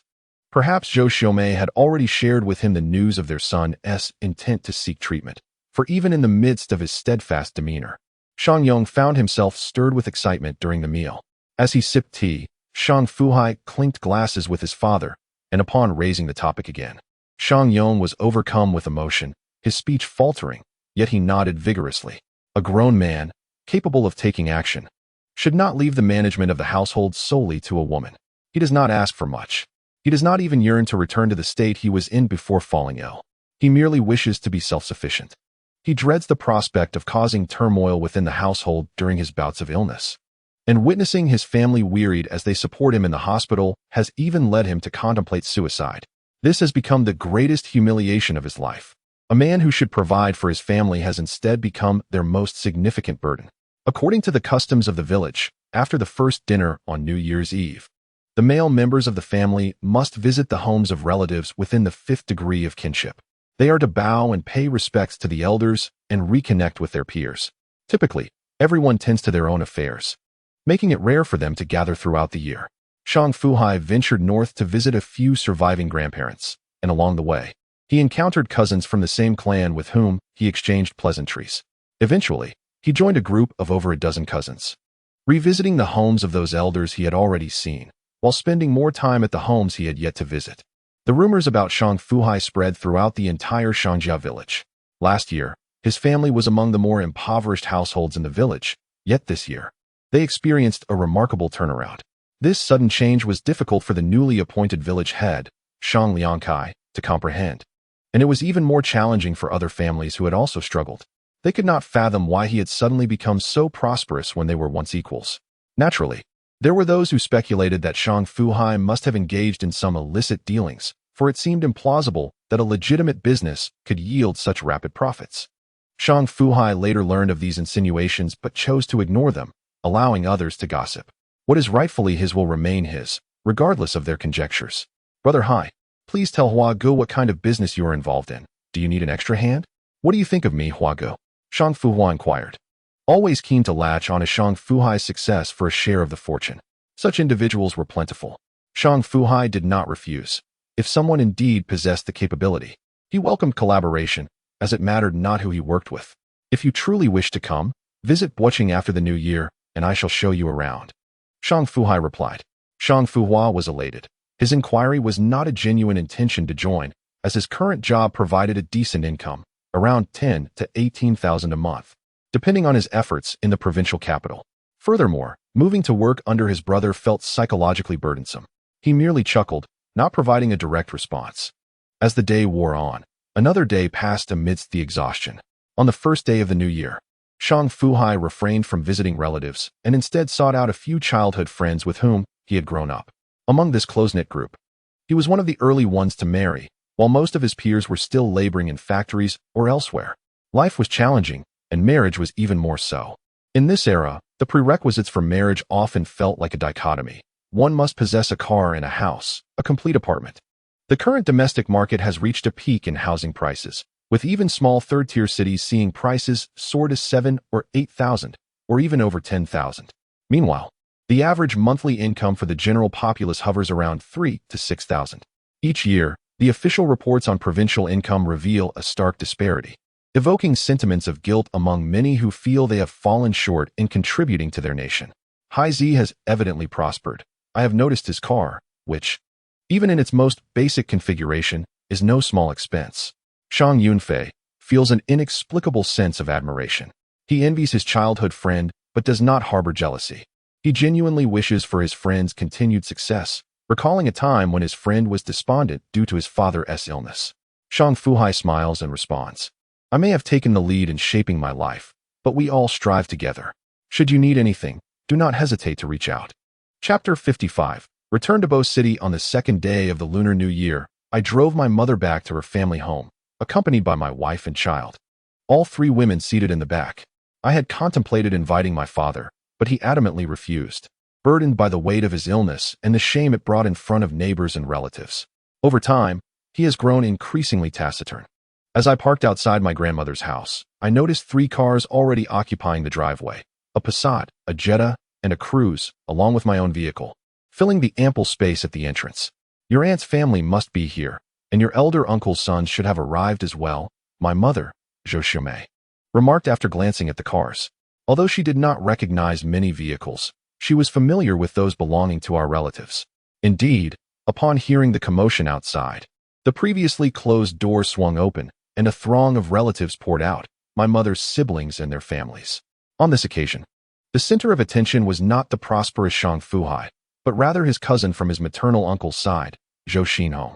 At just under 40, he had attained the position of deputy county head, having recently been appointed to oversee industrial development within the county, wielding considerable influence. In the minds of the locals, and indeed many in the country, the adage holds true, wealth pales in comparison to power. However, Zhou Xinhong, despite his esteemed position, finds himself in a quandary. Governance has become increasingly challenging, particularly in this period of economic downturn, as their county lacks geographical and industrial advantages. The anticipated industrial clustering effects remain elusive, complicating efforts to attract investments. Yet the county's leadership remains unsympathetic. Having elevated him to this role, they demand results. Utilize whatever skills you possess, they insist, or return to your previous duties. Zhou Xinhong has been preoccupied with contemplating potential investment opportunities, prioritizing establishing a foothold over immediate financial gain. Zhou Xinhong was yet unaware that his cousin from his second aunt's family had achieved considerable success outside. Upon meeting family members to welcome his aunt, he noticed his cousin's Audi A5 and couldn't help but take note. As the family divided into 2 tables for the meal, Zhou Xinhong chose to sit with his cousin. Shang Fu Hai. Fu Hai, what are you currently engaged in? As your elder brother, I am still in the dark, Zhou Xinhong inquired. Without suspicion, Shang Fu Hai readily replied, I have opened a mid to high-end buffet restaurant in Bo City.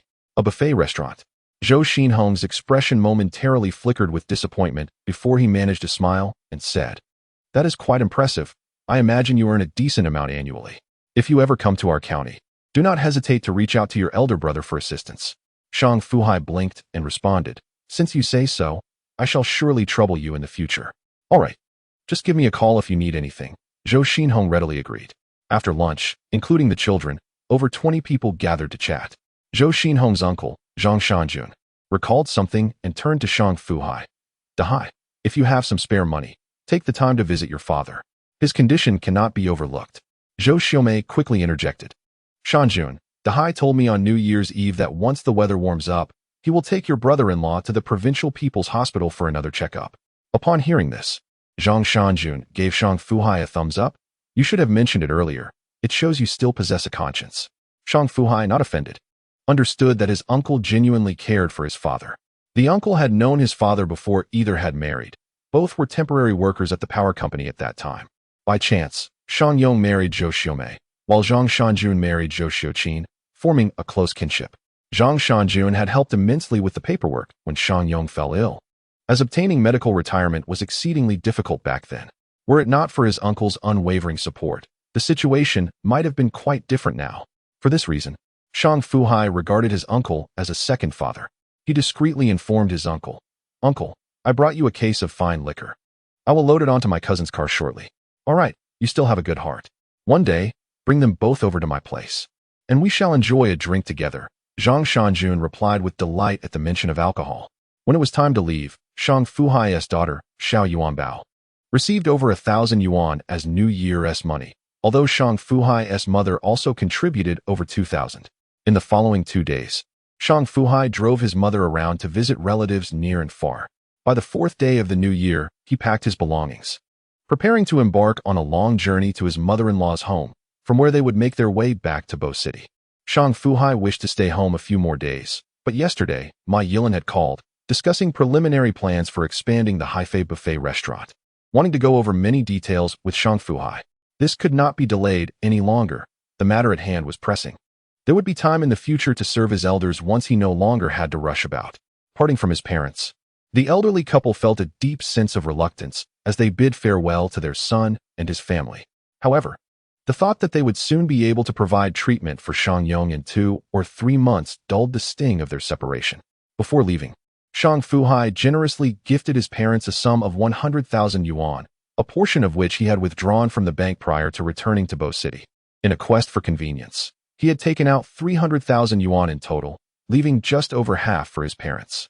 After a long 4-hour journey, he arrived at his mother-in-law's residence, where he stayed for another 2 days before returning to Bo City alone, leaving Xu Fei and their beloved little Yuanbao behind.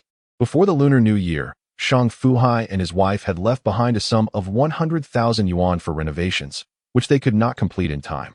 Nevertheless, the elderly lady spent 3,000 yuan to install a coal-burning radiator in the small room, which was even cozier than the heating in Shang Fu Hai's childhood home.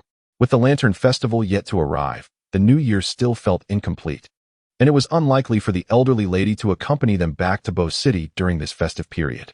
After some contemplation, Xu Fei decided to remain with her daughter. Concerned that she might encounter difficulties with money, Shang Fu Hai left her the remaining cash of less than 150,000 yuan in the car.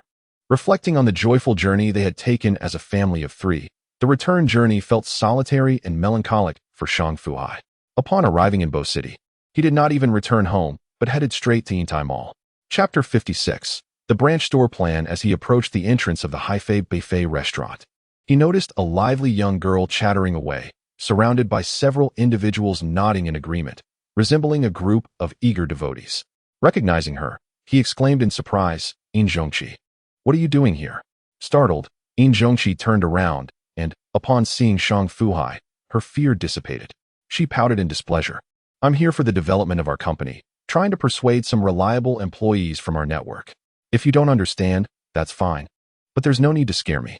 Her pitiful expression elicited sympathy from onlookers, who might have thought Shang Fu Hai was bullying her. Shang Fu Hai brushed it off nonchalantly. "Is that so? You should have mentioned it earlier. How's the recruitment going?" In Zhongqi gritted her teeth in frustration. "Boss, please, I've just begun discussing this with our colleagues. Can you give me a little time?" Feeling somewhat awkward and unsure of how to respond, Shang Fu Hai decided to ignore her and stepped into the restaurant. In the office, he spotted Ma Yilin bent over her writing.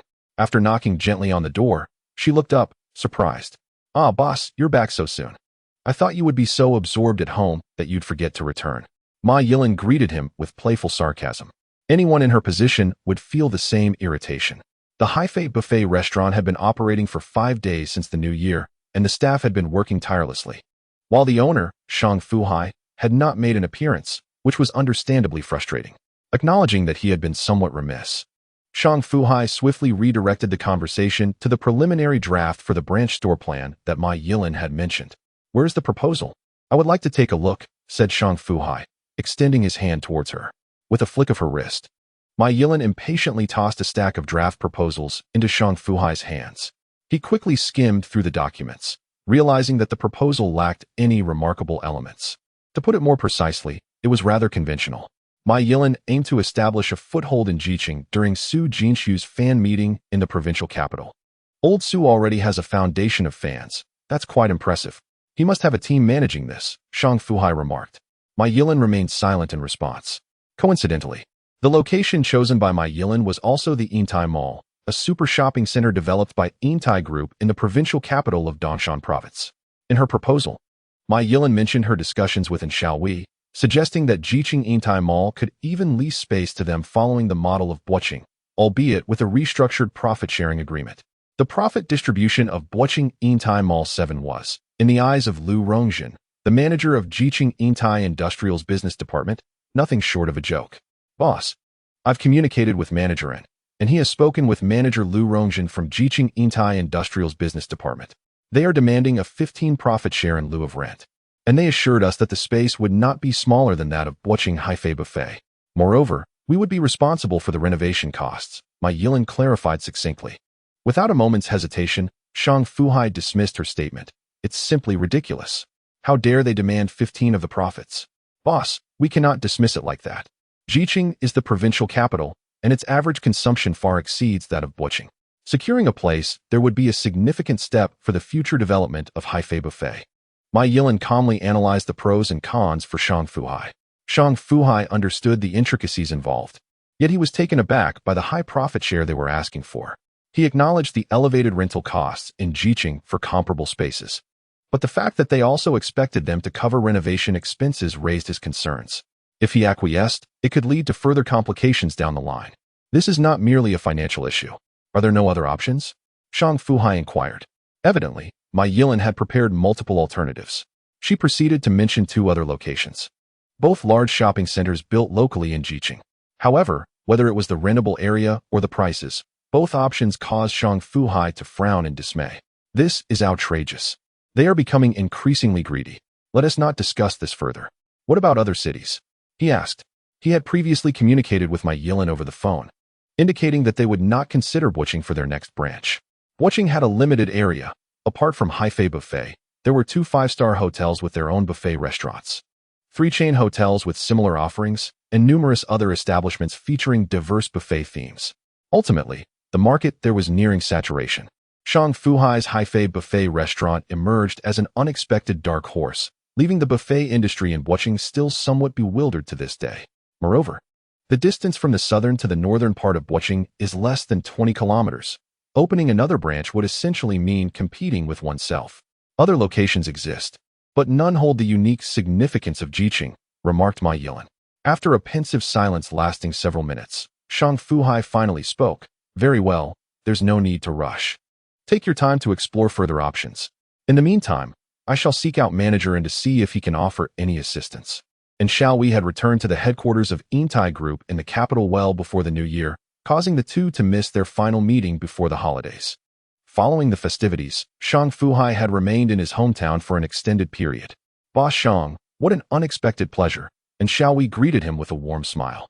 Times had indeed changed, or rather, the adage a man should be judged anew after 3 days apart perfectly encapsulated in Xiaowei's evolving perception of Shang Fu Hai.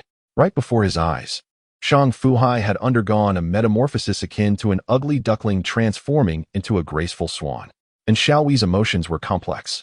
Through the financial personnel he had discreetly placed, he had learned that Haifei Buffet restaurant's revenue, combined with customer membership card deposits, had already surpassed the 10 million mark. In other words, Shang Fu Hai had now firmly established himself as a multimillionaire, a figure in Xiaowei could ill afford to offend. Not only could he not afford to slight him, but he also had to treat him with deference. The transformation had occurred in just over 2 months, far too rapid for Xiaowei to fully process, leaving him sighing in quiet astonishment. Shang Fu Hai had come seeking Xiaowei's assistance. Though Xiaowei was courteous, Shang Fu Hai knew better than to presume upon their relationship. He promptly stepped forward. Managerin, you must resent me for being so preoccupied that I haven't had the chance to gather with old friends like you. If that's the case, allow me to host a dinner tonight as an apology, Shang Fu Hai said jovially. And Xiaowei quickly waved his hand in protest. Boss Shang, you flatter me. If we're to dine, tonight's meal is on me. After the New Year's feasts, let's keep it light. Perhaps some delicate tofu dishes at Ipin Tofu. How does that sound? Very well, This is excellent. Shang Fu Hai nodded eagerly, familiar with this renowned restaurant that had elevated tofu to an art form.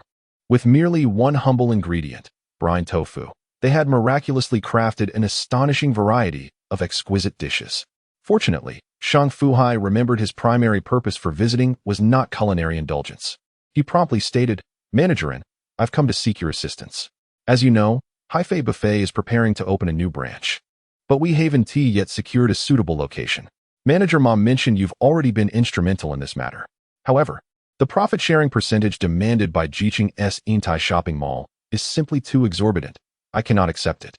You understand, I'm merely earning a modest living through sheer hard work. If I concede 15 right from the outset, how will I sustain myself? How will my 100 employees make ends meet?" Shang Fu Hai immediately began weaving a dramatic narrative of hardship. Chapter 57. Calculated moves, yet no matter how pitifully he lamented his financial struggles, and Xiao Wei remained utterly unmoved. "Boss Shang, I can empathize with your predicament, but you must also understand my position. The Yintai establishments in Bo City and Ji City are fundamentally different matters. Comparatively speaking, Lu Rongzhen outranks me by a level. Even if I wish to assist you, my hands are tied," and Xiao Wei lamented. "Is there anyone who could mediate?" Shang Fu Hai interjected abruptly, and Xiao Wei paused, considering. "Boss Shang, are you absolutely determined to establish the branch in Ji City?" Shang Fu Hai tilted his head slightly, regarding him with a wry expression. "What an odd question.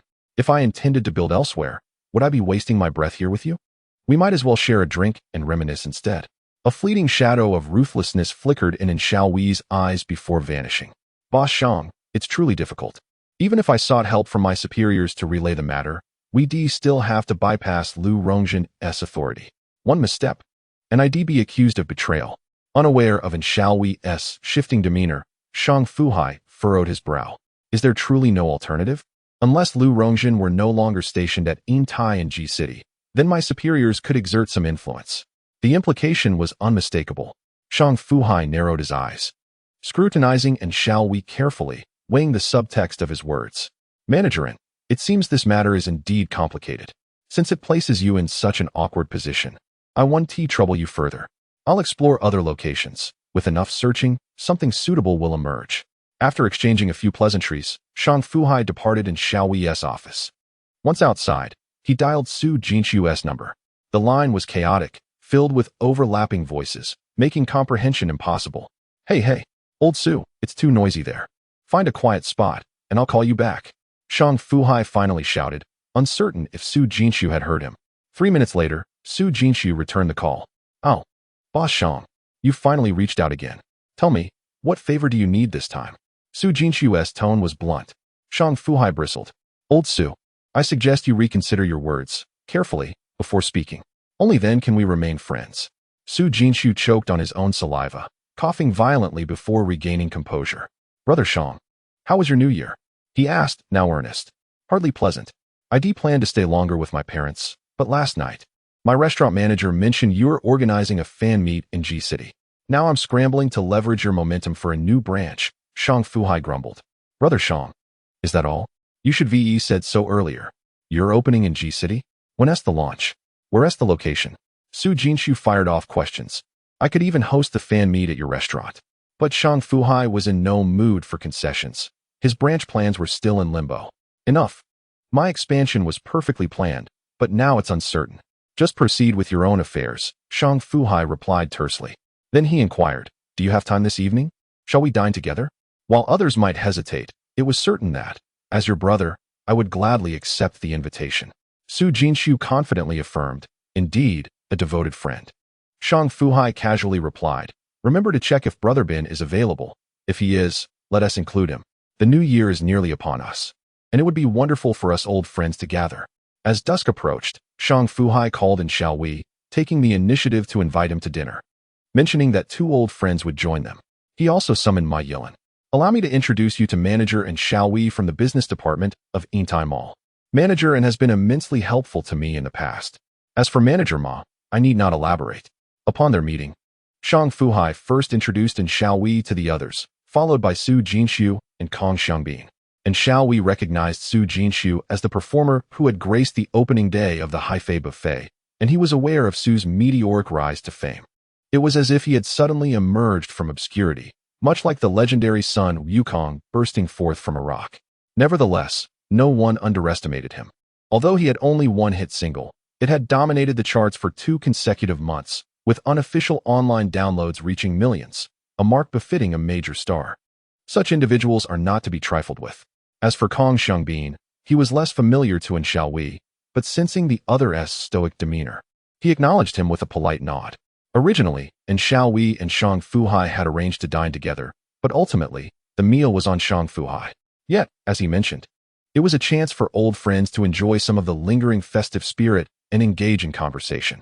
During the meal, Su Jinxiu attempted several times to inquire about the Jiqing branch from Shang Fu Hai, but Shang Fu Hai, wishing to keep matters private, preemptively interrupted him, prompting Su to read the room and refrain from further questioning. That evening, burdened with thoughts, Shang Fu Hai inevitably overindulged in drink and ultimately requested Ma Yilin to settle the bill. He called a taxi for the equally inebriated Xiaowei, saying, "And managerin, I didn't drink to my heart's content today. Let us find time to indulge again soon." And Xiaowei, slightly dazed, climbed into the taxi and departed. Shang Fu Hai, realizing he could no longer drive, left his car parked at the restaurant and hailed a taxi for himself, leaving Su Jinxiu, Kong Xiangbin, and Ma Yilin standing together. "Manager Ma, what is really going on with Shang?" Su Jinxiu asked. Having a close relationship with Kong Xiangbin, he was aware of Ma Yilin's feelings toward him, and with no outsiders present, he felt free to be direct. Ma Yilin had also been pondering this issue, and seeing Su Jinxiu's inquiry and Kong Xiangbin's curiosity, she decided to share her speculation. It seems the issue with opening a branch at Jiqing's Yintai Mall, obstructed by that Lu Rongjin, hasn't been properly resolved. This afternoon, the boss went to see manager privately, and during dinner just now, I noticed he seemed reluctant to discuss it, almost as if he's wary or guarded against manager. Something must have happened, which is quite perplexing. It really shouldn't be this way. Kong Xiangbin nodded. Is that so? Lu Rongjin? Su Jinxiu's eyes darted around, his thoughts unspoken but clearly churning. Gazing at the pitch-black sky and noticing neither Ma Yilin nor Kong Xiangbin showed any intention of leaving first, he abruptly declared, No, I can't take it anymore. I've been exhausted these past few days. I can barely keep my eyes open. I'm heading back to sleep. You two do as you please." A flicker of irritation crossed Kong Xiangbin's stern face, but one glance at Ma Yilin's bashful, enchanting demeanor softened his resolve. He snapped at Su Jinxiu, "Get lost already. Just seeing you annoys me." That single remark sent Ma Yilin's heart soaring. Chapter 58. Godfather, is it you helping me? 3 days later, on the 10th day of the Lunar New Year, a scandal erupted at Yintai Mall in Jiqing, one significant enough to cause a public uproar. Over 20 tenants from various industries within the mall united to file a formal complaint against Lu Rongjin, the head of Jiqing Yintai Investments Business Department. The allegations accused her of exploiting her position to suppress them through unethical means, with the intent of extorting personal benefits. Not only did these merchants escalate the matter to Yintai Group's headquarters in the capital, but they also leaked the story to the Jiqing Evening News and major online platforms, where it quickly dominated headlines. Despite the swift intervention of Yintai Group's PR team, their efforts came too late. Lu Rongjin's socially reprehensible conduct had already ignited widespread public condemnation. Inside a sealed conference room at Yintai Group's headquarters in the capital, the atmosphere was thick with tension. This is clearly a premeditated, malicious complaint. Look at the timing, newspapers, online headlines. How could this be mere coincidence? Thundered Li Chuanqing, a high-ranking official from the group's investment department. Zhang Shuo, a senior figure from the supervision department, responded calmly, as if discussing the mundanity of daily routines. Director Li, regardless of whether this is a calculated attack, our priority should be a thorough investigation. Only with impeccable integrity can we stand unshaken by shadows. As he finished speaking, he promptly revealed a stack of envelopes in various hues, stating, "Additionally, these are the anonymous tip-off letters I have received since last year. The incidents reported are as diverse as the individuals implicated, yet all the content revolves around a singular theme of profit. I have always believed that everyone is diligently working for the advancement of the group company. Previously, I refrained from pursuing these matters, but now, with the escalating situation at the Jiqing branch, entities like China Resources, Wanda, and Vank are seizing this opportunity to tarnish our reputation. Furthermore, General Manager Shin specifically tasked me to investigate, to observe and to listen to the voices of our clients. His tone was neither heavy nor raised, and there was no hint of anger visible on his face. However, the other prominent figures present, who had yet to voice their opinions, fell silent at the mention of Zhang Shuo, the shadowy figure of General Manager Shan, as if they were suddenly struck dumb, each adopting an air of indifference as if nothing concerned them. Zhang Shuo concluded casually, "General Manager Shin informed me that the work of inspection is quite tedious. When issues arise, one must discreetly delve into them, avoiding any ostentatious conduct. I suppose my movements this time will not be disclosed." With that, he stood up to leave. Bang! Li Chuanqing slammed his fist on the table, his face contorted with rage. What does he mean? What is Zhang implying? Is he deliberately targeting me? Just look at that smug expression, it's nauseating. The others remained silent, an inexplicable sense of urgency brewing within them. The information from headquarters had not extensively circulated below, yet it was communicated to a select few that they should remain low-key and refrain from stirring trouble. One must exercise restraint and avoid overreaching. This message, when filtered down, pointed directly at the malevolent incident at Jiqing Yintai. Coincidentally, and Xiao Wei was among the influential few. Upon receiving this news from his superior, Chu Ping, he felt a wave of unease wash over him. Instinctively, he wondered if this matter was somehow connected to him or to Boss Shang. Why was it that the Yintai Mall in Jiqing faced such turmoil? Why was Lu Rongjin the one being reported? What should I do? And Xiao Wei's mind was in disarray, unable to find tranquility. After a considerable effort to regain composure, he noticed that noon was approaching, and he resolved to call Shang Fu Hai. Regardless of whether he was involved in this affair, clarity was essential. "Boss Shang, do you have time for lunch? I have some good news to discuss privately." And Xiao Wei dialed the number. The two arranged a location over the phone, and harboring a sense of guilt, and Xiao Wei refrained from suggesting the Yintai Mall for their meeting. Shang Fu Hai drove to a private dining establishment named Hijayakin Mama Canteen, parked, and waited in his car until he saw Xiao Wei emerge from a silver-gray Mercedes-Benz. He opened the car door and approached. "Managerin, what news could be so secretive that it couldn't be shared over the phone?" Shang Fu Hai inquired as he reached his side, and Xiao Wei was evidently lost in thought, oblivious to Shang Fu Hai's approach until the latter spoke, prompting him to turn and scrutinize him intently, as if seeking to peer into his very soul. Shang Fu Hai was bewildered by this gaze, wondering if there was something amiss with him. "Managerin, are you all right?" he inquired with concern. Only then did Xiao Wei regain his composure, taking a deep breath. He responded, "Boss Shang, to speak candidly, I received a call today from my superior, who informed me that manager Lu Rongjin of Jiqing Yintai has been reported by the merchants at Jiqing Yintai Mall. The complaint alleges that he has been oppressing merchants through his position and maliciously accepting bribes from clients. This incident has stirred considerable unrest in Jiqing and has even made its way online. The headquarters supervisory department has received the report and will commence a thorough investigation starting today. Should the allegations be substantiated, it is likely that Lu Rongjin will not remain at Jiqing Yintai for long." Upon hearing this, Shang Fu Hai's mind momentarily short-circuited. He inexplicably tilted his head back to gaze at the sky, which was splendidly blue, reminiscent of a tranquil lake. He mused inwardly. Could it be that my benefactor is truly watching over me? "You are genuinely my dear patron. Oh heavens." In the next moment, he snapped back to reality, fixing a serious gaze upon Xiao Wei. "Managerin, I trust one am not to be suspected in this matter, am I?" And Xiao Wei continued to stare intently, saying nothing. Shang Fu Hai reiterated, "I must insist that this incident bears no connection to me. Whether you believe it or not, Managerin, I seldom feel the need to explain myself to others. However, you are different. During the most challenging phase of my entrepreneurial journey, it was you who lent me a helping hand. Without your support, I would not be where I am today." Regaining his awareness, and Xiao Wei recognized that he may have been overly anxious and perhaps had misinterpreted the situation. "Boss Shang, you flatter me. How could I ever doubt you? I merely wish to convey that Lu Rongjin is unlikely to escape the consequences this time, regardless of who replaces him. I have means to ensure my superior's advocate on my behalf," he hastily clarified. In the next moment, Shang Fu Hai appeared to dismiss the earlier tension, laughing heartily as if nothing had transpired. "Then I entrust this matter to you, Managerin. Once it is resolved, I shall not forget your assistance." "Not at all, Boss Shang. I am already immensely grateful for your previous generosity in sharing your insights on Lu TV," and Xiao Wei unexpectedly remarked. Shang Fu Hai, reflecting for a moment, recalled the events surrounding the opening of the Haifei buffet where he had inadvertently revealed his previous identity. The following day, and Xiaowei had sought him out to alleviate his concerns, even showing him the investment details from his smallest securities account. It seemed he too had invested in LuTV. Chapter 59. Is there anyone without integrity who survives until the end? Instinctively, Shang Fu Hai inquired, Manager, and at what price did you acquire your shares? And Xiaowei did not conceal the truth, grinning with pride as he replied, while it pales in comparison to your significant investments, I purchased 50 lots at 373 yuan each.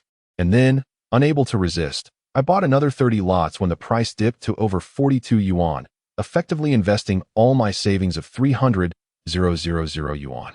Do not question why he could not suppress his laughter. As March arrived, the stock price of LuTV once again surged, surpassing the threshold of 80. Rough calculations indicated that his holding cost was approximately 40. At the current price, his net profit had doubled, effortlessly gaining over 300,000. It was no wonder he felt elated. However, Shang Fu Hai was not so easily convinced by his antics. How could one believe that in Xiaowei, a dignified head of a city branch, possessed merely 300,000 in savings? Not to mention the reported misconduct of Lu Rongjin from Jiqing. Had Xiaowei never engaged in such activities? Such claims were hardly credible. He firmly believed in a saying, regardless of the industry, those who manage to endure until the end are rarely of moral integrity. And this sentiment holds true in 99 of cases. And Xiaowei expertly selected 6 signature dishes from the restaurant, including a mushroom soup. He spoke again. Boss Shang, please inform me in advance when LuTV is ready to launch. I, Olden, would entrust you with 100 pounds of meat. Agreed. How could I forget Manager? Shang Fu Hai replied. They had matters to attend to in the afternoon, so they abstained from alcohol at lunch. After sampling every dish, the two parted ways in their respective vehicles. Shang Fu Hai arrived at Butching People's Park and parked his car. After donning a warm down jacket, he strolled quietly along the forest path, murmuring to himself, lost in thought. Despite the pleasant midday sun, the park was not bustling with visitors in the depths of winter. He found a clean bench to sit on and took out his phone to scroll through his contacts, landing on Su Jinxiu, then on Sun Xiangbin, contemplating a call that ultimately remained unmade. Was it you? Or merely a coincidence? Shang Fu Hai's eyes darted with speculation. The notion of divine intervention was merely a self-comforting thought, believing it would be absurd. The unfolding events were far more peculiar than anticipated. Yet due to the internal affairs of Yintai Group, the findings of the inspection department head, Zhang Shuo, were not disclosed to the public. And Xiaowei called to inform Shang Fu Hai that he was being assigned to Jiqing. Assigned. Upon receiving this call, Shang Fu Hai was momentarily taken aback. If viewed purely from the perspective of an interested party, one could not discount the possibility of Xiaowei's ulterior motives. However, reflecting on the day Xiaowei shared this news, it was evident that he too was surprised. Was it you? Or someone else? That night, after receiving Xiaowei's call, Shang Fu Hai struggled to fall asleep. His mind was consumed with thoughts. The widow's knife, the invisible sword, insufficient indeed. Shang Fu Hai mused in his dreams. The stark realities of danger and the lethal tactics that left no bloodshed heightened his vigilance towards this barefaced reality. In the office of Hai Fei Buffet, Shang Fu Hai doodled circles on a blank sheet of paper, creating larger circles encasing smaller ones, each layer intertwining so intricately that he could not discern the beginning from the end. As Ma Yilin entered, she handed a stack of papers to Shang Fu Hai. Boss, this is the cooperation agreement just signed with Manager and from Jiqing Yintai. As per your instructions, we will allocate 10 of the profits to Jiqing Yintai as rental fees, while they will be responsible for the renovation and promotion of the Jiqing store. All right, is there anything else? Shang Fu Hai replied, his enthusiasm somewhat subdued. He felt little sense of achievement in opening a branch in Jiqing Yintai, far less than the satisfaction he derived from the initial creation of the Hai Fei brand from nothing. Boss, are you really sending me to oversee the second store? What about the store here in Butching? Ma Yilin felt a mix of apprehension and reluctance. She hadn't expected to be entrusted with such a significant role so soon, especially in a crucial provincial capital like Jiqing. Her long-buried ambitions surged anew. Yet she was loath to part with the Butching Hai Fei self-service restaurant she had painstakingly built. Manager Ma, how can a formidable woman like you be so hesitant? Just tell me whether you can independently manage the second store. There's no need for you to concern yourself with this location, Shang Fu Hai said, looking at her with seriousness. Ma Yilan immediately assured him, "Rest assured, boss, I will complete the task successfully." "That's the spirit. Now, go and prepare." Shang Fu Hai waved her off as she exited. Regarding the Buching location, he had enlisted Kong Xiangbin's assistance to find a professional manager, someone he had already interviewed and deemed capable of maintaining operations without any issues. The Buching Haifei self-service restaurant had already established a solid foundation, and as long as no grave mistakes were made, it was unlikely to collapse overnight. If it ever reached that point, Shang Fu Hai was confident he would intervene personally to replace the new leader before it came to that. On March 9th, the weather was pleasant. "Manager Ma, having just celebrated Women's Day, it's quite a challenge to send you off alone into the fray. Here's to your expansion and success." Shang Fu Hai raised a glass of beer and downed it in one gulp. Ma Yilan, feeling a tinge of parting melancholy, also tilted her head back to finish her beer. Present were Su Jinxiu, Kong Xiangbin, and Lai Mingyuan, who had just been hired as the manager of Buching Haifei self-service restaurant. They all offered their blessings.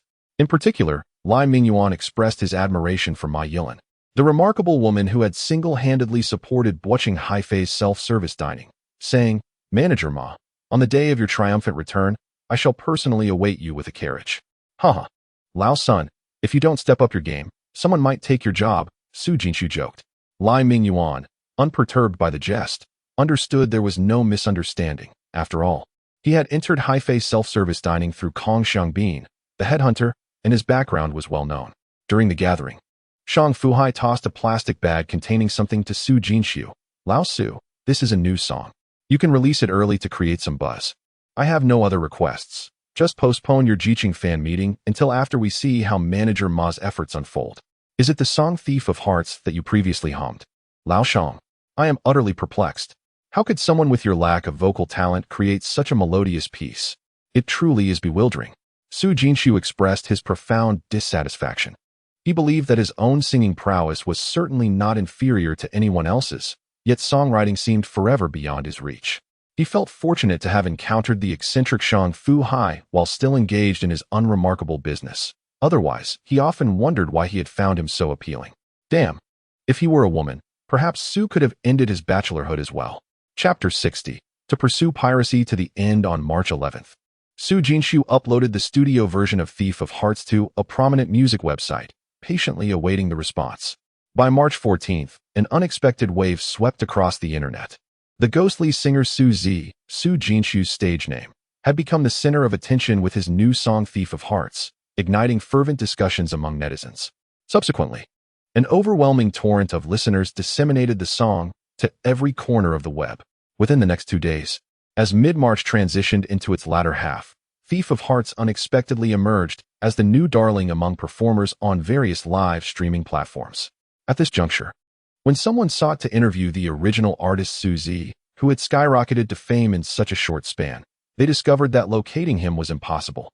He was completely unreachable, and even his former team members could not be contacted. Su Zi seemed to have vanished into thin air. Had it not been for the song's debut in the top 10 of the pop charts a week later, one might have considered involving the authorities. Soon after, Su Zi's fans in Jiqing realized that the previously scheduled fan meeting had been postponed.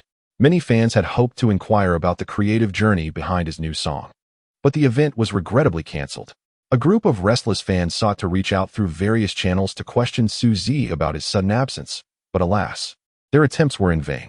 Just as they were on the verge of placing a public notice to locate him, late March arrived, and Su Zi's whereabouts resurfaced online.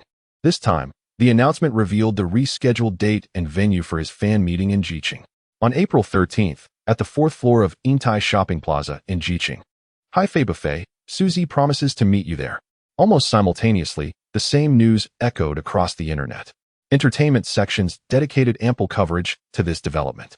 There was no choice. Su Zi, propelled to stardom by the sudden success of We Are Different, had become an idol for a vast youth audience, with even many older men admiring him. Following the release of Thief of Hearts, a significant portion of his followers transformed into die-hard fans. The fans in Jiqing, however, were unable to wait another 20 days. A considerable number hurried to the 4th floor of Yingtai Mall on Garden Road, seeking the famed Haifei Buffet, only to discover an area surrounded by green curtains under renovation. They arrived in haste, only to leave in disappointment.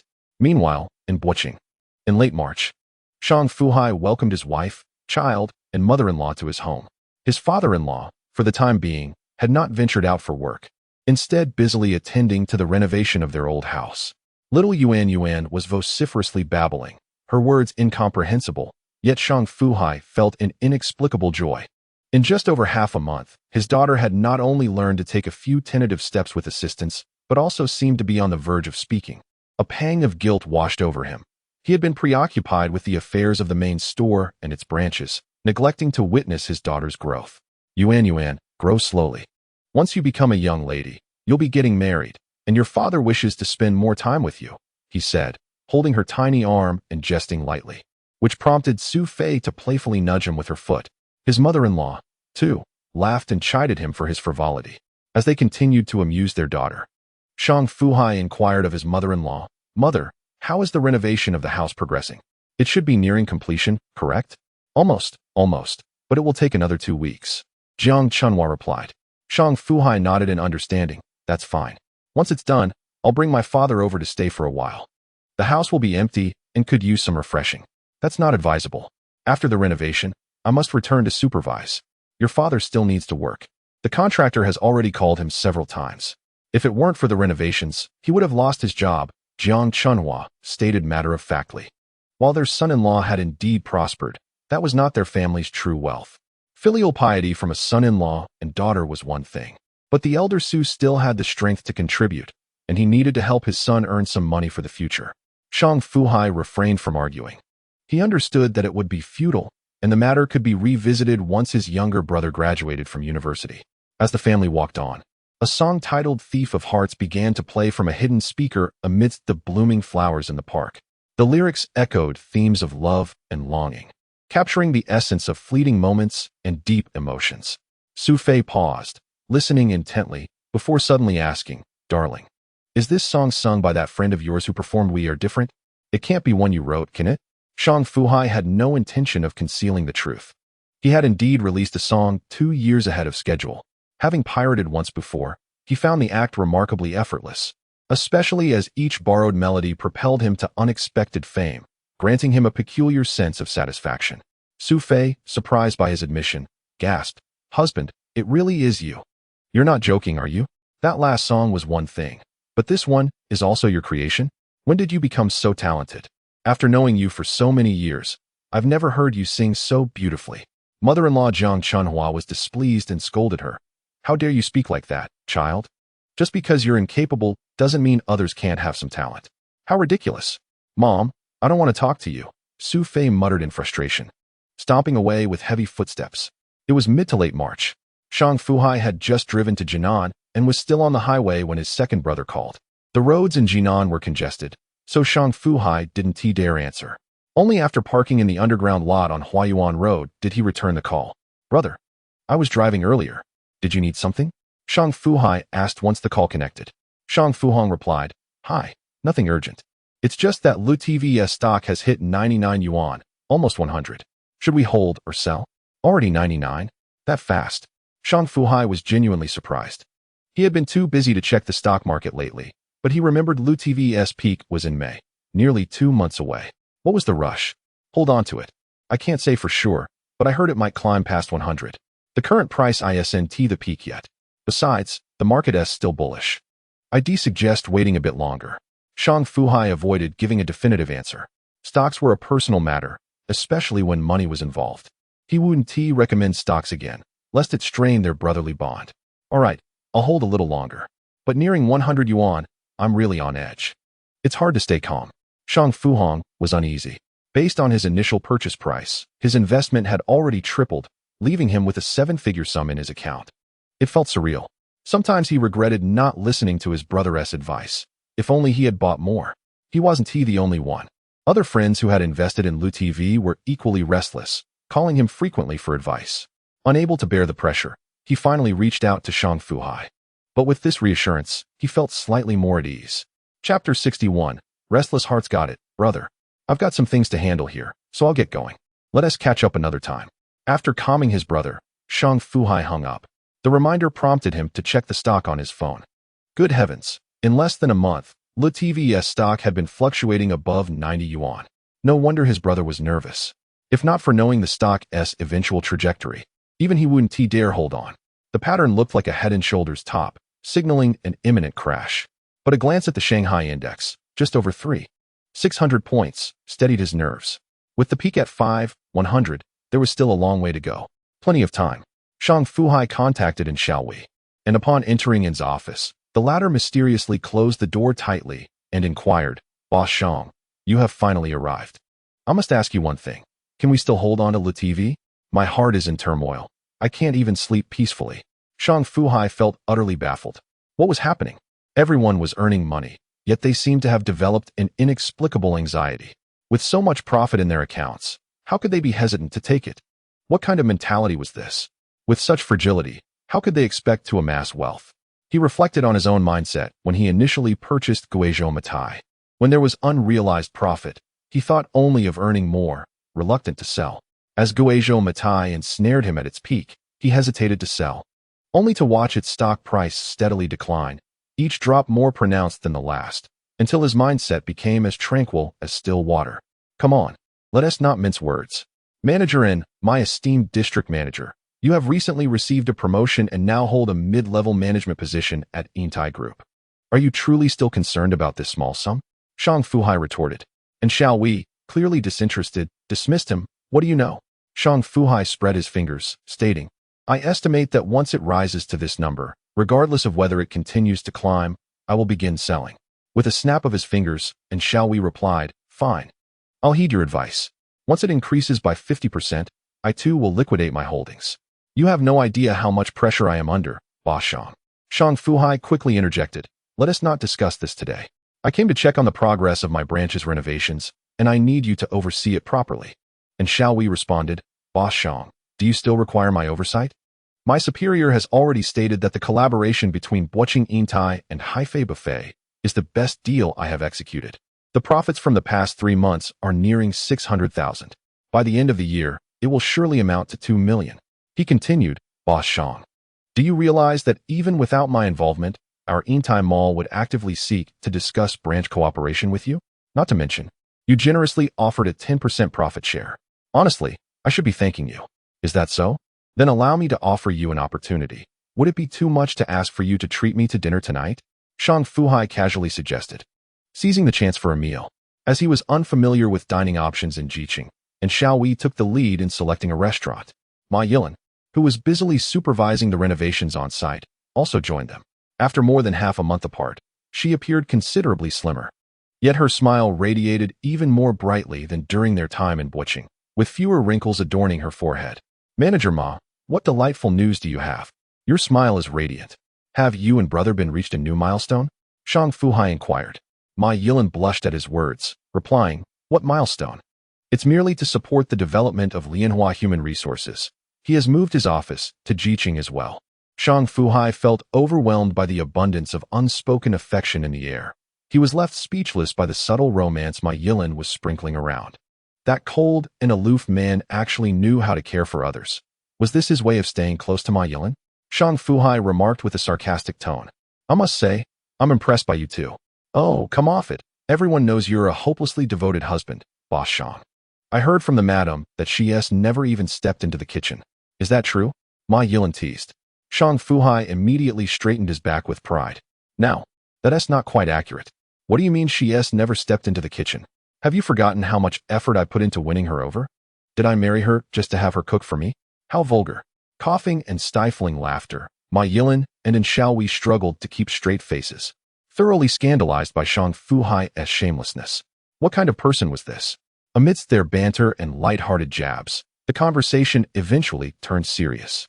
According to the current renovation progress, we'll be finished in another 2 weeks, Ma Yilan began, her tone shifting. All the restaurant equipment has been ordered, and the down payment has been made. Once the renovation is complete, we can move everything in immediately.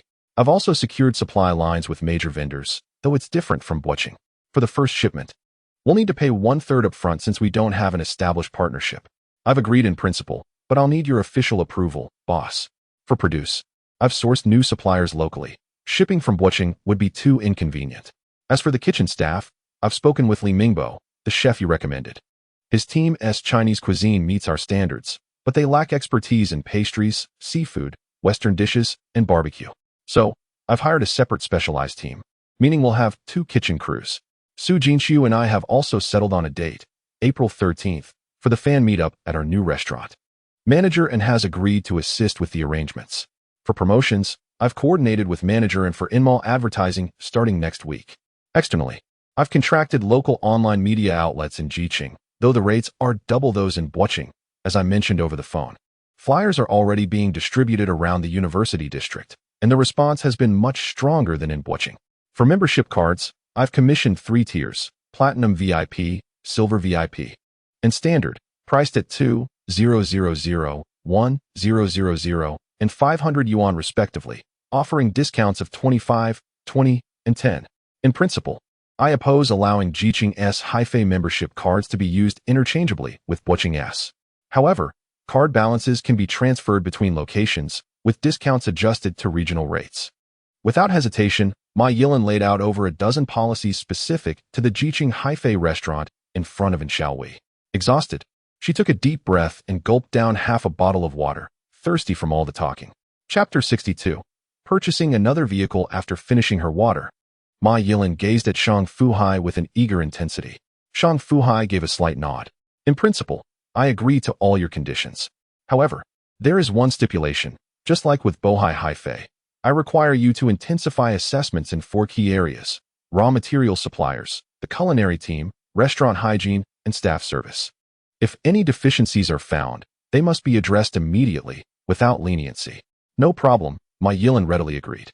Her initial concern had been that Shang Fu Hai might ask her to show special consideration for Li Mingbo's culinary team, given their personal connection. That would have complicated matters. But now, with Shang Fu Hai himself insisting on equal scrutiny, she could act without hesitation should any issues arise. And shall we observe the formal exchange between Shang Fu Hai and Ma Yilin with quiet admiration? Shang Fu Hai's management style was beginning to resemble military discipline.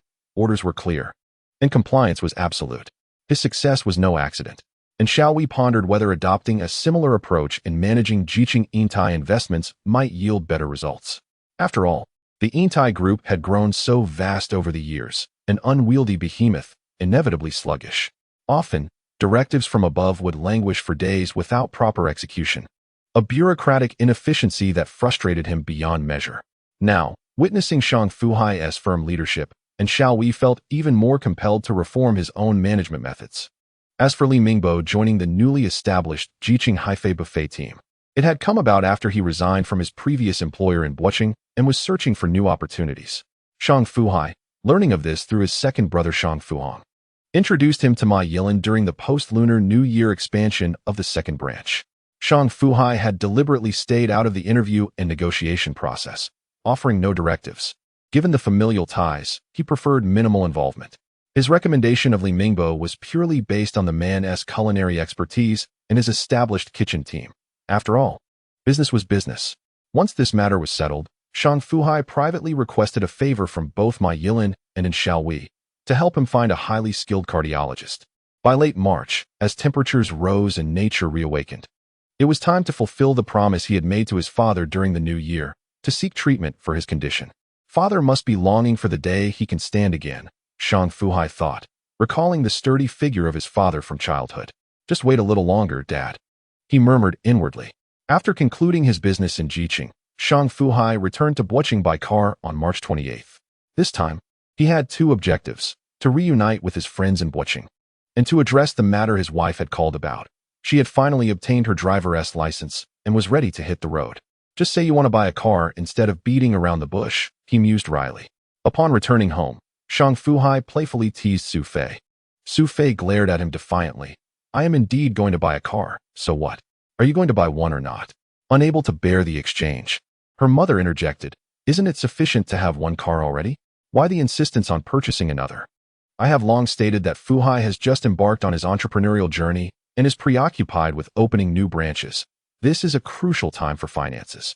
Hearing her mother's increasingly serious tone, Xu Fei's expression began to shift. Shang Fu Hai quickly interrupted. Mom, can't you see? I'm just teasing her. We have more than enough money. Shall we go buy one now? Xu Fei's expression brightened instantly, her smile radiating satisfaction. Now that's more like it. Without engaging further in her banter, Shang Fu Hai picked up their daughter, who was tugging at his leg and calling out, and planted a kiss on her delicate, porcelain-like face.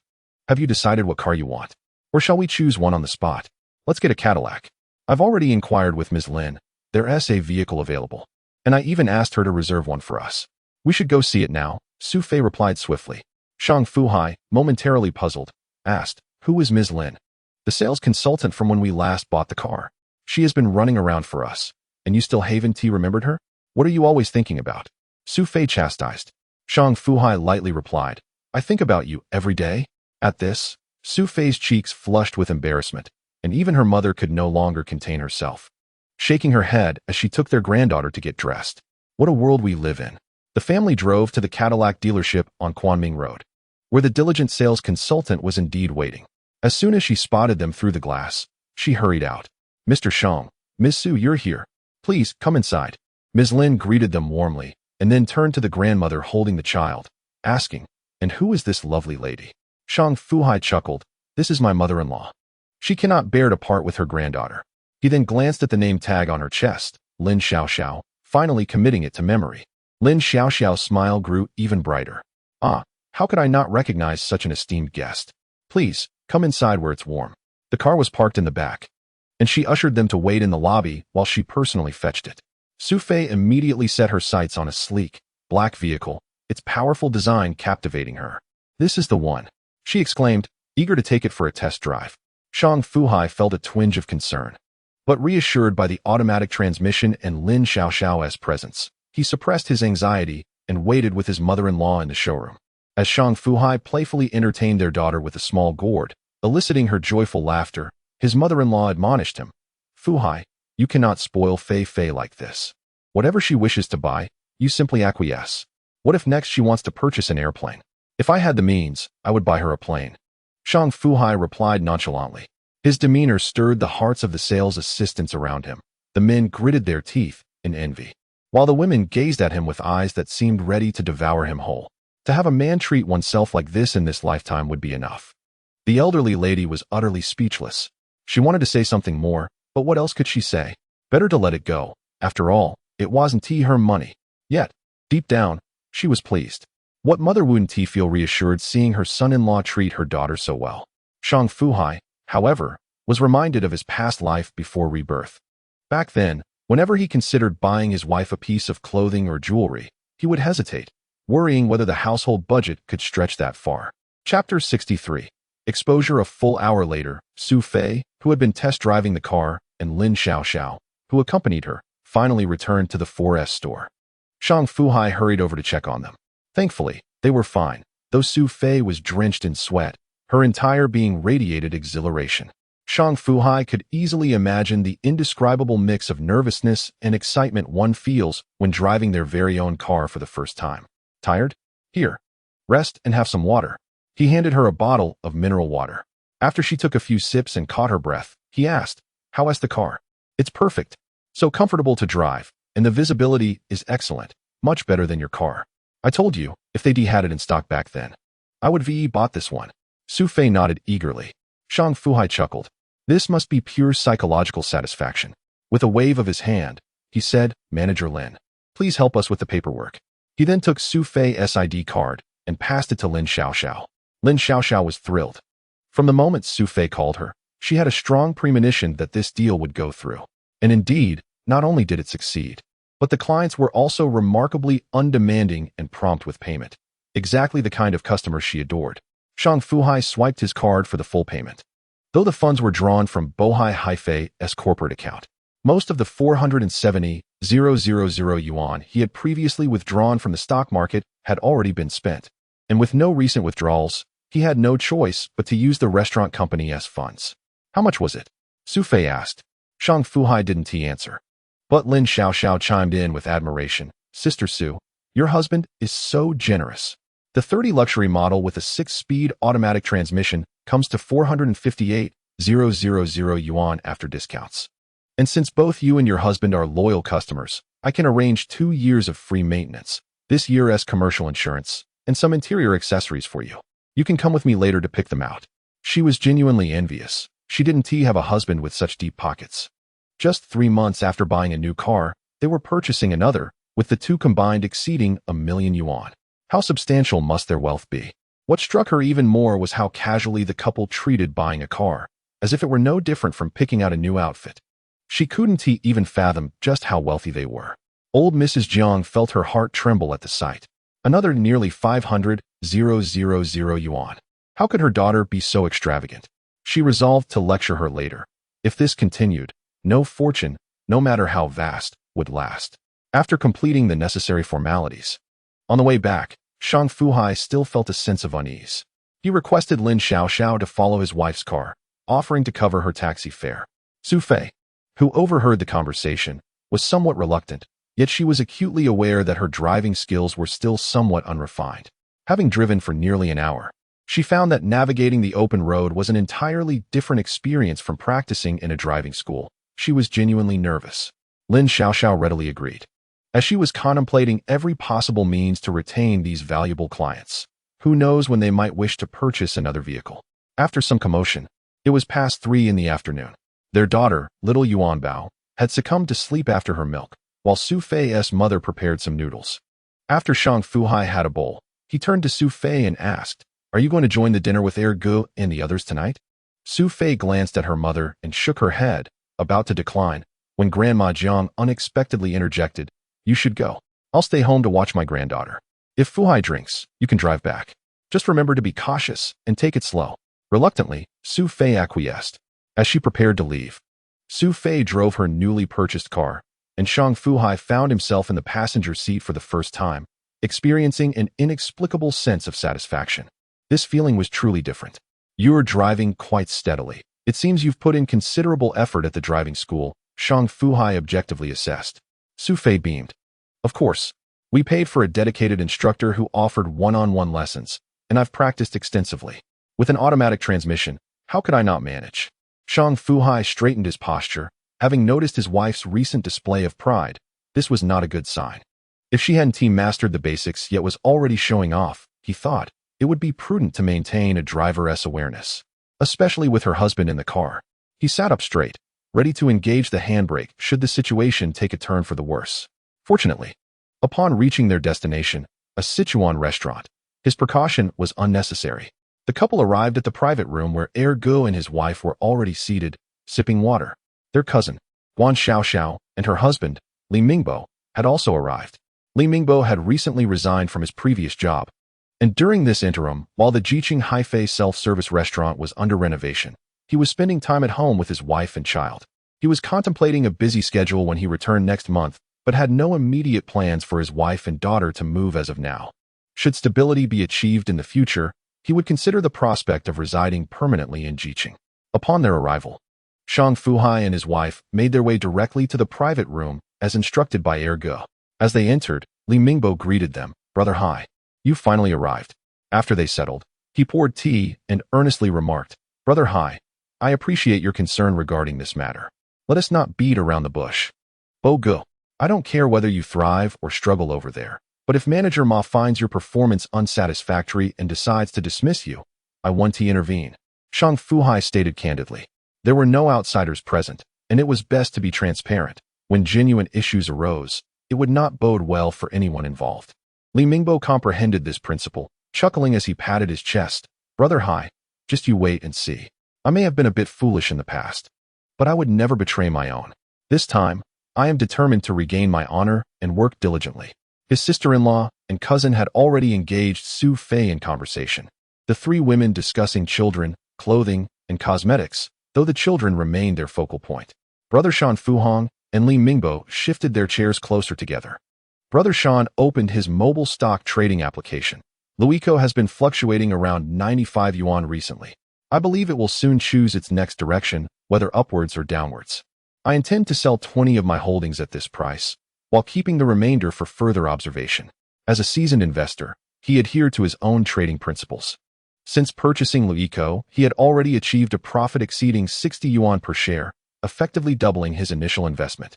He felt it prudent to reclaim a portion of his capital, especially considering he had acquired 100 lots, far more substantial than the mere 10 or 20 lots that his elder brother, cousin, and brother-in-law had cobbled together.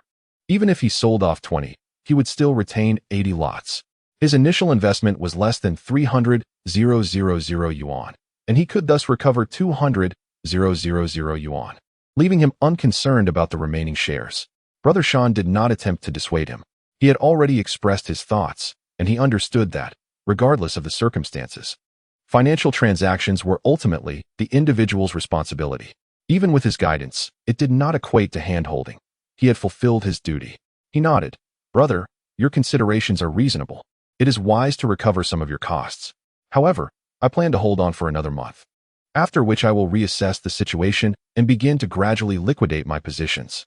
Li Mingbo, a complete novice in the stock market, raised his voice in inquiry. Brother Hai, what does it mean to clear positions? Are you saying that this time next month, we should sell Kweichow? If that is the case, I'll sell too. I bought 10 lots and have already made nearly 70,000 yuan.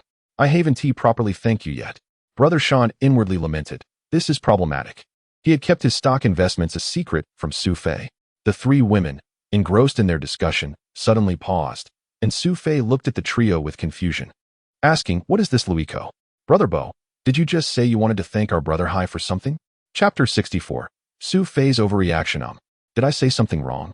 Li Mingbo noticed the fleeting awkwardness on Brother Hai's face, realizing he had made a blunder. Brother Shang Fu Hai also appeared taken aback.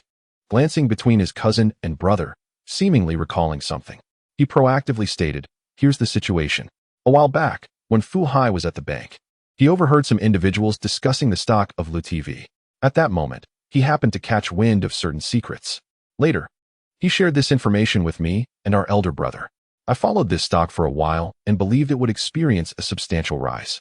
Moreover, the entire stock market is currently on an upswing, so a few of US brothers decided to invest a little. I originally purchased it at under 30 yuan, and now it has soared to over 90 yuan per share, earning me more than 60 yuan per share. Such impressive gains caused Xu Fei's eyes to sparkle with golden stars. She didn't even consider the fact that Shang Fu Hai had kept this matter from her. She immediately inquired, Hai, how many shares did you buy? With a chuckle, Shang Fu Hai responded, I truly have to hand it to this woman. Is there anything in her eyes besides money? You must have been terrified of poverty in your past life, right? He continued, it's not much, just a little fun. His casual demeanor did not satisfy Xu Fei, who insisted on knowing exactly how many shares Shang Fu Hai had purchased and how much he had earned. Shang Fu Hai, feeling helpless, opened his mobile trading app, navigated to the trading interface, and handed it to her, saying, here, take a look for yourself. Can't we avoid being so obsessed with money? Mind your own business. I'm just taking a glance, she retorted, rolling her eyes before hurriedly focusing on the screen. She saw the trading information for the first stock, Western Securities. The numbers were overwhelming, so she began counting one by one. Units, tens, hundreds, thousands, 10,000s, and then came across a negative figure of 240,000. What does this mean? Did you lose 240,000? Xu Fei, still grappling with which numbers represented what, was instantly infuriated. Her eyes widened in shock as she stared unblinkingly at Shang Fu Hai. No wonder you've been hiding the fact that you bought stocks from me. You've lost so much, it's equivalent to half a car. Upon hearing this, Shang Fu Hai and Li Mingbo felt a sudden jolt of concern. What was happening?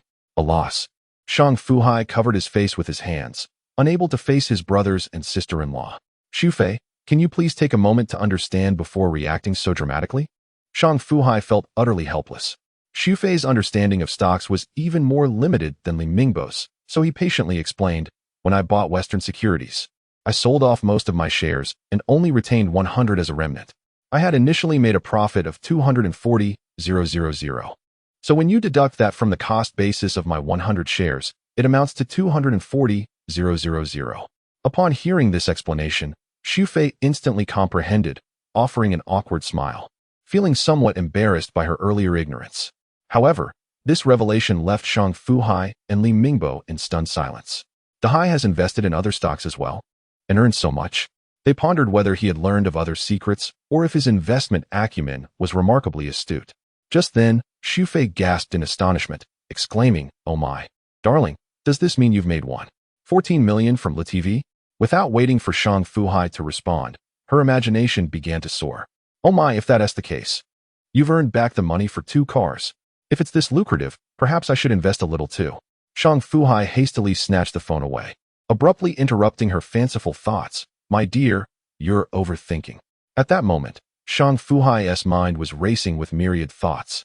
He recalled his sister-in-law mentioning the profits of over 200,000 from his brother at Western Securities, then considered the more than 1 million he had made from Kweichow, and remembered his brother had seemingly expressed no intention of selling in the near future, planning to wait until the end of next month to even contemplate it. Such is the nature of matters. No amount of extravagant talk can substantiate anything, yet tangible profits often carry far more weight. Suddenly, he found himself reluctant to sell. He would wait a little longer. After his elder brother and Li Chong arrived, his cousin Yuanbao was the last to join. Upon hearing the news, he fell into silence. The impact of over 1 million was overwhelming for them. However, this only bolstered their confidence in holding on to Kweichow stocks.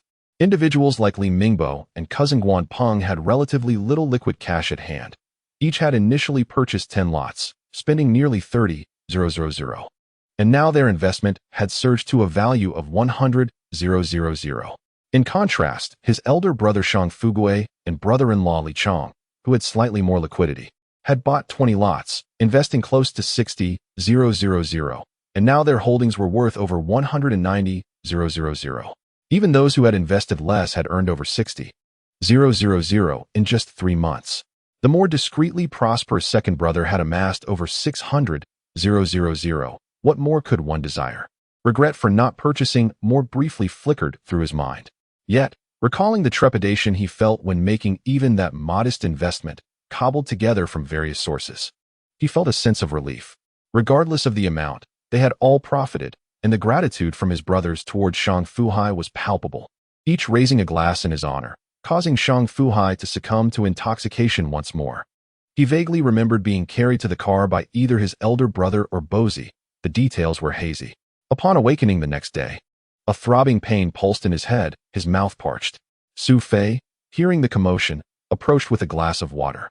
As he sipped, she seized the moment to admonish him. How many times must I tell you? If you cannot handle your liquor, refrain from drinking. Why must you prove your prowess? Your tolerance is hardly commendable. I promise I won't drink again. No matter who advises me, I shall abstain, Shang Fu Hai was quick to assure her. Yet, Xu Fei was far from convinced. Haven't you made that promise 3 or 4 times already? Do you even remember? Do not flaunt that guarantee around. At this, Xu Fei's eyes narrowed again. You're lecturing me about trust while keeping your stock purchases a secret? You didn't think to inform me, did you? If you had, I would have encouraged our parents to invest as well. Now you're getting carried away. Do you really think our traditional parents would risk their savings on stocks? She retorted, incredulous. And should I mention that I secretly diverted a special loan to invest in stocks? Can your delicate heart withstand that revelation? By midday, as his mother-in-law busied herself in the kitchen, Shang Fu Hai cradled a bottle to feed his daughter, while Xu Fei sat at the other end of the sofa, engrossed in her phone, her hands betraying signs of tension, suggesting that her inner turmoil was far from settled. Sure enough, after a while, she suddenly exclaimed, "Oh dear, darling. It's over. Le TV has soared past 86. What does 10 mean? Why has the white line started to move in a straight line?" And Shang Fu Hai thought, isn't it just a limit down? Why the fuss? You're already a mother. Can't you be a bit more composed? Chapter 65. The malevolent wind from Siberia. Xu Fei had been fixated on Le TV's stock performance for 2 consecutive days, deeply engrossed, yet utterly exhausted. Ultimately, she ceased to mention stocks altogether. She had come to terms with her inability to bear it. Her husband's account fluctuated daily by tens of thousands, and even she, an outsider, felt her heart race at the sight of such volatility. How would she manage if she were to operate it herself? Yet, observing Shang Fu Hai's calm demeanor, seemingly unperturbed, she could not help but admire his fortitude and felt a twinge of pride. This is my man. As April arrived, Thief of Hearts, following We Are Different, began its reign atop the charts. The original artist, Su Zi, stirred an invisible tempest within the music industry. Regrettably, he maintained a low profile, rarely making public appearances or accepting commercial performances, save for a few fan meetings. After the rescheduling of his fan meeting in Jiqing, he seemed to retreat into seclusion, completely disappearing from public view. Ironically, this very absence fueled discussions about him, and as his song gained popularity, so did the buzz surrounding his upcoming fan meeting at the Jiqing Intai Haifei Buffet. Many were puzzled as to why he chose a buffet restaurant for his fan meeting instead of the originally planned Jiqing Garden Square. Did he have ties to this newly opened establishment? Was he perhaps the owner behind it, promoting it with such fervor? It seemed excessively ostentatious for a mere new restaurant to flaunt itself in such a manner, especially given Xu Zi's burgeoning fame. I must see for myself what makes it so remarkable. There's a piece of information online suggesting that the owner of a similarly named Haifei buffet in Boching is the original creator of We Are Different. Does this imply a connection to the Jiqing Haifei buffet? Could it be that the creator of Thief of Hearts is also him? Come now, are you joking? How could someone in the restaurant business compose such a hit song? Clearly, he is trying to ride on Xu Zi's coattails. I believe such a person should be sued, made to pay until he is bankrupt and unable to sustain himself.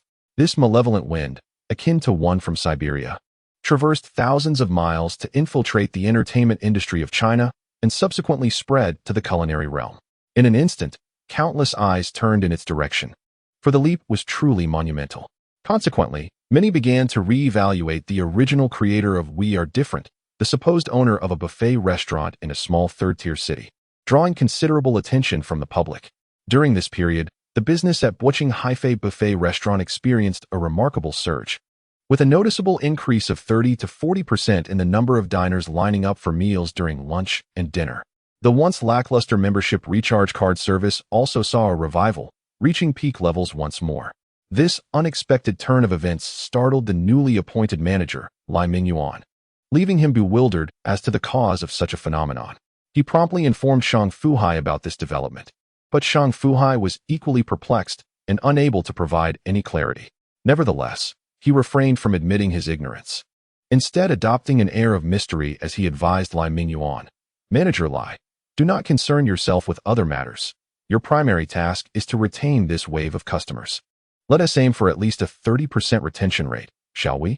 Lai Mingyuan readily agreed, understanding the weight of his employer's expectations.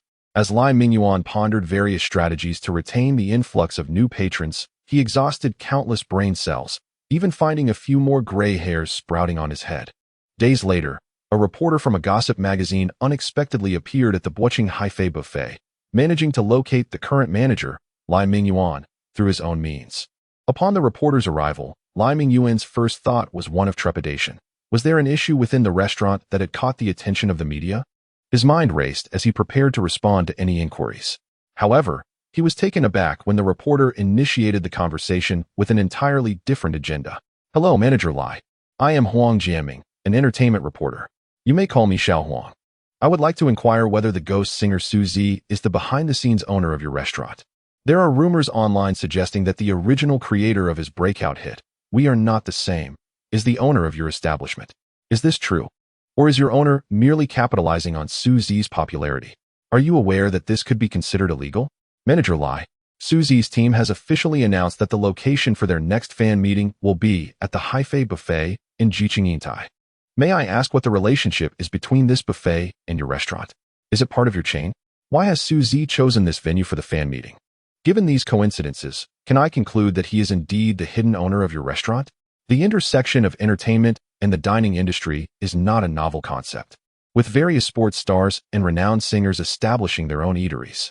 Huang Jianming, having conducted extensive investigations, believed he had uncovered the truth behind this connection and, without divulging his findings to anyone, had directly sought out Lai Mingyuan by purchasing information. Lai Mingyuan was left speechless. He had contemplated numerous scenarios but never imagined that his newly joined restaurant would be embroiled in the realm of tabloid gossip. How absurd. Yet, after the reporter finished his queries, a thought began to take shape in Lai Mingyuan's mind. He said, Hello, Reporter Huang. Regarding your questions, I regret to inform you that due to commercial confidentiality clauses, I cannot disclose any details. However, I assure you that our Haifei buffet is certainly worth your attention. Additionally, our new branch in Jiqing will open on the 13th of this month, and the singer Xu Zi will be making an appearance there. After speaking, noticing Huang Jianming's lack of enthusiasm, Lai Mingyuan's eyes flickered shrewdly as he leaned in with an air of mystery. Lowering his voice, he added, I heard from our boss that Xu Zi will perform the Heart Thief live for the first time during the fan meetup. Of course, this is just hearsay. I can't confirm the specifics. Yes, Huang Jianming clenched his fist in excitement. This was substantial information. Phenomenal singer Xu Fei confirmed to cross over into chain restaurant industry after extensive investigation. Entertainment reporter finally uncovers the true identity of the mysterious singer Xu Fei. Exclusive first live performance of The Heart Thief to take place at Huang Jianming was so thrilled he nearly jumped on the spot. That settles it. Lai Mingyuan stared at him, bewildered. What settles it? What on earth is he talking about? Does he even understand what I meant? Chapter 66. A fight to the death after the paparazzo Huang Jianming left. Lai Mingyuan promptly called Shang Fu Hai to report the incident and shared his intention to leverage the reporter's entertainment connections for publicity. Manager Lai, you handled this matter exceptionally well and with great timeliness. I hope you continue to strive for even greater results and elevate the performance of our Bo City flagship store. Shang Fu Hai commended his work. Lai Mingyuan's quick thinking and decisive execution impressed Shang Fu Hai. Initially, he had merely sought a steady manager to maintain Hai Fei Catering's performance in Bo City. He expected the man to be so sharp-minded. After discussing the restaurant's next steps in detail with Lai Mingyuan, Shang Fu Hai called Ma Yilin and Jiqing to relay the situation and instructed her to capitalize on the opportunity for promotion as well. That said, the Yintai Mall in Jiqing differed from its counterpart in Bo City. The latter, having only been operational for a year, lacked any notable mid to high-end buffet restaurants. In contrast, Jiqing's Yintai, with its years of operation, was already well-equipped. For instance, it housed two mid-range buffet establishments, Panama Seafood Buffet, 119 per person, and Longshan Brazilian Barbecue, 99 per person. These two had long dominated the mid to high-end buffet scene in Jiqing's Yintai, leaving little room for Shang Fu Hai's newly opened Hai Fei Buffet to stand out. Moreover, as established favorites with loyal followings, these restaurants had amassed a solid base of repeat customers. Previously, their differing specialties had allowed them to coexist peacefully, until now. The arrival of Hai Fei Buffet and its ostentatious promotion has directly instilled a sense of competitive pressure on both establishments. Furthermore, the decision of singer Xu Fei to hold a fan meeting at Hai Fei Buffet, coinciding with its grand opening, has amplified the sense of threat to an even greater extent. In this day and age, a relatively mature new economic paradigm known as fan economy has emerged, and Hai Fei Buffet seems to be capitalizing on this notion. The most exasperating aspect is that, despite being aware of the opponent's tactics, they are engaging in a straightforward strategy, leaving their rivals at a loss. Simultaneously, they recognize that Xu Fei has become a phenomenon in the current landscape. With his burgeoning fame, who could possibly quell his rise? Moreover, even if they could identify someone, would they be willing to bear the expense? In a desperate bid to devise alternative strategies, the owners of both buffet restaurants convened privately. Zhao Duong, the corpulent proprietor of Bonna Seafood Buffet, and the lanky Chao Jianwei of Longshan Brazilian Barbecue, present a stark contrast to the common belief that frequent seafood consumers remain slender while meat lovers tend to gain weight. Yet their physiques defy this stereotype. Zhao, what do you think we should do? We must act quickly before it's too late, urged Chao Jianwei. Zhao shook his head. I had someone lined up to thwart him through the mall, but guess what? They told me that the owner of Hai Fei Buffet is closely acquainted with the newly appointed district manager of the mall, making that route utterly unfeasible. This feels like encountering one schemer after another. We must be wary of their potential sabotage through that channel. Chao expressed his concerns. Let us confront them head-on, if necessary. We can resort to direct competition. Who's afraid of whom? Zhao, adopting a rebellious demeanor, proposed, Old Chao. I suggest we launch a formidable counterattack on the day of their opening, perhaps with a joint price reduction promotion. Are we really starting a price war right off the bat? Chao lamented, as every promotional event weighed heavily on his finances. Zhao, undeterred, replied with wild resolve. What other option do we have? Waiting for them to gain traction before we engage in a price war is risky. We might end up obliterating each other. All right, Chao reluctantly agreed, despite the pain it caused him to concede. The two men meticulously devised several rules to govern their collaboration. In essence, they agreed to advance and retreat in unison. Unbeknownst to Shang Fu Hai, his branch had already encountered hidden obstacles before even commencing operations, while adversaries lay in wait, poised to strike. Similarly, Ma Yilin was oblivious to the fact that, even before the completion of renovations at the Jiqing Yintai branch, enemies had already infiltrated her surroundings, ready to sabotage her efforts.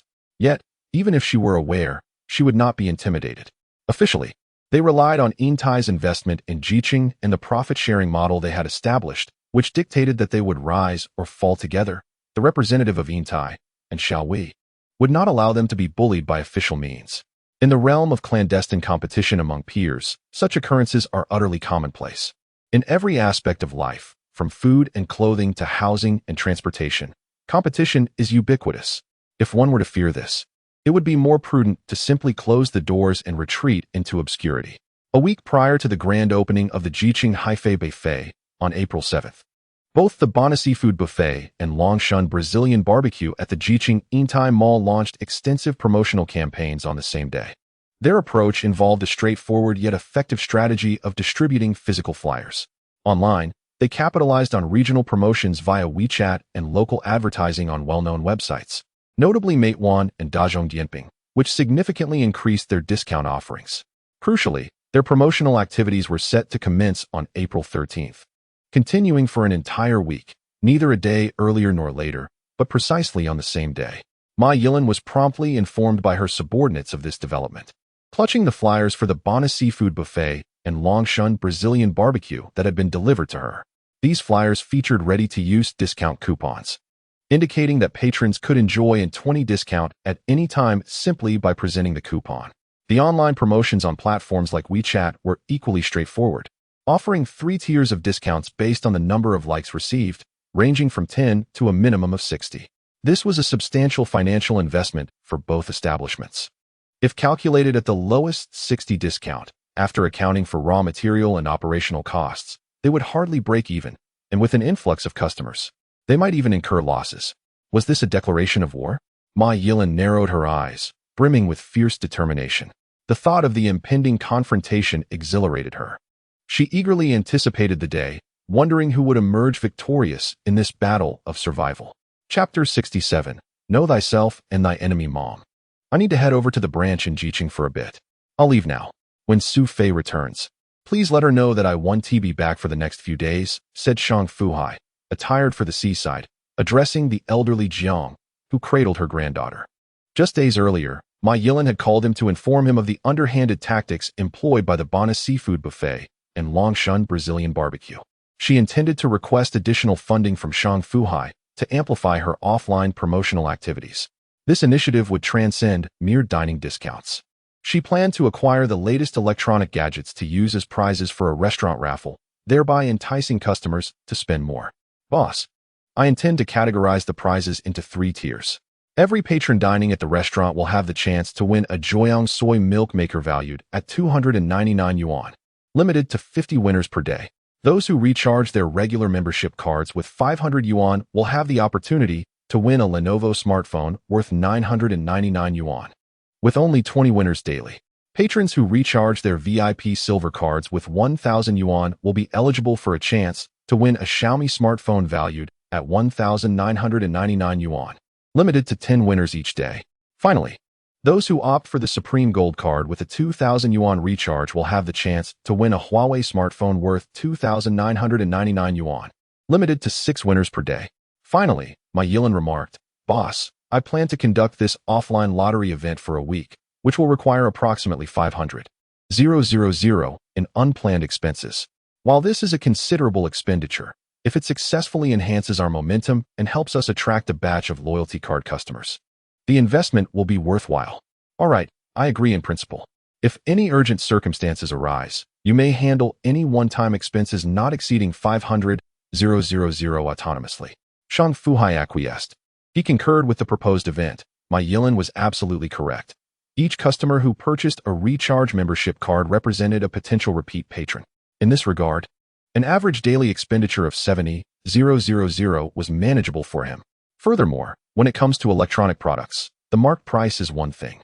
If the prizes for these 7 days are procured collectively, the actual purchasing cost would be significantly lower, potentially saving over 20%. Additionally, each tier of prizes has preconditions for selection, and considering the probability of winning, if all these prizes were claimed, it would mean he would receive a substantial influx of cash flow ahead of time, along with countless returning customers. In comparison, the expenditure of over 400,000 on prizes seemed trivial. Such a considerable cash reserve could easily generate the necessary funds. His primary role was to provide support, and scrupulous individuals had already brazenly encroached upon his territory. If he, as the owner, failed to step in, it would only invite ridicule. Exiting the expressway at Jiqing, Shang Fu Hai drove to an open area, clearing his mind as he contemplated the dangers awaiting at the branch. Had the dragon truly encountered the local snakes? Damn it. And there were two of them. They certainly held me in high regard. He squinted and muttered to himself, his expression far from relaxed.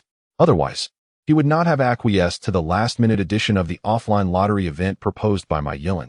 He was compelled by circumstance.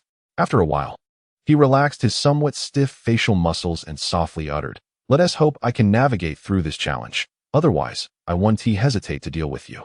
He then drove directly to the underground parking lot of Yintai on Huayuan Road, parked, and took the elevator to the 4th floor. The sign for the Hai-Fei Buffet restaurant in Jiqing was already displayed, illuminated by a warm blue light that was bright yet comfortable to behold from afar. My Yilin had already entered a state of readiness. Although the grand opening was still 3 days away, the team at the Jiqing branch had begun their preparations in earnest, each member fulfilling their roles. Most of the staff exhibited little reaction to the unfamiliar figure of Shang Fu Hai, until Yin Zhongqi suddenly exclaimed, "Wow, boss, what brings you here?" Indeed, the spirited young lady, Yin Zhongqi, had accompanied my Yilin to the Jiqing branch, where she was appointed as a senior human resources officer, wielding the authority of an HR manager.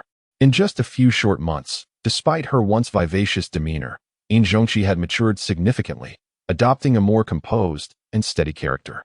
Her exclamation drew the attention of the other employees, who paused their tasks to gaze in astonishment at their legendary boss, the very individual rumored to have a close friendship with the elusive singer Suzy, and said to be the original creator of the phenomenally popular song We Are Different. The multitude of legends surrounding him had fostered a sense of blind reverence among them, and upon encountering the real person, they instantly became tense, gathering in a flurry, calling out in unison, "Hello, boss. Good. Good. Everyone, return to your duties. I merely came to take a look." Shang Fu Hai responded, dispersing the crowd, and then inquired of Yin Zhongqi, "Where is Manager Ma?" "She has gone to oversee the promotional posters for the offline event," she replied. After surveying the surroundings and ensuring no one was paying attention, she leaned closer to Shang Fu Hai and whispered, "Due to confidentiality, Sister Ma has taken it upon herself to manage this matter personally." She mentioned that the posters for the offline lottery event are to be displayed on the same day, catching them off guard. With a pout of frustration, she added, "Boss, you have no idea how unfriendly the people here are. Just think back to our Buching. When the Hai-Fei flagship store opened, many local shop owners personally delivered floral arrangements. Yet here, before we've even officially opened, some unscrupulous types have chosen the same day to hold promotional activities. It's like lice on a bald head. They're clearly trying to undermine us. It's infuriating." Shang Fu Hai chuckled. "They are merely foolish clowns. Why bother with them? You should attend to your duties." "All right then, boss. I'll get back to work," Yin Zhongqi replied, shedding any pretense and returning to her tasks. Shang Fu Hai adjusted the collar of his slightly askew jacket and began to stroll around the 4th floor. In the southwest corner, he spotted Longshan Brazilian barbecue. And as the clock approached 11, signaling the lunch hour, he noticed a line of over 20 individuals waiting to enter. Considering the situation, he decided to join the queue. After paying and entering, Shang Fu Hai casually selected a seat and began to wander around the restaurant. However, after a brief survey, the cautious demeanor he initially held began to wane significantly. Why? The establishment was rather small. Honestly, it was less than a third of the size of his new store. Even with over 100 patrons inside, it felt cramped. This fundamental disparity in their hardware suggested an incomparable advantage. For instance, if 300 individuals came through their promotional channels, this restaurant could accommodate just over 100, leaving the remainder in limbo. Some diehard fans might wait, but under equal conditions and with the temptation of an offline lottery, most would likely opt for Hai-Fei instead. Having assessed the venue, Shang Fu Hai sampled a few signature dishes from the menu. The flavors were neither exceptional nor terrible, but he felt reassured. The culinary offerings here were significantly inferior to those at Hai-Fei. Having lost interest in the rest, Shang Fu Hai deemed his money wasted and left the establishment under the bemused gaze of the waitress, who seemed to regard him as a fool. He inquired along the way and subsequently arrived at the Bana Seafood Buffet. Upon payment, he entered the establishment, which was considerably larger than the previous Brazilian barbecue restaurant. though still limited in size. Shang Fu Hai estimated that it could seat a little over 200 patrons when full. The signature seafood was indeed commendable, and at 119 yuan per person, the price was quite reasonable. However, the seafood's prominence overshadowed other aspects of the restaurant, creating a stark internal disparity. Unless one had a profound love for seafood, it was easy to overlook the deficiencies. Chapter 68. Exiting the customs. Shang Fu Hai indulged in an abundance of fresh seafood at the Bana Seafood Buffet, followed by a serving of ice cream. Before leaving the establishment with a round belly, he did not meander through other sections, but returned directly to his own restaurant. Ma Yilin had already returned, presumably having received news from Yin Zhongqi, and had been waiting for him. Upon seeing Shang Fu Hai, she led him to the office. "Boss, everything has been arranged. The prizes for the offline lottery are secured at the electronic mall on Jiguang Road. The vendors will provide the goods and deliver them directly, allowing us to save about 15%, totaling over 70,000 yuan, Ma Yilin reported. This outcome aligned closely with Shang Fu Hai's expectations, and he did not dwell on the minutiae. "Have you visited the Brazilian barbecue and seafood buffet?" he inquired. Ma Yilin shook her head. With only 4 to 5 hours of sleep each night due to her workload and the resulting insomnia, she had little time to concern herself with other matters. "I visited both at noon today. In my opinion, we only need to secure a strong performance on the first day. The rest will take care of itself as they will no longer be able to boast," Shang Fu Hai asserted. Ma Yilin narrowed her eyes, scrutinizing Shang Fu Hai's confident demeanor, pondering the source of his seemingly unwarranted self-assurance, especially for a newcomer to the culinary industry. Noticing her skepticism, Shang Fu Hai patiently shared his observations, concluding, "Manager Ma, I must criticize you. You have committed a grave error in judgment. As the ancients said, know thyself and know thy enemy. You intend to engage in battle without understanding your competitor's true situation. It's simply ludicrous." Ma Yilin fell silent upon hearing his words. Yet, stubbornness lingered within her. She acknowledged her mistake to Shang Fu Hai, and later arranged for 2 inexperienced staff members to visit both restaurants during the evening's dining hours. That night, she awaited a definitive response from her appointed personnel. Shang Fu Hai, initially apprehensive, found his trepidation dissipating after the first-hand experience. With a newfound sense of ease and confidence, he proceeded to the hotel he had booked temporarily, where he had been resting for the past few days. During his free time, he contemplated purchasing another property in Jiqing while prices were still reasonable, ensuring a place for his father to stay during medical visits. The manager noted that the seafood at the Banana Seafood restaurant was indeed exceptional, particularly the salmon, of which I devoured 4 plates on my own. When I attempted to procure more, I was informed that it was limited in quantity. The other seafood offerings were satisfactory. However, the Chinese stir-fries and barbecued meats left much to be desired, lacking in culinary finesse and failing to ignite any desire for further consumption. One individual, clutching their stomach, remarked on feeling somewhat unwell from the abundance of seafood, while another maintained a neutral expression, commenting that the Brazilian barbecue at this establishment was merely average. The initial round of meat was acceptable, yet from the second round onward, the quality fluctuated, with some cuts being overcooked and others underdone. Additionally, the service staff displayed a lackluster attitude, taking an exasperating 10 minutes to fulfill a simple request, which prompted thoughts of lodging a complaint against one of the servers. Upon hearing their grievances, Malin's demeanor darkened considerably. Having spent over 5 years in the realm of buffet management, it would not be an exaggeration to call her an experienced executive in the culinary industry. Yet, she seemed to have overlooked such significant oversights, having perceived her competitors as formidable while neglecting their true capabilities. Were it not for Shang Fu Hai's reconnaissance and subsequent report, she might have remained oblivious to the fact that her rivals were, in reality, somewhat unclear about their own strengths. Return home for now, and remember to keep today's incident to yourselves. If I hear of this from anyone else, I will deal with both of you, Malin stated with grave seriousness. The following day, Malin awaited at the entrance of the establishment, and upon Shang Fu Hai's energetic arrival, she summoned him to her office directly. "Boss, this was my oversight. We should cancel the offline lottery event.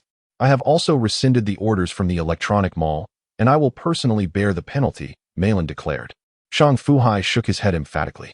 "Why cancel a perfectly good event, Manager May? I must admonish you once more. You still fail to distinguish between priorities. Remember, this event is not solely aimed at our competitors. The primary goal is to attract a substantial influx of customers. Through this lottery, We can swiftly convert new patrons into loyal clientele, and then focus on maintaining those relationships. That is the crux of the matter. Do you understand? Realization dawned on Malin. Rest assured, boss, I will execute this task beautifully. Now that is the spirit. The prizes amount to hundreds of thousands. Just imagine if we could leverage this offline lottery to amass a wave of customer membership recharge cash flow. What a monumental reserve that would be, potentially in the millions. Consider how much could be achieved with such funds. If you were to secure a bank loan of that magnitude, the interest alone would far exceed this sum. Yet we are not required to pay any interest at present, Shang Fu Hai said, visibly animated. Contemplating the imminent influx of substantial funds, he began to entertain thoughts of reallocating resources.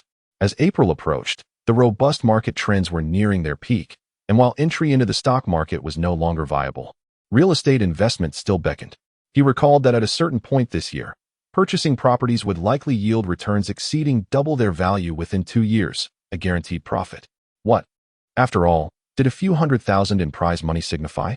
Finally, he said, Manager Ma, your main focus isn't on them anymore, but you still shouldn't underestimate them. If the people of Jiqing don't buy into our grand opening, that would truly be an enormous embarrassment. Ma Yilan nodded solemnly, this time without blind obedience. On the 12th, Su Jinshu arrived early from Buching. Accompanied by the 3 generations of the tiger descends the mountain band, elders, middle-aged, and youth. Ever since Su Jinshu rose to fame with the song We Are Different, the band had become his exclusive guests. They advanced and retreated together, their strong bond unshaken by sudden fame. That evening, Su Jinshu met briefly with Shang Fu Hai. After a casual meal, Su returned to rest. His fame had indeed skyrocketed, but so had the pressure. His sudden stardom rested on just 2 songs, and while his vocal skills were passably above average, his depth was lacking, his artistic substance was thin. After Shang Fu Hai's pointed advice, Su had secluded himself in rigorous training, consulting professional vocal coaches to refine his technique and studying musical instruments. He canceled all fan events and commercial performances, vanishing so completely from the public eye that he earned the nickname Phantom Singer. Tomorrow, give it your all, he encouraged himself. The next day would mark his first public appearance since his self-imposed retreat. The fruits of his labor would be put to the test. Chapter 69. Grand Opening, April 13th. Auspicious for business, inauspicious for weddings. The day dawned warm and gentle, with white clouds drifting lazily across the sky. By 8 a.m., the entrance of Yintai Mall on Huayuan Road was already packed with an eager crowd, mostly young men and women, their eyes fixed on the still-locked glass doors. The moment they opened, they would surge inside, racing to secure the best spots on the 4th floor, all for a chance to see the elusive phantom singer, Su Zi, up close. Indeed, most were his devoted fans. Some had braved the morning chill as early as 6 or 7 a.m., waiting impatiently. As time passed, the crowd swelled, no longer just Su Zi's followers, but also shoppers drawn by Yintai's usual bustle, lured by Haifei Buffet's promotions, or enticed by discounts at Barracuda Seafood and Longshan Brazilian Barbecue. For one reason or another, they had all gathered here. Yintai Mall's standard opening time was 9:30 a.m. With less than half an hour to go, the crowd grew restless. Has Suzy arrived yet? The wait is killing me. The meet and greet was officially announced. He is a star, a man of his word. He'll be here, at the Haifei Buffet. It appears we have encountered one another. Since Su Zi has chosen this establishment, it is reasonable to assume that the culinary offerings here are commendable. One might say that Su Zi is quite considerate of us, having even selected a dining venue. After all, we have the fortunate opportunity to partake in the grand seafood buffet discount at Banana Seafood. Gentlemen, let us muster our full strength and indulge heartily today, please. Do not hold back. Ling Ling, allow me to tell you that Haifei Buffet has gained quite a reputation in Bo City, particularly for its delectable grilled meats and seafood. Not to mention the delightful desserts. I dined there once and was thoroughly impressed. I never expected it to open in Jiqing. Just thinking about it fills me with excitement, and I intend to visit frequently. Why does time seem to drag on so slowly? I have been here for quite a while. Has the opening time not yet arrived? Perhaps the clock in the mall is malfunctioning. Amidst various discussions, while those waiting at the front entrance remain unaware, Shang Fu Hai and Su Jinshu have ascended directly to the 4th floor via a private elevator, aided by the restaurant staff in setting up the venue. A long line of tables and chairs has been arranged, adorned with vibrant red velvet, symbolizing today's festive atmosphere. and Xiao Hui has also begun to position security personnel from the mall to maintain order. Shang Fu Hai ensures these guards are not toiling in vain.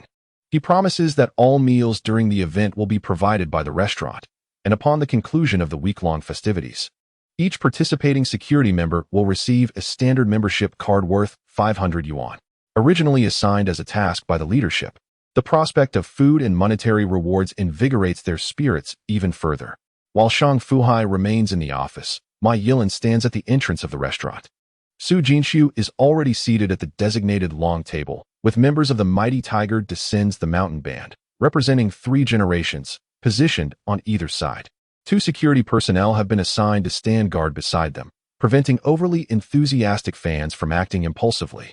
At this moment, Boss Zhao of Banana Seafood and Boss Chow of Longshan Brazilian Barbecue stand at the entrances of their respective establishments, bracing themselves for the event.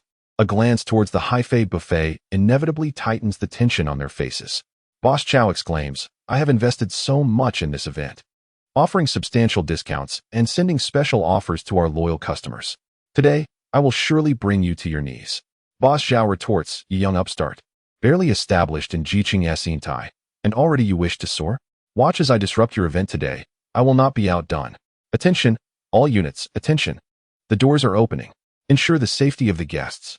The crackling voice over the intercom resonates at 9:29, prompting all security personnel to swing open the heavy glass doors. In the next moment, chaos ensues. Run to the 4th floor and seize a spot. Who the hell is pushing me? My shoe. Ah, who touched me? You better not let me catch you. Who is making all that noise up front? If you don't move, I will. In an instant, a cacophony of complaints and clamor erupts, painting a vivid tableau of life at the entrance of the mall.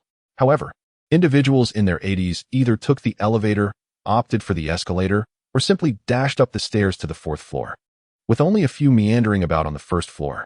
Occasionally, some ventured to the locations of the Banana Seafood and Longshan Brazilian Barbecue. Today, and Xiao Hui emerged from his district manager's office, standing in a corner on the 4th floor, where he had a perfect view of the entrance to the Haifei buffet. He awaited quietly until 9:33, when the first wave of guests surged in, almost running to the 4th floor to explore.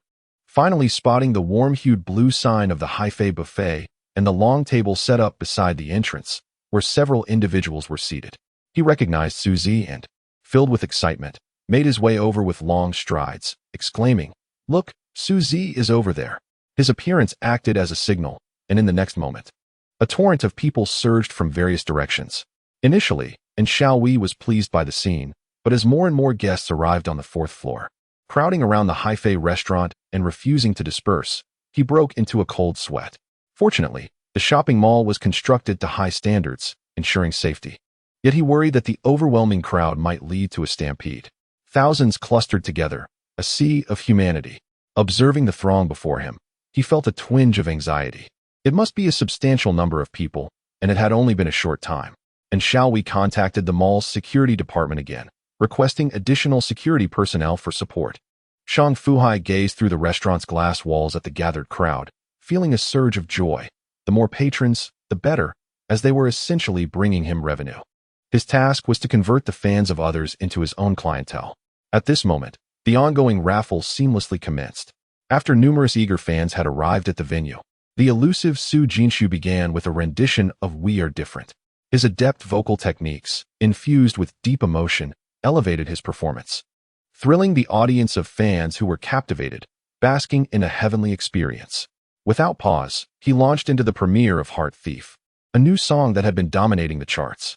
The fans became even more exhilarated. Ma Yilan promptly hung up the banner for the prepared consumption and raffle event. Chapter 70. The minds clouded by greed. As Heart Thief concluded, the audience remained immersed in the enchanting melodies.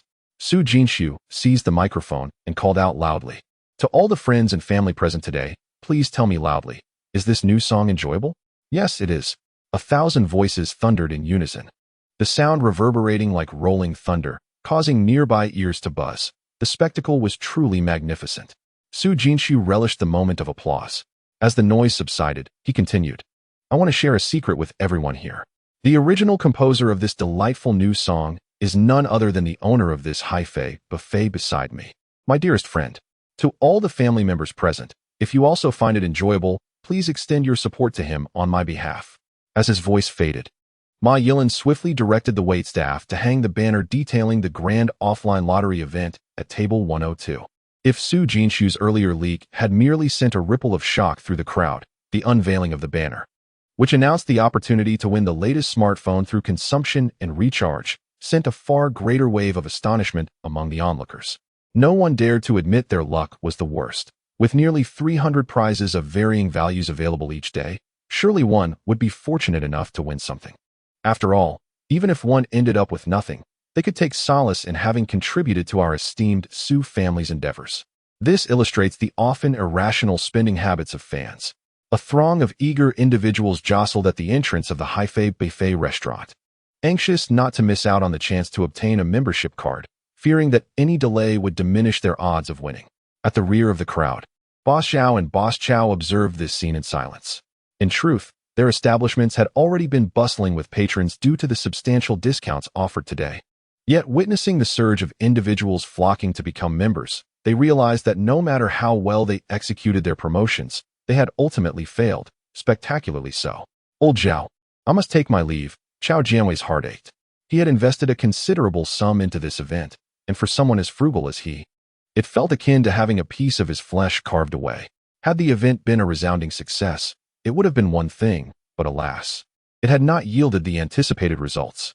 Zhao Duong, watching Chao Jianwei depart alone, returned to his own establishment with a heavy heart. As he observed the bustling customers searching for seafood within his restaurant, he managed to muster a smile. Yet, before that smile could blossom into something brighter, he was met with the distant sound of an announcement. "Congratulations to Ms. Yang Jun for winning a Huawei smartphone valued at 2,999 yuan. Let us extend our warmest congratulations to her. Congratulations to Mr. Xie Zhihao for winning a Xiaomi smartphone valued at 1,999 yuan. Let us celebrate his good fortune." Simultaneously, I urge other users who wish to procure a membership card to expedite their applications. Today, there remain only 5 slots for a chance to win a Huawei smartphone valued at 2,999 yuan with a 2,000 yuan premium membership recharge, and just 9 slots left for a chance to win a Xiaomi smartphone worth 1,999 yuan with a 1,000 yuan membership recharge. Let us once again extend our congratulations to Mr. Gao Fei, who secured a 500 yuan membership recharge and won a Lenovo smartphone valued at 999 yuan. Friends, do not hesitate. The announcement of winners sent waves of excitement through those present, many of whom had initially come solely for the singer Su Zi. Yet, in the midst of this exhilarating atmosphere, the allure of substantial prizes became irresistible. Recharging 2,000 yuan seemed excessive. Surely, I could manage a 1,000 yuan recharge for a chance at the 1999 yuan Xiaomi smartphone, given the abundance of remaining slots. If that fails, I could at least opt for a 500 yuan membership card for a shot at the 999 yuan Lenovo smartphone. With 20 slots available, one must surely be mine. Such is human nature. No one considers themselves the unluckiest. Consequently, those in line grew increasingly anxious, fearing the prizes would be claimed before their turn, their impatience rising to the point of exasperation. Ma Yilin was compelled to open an additional line for membership card registration, and with the assistance of security personnel, the throng was finally managed.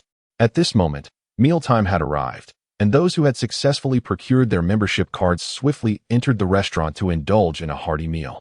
Yet, before they could finish their feast, the sounds of further winnings echoed from outside. Congratulations to Mr.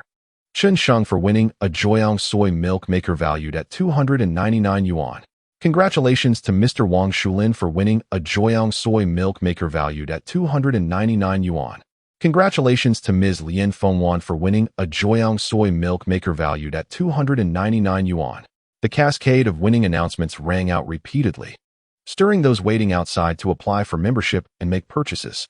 Some opted to forego the membership card altogether, choosing instead to pay for their meals first, lest they miss out on the grand prizes while trying for a soy milk maker. This strategy appeared effective. Indeed, one customer, who had just completed their payment and had yet to find a seat, heard the announcement. Congratulations to Mr. Dong Gua for winning a Joyoung soy milk maker valued at 299 yuan. Overjoyed, the customer leapt in excitement. The envy of others only heightened the fervor among those waiting to apply for cards and make purchases. "Let me settle my bill," I want 2 tickets. I'll pay 2, hurry. My prize. Waiter, may I pay now and not consume immediately, then return to queue for the membership card? That way, I can still participate in the draw, right? One must commend the quick-wittedness of the working class. They always devise various strategies. Ma Yilin had anticipated such inquiries, and every staff member was trained to refrain from uttering the words not allowed. As for those who did not win, do they not understand that luck in a lottery is dictated by probability? Furthermore, Ma Yilin, fearing that certain individuals might cease their membership card purchases upon the depletion of the midday prize allocation, boldly declared amidst the crowd that anyone who procured a membership card that very day would be eligible to participate in the all-day lottery event. However, each individual was granted but a single chance to be drawn. Those guests who hesitated due to such concerns, upon hearing her proclamation, disregarded their reservations and promptly obtained their membership cards to secure a chance at the lottery. Even if they did not win a prize, the thought of enjoying discounts through their membership card was enticing. In that moment, under the influence of the crowd, no one paused to ponder a crucial question. Why must I obtain a card here? Why must I dine at this establishment? Those ensnared by greed were hardly capable of maintaining the perspective of an observer. Chapter 71. Greed overwhelms boss. We have succeeded. Today's total revenue has surpassed 400,000 yuan. Ma Yilin, oblivious to the beads of sweat trickling down her forehead, stood radiant before Shang Fu Hai, brandishing the freshly reconciled ledger. This is merely due to it being a weekday. Had it been the weekend, I am confident our revenue could have increased by another 30%, she proclaimed. Shang Fu Hai had already calculated a rough estimate and was not surprised by the revenue figures. It is worth noting that the average spending in the Jiqing branch was generally over 10 yuan higher than that of the Bosity flagship store. Let us not forget that this is the provincial capital, where the cost of living surpasses that of Bosity, a third-tier city. His greater concern lay with the status of the membership card registrations. How many membership cards were issued?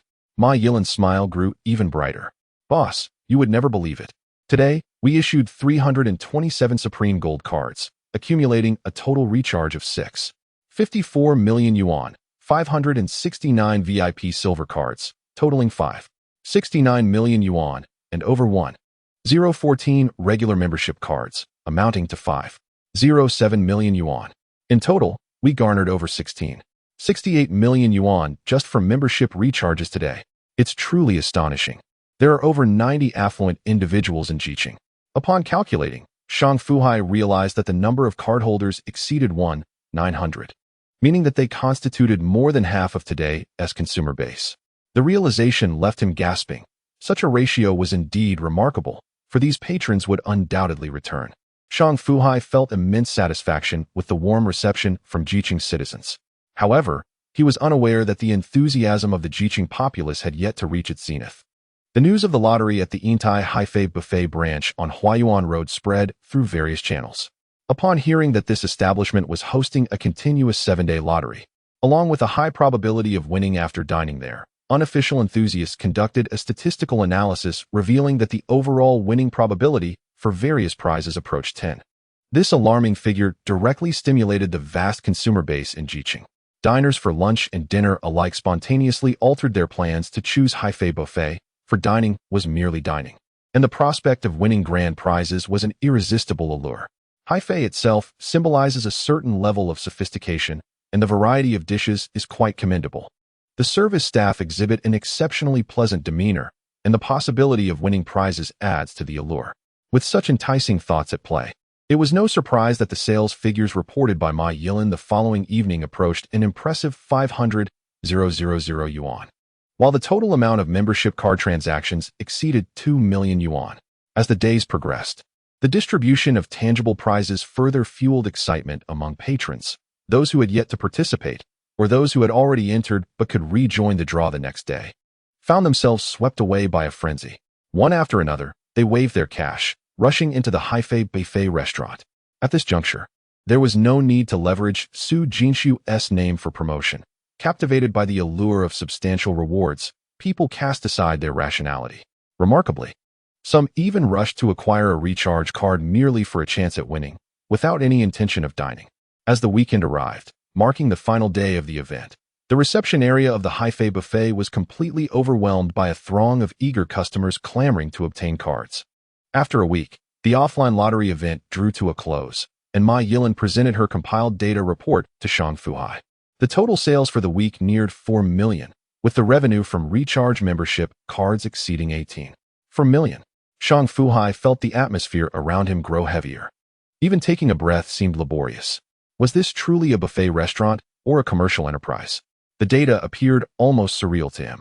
The staggering figure of 4 million in a week, averaging over 500,000 in daily sales, implied that nearly 4,000 diners frequented the establishment each day, split evenly between lunch and dinner. Even if the branch had a slightly larger area than the main store, such a turnover rate seemed excessively rapid. Throughout the day, Shang Fu Hai felt disoriented, as if he were defying gravity, with each step giving him a fleeting sensation of floating away. As yet another day passed without the lottery event, Ma Yilin reported the first day's sales of the new week, which had plummeted to nearly half of the previous figures. The significant decline in membership card transactions jolted him back to reality. Regaining his composure, he observed the day's sales just exceeding 300,000. With a total of over 2,000 diners, a turnover rate that appeared reasonable. Thank goodness, Shang Fu Hai reassured himself, feeling considerably more grounded. This felt like a return to reality. In truth, he was not alone in his disbelief. Even in Shaohui, the newly appointed district manager of Kweichow Moutai found the situation hard to believe. Having obtained the general sales data of the Hefei branch through other channels, he roughly calculated that, based on the figures available, the Hefei buffet in Kweichow could potentially achieve an annual turnover exceeding 100 million. He was also aware that the profit margin hovered around 40, indicating a possible annual profit of 40 million. Each year, Kweichow Moutai can secure a profit-sharing deduction from rent amounting to 10, which implies that this rental fee directly exceeds 4 million. This surpasses the earnings of comparable shops significantly. And Shaohui mused that if Shang Fu Hai were to appear before him at this moment, he would be compelled to bestow several fervent kisses upon him, as nothing else could adequately convey his emotions. "You are truly my lucky star," he thought, his eyes squinting with immense satisfaction. With the prospect of achieving even greater performance in his career and personal wealth continuously escalating due to the recent surge of LuTV, he was relishing the pinnacle of his existence. However, a week passed, bringing them to late April. During this period, the nation persistently released a plethora of significant positive news, leading to the Shanghai Composite Index soaring by over 2 points in a single day, reaching a new high of more than 300 points. LuTV, in which Shang Fu Hai had consistently held shares, once again lived up to its reputation as a stellar stock, with its share price breaking the 100 yuan mark after nearly a month of consolidation, showing a promising upward trend. Ultimately, Shang Fu Hai took action once more and opened a fourth securities account with Haitong Securities. Amid Ma Yilin's resentful gaze, he transferred approximately 1,500 in cash from his account and proceeded to execute a series of strategic maneuvers, continuously placing buy orders for LuTV at an average price of 103 yuan, holding 456 shares. On that day, LuTV's trading volume exceeded 3 billion, and his tiny orders barely made a ripple in the vast ocean of transactions. Once all the orders were completed, Shang Fu Hai gazed at the meager balance in his account and felt a bead of cold sweat form on his forehead. After wiping his brow, he questioned himself, "What madness has possessed me? At this juncture, why am I still acting recklessly? I know we are at the tail end of a bull market, and a collapse could happen at any moment, yet I am still blinded by greed." With a sharp slap, he chastised himself twice, leaving 2 red handprints on his cheeks, making it appear to onlookers as though he had been assaulted for his misbehavior. Without further ado, Shang Fu Hai did not return to the branch, but instead called manager Ma Yilin. "I've been here for a while. I need to head back. With you here, I have peace of mind. If anything urgent arises, just call me," he stated. After concluding his call with Ma Yilin, Shang Fu Hai reached out to Shaohui, arranging to meet him in the underground parking area of Yintai. Upon arriving at parking space 103, Shaohui could hardly contain his laughter when he saw Shang Fu Hai emerge from his car, both cheeks adorned with red handprints.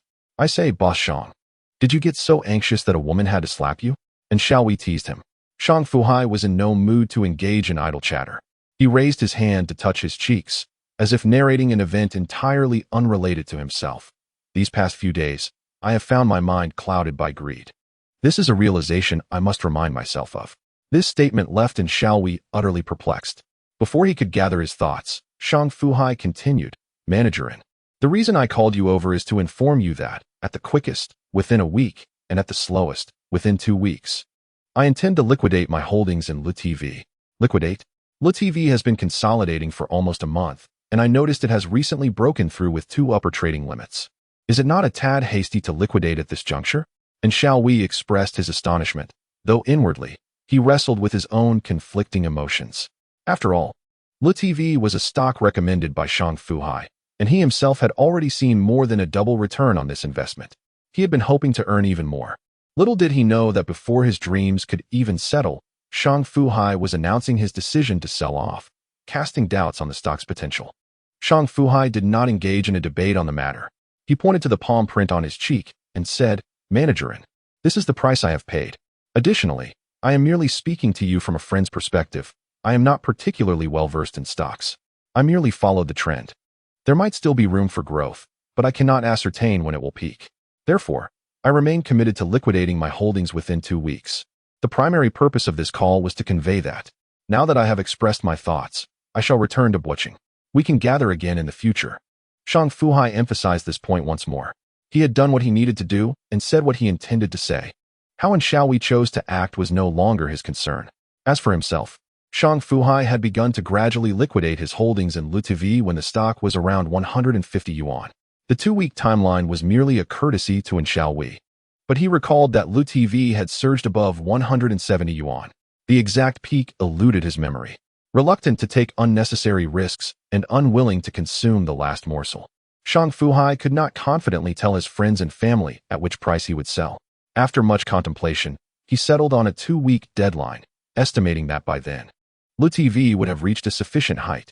Even if there was still potential for growth, it would not be substantial.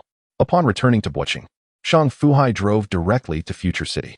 It had been 10 days since he last saw his wife and child, and he missed them dearly. However, upon arriving home, he was met with disappointment. No one responded when he knocked on the door, and upon using his key to enter, he found the house completely empty. What was going on? Shang Fu Hai furrowed his brow and pulled out his phone to call Xu Fei. Hello, dear, where are you? He inquired once the call connected. To his dismay, he was greeted by a cacophony of raised voices, the noise of a heated discussion, and the heart-wrenching cries of a child. My daughter? Shang Fu Hai recognized the voice of his daughter amidst the commotion, her wails echoing painfully. Wife, where are you? Please tell me what is happening. Shang Fu Hai urged, his anxiety escalating. Yet again, no one responded. Suddenly, he heard his wife's booming voice. What the hell? You mad dog? Can't you understand human speech? I told you to apologize to my mother and to me. Oh, you have the audacity to be someone else's mistress, and I can't say a word? Just because you drive a Cadillac, I merely borrowed your car, and I admit my fault. Isn't going through insurance the solution? I told you I, the third party, purchased $1 million policy. Do you think I can't afford the compensation? Have I said anything wrong? You demand an apology from me? Who are you calling a mistress? Clarify yourself, or else I swear I'll tear your mouth apart. Xu Fei could hardly contain her anger and felt the urge to strike out. Just then, she noticed her phone had connected. It was her husband calling. She quickly said, Darling, I'm at the parking lot of Yintai Mingdu Plaza. A series of beeps echoed through the phone, and Shang Fu Hai thought to himself, this is bad. He immediately grabbed his clothes and keys and rushed towards the parking space. Once he got the car started, he didn't care about speeding. He sped towards the Yintai Mall, while also remembering to call Su Jinshu. At that moment, he knew Su Jinshu was his only well-connected friend, and it was wise to give him a heads up.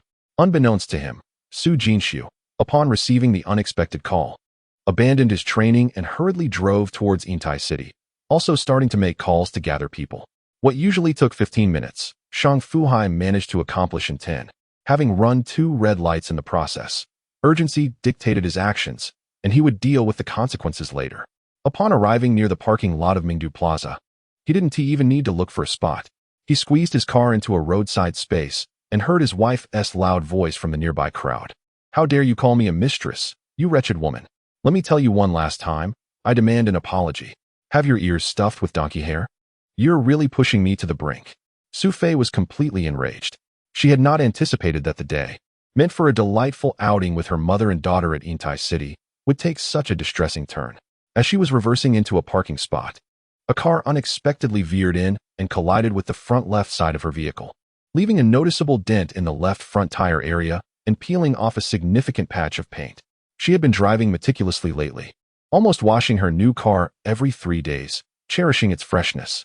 Yet, today, such an unfortunate incident unfolded. To make matters worse, the jolt from the collision frightened her daughter into tears, while her mother, Grandma Jiang, was startled as well and hurriedly scooped up her sobbing granddaughter from the car. Xu Fei stepped out of the driver's seat, ready to confront the other party. What she did not expect was that the young woman who emerged from the Kia that had hit her car had a sharp chin and was clad in a striking red trench coat. Initially, the woman appeared somewhat anxious, but upon seeing Xu Fei, who was dressed rather plainly, and the even more modestly dressed Grandma Jiang, her demeanor transformed into one of haughty arrogance. Refusing to admit her fault was one thing, but to publicly cause a scene was quite another.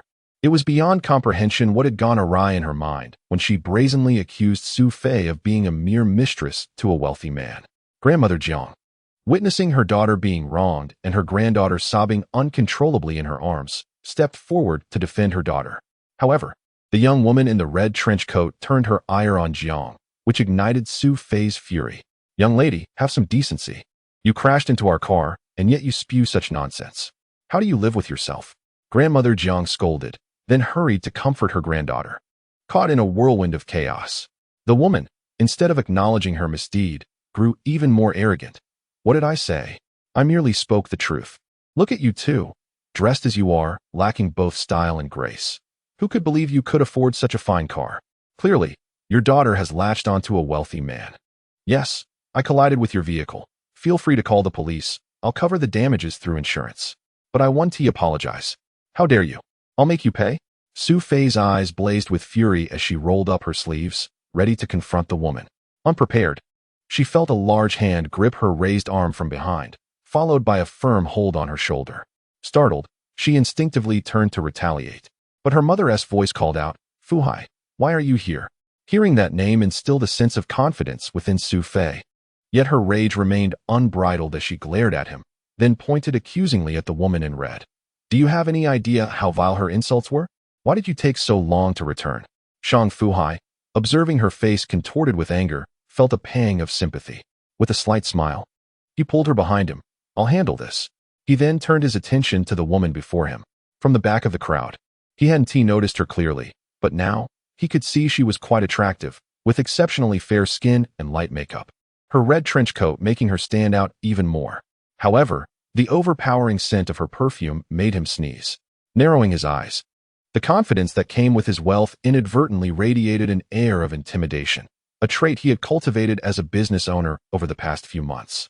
As he fixed his gaze on the woman, she instinctively took 2 steps back, nearly losing her balance. "You were the one who crashed into my wife's car.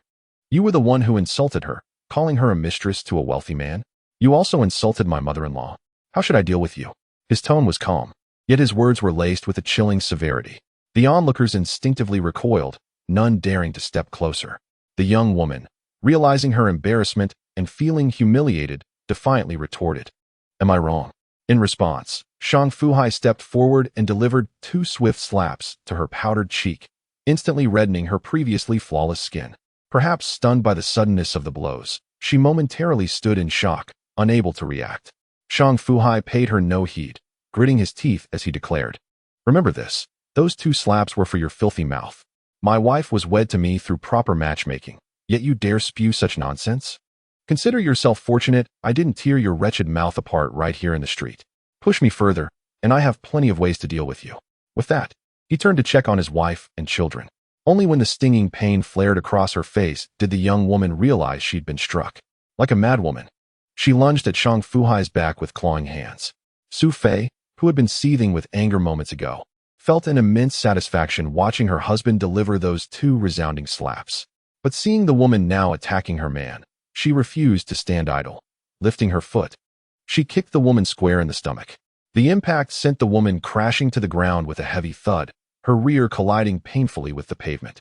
The onlookers winced, some too disturbed to watch and quickly dispersing, while the bolder ones lingered, eager to see how the scene would unfold.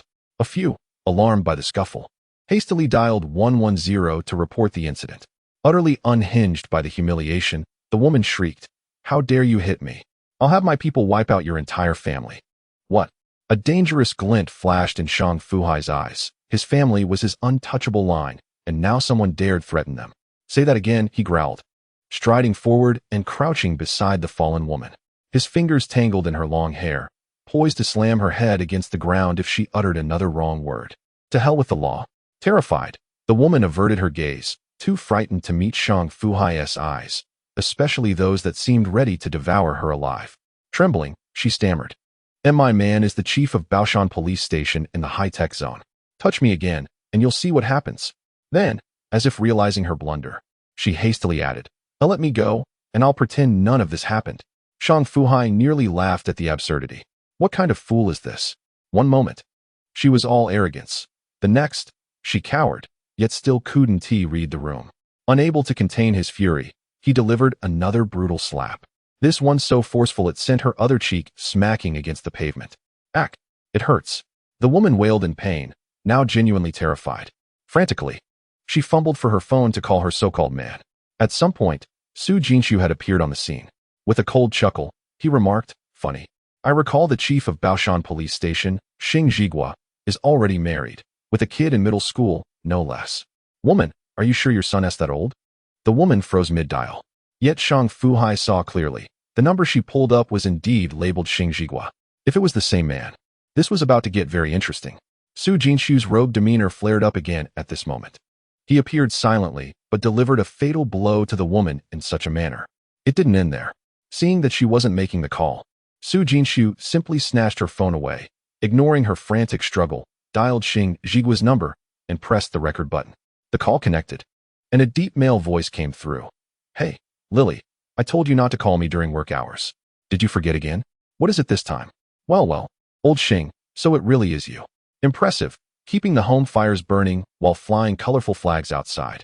TSK, quite the achievement. Su Jinshu's sarcastic voice cut in abruptly, nearly choking Xing Jigua on the other end. Xing Jigua wondered if he was hallucinating and tentatively called out again, hello? Who is this? If you don't speak, I'm hanging up. Su Jinshu didn't bother playing games. He said bluntly, old Xing, pretending now, are we? Fine. I'll just give my brother a call and let him know the director of Baoshan police station is keeping a mistress outside. Let us see how he deals with you. No. Second young master Su, I was wrong, all right? How did Lily offend you? Please, be merciful and let me off the hook. Chapter 74. The woman clearly, after Su Jinshu's appearance, it seemed there was little left for him to do. Standing to the side with his mother-in-law, he coaxed his daughter, finally managing to stop her tears with silly faces.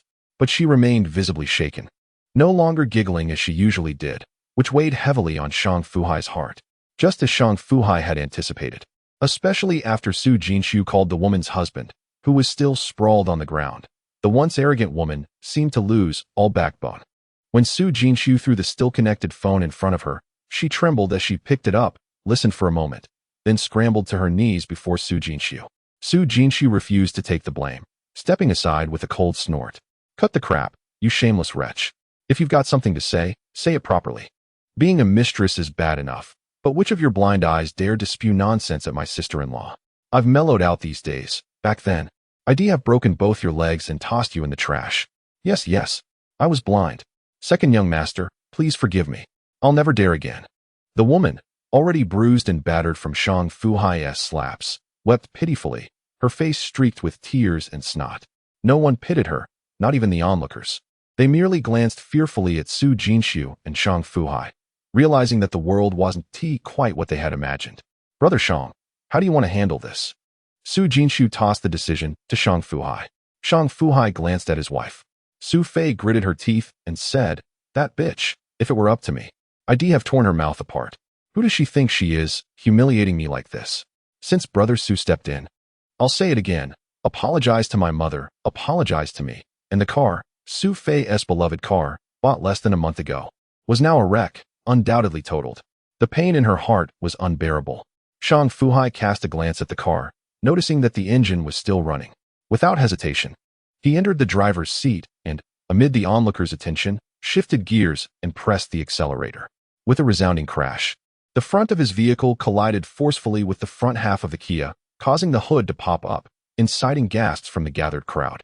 Shang Fu Hai nonchalantly exited the car, declaring, "I shall not require your compensation. Let each party handle their own repairs to avoid any mess." The woman in red, ultimately, dared not retort or issue further threats, her ears still echoing the words of the man she had recently approached, Xing Jigua, who had said, "You nearly got me killed. Do you understand? Stay as far away from me as possible in the future, or I will ensure someone puts an end to you." She found herself bewildered, unable to comprehend why the man she had relied upon was no longer present.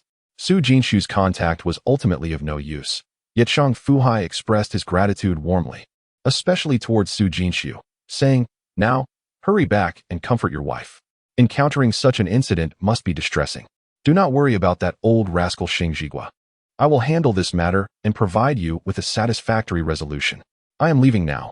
After exchanging a few words, Su Jinshu departed, leaving as quietly as he had arrived, scattering astonishment in his wake. Remarkably, this incident did not even make it to social media. It was unclear whether those present had simply forgotten to take photographs or if other reasons were at play. Shang Fu Hai, cradling his daughter, led his wife and mother-in-law into the store.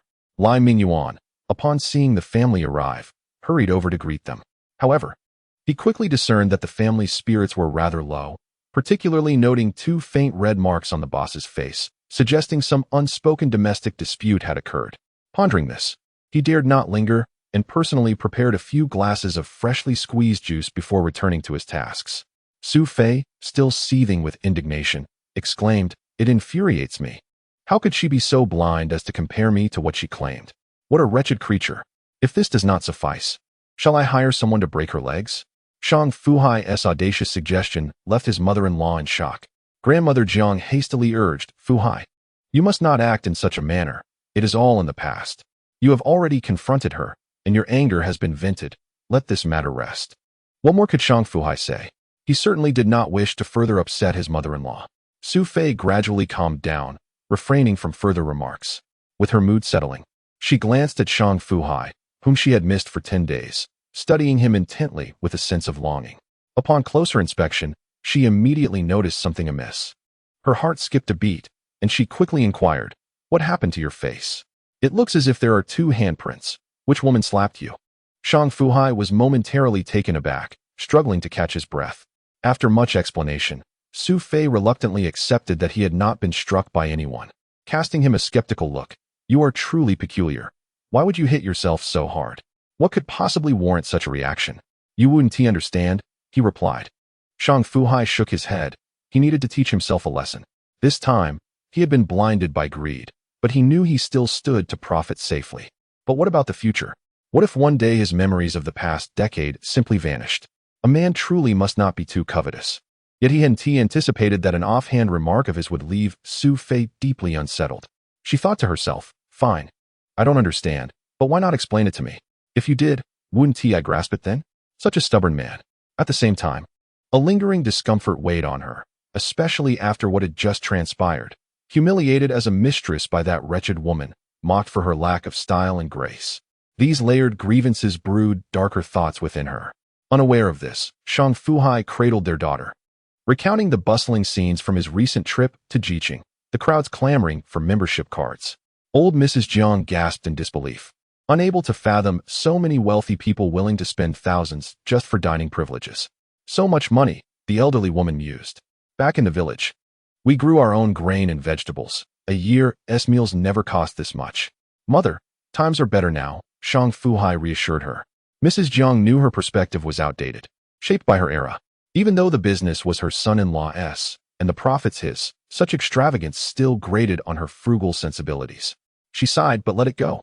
That afternoon, after returning from Intai Plaza, Shang Fu Hai drove them straight home. Xu Fei's car had been towed to the dealership for repairs. Dents and repainting would take 3 or 4 days. The sight of her beloved car being hauled away pained her. She never imagined her first car would meet such a fate, a stain on her pride. Shang Fu Hai teased that they could scrap it and buy her a new one, but she refused outright. "No," Xu Fei insisted, "I'll earn the next car myself." Her determination drew his sidelong glance. Ah, women, he thought. Chapter 75, Mr. Shang, does your promise still stand? That night, as the restrained yet soaring notes of Phoenix seeking Phoenix faded, the couple lay catching their breath, beads of sweat glistening on their brows. Shang Fu Hai gazed at the apartment, their home for over a decade in his past life, and nearly 4 years in this one, and sighed. Too small. The walls are too thin. Shut up. Xu Fei swatted his chest, then hesitated. Do you think I should find something to do soon? At first, he didn't catch her words. When she repeated them irritably, he nodded. Of course. What do you have in mind? A job, or starting your own business? Xu Fei blinked, stunned. You're actually okay with it? Why wouldn't I be? Have I ever held you back? Go ahead. If you want to start something. Your husband's loaded now. Consider it an angel investment. He chuckled. Investing in you is a fool's errand, she sighed. I don't even have a project to pursue, and besides, I haven't worked for over 2 years. I feel somewhat disconnected from society. I would like to find a company to familiarize myself with the business. Xu Fei quietly expressed her thoughts, and Shang Fu Hai wholeheartedly supported her. This made Xu Fei feel somewhat uneasy, and she furrowed her brow in curiosity, asking, I want to work, yet why does it feel like you agreed so readily? Are you also tired of me lounging around at home? With a gentle touch, Shang Fu Hai ran his right hand through her hair, draping a light blanket over her shoulders, and smiled. Do not overthink it. You are not my subordinate. I have no intention of pushing you out to work. If you desire to work, then go. If not, you can stay home and care for the child. As it stands, I can still provide for both of you. Let me share a story with you, he continued, squinting his eyes as he reminisced. His voice as calm as possible. I have a close friend whose circumstances were somewhat akin to ours. His father was unwell, and his mother couldn't help care for the child. Meanwhile, his mother-in-law was preoccupied with earning money for her son-in-law's wedding and home. Thus, my friend and his wife were left to care for their child themselves. He worked a modest job, while his wife stayed home to attend to their little one. Imagine, a toddler can hardly engage in meaningful conversation. After a year or two, my friend's wife developed severe depression, medically termed postpartum depression. He recounted the struggles they faced, and the memories nearly overwhelmed him, causing tears to escape the corners of his eyes. Fortunately, Xu Fei was immersed in his narrative and did not notice. He discreetly wiped away the tears and affectionately patted her shoulder, saying, Get some sleep. If you decide to look for a job, let our mother know in advance. If not, perhaps when your father recovers, your mother-in-law can help watch Yuanbao, or I will try to make time to spend with him. Xu Fei responded softly, and that night, she slept particularly soundly. Known for her spirited and decisive nature, Xu Fei rarely hesitated in her choices. Thus, the very next morning, after informing her mother of her intention to seek employment, Grandma Jiang was taken aback. You silly girl, what madness is this? Yuanbao is still so young. Mom, she is not that young anymore. In a month, she will be 1 year old. Maternity leave at a company is only 6 months. And I have already taken an extended break. Please, allow me to go back to work. Otherwise, I fear I may become useless. Perhaps it was Xu Fei's last note about becoming useless that struck a chord with Grandma Jiang. Or perhaps she sensed her daughter's unusual mood the previous day. Regardless, she refrained from further opposition. Go find a job then. It might do you good to have something to occupy your mind and distract from troubling thoughts, the elderly lady advised. Shang Fu Hai, listening nearby, smiled gently but chose not to elaborate further. After finishing breakfast, he began to call his second brother, expressing that he needed to discuss something. Initially, he had intended to invite his brothers for a meal upon returning from Jiqing yesterday, to reminisce and inform them about the liquidation of Lu TV. However, due to the events of yesterday, Shang Fu Hai found himself lacking the spirit for such gatherings. Xu Fei was already in the guest room, searching for job openings online, jotting down anything that piqued her interest in a pink leather notebook. His daughter, Yuanbao, had just started to call him Mama. Though her articulation was still unclear, at under a year old, one could hardly expect more from her. What troubled Shang Fu Hai was that Yuanbao had yet to call him Papa, which left him feeling somewhat discontented. He had arranged to meet his second brother at a quiet tea house. Upon arrival, the two brothers exchanged pleasantries and settled into a corner on the second floor, ordering a pot of tea along with 2 plates of snacks. It was still before 10 o'clock, and the tea house was devoid of customers. Shang Fu Hai poured a cup for his brother before filling his own. Brother, the Jiqing branch is doing quite well, isn't it? Shang Fu Hai was asked. Having heard from his cousin's husband, Li Mingbo, about the bustling scene at the Jiqing branch, it was a habitual inquiry from the elder brother. Shang Fu Hai smiled. It's significantly better than I anticipated. However, the beginning wasn't smooth. Even before opening, we were already targeted by competitors in the area. Fortunately, Haifei's strength is considerable, otherwise, the outcome could have been uncertain. Brother, I called you out today to discuss something else, Shang Fu Hai continued. His brother nodded, prompting him to proceed. I plan to liquidate Lu TV within 2 weeks. I thought you should inform the older brother as well. By mid-May at the latest. I can't foresee the situation beyond that. And I've made sufficient profit. I believe it's time to cash out. His brother nodded in understanding without asking for further details, simply replying, understood. As they conversed, an unfamiliar phone number suddenly called in. Shang Fu Hai was puzzled. Who could it be? Reluctant to answer unknown calls, especially given the incessant barrage of solicitations from banks, insurance companies, and investment firms, he found it vexing. How they had obtained his number was a mystery, yet they persistently inquired about his plans for any idle funds. Frustrated, he hung up. However, the caller was undeterred and tried again, leading him to disconnect a total of 3 times. This time, the caller resorted to sending a text message. Mr. Shang, I am Xu Fei, a sales consultant from Polyoak Bay. You had promised me an additional commission of 1,000 for each residential unit sold and 2,000 for each commercial property. Is that still valid? This left Shang Fu Hai in a perplexed state of mind. Chapter 76. A Great Benefit Godfather. Is it you silently assisting me again? Shang Fu Hai turned to gaze through the window at the distant sky, which was clear and pristine, as if washed anew. Upon reading the content of the message, he was reminded of his leisurely stroll through Butching District several months prior, when he was contemplating purchasing a home. At that time, the property prices, hovering around 8,000, were indeed not modest, and the shops lining the streets were outright refusing to sell. Unsatisfied with that pricing and lacking liquid funds, he left a business card with a sales consultant at Polyoak Bay, instructing her to contact him should the prices dip to over 6,000 for an apartment or within 1.5 million for a street-level shop. He promised her an additional commission of 1,000 for a residential purchase and 2,000 for a commercial one. Now she was calling him. Had the prices finally reached his expectations? How fortuitous. Moreover, he was already preparing to withdraw funds from the stock market, anticipating a substantial cash inflow. Just as he was contemplating other investment opportunities, she called. It felt as if fate was conspiring to bestow fortune upon him. With this thought, he refilled his brother's glass and inquired, Brother, once the funds are withdrawn, do you have any other investment intentions? He had initially planned to buy a house last year, but due to insufficient funds, he had entered the stock market instead. Now, with plans to liquidate his assets, he felt he should first explore housing options. Our home is less than 90 square meters, accommodating 5 people, including the elderly and children, with just 2 bedrooms and 1 bathroom.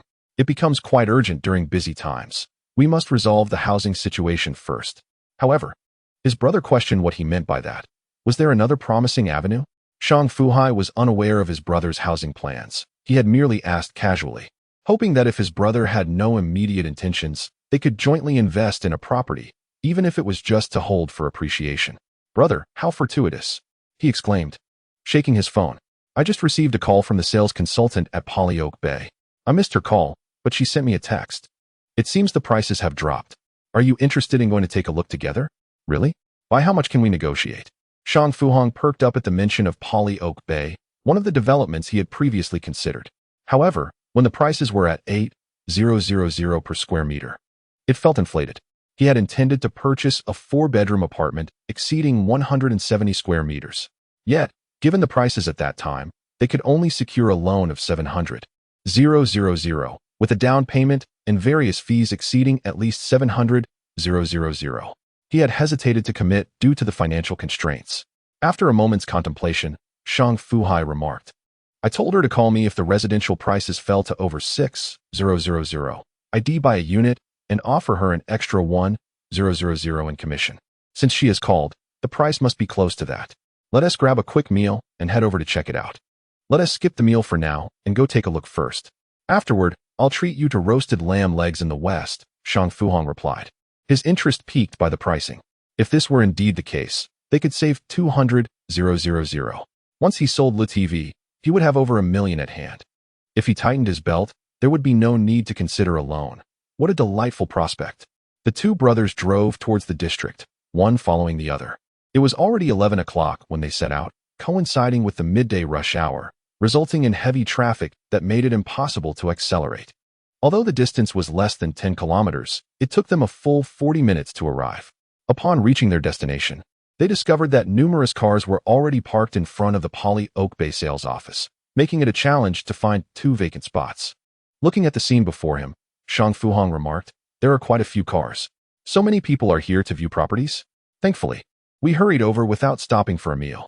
"Brother, do not worry. Just because many are viewing, it does not mean they will purchase," Shang Fu Hai replied. Indeed, this was the case. For some reason, many in the nation exhibited a tendency to buy when prices were rising rather than falling, particularly when it came to significant expenditures like real estate.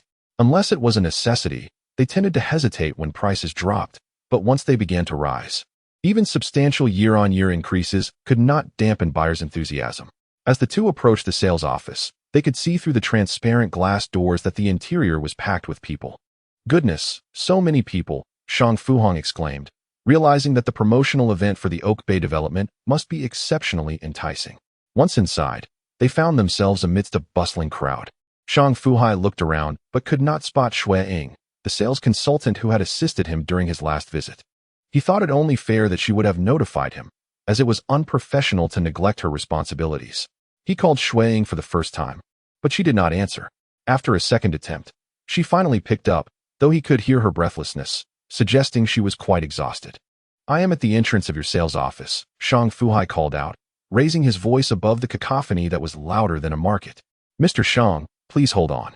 I will be right there." Xu Fei must have stabilized her current clients, as she quickly squeezed through the throng. Upon seeing Shang Fu Hai, she appeared somewhat embarrassed and offered a shy smile. "Mr. Shang, please do not take my earlier message seriously. I sent it only to ensure you remembered me." Shang Fu Hai, now a prosperous businessman with daily earnings in the hundreds of thousands, was not one to be compared to a mere sales consultant. "Rest assured, once the property transaction is finalized, I will fulfill any promises made." As Xu Fei began to counter, he firmly stated, "This is what you deserve." He then pointed to Shang Fu Hai beside him, saying, "This is my second brother. We have come to take a look. If the prices and layouts are indeed suitable, we may finalize a deal today." "Really? Mr. Shang, please follow me. I will show you around," Xu Fei said gleefully, recognizing that both brothers genuinely intended to purchase, as they would not have rushed over during mealtime if they were indifferent. "Mr. Shang, I must candidly inform you that our development is launching a remarkable promotional sale featuring 4 entire buildings, with an average price of 6,200 per square meter. This price will not be replicated in the future. Furthermore, this event will last only 1 week. If you could place a deposit of 50,000 during this period, we would be able to double it to 100,000, with the discount applied directly to the purchase price." Xu Fei passionately conveyed all the benefits as swiftly as possible. Drawing from her years of sales experience, she understood that any delay in persuasion would ultimately lead to losing the client to other sales agents. The competition in this field is indeed fierce. Chapter 77. Housing prices meet expectations 6,200? Shang Fu Hai was astonished, exchanging glances with his brother. This price was acceptable, as it aligned with his psychological expectations. "Is this promotion solely for residential buildings? What about the street-facing shops? Are they being withheld?" Shang Fu Hai inquired. Xu Fei felt a twinge of embarrassment, took a breath, and replied, "Mr. Shang, please hold on for a moment. Our street-facing shops will be available soon, and I will notify you at the earliest opportunity." After this, she posed a question. "Mr. Shang, may I first understand what type of unit you and your brother prefer, including the size? The more details you provide, the better I can tailor my recommendations." "Brother, where are you?" Shang Fu Hai asked his elder brother. Shang Fu Hai pondered for a moment, attempting to articulate his desired unit. "I would prefer an area of around 170 to 200 square meters. Any floor above the 10th would suffice, but I do not want the top floor. A 4-bedroom, 2-bathroom layout would be ideal, with a living room that has north-south ventilation." Shang Fu Hai provided his specifications in great detail, having contemplated them for quite some time. Xu Fei diligently noted each point in her work notebook. Once he finished, she turned to Shang Fu Hai and asked, "Mr. Shang, are your requirements similar?" "My requirements are quite similar to my brother's. I also do not want the top floor, and I would prefer not to be on a lower floor," Shang Fu Hai replied, adding little else. His brother's preferences matched his own. If they were to go larger, it would be better to invest in a standalone villa. However, he added, "Manager Xu, after we view the 4-bedroom units, could you also introduce me to some 3-bedroom options? Please provide several layouts." Shui Ying's eyes brightened at this. Her immediate thought was that the client intended to purchase multiple units. Otherwise, he would not have emphasized the commission aspect so strongly. Such words indicated a person who clearly was not satisfied with merely one property. Shang Fu Hai did not obfuscate, merely nodding in agreement as he expressed his desire to explore and understand more options. "All right," Shuang exclaimed, barely containing her excitement as she led the two of them into the model area of the development. The surroundings were bustling with prospective buyers, each straining to catch a glimpse of the model under the guidance of their sales consultants, as if hoping to glean every detail. Occasionally, they would pose questions that awaited explanations from the sales agents. Yet, as Shang Fu Hai had remarked to his brother before entering, while many were looking at properties, the actual buyers remained uncertain in number. Observing the situation on site, regardless of the sales consultant's fervent discourse, those genuinely interested remained steadfast in their interest. Whilst the number of immediate purchasers was indeed scant, Shang Fu Hai was indifferent to their concerns. The dwindling orders were, in fact, advantageous for him, as it expanded his options. "Mr. Shang, the 2 units between these 2 buildings predominantly feature layouts of 4 bedrooms and 2 bathrooms, with areas generally around 180 square meters. Furthermore, the geographical location of these buildings is quite favorable, adjacent to the central area of our community. Just imagine living here. In the summer, stepping outside reveals a picturesque lake and artificial hills, complemented by verdant corridors." Shui Ying endeavored to paint a vivid picture of the future, a habitual practice of hers. Indeed, the layout of the model reflected her assertions. Shang Fu Hai murmured, "Your company seems quite willing to invest heavily. It's not common to see attractive promotions for properties in such a prime location. What's the situation? Are other developments struggling to sell?" His words struck a nerve with Shui Ying, rendering her momentarily uncomfortable, as his inquiry directly addressed the crux of the issue. Sales were indeed sluggish. Not only was their company's project languishing, but several nearby high-end developments were also floundering. A rough estimate revealed that in the first half of this year, merely 10 units were sold each month, adding up to less than 100 sales in the first 4 months. Compared to the thousands of units available in their entire development, such figures were catastrophic. Without promotional activities, their financial chain would soon become strained. In reality, it was not solely Poly Oak Bay that faced challenges. Neighboring properties like Vank, Wanda, and Country Garden were also slashing prices in increasingly aggressive promotions. The reality of the real estate business necessitated a swift return of funds. Shang Fu Hai appeared to be more attentive than his brother, interrupting Shui Ying directly whenever clarity was needed, allowing her to proceed only after ensuring he grasped the information. Shui Ying appreciated clients of this caliber. Her past experiences indicated that such individuals typically harbored significant purchasing intentions. However, she found herself somewhat disheartened by Shang Fu Hai, the esteemed client she had eagerly anticipated. Despite her lengthy presentation, he merely nodded occasionally in acknowledgement. Had he not done so, she might have assumed he had dozed off. After approximately 10 more minutes, Shui Ying thoroughly explained the entire model layout, including various unit types, even taking the time to present the 3-bedroom and select 2-bedroom configurations to Shang Fu Hai. Shang Fu Hai exchanged glances with his brother, and after a brief communication, he addressed Shui Ying, saying, "Is there a model unit available for viewing? Please lead us there." "Certainly, Mr. Shang. Right this way," she responded promptly, retrieving 3 immaculate white safety helmets and distributing them to the brothers. She then guided them to the left of the sales office, where an open electric vehicle awaited, ready for site visits. "Shall we go, Mr. Shang?" Shui Ying ascended into the vehicle first, informing the driver, and within 4 minutes, they arrived at the heart of the community. Shui Ying added, "Mr. Shang, please note that the community is still under construction, with much debris yet to be cleared. Once the community is fully completed and ready for handover, it will be quite convenient for you to visit." He chuckled lightly, unfazed by the situation, and suggested they continue on their way. As they ascended the stairs, the 3 of them walked slowly, navigating through a flurry of construction workers carrying tools, steel bars, and scaffolding. The surrounding areas were strewn with construction debris, and the interior was even more cluttered, presenting a risk of slipping with every step. However, Shang Fu Hai took note of the wall thickness, which appeared satisfactory. Shang Fu Hong also scrutinized the structure, comparing it to the model that Shui Ying had previously explained at the sales office, and he felt reassured. After examining the 4-bedroom, 2-bathroom layout, they also glimpsed a few 3- and 2-bedroom units. Throughout the entire process, despite Shang Fu Hai asking few questions, he observed everything meticulously, his mind calculating with each glance. Xue Ying remained patient, never showing signs of impatience or urging them forward. Although there were numerous clients at the sales office, she discerned that few were likely to make a purchase today.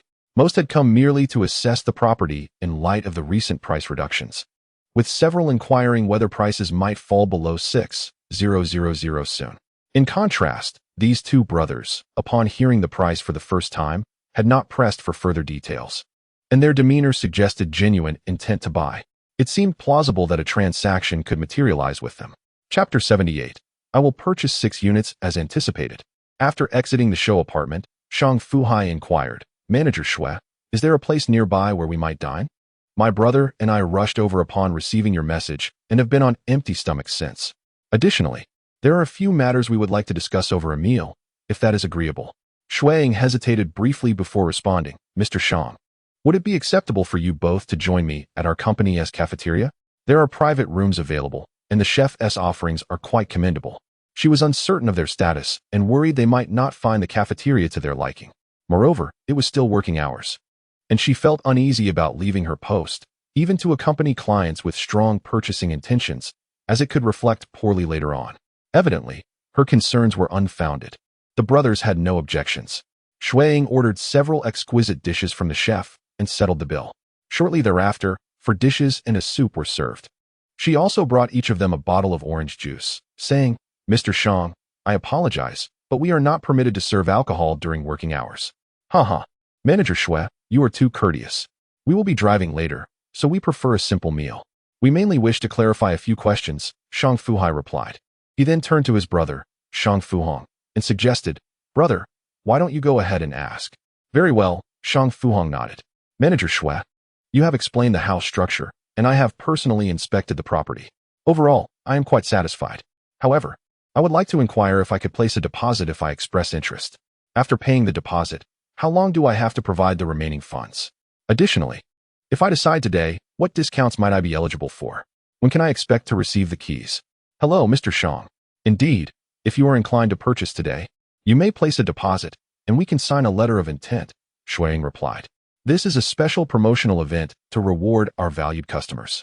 According to company policy, after signing the letter of intent to purchase, clients must complete the remaining payment within 1 month. If opting for a mortgage, you only need to cover the down payment. We can assist with the loan application. Xue Ying set down her chopsticks and spoke deliberately. Shang Fu Hong then inquired, what about paying in full? Are there additional discounts for a full cash payment? Xue Ying shook her head gently. Mr. Shang, this price is indeed our most competitive offer. However, she hesitated, glancing at Shang Fu Hai. If both you and your brother proceed with purchases, I could approach our manager to request a group discount. She was clearly trying to involve Shang Fu Hai in the deal. Shang Fu Hai noticed her tactic, but merely smiled. Very well. After lunch, you may consult your manager. We're considering 5 or 6 units. What further concessions can you secure for us? How many? Xue Ying gasped, her mouth agape in disbelief. I'll take 6 units for now, 2 4-bedroom apartments, and 2 each of the 3-bedroom and 2-bedroom layouts. Select the premium floor plans. Whether this goes through depends on the additional discounts you can arrange. His tone was casual, as if haggling for groceries at the market. One more thing, ensure the contracts specify the exact floors and unit numbers. No lottery system. I have no interest in that, Shang Fu Hai added firmly. Good heavens, she thought, stunned. 7 units in 1 transaction. Whether the deal would materialize hinged entirely on her manageress approval. Abandoning her meal, she sprang to her feet. Mr. Shang, please continue your lunch. I'll speak to the manager immediately and return shortly, she said before hurrying off to the sales office. Shang Fu Hong observed the zealous sales consultant with approval. Such drive was essential for success. Yet, his cousin's intention to purchase 6 properties left him bewildered. Just how much wealth has he amassed? Fu Hai, why buy so many? 1 for living, another for your parents. That should suffice. Are you speculating? He ventured cautiously. Indeed. Prices are low now. I'll hold them for a few years and sell if the market favors it, Shang Fu Hai admitted frankly. But Shang Fu Hong remained uneasy. The national policies seem unfavorable. Constant news of housing market regulations. Prices are already inflated. Aren't you concerned about being stuck with them? Reconsider, Fu Hai. Brother, there's no need to fret. If you have spare funds, Invest in a unit yourself. I've abandoned the stock market. The SSE is too volatile. Property, however, is a safer bet, at least for the foreseeable future, Shang Fu Hai advised tactfully. Shang Fu Hai wavered. Having profited handsomely by following his cousin's lead with LeTV shares, he trusted his judgment implicitly. Yet real estate? The uncertainty gnawed at him. The real estate company Poly Oak Bay, despite its size, has been compelled to significantly reduce prices for sales. As for claims of generous discounts for customer appreciation, he remained skeptical. If their situation were as favorable as they suggest, would prices truly fall to such an extent? Only a fool would be unaware of the profit potential. That said, if even real estate companies are struggling, is it truly wise for his brother to engage in property speculation at this juncture? This aligns with the national policy direction, which is fundamentally distinct from seizing a stock that might double or even triple in a booming market. Is there really no issue? Shang Fu Hai nodded again, saying, "Brother, trust me, keep your worries at bay. With the recent relaxation of the two-child policy, there will inevitably be a surge in demand for buying and exchanging homes. If nothing else, consider purchasing a 3-bedroom unit to hold on to. In a couple of years, it will surely sell. Even if you opt to invest your money now, what can you reliably trade? Nothing seems stable at this stage. I believe investing in real estate remains the most prudent choice. Is that so?" Shang Fu Hai felt dizzy from the persuasion, but still lacked the resolve to buy an additional unit. Shang Fu Hai ceased to press him, asking, "Brother, since you are preparing to purchase this property, shouldn't you inform my sister-in-law? What if she disagrees? Women are particular about such matters. Why would I need to consult her?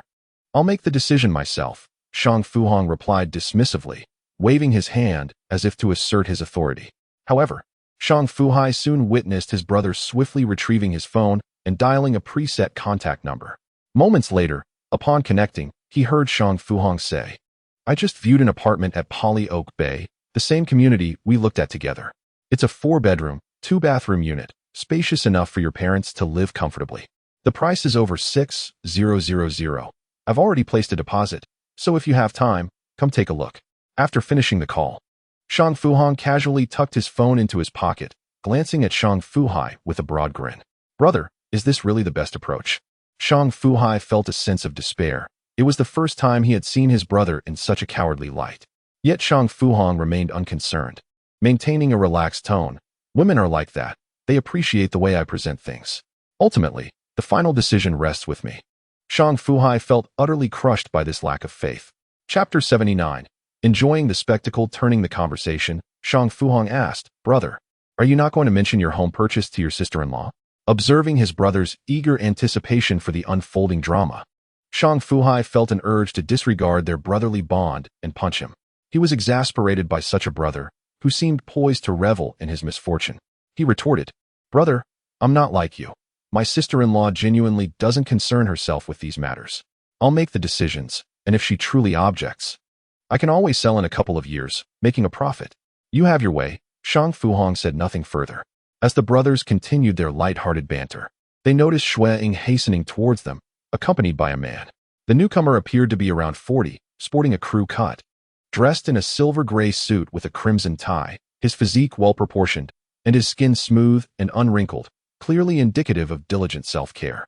Xu took a few deep breaths to steady herself before quickly introducing, "Manager, these two are the brothers of Mr. Shang I mentioned to you earlier." Then she gestured toward the newcomer and said to the Shang brothers, "Mr. Shang, this is Mr. Xing Jialin, the sales manager of our property department. I've briefed him on your situation, and he wishes to speak with both of you personally. Manager Xing, a pleasure to meet you. I'm Shang Fu Hai. Apologies for the intrusion today." Shang Fu Hai extended his hand first. Shang Fu Hai followed suit, shaking hands firmly. "Manager Xing, I prefer to speak plainly, no unnecessary pleasantries. If there's room for further discounts, I'll purchase at least 6 units. And if you have the authority over street-facing shops, I'll take those as well." "Impressive." Xing Jialin thought inwardly, giving them a mental nod of approval. After exchanging handshakes, he nodded earnestly. "Customer satisfaction is our utmost priority. Rest assured, we'll offer you a price that meets your expectations. Now, this is a dining area, hardly the place for discussions. Gentlemen, if you'd kindly follow me to my office." He invited courteously, then turned specifically to Shang Fu Hai. "In fact, our company occasionally releases select street-front shops to premium clients in advance. If you're genuinely interested, you're welcome to join me for a viewing." "Excellent." Shang Fu Hai agreed without hesitation, accompanying his elder brother as they followed the manager to the sales office. Meanwhile, Zhao Yun, Shang Fu Hong's wife, had hastily taken leave from work and rushed toward the district. Her workplace wasn't particularly close, but her electric moped, capable of reaching 55 km/h, allowed her to weave through city streets faster than most cars. 30 minutes later, she arrived, parked outside the sales center, and immediately dialed Shang Fu Hong. Within moments, he emerged from the sales manager's office. Zhao Yun confronted him at once. "Weren't you supposed to discuss matters with Heisey this morning? Why are you here looking at properties without even telling me? And who said you could just go ahead and pay a deposit?" Shang Fu Hong quickly explained, "I came here with him. This morning, we were at a tea house discussing selling Kweichow shares when he got a call from a sales agent here. Prices dropped by nearly 2,000 per unit. Of course, we had to check it out immediately. Fine, but you shouldn't have rushed into paying a deposit. What if the properties aren't suitable? Will the deposit even be refundable?" Zhao Yun pressed further with her inquiry. Shang Fu Hong nodded in response. "A refund is indeed possible. I've already clarified the details. However, we did visit this place together before. Are you absolutely certain you no longer want it? In this area, the housing prices have indeed plummeted. Moreover, you are aware that my brother has purchased 6 residential units in one go and is currently negotiating for several street-facing shops. What significance does our unit hold in comparison? How many units are we discussing?" Zhao Yun suspected her ears were playing tricks on her. Shang Fu Hong held up 3 middle fingers while spreading his thumb and pinky apart, forming the number 6 with his hand. "Just residential buildings alone, he's bought this many. Right now he's inside negotiating about the street-front shops too." Zhao Yun smacked her lips lightly, then bit her lower lip in thought before finally asking, "Why would he buy so many? What's he planning to do? Property speculation? Isn't he afraid of losing money? It is often said that women, with their long hair, possess limited insight. Take my brother, for instance. In merely a short span, he has opened another branch at the Kweichow. I heard from Bozy that the daily revenue is quite substantial." Shang Fu Hong gestured 3, indicating at least 300,000. "He has a strong belief in this property, undoubtedly sensing another opportunity. I called you to discuss whether we should also consider purchasing another unit to hold on to, depending on how things unfold." Shang Fu Hong disclosed his intentions. Zhao Yun felt somewhat overwhelmed, as the influx of information was too much for her to process. She stood at the door for a good 5 minutes before remembering to ask her husband, "What is the current value of your LuTV stocks? When do you plan to sell? How much surplus do we have for expenses?" She needed to calculate. Shang Fu Hong replied, "Let me put it this way. I just checked LuTV, and it has risen to 110 yuan. Our brother mentioned this morning that he aims to liquidate within 2 weeks. I estimate it could reach around 130 by then. If I sell 100 lots, I could cash out over 1.3 million. If we decide to buy 1 unit, I can pay the full amount for this 180 square meter property. However, if we opt for a second unit, we will need to take out a loan for part of it." Upon hearing this, Zhao Yun instantly grasped the situation, yet she felt conflicted about what to do. Then, she recalled something and inquired, "How are they selling the storefronts?" Each unit averages over 150 square meters, with an average price exceeding 9,000. If we wish to buy a property, the storefronts are out of reach due to their exorbitant prices. Shang Fu Hong lamented that he still lacked sufficient funds. If he were like his brother, buying properties by the multiple and considering entire rows of storefronts would be the norm. "What did Fu Hai say to you?" Zhao Yun asked, still wavering in her decision. "He suggested I buy another unit to hold on to." Shang Fu Hong squinted, already having arrived at his conclusion. Then he heard his wife grit her teeth and declare, "Let us buy it. At worst, we'll just consider it as a minor loss from your LuTV investments." Shang Fu Hong promptly gave her a thumbs up. While the couple dithered outside, Shang Fu Hai and sales manager Xing Jialan had already reached a preliminary agreement on a framework, though some details remained to be discussed. Today was not feasible, so Shang Fu Hai arranged another meeting time with the other party. The residential building deal was settled. He purchased 6 units in one go, totaling approximately 810 square meters. Due to the bulk purchase and full payment, he secured a price reduction to 5,900 yuan per square meter, while also benefiting from a deposit discount of 50,000, offsetting 100,000. This brought the total price for the 6 units to around 4.5 million. A figure Shang Fu Hai accepted without hesitation, signing the purchase agreement on the spot and paying a deposit of 300,000 yuan. After Zhao Yun arrived with her husband, The couple deliberated and ultimately decided to buy 2 residential units. However, due to insufficient funds, they planned to finance both through loans. Shang Fu Hai also mentioned lending his brother some funds to facilitate full payment, but Shang Fu Hong did not acquiesce. He believed in keeping matters separate, adhering to his principle that if one wishes to partake in the shared benefits, one must also contribute appropriately. The sales manager of the property sales office, Xing Jialan, didn't hesitate and directly calculated the price at 5,900 yuan per square meter. Shang Fu Hong paid a 100,000 yuan deposit and signed a home purchase intent contract, with the remaining down payment to be settled within a month. Chapter 80. Lively living together. The 2 brothers each held a yellow craft paper bag containing the signed purchase intent contracts with Baoqing Polyoke Bay. Instantly, they felt a surge of confidence. "Brother, I meant what I said earlier. If you're short on funds, I can lend you some to settle the full payment," Shang Fu Hai reiterated. Shang Fu Hong waved his hand dismissively. "No need. I can manage for now. Once we move, I'll sell the old house to cover the loan. If I ever run into a tight spot, I'll come to you then." "All right, it's settled then." As Shang Fu Hai spoke, his stomach growled loudly.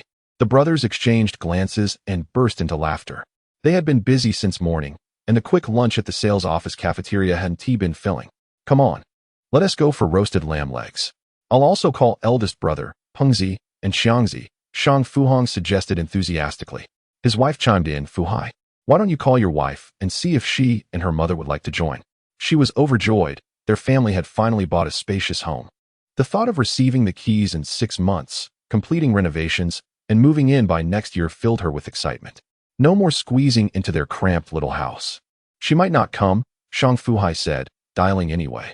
Sure enough, Xu Fei was preoccupied with job hunting and had no appetite. After hanging up, he shrugged. "She is not coming. Let us go ahead without her." That evening, Shang Fu Hong ordered an entire roasted lamb. Except for Li Mingbao, everyone else gathered for the feast. Indulging heartily, Shang Fu Gui, the eldest brother, kept muttering, "This is too extravagant, really too extravagant." Little did he know, his younger brother and cousin had just made a significant purchase. Celebrating with 1,000 yuan roasted lamb was nothing in comparison. Before the meal, Shang Fu Hong announced, "Brothers, since Mingbao isn't here, Pengzi, pass the message to your brother-in-law. Sell the Lu TV shares within 2 weeks at the latest. Whatever happens to the price afterward won't concern us." Without giving them time to react, he continued, "No matter the final selling price, even at today's rate, we've already made over 80 yuan per share. Even Mingbao and Pengzi, who invested the least, stand to gain at least 80,000 yuan. This opportunity came from Fu Hai, so instead of empty thanks, let us all raise a glass to him." Lifting his 2-ounce glass, he toasted Shang Fu Hai. "Brother, no words can express my gratitude. I'll finish this, you take your time." With that, he downed the entire glass in one go. The others, led by eldest brother Shang Fu Gui, followed suit. Shang Fu Hai stared at his glass with a wry smile. His alcohol tolerance was still lacking. "My dear brothers, you're just mocking me now." He chuckled helplessly before draining his glass as well. After casting a glance at him, Shang Fu Hong continued, "There is one more thing, which the Fu Hai brothers are eager to assist us with. Today, he and I purchased an apartment in the Polyoke Bay community, just in time for a promotional event. The price is quite reasonable, at 5,900 per square meter. If you are considering buying as well, I can take you to see it tomorrow. It could serve as a residence for yourself, or you could sell it in a couple of years when the price appreciates." Upon hearing this, aside from the elder brother Shang Fu Gui, who showed a hint of interest, his cousin Pengzi and brother-in-law Li Chong appeared indifferent. Both of them already had homes and were currently repaying their mortgages. With the unexpected windfall from Lu TV, they contemplated using some of it to pay down a portion of their principal. Ironically, it was the elder brother, who had been renting, who had purchased 20 shares of Lu TV. When he sells them, he could expect at least 200,000. So he thought it prudent to use that for a down payment on a home. Seeing this, neither Shang Fu Hai nor Shang Fu Hong pressed further. Everyone has their own aspirations and plans. That evening, Shang Fu Hai, unable to handle his liquor, was driven home by his sister-in-law. Another night passed. As a new day dawned, Shang Fu Hai was awakened by the blinding sunlight, his lips cracked and throat parched, a clear sign of his excessive drinking the night before. "Fu Hai, you're awake. Hurry and wash your face and have some millet porridge," his mother-in-law called out upon hearing the commotion. Shang Fu Hai had long since shed the habit of lingering in bed. Previously, He wondered why his mother rose so early and slept so late. Now he understood. It wasn't that she didn't wish to rest more, but rather that she bore many responsibilities on her shoulders. During breakfast, he noticed his wife, Xu Fei, still in the spare room, engrossed in her computer, presumably searching for job postings online. Meanwhile, the elderly lady was carefully assisting her granddaughter in learning to walk. The little one could already take 7 or 8 steps in succession, albeit unsteadily, swaying her little bottom like a chubby duck. If left unsupervised, she would surely tumble to the ground. As Shang Fu Hai recalled the house purchase from the previous day, he realized he hadn't yet informed his wife. He quickly finished his bowl of millet porridge, even using a piece of steamed bun to wipe the remaining grains clean. Xu Fei, I bought several apartments in the West City Glass Oak Bay yesterday. We should be able to collect the keys and start renovations in about 6 months. Will you find some time to take a look? What? You bought a house and didn't tell me beforehand? Xu Fei exclaimed, her teeth clenched in frustration, feeling as though he had disregarded her entirely. Shang Fu Hai remained unfazed, casually responding, they were having a temporary promotion at the community, and they called me. The price was under 6,000. It's just for fun. If you don't like it, we can sell it for a profit in 2 years. We can check it out whenever we have the time. How clever of you, Xu Fei teased, her laughter breaking through her irritation. You're showing off your wealth, aren't you? If you're so capable, why not buy a few more?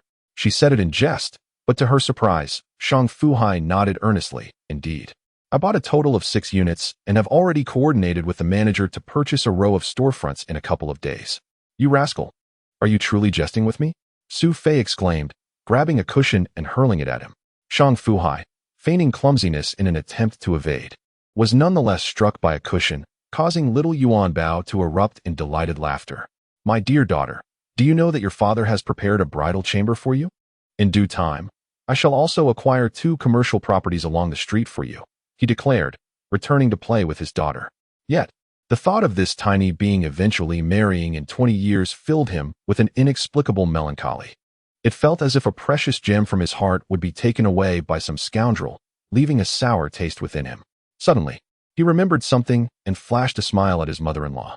Mother, look at my poor memory. I nearly forgot to mention the most important matter. I've purchased multiple properties. As I envisioned us all living together in the future, more people make for a lively atmosphere. When the keys for the houses arrive, I will transfer 1 unit to you and my father. Whether you choose to reside there or let my brother stay is entirely up to you. Old Lady Zhang's eyes immediately glistened with tears. Her emotions were easily stirred. Shang Fu Hai hastily beckoned his wife. Quickly, help our mother wipe her tears. What is all this? You mischievous rascal, always making me laugh, Xu Fei retorted as she handed tissues to the elderly matriarch, her own eyes glistening with unshed tears. As the emotions settled, she remarked, Fu Hai, you must not give up this house. Do not think of preparing for your brother. Let him earn his way after graduation, for with his temperament, he may not appreciate the value of such gifts. Very well, I shall abide by your wishes, but I insist on reserving a home for you both. Lest I question the purpose of purchasing so many. Would I rent them out? Those few properties wouldn't even cover the cost of hiring someone to clean. Shang Fu Hai quipped with humor. Once Xu Fei had finally dried her tears, Shang Fu Hai inquired about her job search. How is your search progressing? With the May Day holiday approaching, it might be wise to take a breather and resume after Labor Day if necessary. Oh, stop it. I've already made 4 calls, and 2 have invited me for interviews in the next few days, she replied, tilting her head with an air of inexplicable pride. Shang Fu Hai was somewhat taken aback, wondering if she had stumbled upon a fraudulent company to receive such prompt responses. What positions are they for? Are they demanding? Remember, work is work. But we shall not engage in any labor-intensive jobs, he cautioned. Xu Fei looked at him as if he were foolish. Do you even need to remind me? I wouldn't accept any sum to do that, she retorted. She continued, one position is for an administrative role in a company collaborating with the military, and the other is as an administrative assistant for a subsidiary of China Resources Gas. What do you think? Not too shabby, right?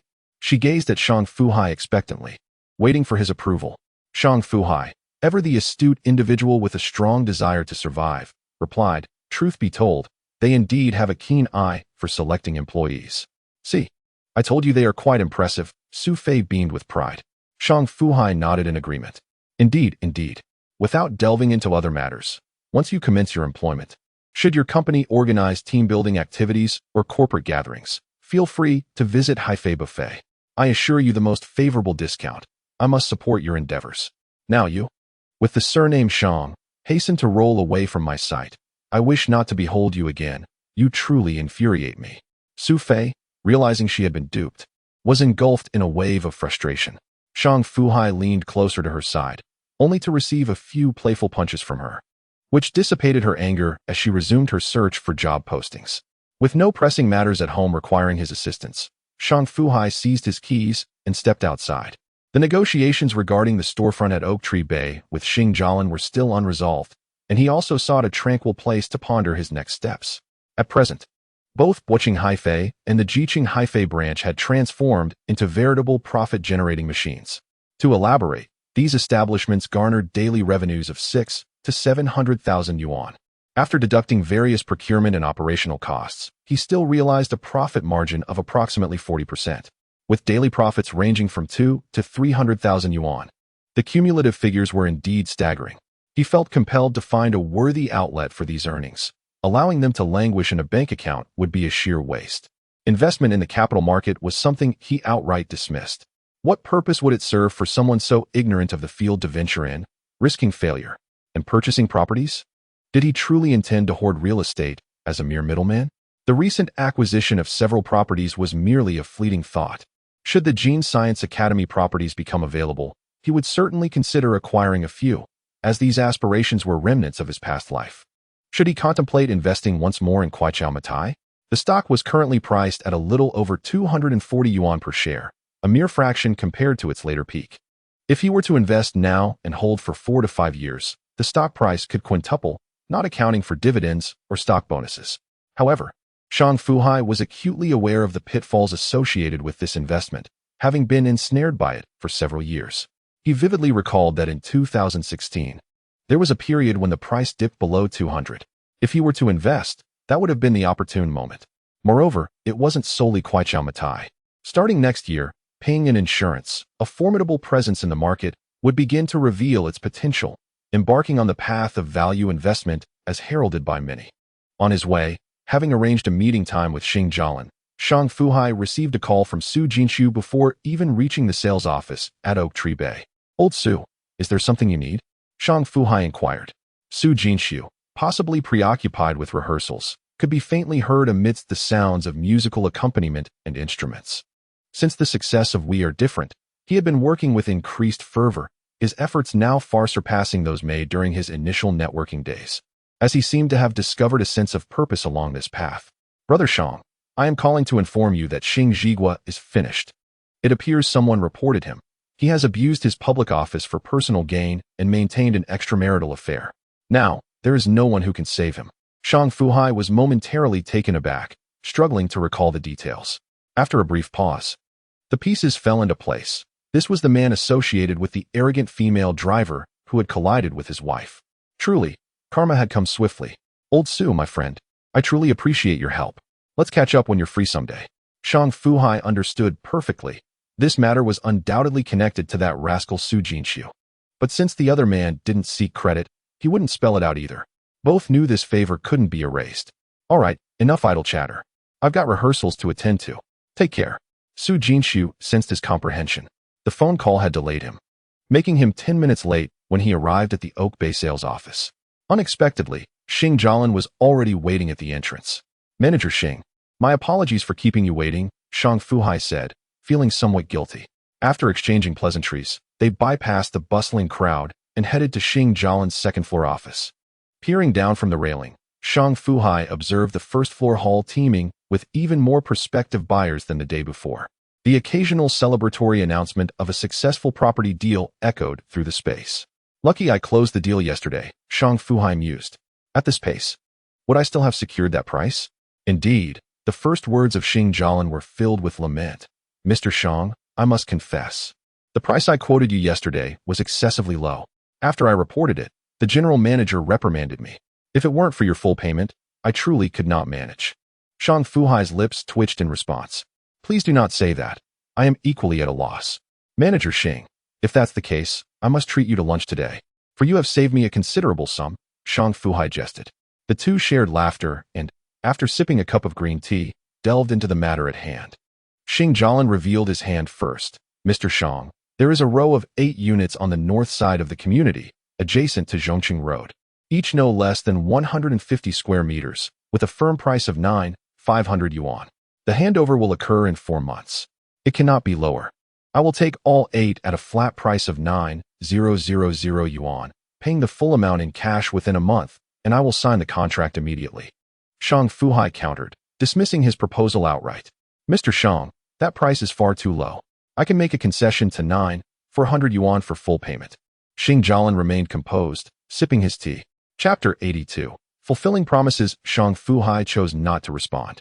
Finishing his cup of tea before refilling it, and savoring the brew as if it contained the myriad flavors of life. Time ticked away, and the office was so quiet that the sound of tea swallowing could be heard. Neither party was willing to break the silence. For Oak Tree Bay, the 9,400 yuan quoted by Xing Jialin was indeed quite low. It is important to note that they were discussing street-level retail spaces, not residential buildings.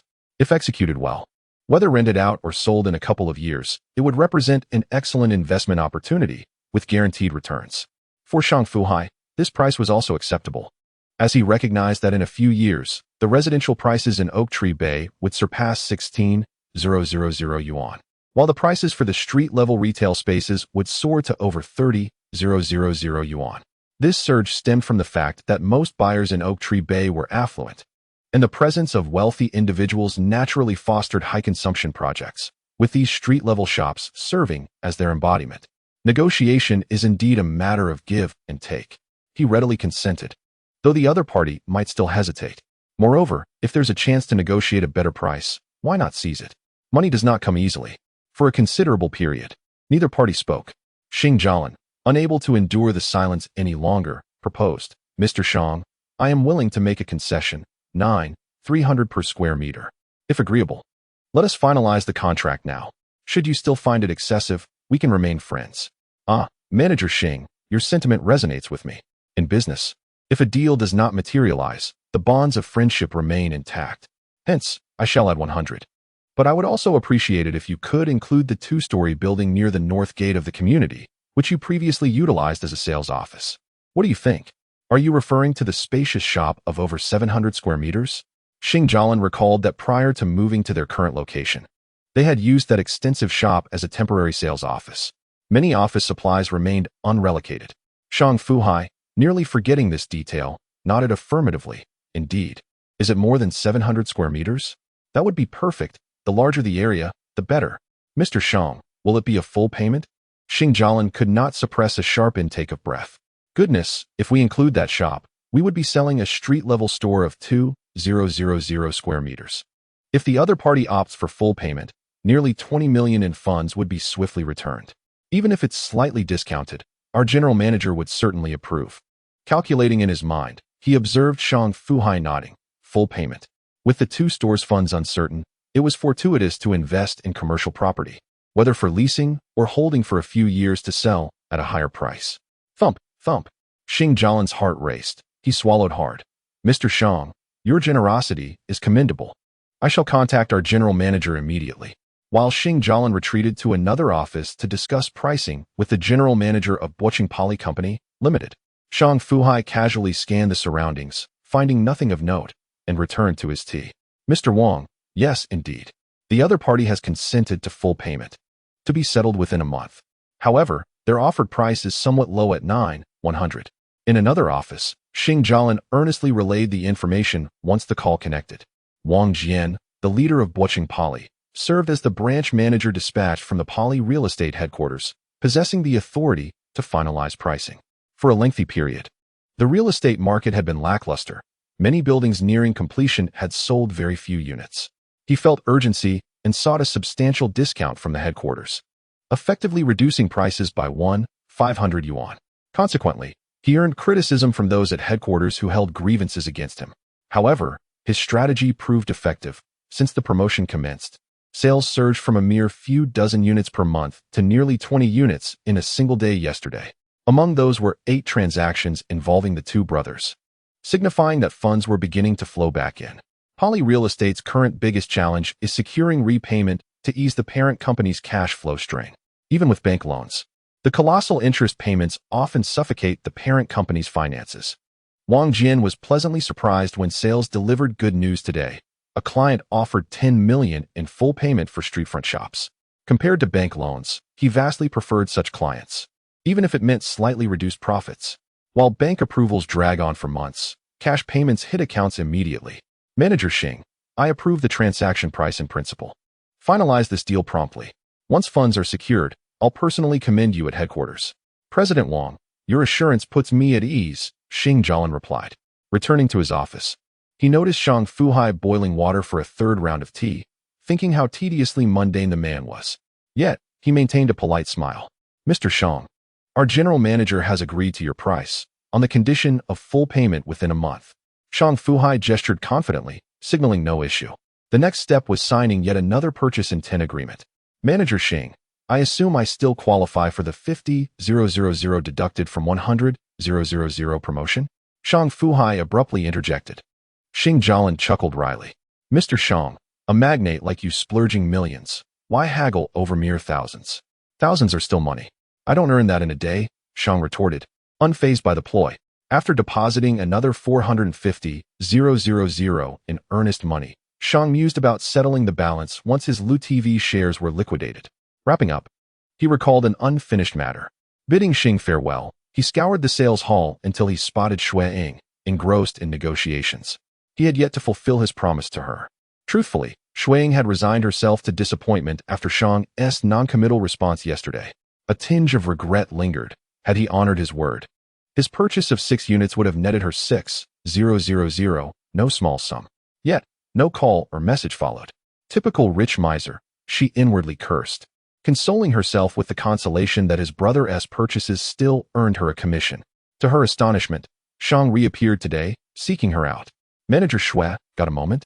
Here to settle my debt, he waved. Once her client departed, she invited him to sit. Shang wasted no time. He had other affairs. Manager Shui, your account details.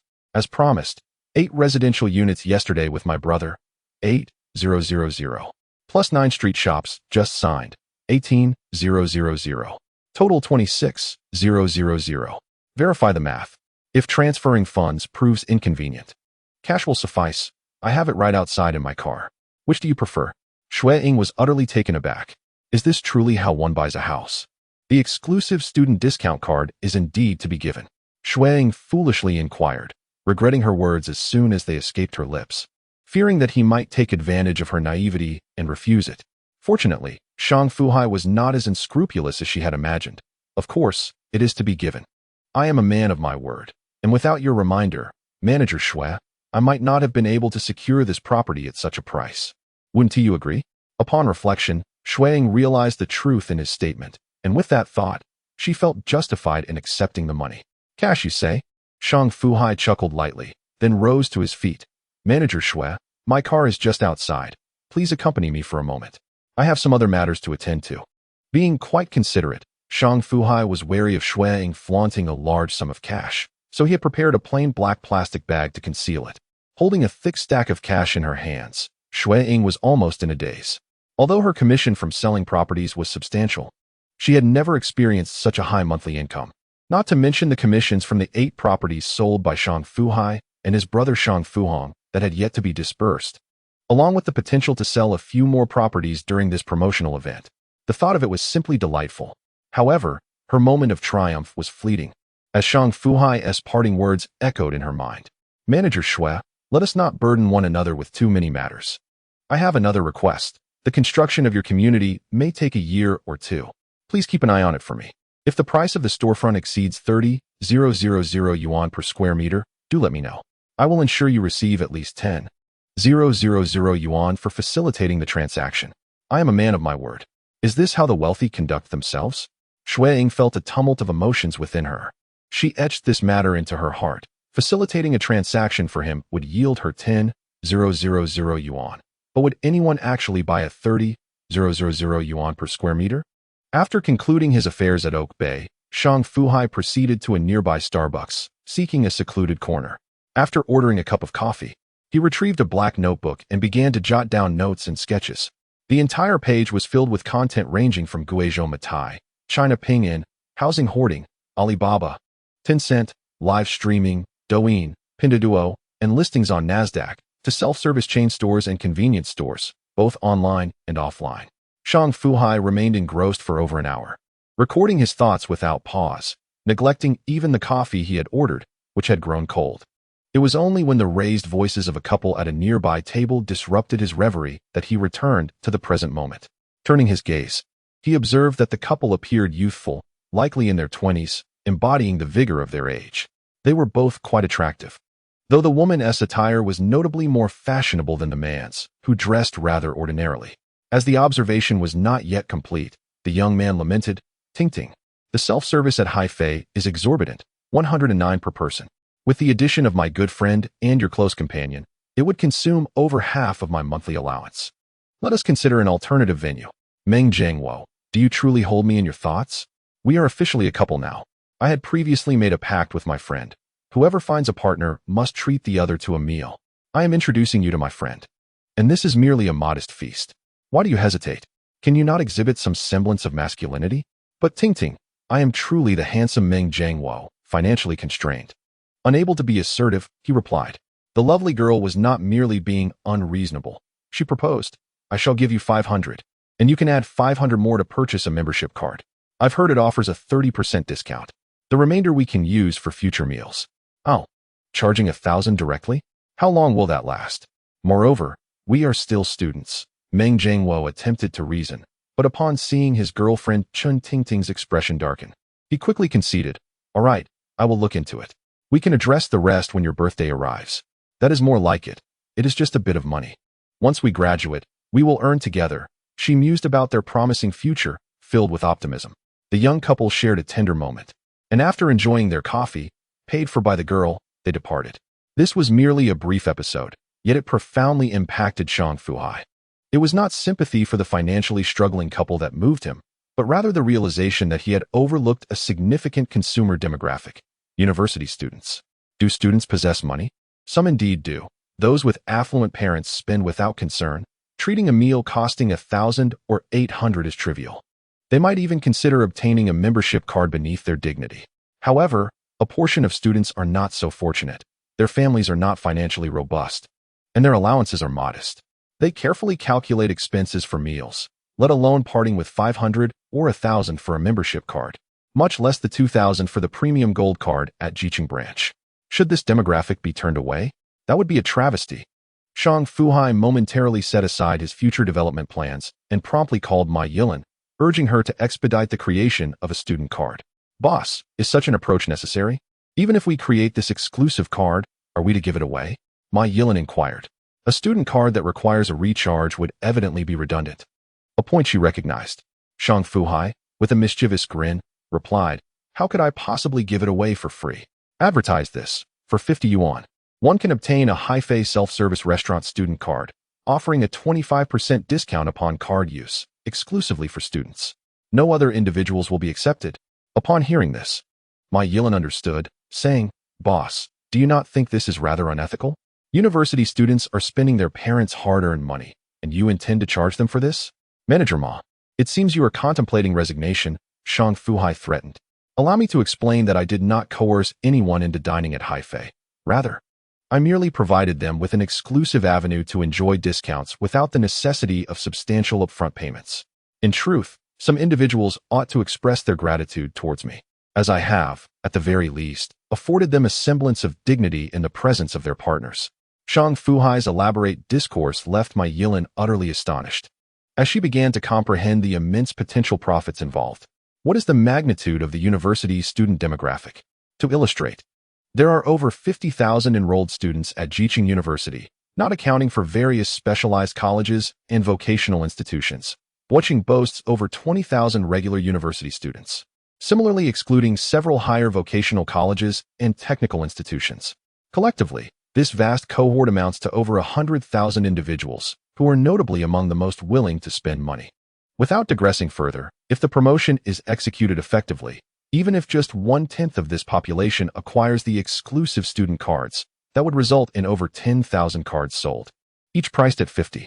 What could the production cost possibly be? Simply from the card issuance alone, we are looking at a substantial net income of several hundred thousand. Not to mention the additional consumption linked to the cards. This undoubtedly opens up a second front for revenue. Chapter 84. The good news of Xiaowei. After concluding the call with my Yilin, Shang Fu Hai promptly reached out to Lai Mingyuan, the manager of the Buching branch, urging him to prioritize this matter above all else. The process of card production is relatively straightforward. The crux lies in the promotion. Although the Haifei buffet in Buching and Jiqing has ignited a new wave of promotional fervor for the forthcoming student discount card, Shang Fu Hai found himself overwhelmed by the myriad investment plans he had meticulously noted over the past hour. It became evident that he must seek out a competent investment management professional. Shang Fu Hai felt a pang of distress. The thought of handling these tasks himself was utterly daunting. Just considering the properties he had acquired and the commercial spaces he had secured along the street, whether for leasing or resale, was enough to induce anxiety. Furthermore, regarding his stock investments, he had not been closely monitoring the market. His decisions were based solely on his recollections of approximate price levels and points. He had likely missed numerous opportunities for strategic buying and selling due to his lack of time and expertise. In a previous life, after investing in Kweichow Moutai, he often frequented forums, absorbing insights from seasoned shareholders. Yet, even if he were made aware of market highs and lows and granted ample time, would he dare to act? Ultimately, it boils down to his lack of professionalism. Having not been in touch with Kong Xiangbo for some time, he wondered just how deeply the latter had entangled himself with my Yilin and Jiqing. Had they shared intimate moments? His thoughts wandered mischievously as he dialed Kong Xiangbin's number. Bingo, I am in dire need of assistance. Shang Fu Hai greeted him dramatically. Kong Xiangbin, however, was unimpressed. The notion of a wealthy entrepreneur like him seeking help from someone in human resources was absurd. Shang, let us speak amicably. We are still good friends, Kong Xiangbin. The stoic man retorted, showcasing a rare moment of levity. The moniker Shang the millionaire originated from the overwhelming success of the Jiqing branch's opening, where daily revenues, including membership card sales, consistently surpassed 1 million. Su Jinshu playfully bestowed this nickname upon him, which Kong Xiangbin later adopted with amusement. Brother Ben, let's get serious. I'm short on talent, specifically someone to oversee investments. You've got to help me find the right person. Shang Fu Hai revealed his true intent. Kong Xiangbin had anticipated as much. He knew Shang Fu Hai well. Unless there was a pressing need, the man rarely reached out. And when he did, it was invariably about staffing gaps. Frowning at the request, Kong remarked, investment management professionals don't come cheap. What is your budget? It's not about what I can pay, but about the caliber of the person you find. The greater their expertise, the more I'm willing to offer, Shang deflected. Investment talent was a breed apart, demanding sharp acumen, strategic foresight, negotiation prowess, and more. Mediocrity wouldn't suffice. Shang would rather handle things himself than settle for less. Give me some time, Kong said before abruptly ending the call. He didn't mention that he was currently with my Yilin. The two finally united in Jiqing after a long courtship. Nestled together, Kong sighed. Your boss is relentless. First, he yes on about student discount cards. Now he wants me to scout investment talent. What is he plotting next? Ma Yilin blinked in surprise. I had no idea. Then she added, now that you mention it, I recall 2 things. Around the time of the Bo City flagship opening, he siphoned over 10 million within a month. After Jiqing's launch, another 15 million vanished. No explanation. Could it be for investments? This changes things, Kong mused, stroking his chin. He never imagined the man who once relied on his friend Su Jinshu for loans would transform so drastically in just half a year. The speed of his evolution was baffling. A simple student card scheme had already secured a loyal customer base. What was his next move? Kong couldn't fathom it. Annoyed, Ma Yilin chided, if you can't figure it out, stop obsessing. Just find him the right candidate and be done with it. Sound advice. Kong abandoned his ruminations, and the couple returned to their affectionate banter. 2 days slipped by, bringing them to late April. Kong's search for investment talent remained stagnant. Though Shang Fu Hai understood these things took time. Then, unexpectedly, and shall we call it, he secured an appointment with a renowned cardiology specialist at Beijing Union Medical College Hospital. Managerin, thank you, truly. I won't forget this kindness, Shang gushed, elated. As spring unfolded, a particular concern weighed heavily on his mind, the pursuit of medical treatment for his father, Shang Yong. He had contemplated seeking assistance from acquaintances in the provincial city of Jiqing to find a genuine expert. To his surprise, and Xiaowei directly facilitated a connection with a specialist in the capital. Managerin, I will return home today to bring my father here. When the time comes, please provide me with the contact details of the expert, Shang Fu Hai began, but Shao Wei interrupted him. There is no need for such inconvenience, Boss Shang. Just bring your family directly to the capital. I happen to be reporting back at headquarters. Once you arrive, give me a call, and I will take you there. This arrangement felt like a seamless process to Shang Fu Hai, filling him with warmth. He refrained from expressing his gratitude, deciding to repay the favor when the opportunity arose. All right, I will call you tomorrow, he replied. After hanging up, Shang Fu Hai first called his mother to ask her to prepare at home. He then informed Xu Fei about the situation, before hastily packing 2 sets of clothes and heading back to his hometown. Xu Fei had initially wished to accompany him, but Shang Fu Hai insisted she stay behind. The journey to seek medical care for his parents was clearly not a matter to be resolved in just a day or two, and their daughter was still just shy of a year old. She would only complicate matters further. Fu Hai, drive carefully and don't rush. Tell your in-laws that when all is well, we will help take care of the child together, Grandma Jiang advised him. Shang Fu Hai acknowledged her words and set off. After receiving her son's call, Zhou Xiaomei took a while to process the news. Once the call ended, she was overwhelmed with joy, repeatedly exclaiming that things would soon improve. She shared with Shang Yong that their son was preparing to take him to the capital for treatment, which also stirred excitement in Shang Yong. He attempted to rise with his cane several times, but his elation hindered his usual dexterity. Chapter 85. Medical treatment in the capital with urgency. Shang Fu Hai drove to his hometown to pick up his parents, who were eager to leave without delay. They commenced their journey to the capital around noon. By the time they entered the city limits, it was already past 8 in the evening, and the dazzling lights illuminated the surroundings as if it were day. Shang Fu Hai had visited this bustling metropolis numerous times for work in his previous life. Yet for Shang Yong and Zhou Xiaomei, this marked their very first experience of the nation's heart. However, consumed by their urgent need for medical care, they lacked the leisure to appreciate the sights, persistently urging their son to head straight to the hospital. Mom, at this hour, the doctors have likely finished for the day. We haven't eaten properly all day either. Let us find a place to stay near the hospital first, and then we can grab a bite. Tomorrow, I will take you and Dad to the hospital, Shang Fu Hai reassured her. To quell any worries, he added, my friends have already made the necessary arrangements. We will head over first thing in the morning, and I assure you, we will receive the best care. Fu Hai, you must express your gratitude to that friend of yours. If your father's illness can be treated this time, we will owe him a great debt of gratitude, Zhou Xiaomei remarked. Shang Fu Hai would undoubtedly cherish this sentiment in his heart. Initially, he had no intention of recommending stocks again, but due to the significant assistance provided by Shao Wei, he had already resolved to guide him on the path of value investment when he planned to acquire Kweichow Moutai next year. With this thought in mind, he called in Shao Wei, manager, my parents and I have arrived near Xia Hospital. We will find a place to settle down shortly, and we can meet at the hospital early tomorrow morning. Certainly, Boss Shang. I sincerely apologize. I am still working overtime at the office and will not be able to treat you and your parents to dinner tonight. However, once Uncle recovers, I will ensure to invite you all for a proper meal, and Shao Wei replied apologetically. After they confirmed the time and place for their meeting, Shang Fu Hai continued to search for temporary accommodations with his parents.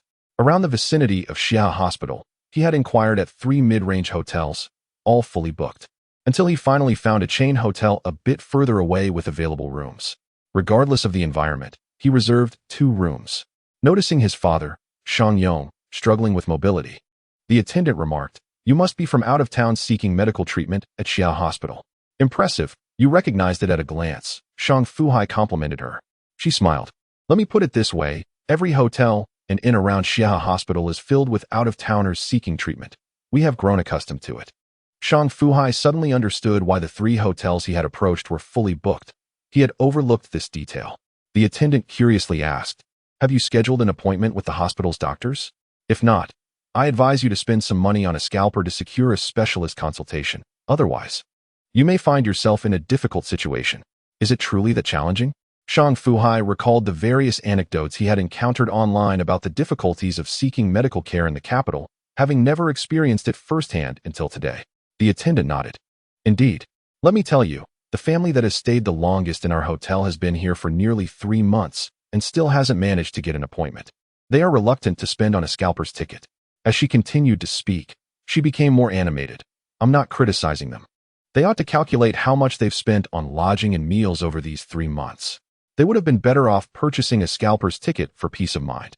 Upon reaching their rooms, 536 and 538 on the 5th floor, the attendant, before leaving, specifically told Shang Fu Hai, "Handsome, if you find yourself unable to secure an appointment, feel free to reach out to me.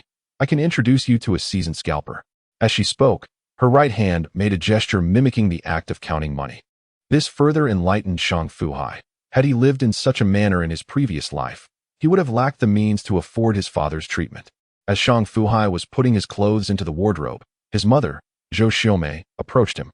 "Fu Hai, please go out and buy something to eat. Your father does not wish to go down." Shang Fu Hai paused for a moment and nodded. "All right, I will go right away." He understood that his father, despite his poor health, still cared deeply about the opinions of others. That night, Shang Yong tossed and turned, unable to sleep well. And Zhou Xiaomei also woke several times throughout the night. Shang Fu Hai slept reasonably well, but awoke shortly after 5 in the morning, freshened up, and went outside to buy some breakfast to bring back. Accompanying his parents, they arrived at the hospital and met with Xiaowei, exchanging pleasantries as usual. Shang Fu Hai and his parents were confronted with a long queue that stretched from the hospital lobby all the way outside, nearly reaching the roadside. "There are so many people," Zhou Xiaomei remarked. Aunt Zhou commented that in the capital, no matter what one does, there are always crowds. If one is not connected, it is nearly impossible to secure an appointment at the hospital. Fortunately, a classmate of hers had some connections with the health department and had arranged for them to see Dr. Hu Guohua today. "I just spoke with Dr. Hu. Let us wait for him in his office," she added. Such connections certainly have their advantages. Amid the resentful gazes of those waiting in line, Shang Fu Hai supported his father and followed Xiaowei to Dr. Hu Guohua's office. As a chief physician at Xia Hospital, Hu Guohua held a significant reputation in the field of neurology, and his skills had garnered wide acclaim, making him somewhat well known in the circle. Shang Yong's condition had been labeled as a complex case at the county hospital in their hometown, and he had undergone several rounds of treatment at a top-tier hospital in the city, even visiting the Provincial People's Hospital twice, with varying results.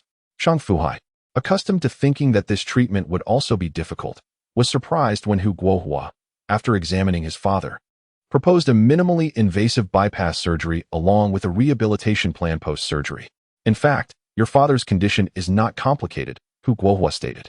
Xia Hospital performs numerous similar consultations and treatments annually, with a wealth of clinical cases. He can proceed with the surgery right away. Shang Fu Hai agreed immediately. "Do you have a transfer certificate? Will you be using health insurance?" Hu Guohua inquired thoughtfully, considering their situation. "Dr. Hu, please use whatever medication you deem necessary. We will not be using health insurance," Shang Fu Hai replied. By opting out of health insurance, they could consider using many expensive and imported medications, albeit at a higher cost. Hu Guohua understood his intent and felt no reservations. 2 days later, the time had shifted to the first day of the May Day holiday. After preoperative checks and fasting, under the worried gazes of Shang Fu Hai and his mother Zhou Xiaomei, and accompanied by Xiaowei, Shang Yong's surgery was executed with great success. When Hu Guohua emerged from the operating room, he appeared quite relaxed and remarked, "The surgery went very smoothly, but the extent of your father's recovery will depend on his post-operative rehabilitation. I will provide you with medical advice shortly. Do not forget to take the medication on time. When you leave, I will also write you a prescription so you can obtain the medication directly from your local top-tier hospital." "Dr. Hu, you are truly a living legend," Zhou Xiaomei exclaimed, her face filled with gratitude. Having never encountered much in her life, she remembered these oft-repeated lines from television dramas and expressed them in that moment. Hu Guohua could sense the simplicity emanating from the elderly woman and smiled, urging, "You should go and keep her company." In the meantime, Shang Fu Hai made a solitary visit to Hu Guohua's office, devoid of any other presence, to express his heartfelt gratitude. Such is the nature of human relationships.